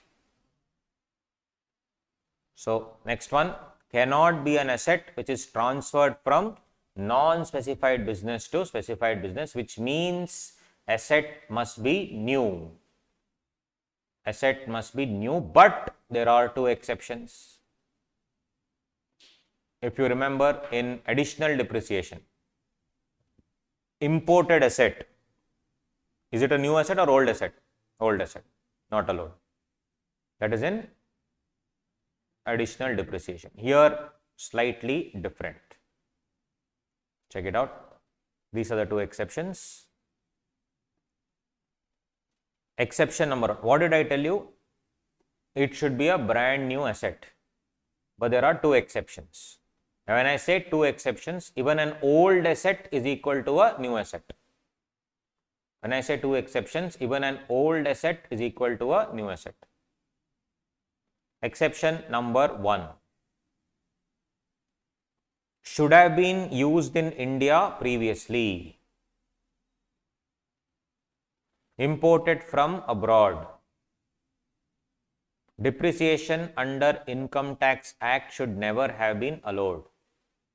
Should not have been used in India previously. Should not have been used in India previously. Means, can I import an asset which is used abroad? Yes. First time in India, is it coming? Yes. Is it an actual new asset or old asset? Old only. Is it imported from abroad? Yes. In India, have they ever claimed in the Depreciation and Income Tax Act? No. So, can I use it for specified business? Yes. Will I get additional depreciation for this? Generally, if I in the normal additional depreciation, no. But can I take the full amount as deduction here? Yes. Possible or not? Yes. Did you understand? It's an old asset, but can I use it as a new asset? Yes. Yesterday we discussed one foreign company used an asset for let's say 10 crore and the WDV as per USA Act was 2 crore now. Now it is bringing it into Indian business. At what rate should it record? Explanation to 43.1. Yesterday only. Direct taxes subject. Yeah. After deducting depreciation at what rate? At relevant assessment year rates. So after deducting at relevant assessment year rates, it's not 2 crore, let's say it is 4 crore. I am adding it as 4 crore, bringing it into India, starting up a new business in India. 4 crore. Can I take full 4 crore as a deduction in my P&L account? What will be the actual cost? Is actual cost WDV? I am merging two explanations. Just hear me out. Normal is very simple, guys. Normal is what? Some random asset I buy from outside India, right? And I use it in India. Additional depreciation I will not get at all. So my question to you is, let's say yesterday example I am merging, that's all. There is a 10 crore asset which was never used outside India, used outside India, never used in India, and at the time of entering into India, as per the books there, WDV is 2 crore. That we discussed that actual cost, you should use 10 CR minus all the depreciation for the relevant years, and let's say it's coming up to 4 crore. But an Indian company bought it for 6 crore and used it for specified business under 35 AD. My question to you is, they can merge like that and give in the adjustment. You should take 4 crore, 2 crore or 6 crore, MCQ.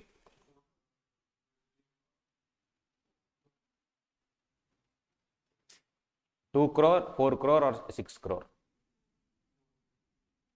You purchased it for 6 crore, okay? But the cost as per explanation there is 4 crore. And 2 crore is what? The depreciated value as per US books. That will anyway not come. 2 crore is never an option. Is it 4 crore or 6 crore? 4 or 6. Sir, one of these, fourth option. Yeah. Which one? 4 or 6? So guys, it is 6 crore. Why not 4 crore? Because 4 crore is explanation for actual cost. Will 35 AD asset even be added in the actual cost? Never. There is one more explanation. Yesterday only we saw 35 AD asset, if it's added in the thing, it will be nil.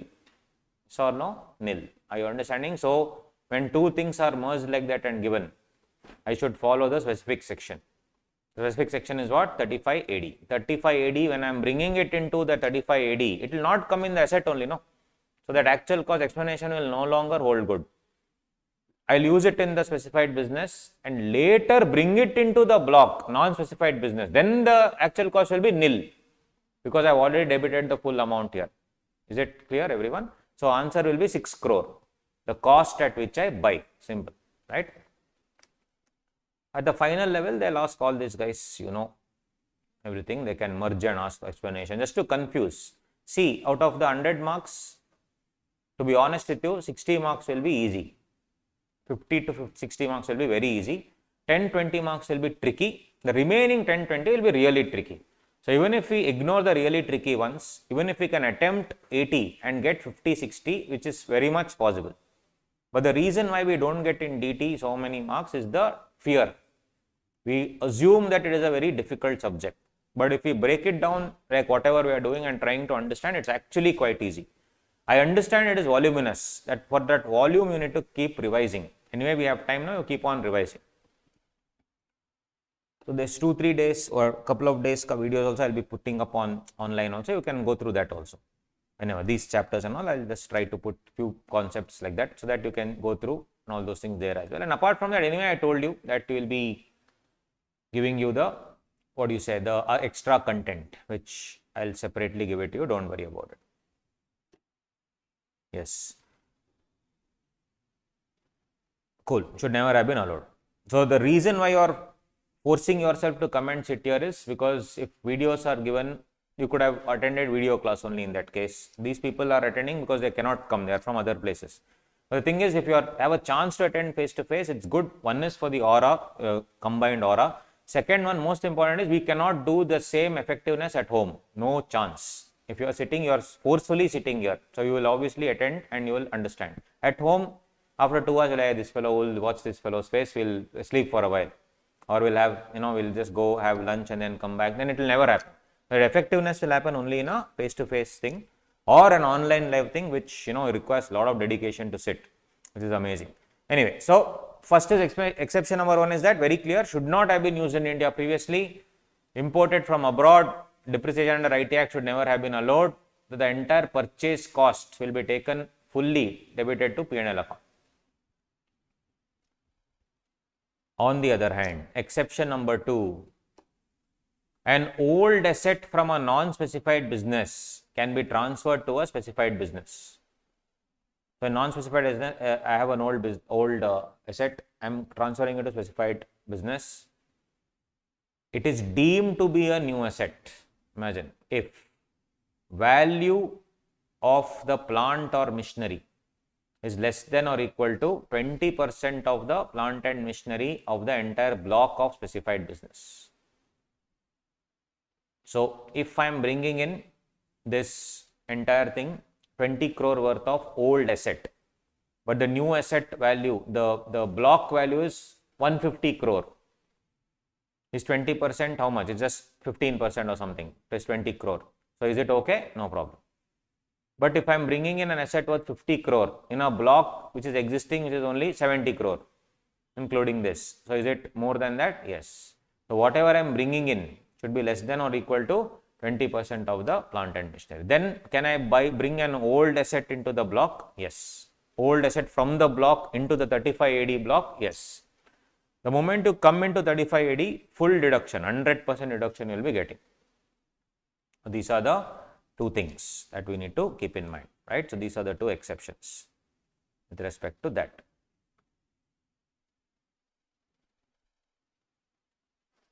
So, these are very, very small amendment or other changes. Got it? Mind you, any new asset, any old asset, you cannot claim if it's imported also. You cannot deem it to be new and claim additional depreciation.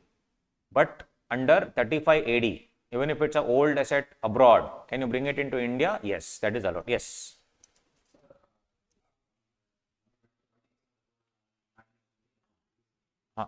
For example, for a block of machinery is 100 crores, I have 30 crores worth of cement plant. In the reduction, we are up to 20 crores and 10 crores will be stored. No, it's not allowed only. Yes, you cannot take that into account at all. It's not up to that. It should be, value should be less than or equal to 20%. It's not, if it's more than that, only 20 allowed is not there. Basically, I'll disallow everything. Perfect. Or don't get. Yes, perfect. Right. Now tell me, in actual cost we saw one thing. If I bought an asset by paying more than 10,000 rupees cash, the actual cost will be reduced by that 10,000 rupees. We had seen this. What about 35 AD? I am buying a 35 AD asset of 1 lakh, 50,000 I paid in cash, 50,000 normal bank. Yes, so if you see, cash, if it is greater than 10,000 to a person per day, disallowed. Whatever amount I paid, disallowed. Same logic, disallowed. So, I told you this, if it's a revenue expenditure, it comes under 40A3, which we will be doing today. If it is a capital expenditure, it will come under 43(1) actual cost, and it's also coming under 35 AD, right? That is regarding cash. Will you get depreciation for this asset? No, I am getting full 100% deduction, not depreciation. Will it be added to the block of assets? No, so no depreciation. Now, I bought an asset before the commencement of business. 2 years before commencement of business only, I bought an asset and kept. Will I claim 35 AD? Not possible, because company only is not in existence. So, this section, what I mean to ask is, will it apply from the commencement of business, or will it also cover the assets purchased before commencement of business? One more adjustment. They will say the business commenced in October 23, but the SSE bought an asset in August 23, which was partly used asset in Singapore, but brought into India for the very first time for 4 crore rupees. So what do you think? Is it allowed? Or let's say it is bought last year, August 22 they bought it. October 23 the business started. Allowed or not? Yes, it is allowed in the year of commencement of business. That's a super benefits here under this section. Yes. Expenses before commencement of business is allowed in which year? Allowed in the year of commencement of business. Sale of asset after claiming 35 AD deduction, same as scientific research, already discussed. You use it in 35 AD, 4 crore was there, used it in 35 AD and then sold it off for 2 crore. 2 crore will be credited to P&L account. Sold it for 3 crore, 3 crore will be credited to P&L account. Sold it for 4 crore, 4 crore will be credited to P&L account.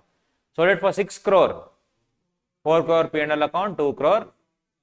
Short term or long term? Depending on the period of holding, date of purchase. It is not deemed short term. I am not putting it into block. Yes, I hope you understood. I am not putting it into block. There can be one more iteration.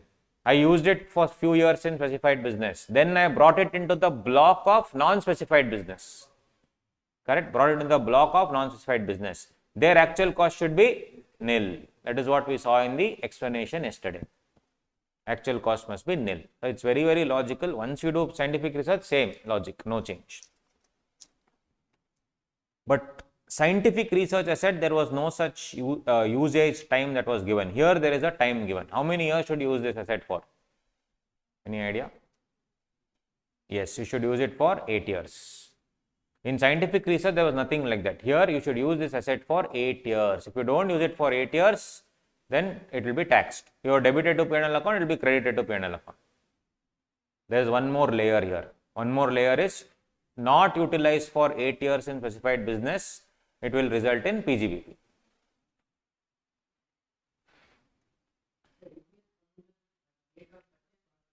Year of purchase, we will come to that, So, that is what it is. Then, the petroleum, gas pipeline, infrastructure company, etc. should be owned by an Indian company and a consortium of Indian companies, not companies abroad. Now, this 35 AD, like for example, hotel business, I can also claim under ATIA, IAC and all those sections I can claim, or I can claim under 35 AD. So, is it mandatory for me to claim under 35 AD or can I go to ATIAC also?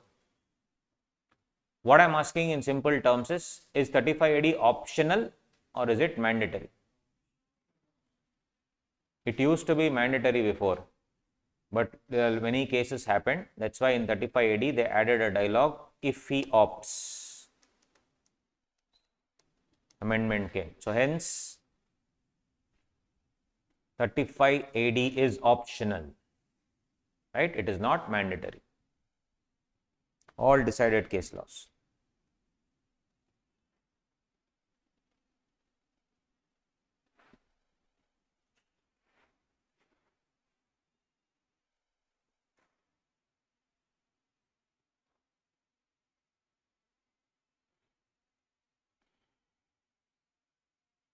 And of course, you will not get any other exemption at 10AA, chapter 6A reduction channel, you will not get. If hotel is transferred, new owner will get the benefit. Yes, it should be used for 8 years, beginning with the previous year in which the asset is acquired or constructed. So, whenever you acquire the asset, right, you will have to use it for 8 years for sure. Otherwise, shall be used only for the specified business for a period of 8 years. If you do not use it, then it is a problem, which means you cannot allow it to just keep lying there. You have to put it to use for 8 years. In case the asset is used for a purpose other than specified business, then amount of deduction already allowed shall be deemed to be the income. Simple.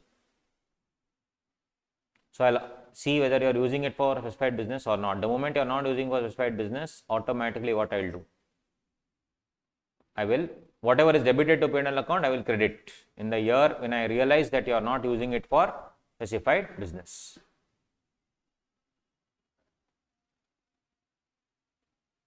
Now the question is very simple. One more interesting thing. See, in scientific research, was this 8 years seen there? No. Here I am telling 8 years is there.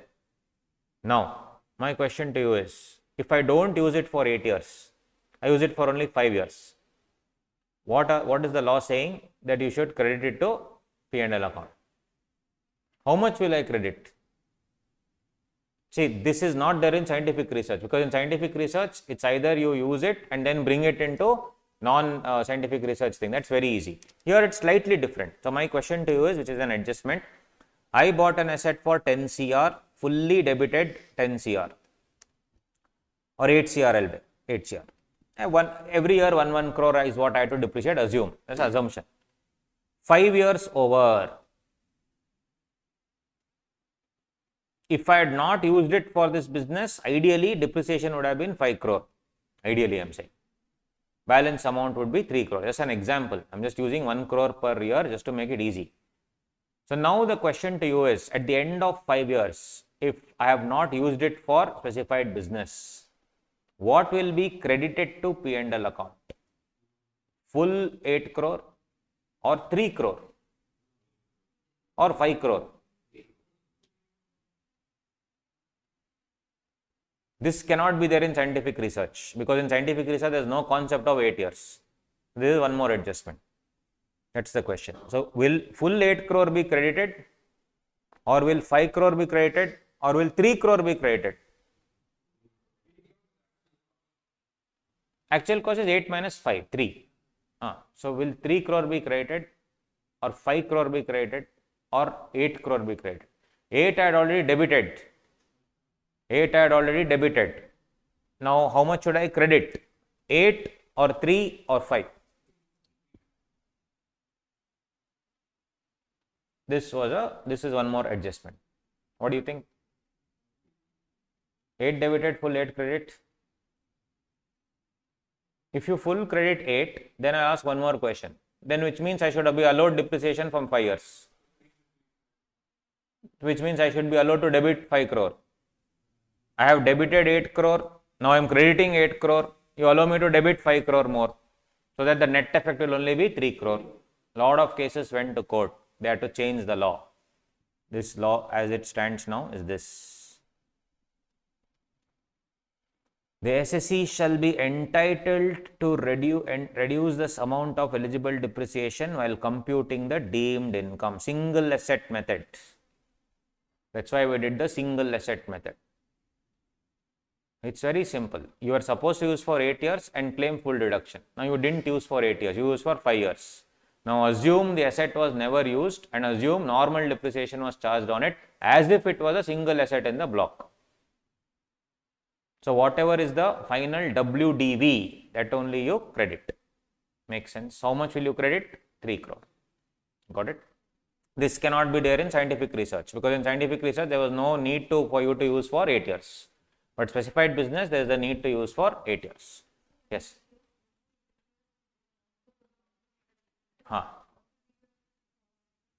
You see the explanation. Good question. Now, if I transfer a 35 AD business, you see the explanation. We'll see right now. If I am using what our question is? Our question is, if I don't use it for 8 years and I transfer to non-specified business, what will be the actual cost? Think. Is it 8 crore or is it the WDV?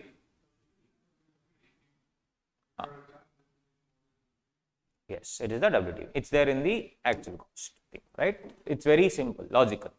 So here I am not using it for specified business and I am removing it from specified business and using it in the normal business. How much will I credit? 3 crore. 3 crore I will credit back. It's like actually crediting full 8 crore and debiting 5 crore depreciation, which I should have honestly claimed. What is the written down value? 3 crore. So that only I will credit. Since I have credited 3 crore already, I am removing it and showing it as an asset. At what rate will I record? 3 crore. Got it? But scientific research, this dialogue will not come.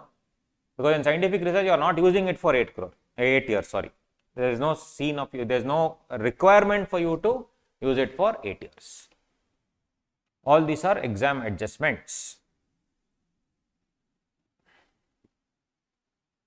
See, your question is answered in the next point. If asset is transferred to a non-specified business within 8 years, such asset will be added to the block of asset at the following rate. Right? Very logical. Actual cost of asset less depreciation allowed from the beginning, as if the asset was used for non-specified business. Single asset method be added. So, an example can be an exam adjustment. If a cooler was purchased by the SEC for a specified business for 50,000 on 1/4/2020 and transferred to another business on 1/4/21, deduction 50,000 which was claimed in 2021 and 35D shall be treated as business income. However, assessee will be allowed to claim depreciation for the previous year 2021 at 15% into 50,000, 7,500. Hence, business income portion will be 50,000 minus 7,500, 42,500. And this 42,500 will now be added to the block here. As per example under 8B above, cost of the cooler added back to block of assets of non-specified business shall be 42,500. 42,500.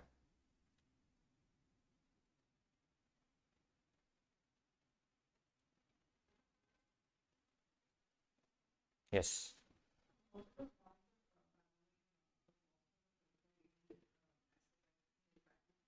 Which one? That is if you have used for full 8 years and then transferred to non-specified business. Right? If you have used for full 8 years and then transferred to non-specified business, then nil. That part merges with scientific research, because scientific research and this is the same. This extra part is this one, if it is not used for 8 years. Got it? So, for scientific research, it is very simple. You use for scientific research full amount debit. If you in the midway, if you want to sell it off directly, sell it off, no tension. If you sell for the full amount credited. If you sell for higher amount, for the higher portion, capital gain. Or you can now bring it into business, other business. If you bring it to other business, cost will be nil. Why? Because there also it is nil. Here also it is the same. Here scientific research, normal 35 AD asset, no problem. So, then if it is used for 8 years and then brought into business, take it at nil. If it is not used for 8 years, if it is used for 3-4 years, credit back whatever is debited, but after allowing depreciation. Which one?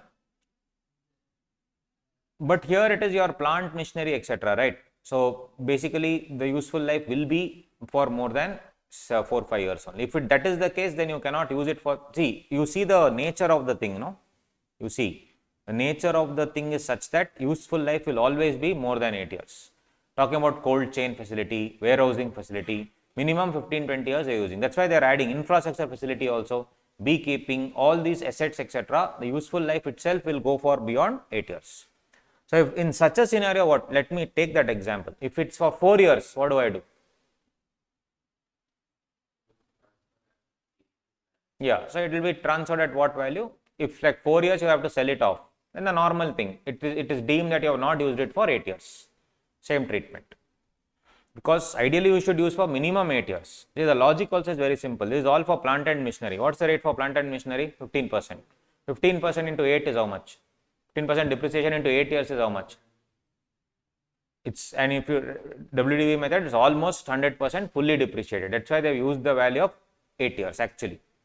It's like you use an asset, fully use it properly and make the WDV 0. It's not WDV. Depreciation, if you had claimed 15% on SLM also, assume, to have crossed that 100% actually.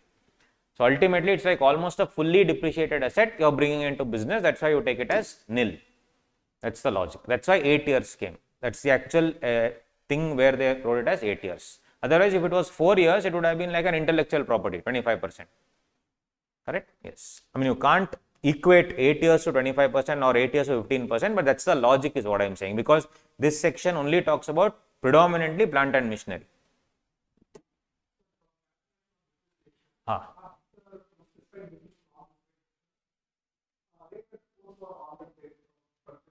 Nothing. WDV will be added to the block at what amount? The whatever amount minus depreciation. The what depreciation will you claim?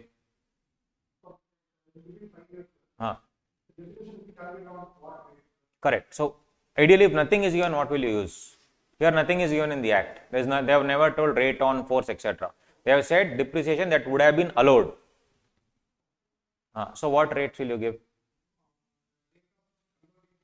Like same like goodwill calculation. Goodwill, what did we use? Goodwill. That assessment at 2021, what did we use?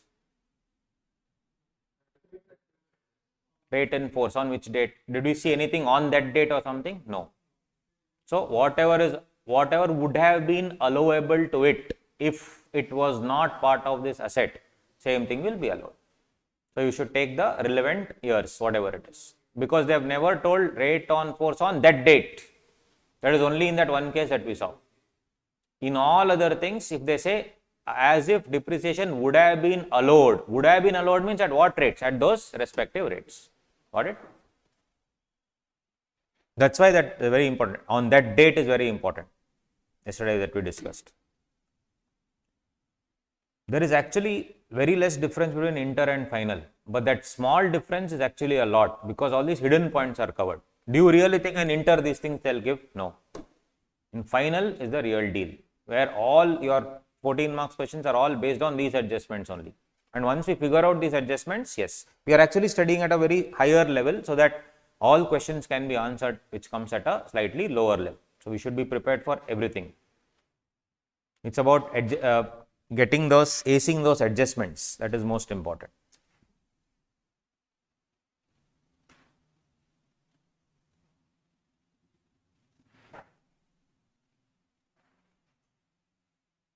See, depreciation allowed from the beginning if such asset was used in non-specified business. What would have been allowed, which means at the respective years only I should calculate. Only exception is as on that date which we saw the other day, yesterday. Now, I used my asset for 3 years. Unfortunately, there was a fire in the building, asset got destroyed. What to do? Have I used it or not used it? I didn't sell it off. Unfortunately, it got destroyed. Is it deemed to be used? Yes, that all these questions were all, case laws related only, then they changed the law. You see, the restriction of holding for 8 years does not apply where the assets are demolished, destroyed, discarded or transferred.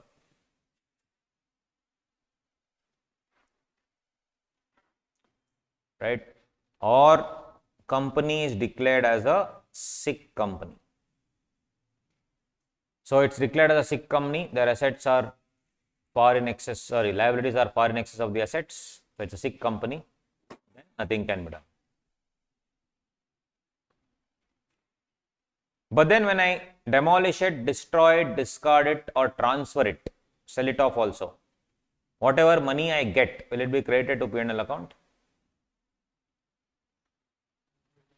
I have bought an asset for 8 crore, I am using it and suddenly there is some problem with that, destroyed, discarded, now I am selling it off. When I am selling it off, scrap value I will get some 1 crore. Should I credit it to P&L account? Obviously yes. Any sum received of any asset being demolished, destroyed, discarded or transferred shall be subject to tax under PGBP. This also was added later because this point only was there. Then people started selling it off and getting the money and not charging to PGBP. When people asked, when the AO asked why, he said, bro, there is one law which says 8 years does not apply to me, which means I can discard. It was a capital receipt, not taxable, which could not be taken by Finance Ministry. So this point was added. Every point here is based on some judgment. They have added the law. Yes.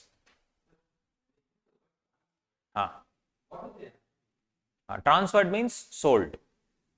Sold before 8 years. If it is sold before 8 years to somebody else, we have already seen this now. If the asset is over 10 crore I have debited full 10 crore. In 2 years, I sell it off for 5 crore.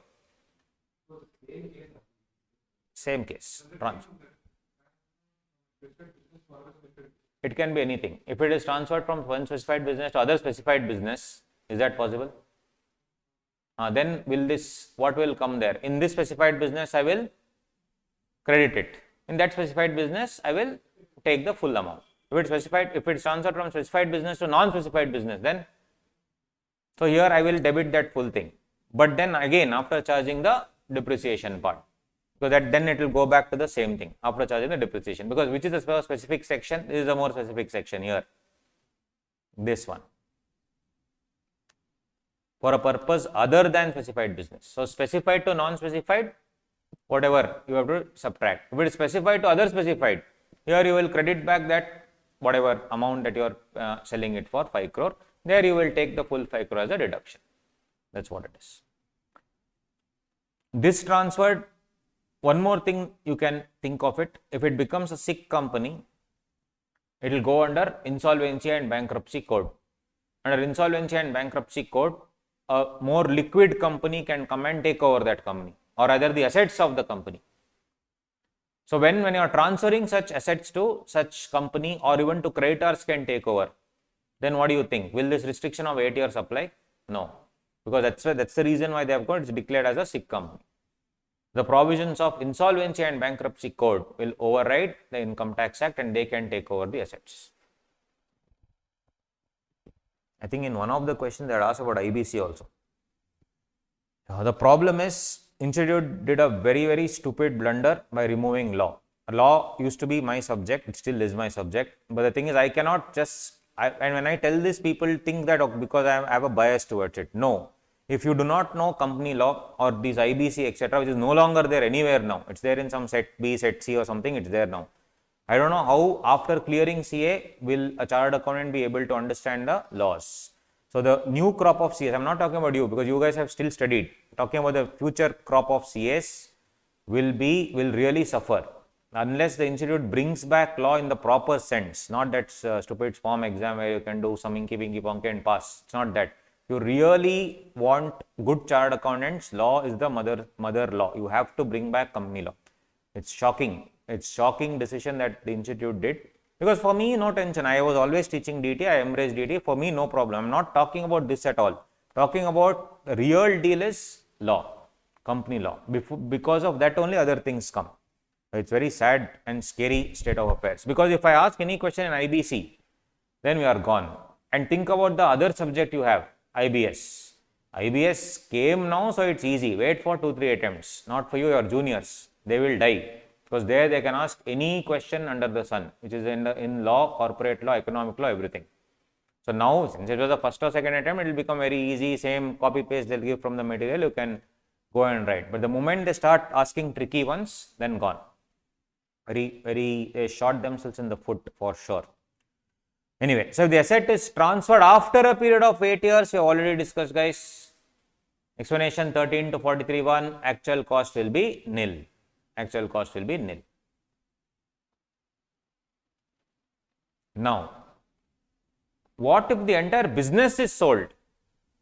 Forget about that asset, business only is sold.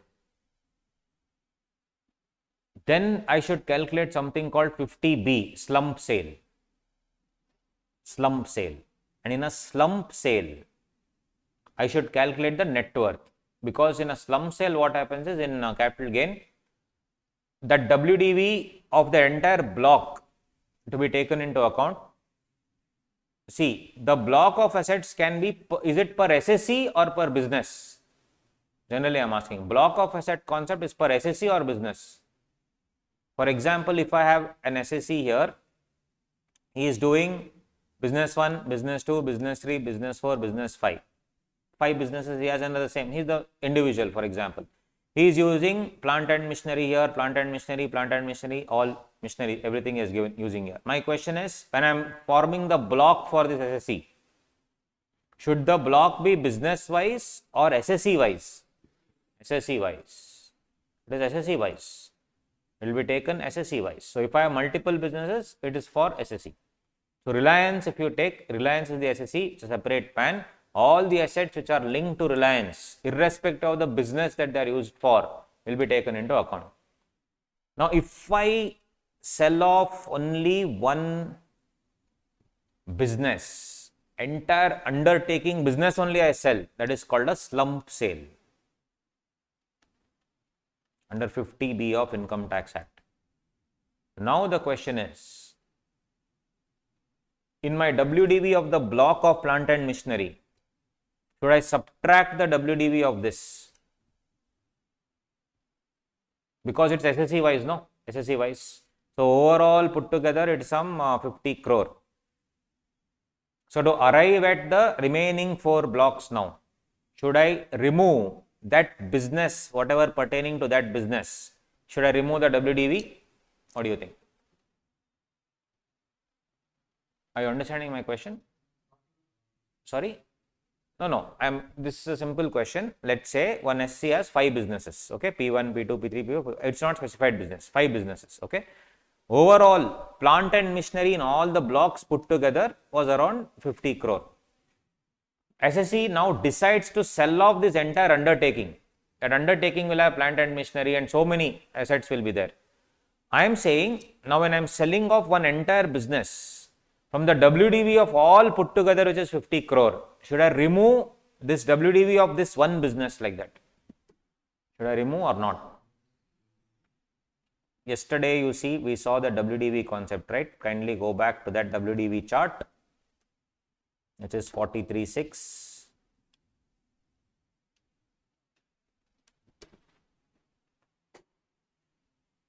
There you go. In my page it's 15 page number, guys. Yours will be there here and there. Which one? 11, no? 12. Please see this here.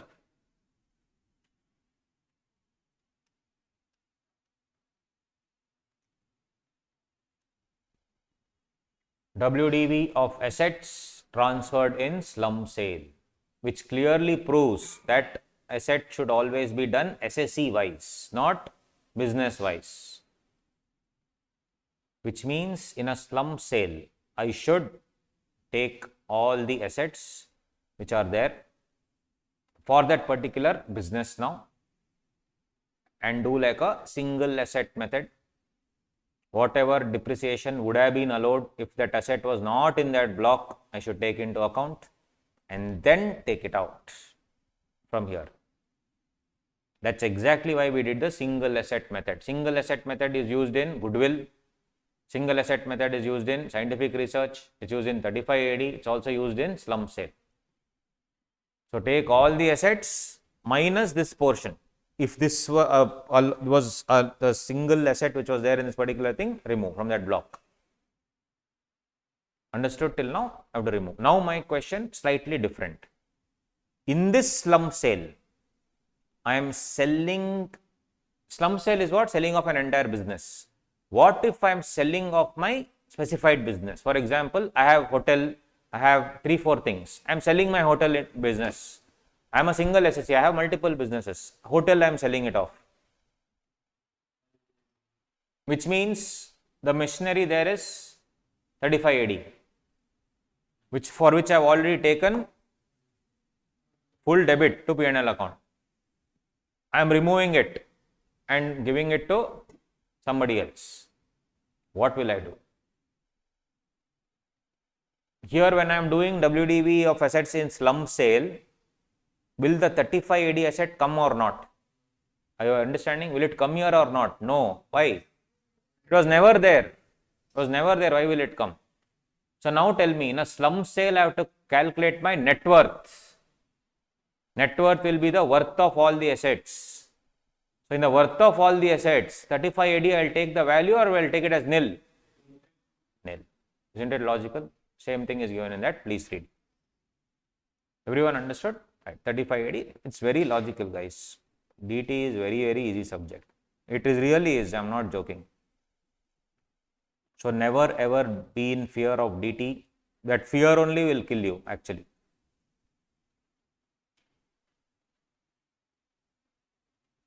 Just a sec. Online people, are you understanding? There you go. I have given everything in pointers. Each one explanation may take longer, but pointers. An asset whose cost is allowed as deduction at 35D is sold in a slump sale. For computing the net worth in 50B, value will always be taken as nil. Logic we know, right?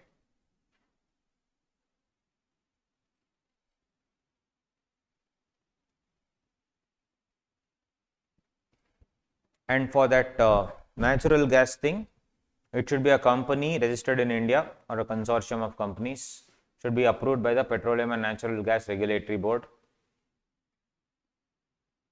And it is made available for use to an associated person a proportion of its total pipeline capacity.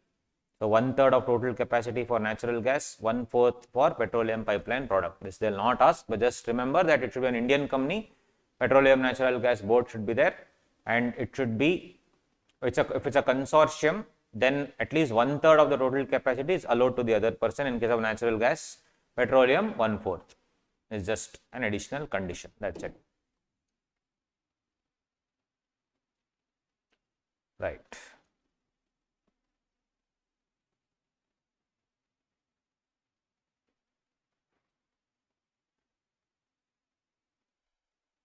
One more thing. This I will link it with set off also. I have a hotel business and I have a normal business. In hotel business, I make a loss, specified business. Can I set it off against other business? Let's have a hotel business, teaching business. Teaching business is a non-specified business, education. Hotel is a specified business. So, can I set off loss of hotel business with profit of education business? Reverse case, loss in education business is there, profit in hotel business is there. Can I set off? Third question. I have a hotel business also, I have a pipeline business, natural gas pipeline. Loss in hotel business, profit in natural gas pipeline. Yes, so if you see, PJ hotels, PJ classes. So, loss 8 crore, profit 6 crore. Set off possible? No set off possible. Loss in the specified business cannot be set off against the profit of a non-specified business. I have two specified business, hotel and beekeeping. Profit of specified business, can it be set off against loss of specified business? Yes.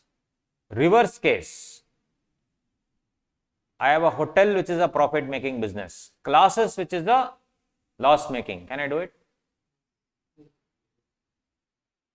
Hotel profit making, specified business, non-specified business loss. Can I do it? Yes. What is barred here is losses from specified business cannot be set off against profit of non-specified business. They have never told profits of specified business cannot be set off against loss of non-specified business. That they have never told. So, third example,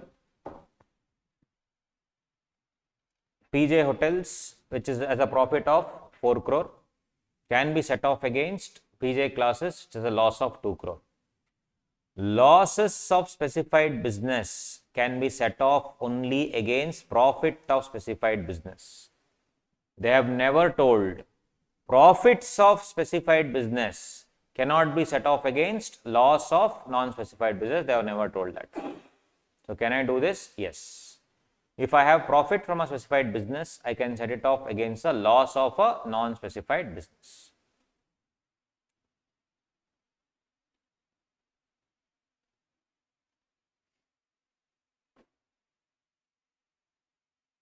Then, can the business loss under 35 AD is carried forward for how many years? For example, this 8 crore loss, 8 years indefinitely. So, that 8 years can be carried forward what? Indefinitely.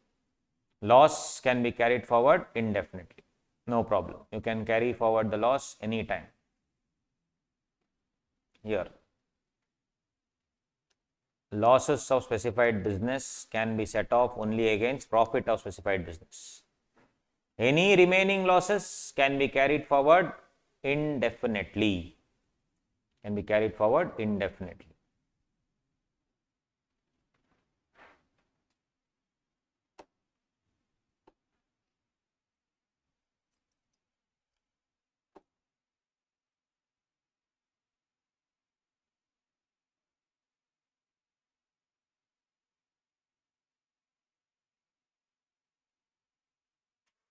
Very, very important amendment. If you opt for 115 BAC as an individual, deduction under 35 AD cannot be claimed. Why 115 BAC is only for the individual HUF, AOP, BOI, right? It's not for companies. So, if you are an individual AOP, HUF, BOI, whatever, who is claiming 115 BAC, you cannot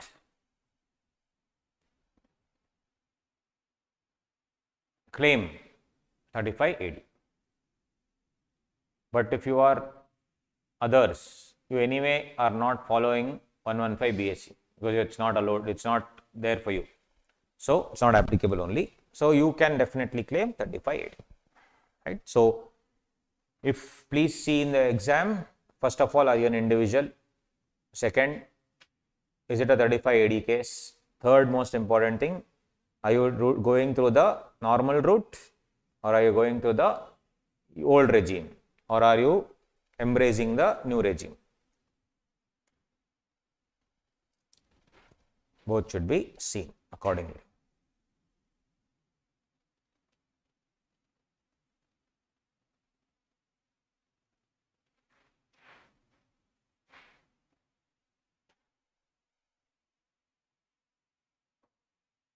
Yes. Huh? Yes.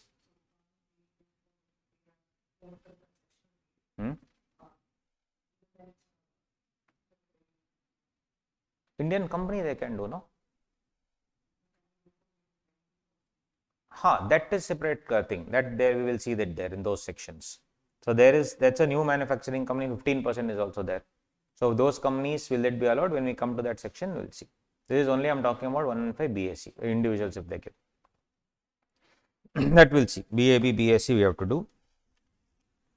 Let me see if there are any questions here. Advertisement services, so that we can do this also. Asked little bit from other areas also.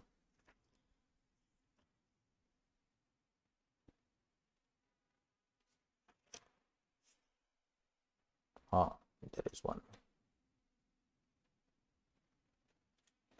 Question number 6, guys.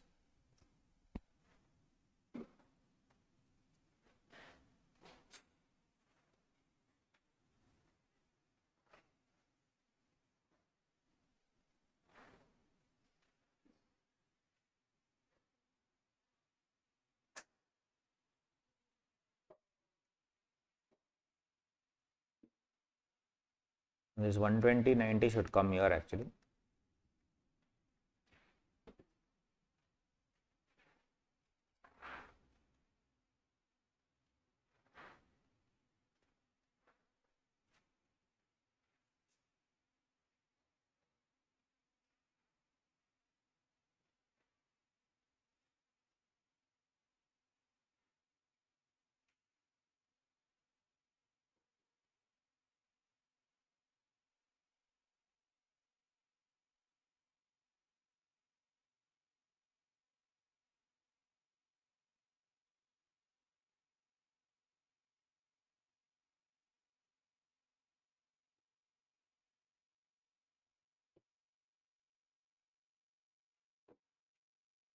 Profit from business computed before allowing deduction under 35 AD, 32, 125, 60 and 30. Capital expenditure on land building purchase exclusively for the business and capitalized in the books of accounts as on 1st April 23, 120 lakhs, 90 lakhs, 75 lakhs. Cost of land included in the above means in 120, 75 is there, in 90, 60 is there, in 75, 45 is land. Capital expenditure during 23-24 on extension or reconstruction of building purchased and used exclusively for business. Now, in this, which is specified, which is not specified? Edible oil, specified? No. So, edible oil is a non-specified business. So, it was RTP May 19 and again later also they asked once. Yes. So it is what? Non-specified business is this one, right? Edible oil. Specified business is these two. So if I have to compute the income from specified business initially, so you can check the working note 3 for that, working note rather. Profits from specified business of setting up warehouse facility 125 and 60. Same two figures are written, and total is 185 because it is a specified business. Less. What is the deduction under 35 AD? Capital expenditure. Everything is allowed except land. Land, goodwill, financial instrument. So I should do what? 120 minus 75, 90 minus 60, correct? 120 minus 75, 90 minus 60. 120 minus 75 is 45 lakhs, 90 minus 60 is 30 lakhs. Overall, 75. So I told you anything incurred before commencement of business is also allowed. In the year of commencement, it's allowed. So 45, 30, 75. Next, capital expenditure incurred during the previous year. What is the capex incurred during the previous year in the question? 30 and 20. 30 and 20. Any doubts? Okay. So here, okay, cool. So you can write that in this example, you write down he's opted for that. Otherwise, this will not be allowed. And it is Mr. Prem. Good observation. Here you say he has not opted for 115 BSc. Because if he has opted, answer will change. That also we'll discuss. Good. That is how you should understand that.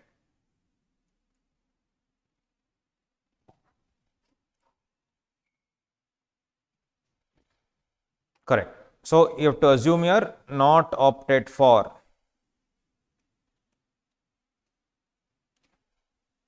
Because if he has opted for it, then that 35 AD only will not come. You cannot claim deduction. Everything is taxable. Then capex during previous year 23-24, 30, 20, overall 50. Total capex 45 plus 30, 75, 30 plus 20, 50, overall 125. What is allowed? Full. 100% deduction. What would the profits from specified business be? 50 and 100. If this was not, if it was 115 BAC, then what would be the profits from specified business? What would be the income? Whatever, this only, no? 125 and 60. This only would be the figures if I had opted for 115 BAC. There is no chance of deduction. And on those amounts, depreciation will come. For these amounts, no. For land, no depreciation. 30 and 20, depreciation. Depreciation will come. This will be block office. Yes. Live stream issue. Okay. Here it's coming now. It is coming.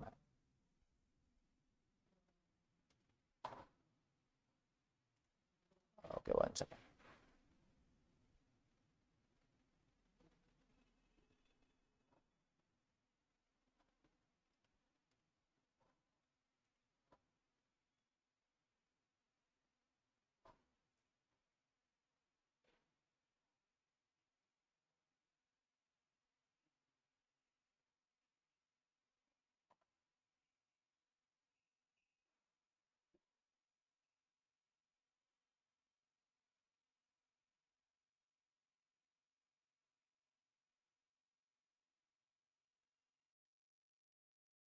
Alright guys, continuing. So this, as I told you, this capital expenditure here, this 30 and 20 will be what will come under the other one. Online people, I hope you are there now. Yes. So 30 and 20 will be under the new regime if you have not opted for 115 BAC, sorry, then, or rather if you have opted for 115 BAC, then this, the income that you will have to take is 125 and 60, and this 30 and 20 will be what? The total capex here 75 and 50. 75 and 50. This will be what? The under actual cost, under 43(1). Land anyway is not allowed. Other things are allowed. Done. Now, this is done. Now, coming to the actual deal.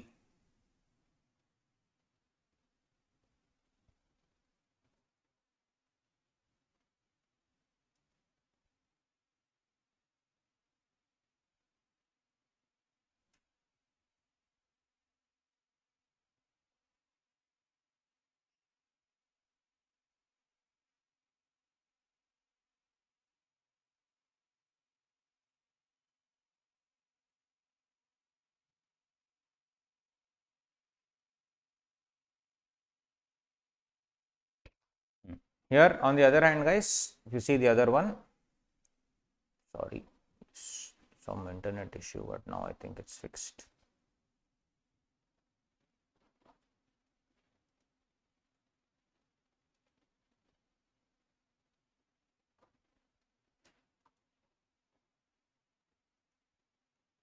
Okay. Now here, tax liability and the normal provisions. Okay, here if you see profit and gains of business or profession, this is for specified from the warehousing of food grains. Already we have discussed. It is coming up to 60. That is the total one here, 60. That I'll have to write here. That is what we have written. Then tax liability under the normal provisions of the Act. 30% of 76 lakhs. Why? 86 lakhs minus 10 lakhs plus 1,12,500. We know that. So 23.93. And since total income is exceeding 50 lakhs but not exceeding 1 crore, how much will it be? Surcharge of 10%. Cess of 4%. Overall tax liability will be what? Will be this 27.37. Total income is this, yeah. But anyway, in AMT, you have to do alternate minimum tax, that we'll see later. So that part also, if you add, that will be different. Apart from that, it's the same, guys. So if you see these notes also, we should write. This is most important. Either you can write it in along with the class, the answer, or you have to write it separately. In income tax, the main thing is, it's not about the answer, it's about the logic for the answer. 2 lines should be sufficient. Reduction of 100% capex is available under 35AD for assessment at 24-25 in respect of specified business of setting up of operating and warehousing, storage and food grains. This we will assume that the evaluator knows. He will assume that you don't know.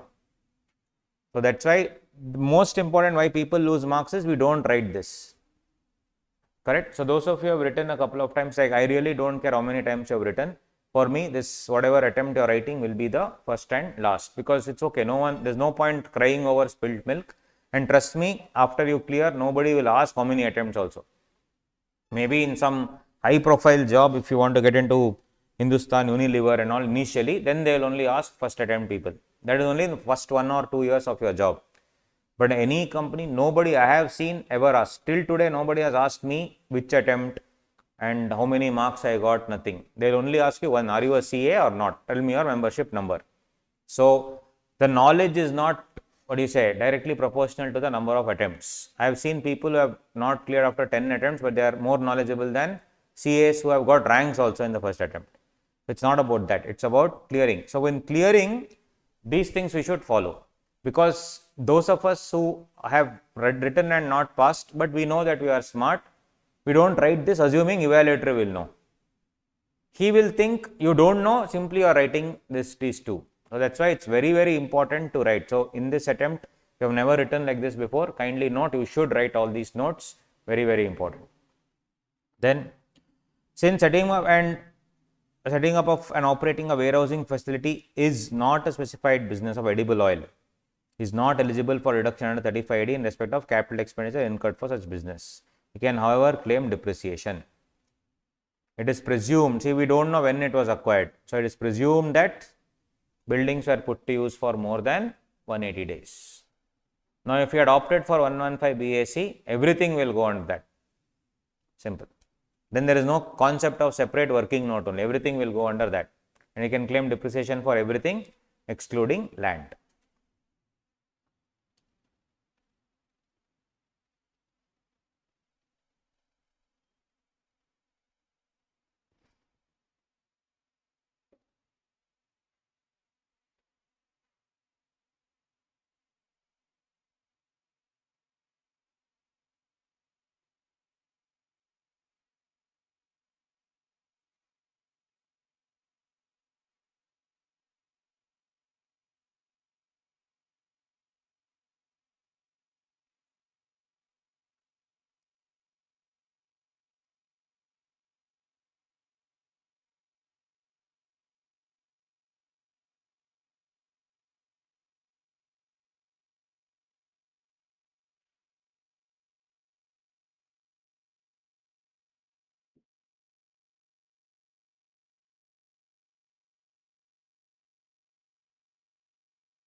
So this is done. So let's see quickly what else we can do for the lunch break.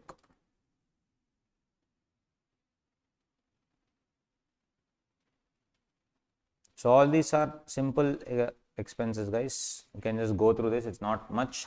Contribution to rural development program.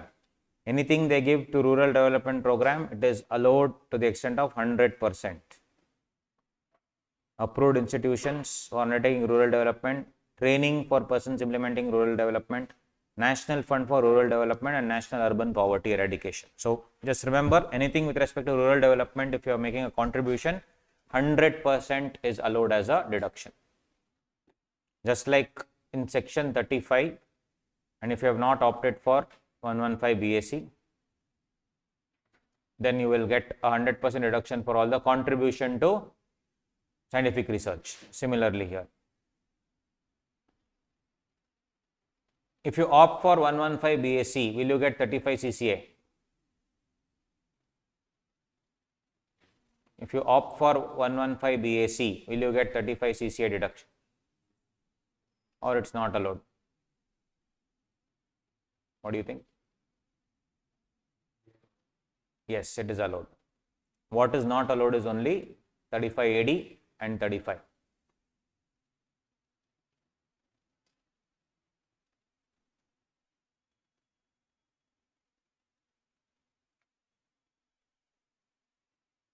You see, page U2. In PGBP, these things are only not allowed.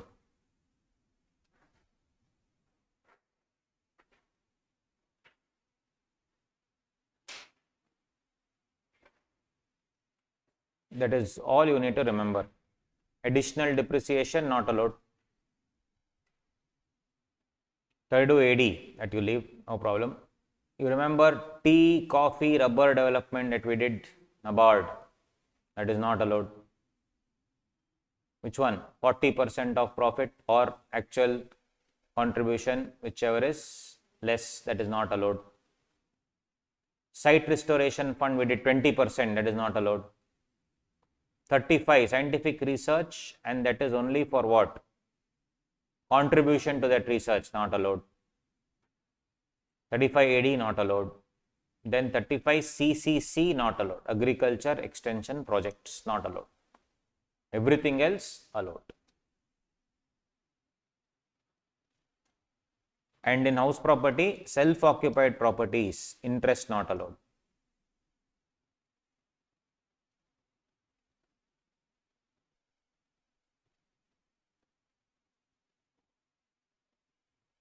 Deductions, ATC to ATU not allowed, except employer's contribution to National Pension Fund, Pension Pension Scheme, ATJJA, deduction for employment of new employees, ATLA, offshore banking units, CCH, Agniveer scheme. Agniveer scheme is a new addition, Finance Act 23, right? So, barring this, other things not allowed. Means what are the 4 things which are allowed? Even if you opt for 115 BAC, ATCCD2, employer's contribution to National Pension Scheme, new pension scheme is also called, ATJJAA, employment of new employees. So, for new employees, Arun Jaitley had released that you will also get additional deduction, which requires a CA certificate. CA gave one wrong certificate recently, he was debarred by NFRA, National Financial Reporting Authority. This ATJJA. ATLA, offshore banking units, then ATCCH, Agniveer. Barring this, everything else not allowed, right? Coming back. So, we were discussing this section, is that allowed? Answer is yes.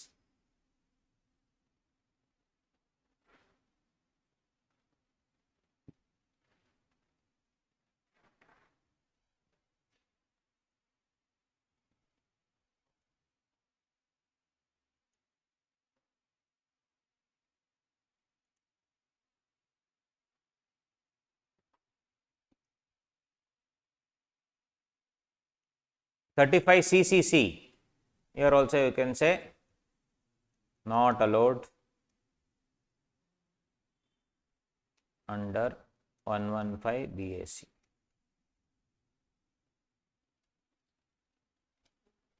So if I invest in an agricultural extension project, ITC is doing this, correct? It's called eChopal.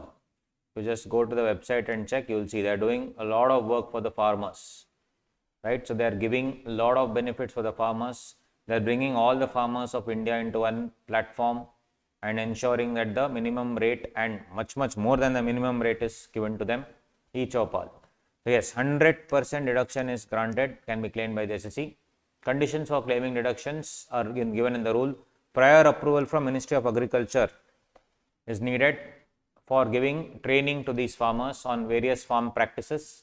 Expenditure exceeding 25 lakhs shall be incurred towards the project if it is that so, except on land and building. Only then, if you feel that more than 25 lakhs will be incurred, then yes, you will get the reimbursement. Whatever you pay, 100% deduction can be claimed, which will be like a reimbursement because savings on tax on that 30%.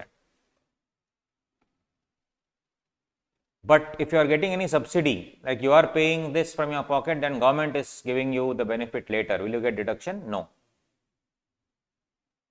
Similarly, skill development project has taken up steam in Finance Act 24, which means you may get this. I am just saying, they may simply blindly ask a question because there have been new schemes for in Finance Act 24. What schemes I will not tell, but the thing is it's related to skill development. So they have set up a lot of skill development centers in the coming year, which means there is an impetus on this section 35 CCD. Will you get, if you opt for the new regime 115 BAC, will you get here? Yes, because what is covered is only till CCC, right? Yeah. When expenditure is incurred on skill development in a project notified by the board other than acquisition of land and building, here also it's not covered, 100% deduction in relation to such expenditure can be claimed by the SSE. Same. If you develop a project for a skill development, if you invest money except land and building, anything else. So there are government projects which will give for skill development where they'll ask you to bring a bunch of people from villages and here you can train them. So you have your own building, etc. and you will now invest in a lot of computers for the skill development, classrooms, this entire setup, video recording. Can you claim all expenditure? Yes. Can you claim? Yes. Anything other than land and building. For the land and building, no. Anything inside, furniture, fixtures, video recording equipment, everything, yes, possible. 100%. So a skill development project would be considered for notification if it is undertaken by an eligible company. It is undertaken in a separate facility in a training institute. For this, many people in Bangalore do this skill development training. I am sure even here it is there, funded by the, or rather, it is demanded by the government to do this. Then 35D already discussed, already done, all these things done. 35DD already done, DDA done. Minerals, we'll see, that's fine. Before we go to 36, we'll finish off the other two and then we can take a break, and then after the break we can finish other sections.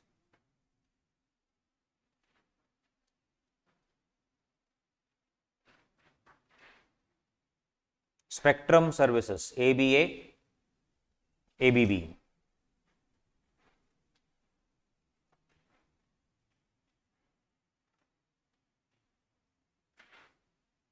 It's there. Expenditure for obtaining right to use a spectrum for telecommunication services. So, if you remember, Aircel scam had happened one, where Aircel scam, that was a spectrum scam itself. So, if you see, the government issues the spectrum and you can buy it. The first person to buy a 5G spectrum was Airtel and as well as Ambani or Jio.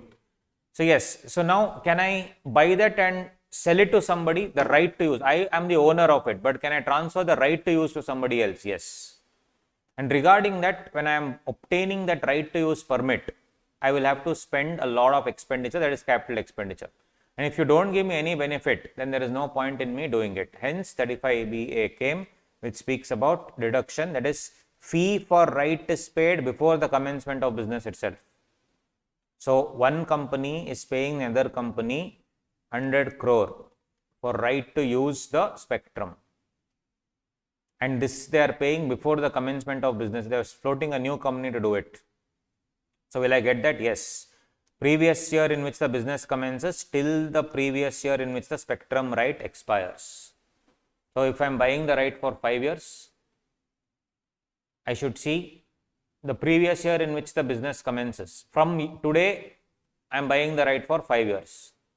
So I will get the benefit for how many years? 5 years, but it starts from which year? The year I commence the business. If I commence the business 2 years later, the spectrum license is only available for 3 more years. So I will get the entire deduction, total amount divided by 3 years. Got it? Simple. But the fees paid after the commencement of business, same thing. It begins with the year in which I actually pay the spectrum fee until the previous year in which the spectrum right expires. Same thing. The spectrum is whatever amount you pay divided by the whatever is remaining period of the spectrum license from the day you started the business.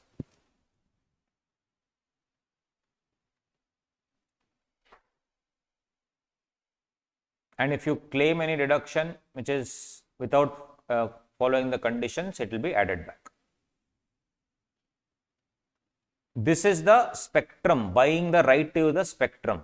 What if I am directly buying from the government or any other agency the license to operate telecommunication services? Jio, when they started, they obviously had to buy a telecom license. That is under 35 ABB. And the other one is only buying the spectrum.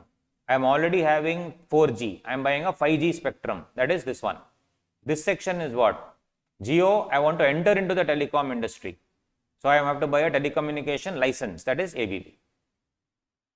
Same dialogue, guys. No change. No change. Absolutely no change. Example. M Limited purchase a telecommunication license. These are all examination adjustments. So we may not solve full-fledged problems because we do not have time. We may not solve 10-15 problems, but all these are taken from the problems itself. So it's like solving adjustments. Simple. Because ultimately marks is given for adjustments. M Limited purchased a telecom license for 10 lakhs. Life is 10 years after commencing the business. Payment for the same was made as follows. 2 lakh was paid upfront, 5 lakh was paid in the 4th year, 3 lakh was paid in the 9th year. So as simple as that. Telecom license is for 10 years. And when am I paying? At various intervals. Correct? 2 lakh was paid in the first year itself. So I will amortize it over 10 years. 5 lakh will be amortized from the 4th year onwards. Why? Because I bought it only in the 4th year. And 3 lakh will be amortized over the 9th and 10th year. Simple.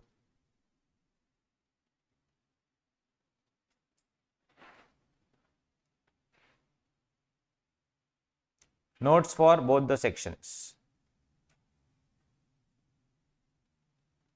This sale of license.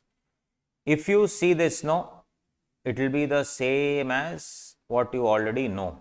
Very simple. Let's do it. No problem.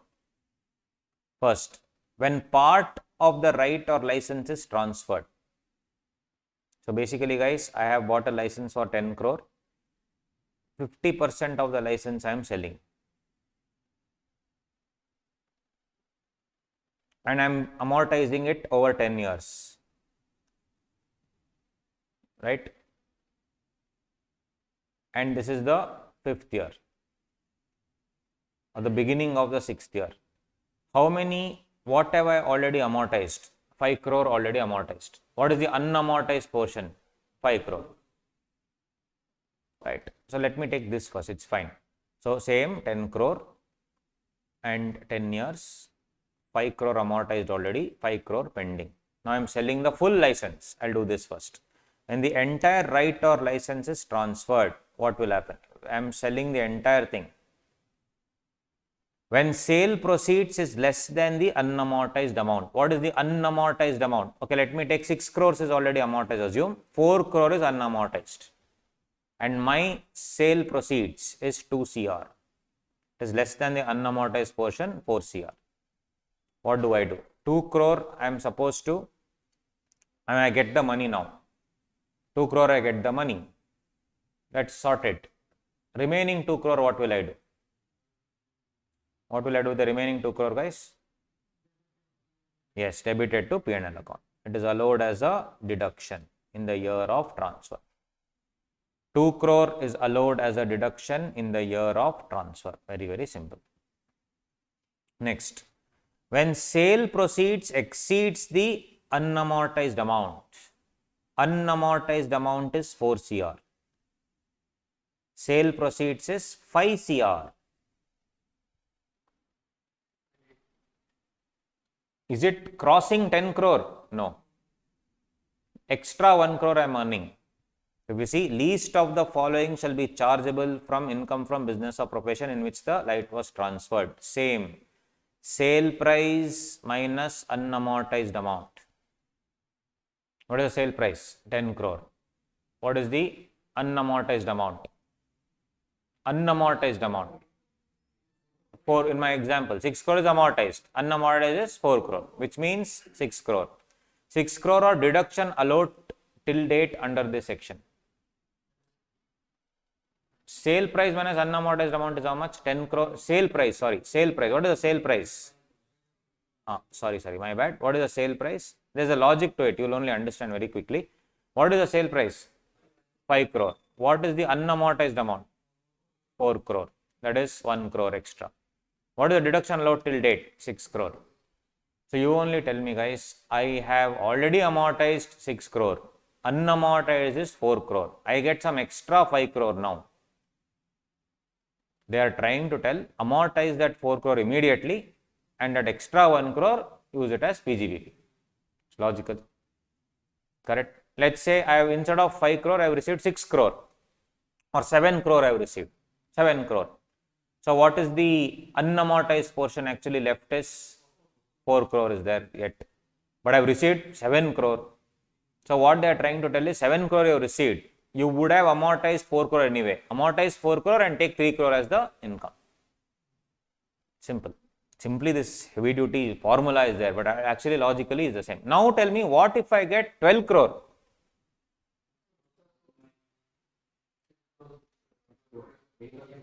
Like 10 crore, 12 crore is like over and above 10 crore also. So whatever is amortized is 6 crore. And whatever is to be amortized is 4 crore. But I am getting 10 crore, 12 crore now. Very simple. So 6 crore will be what?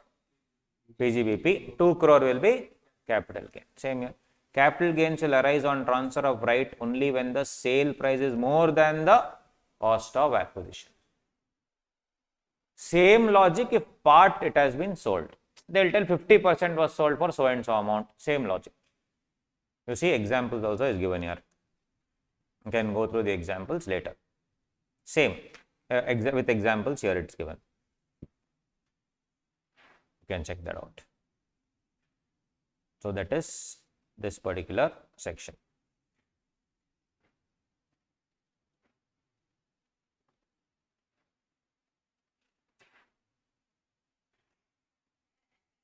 Done.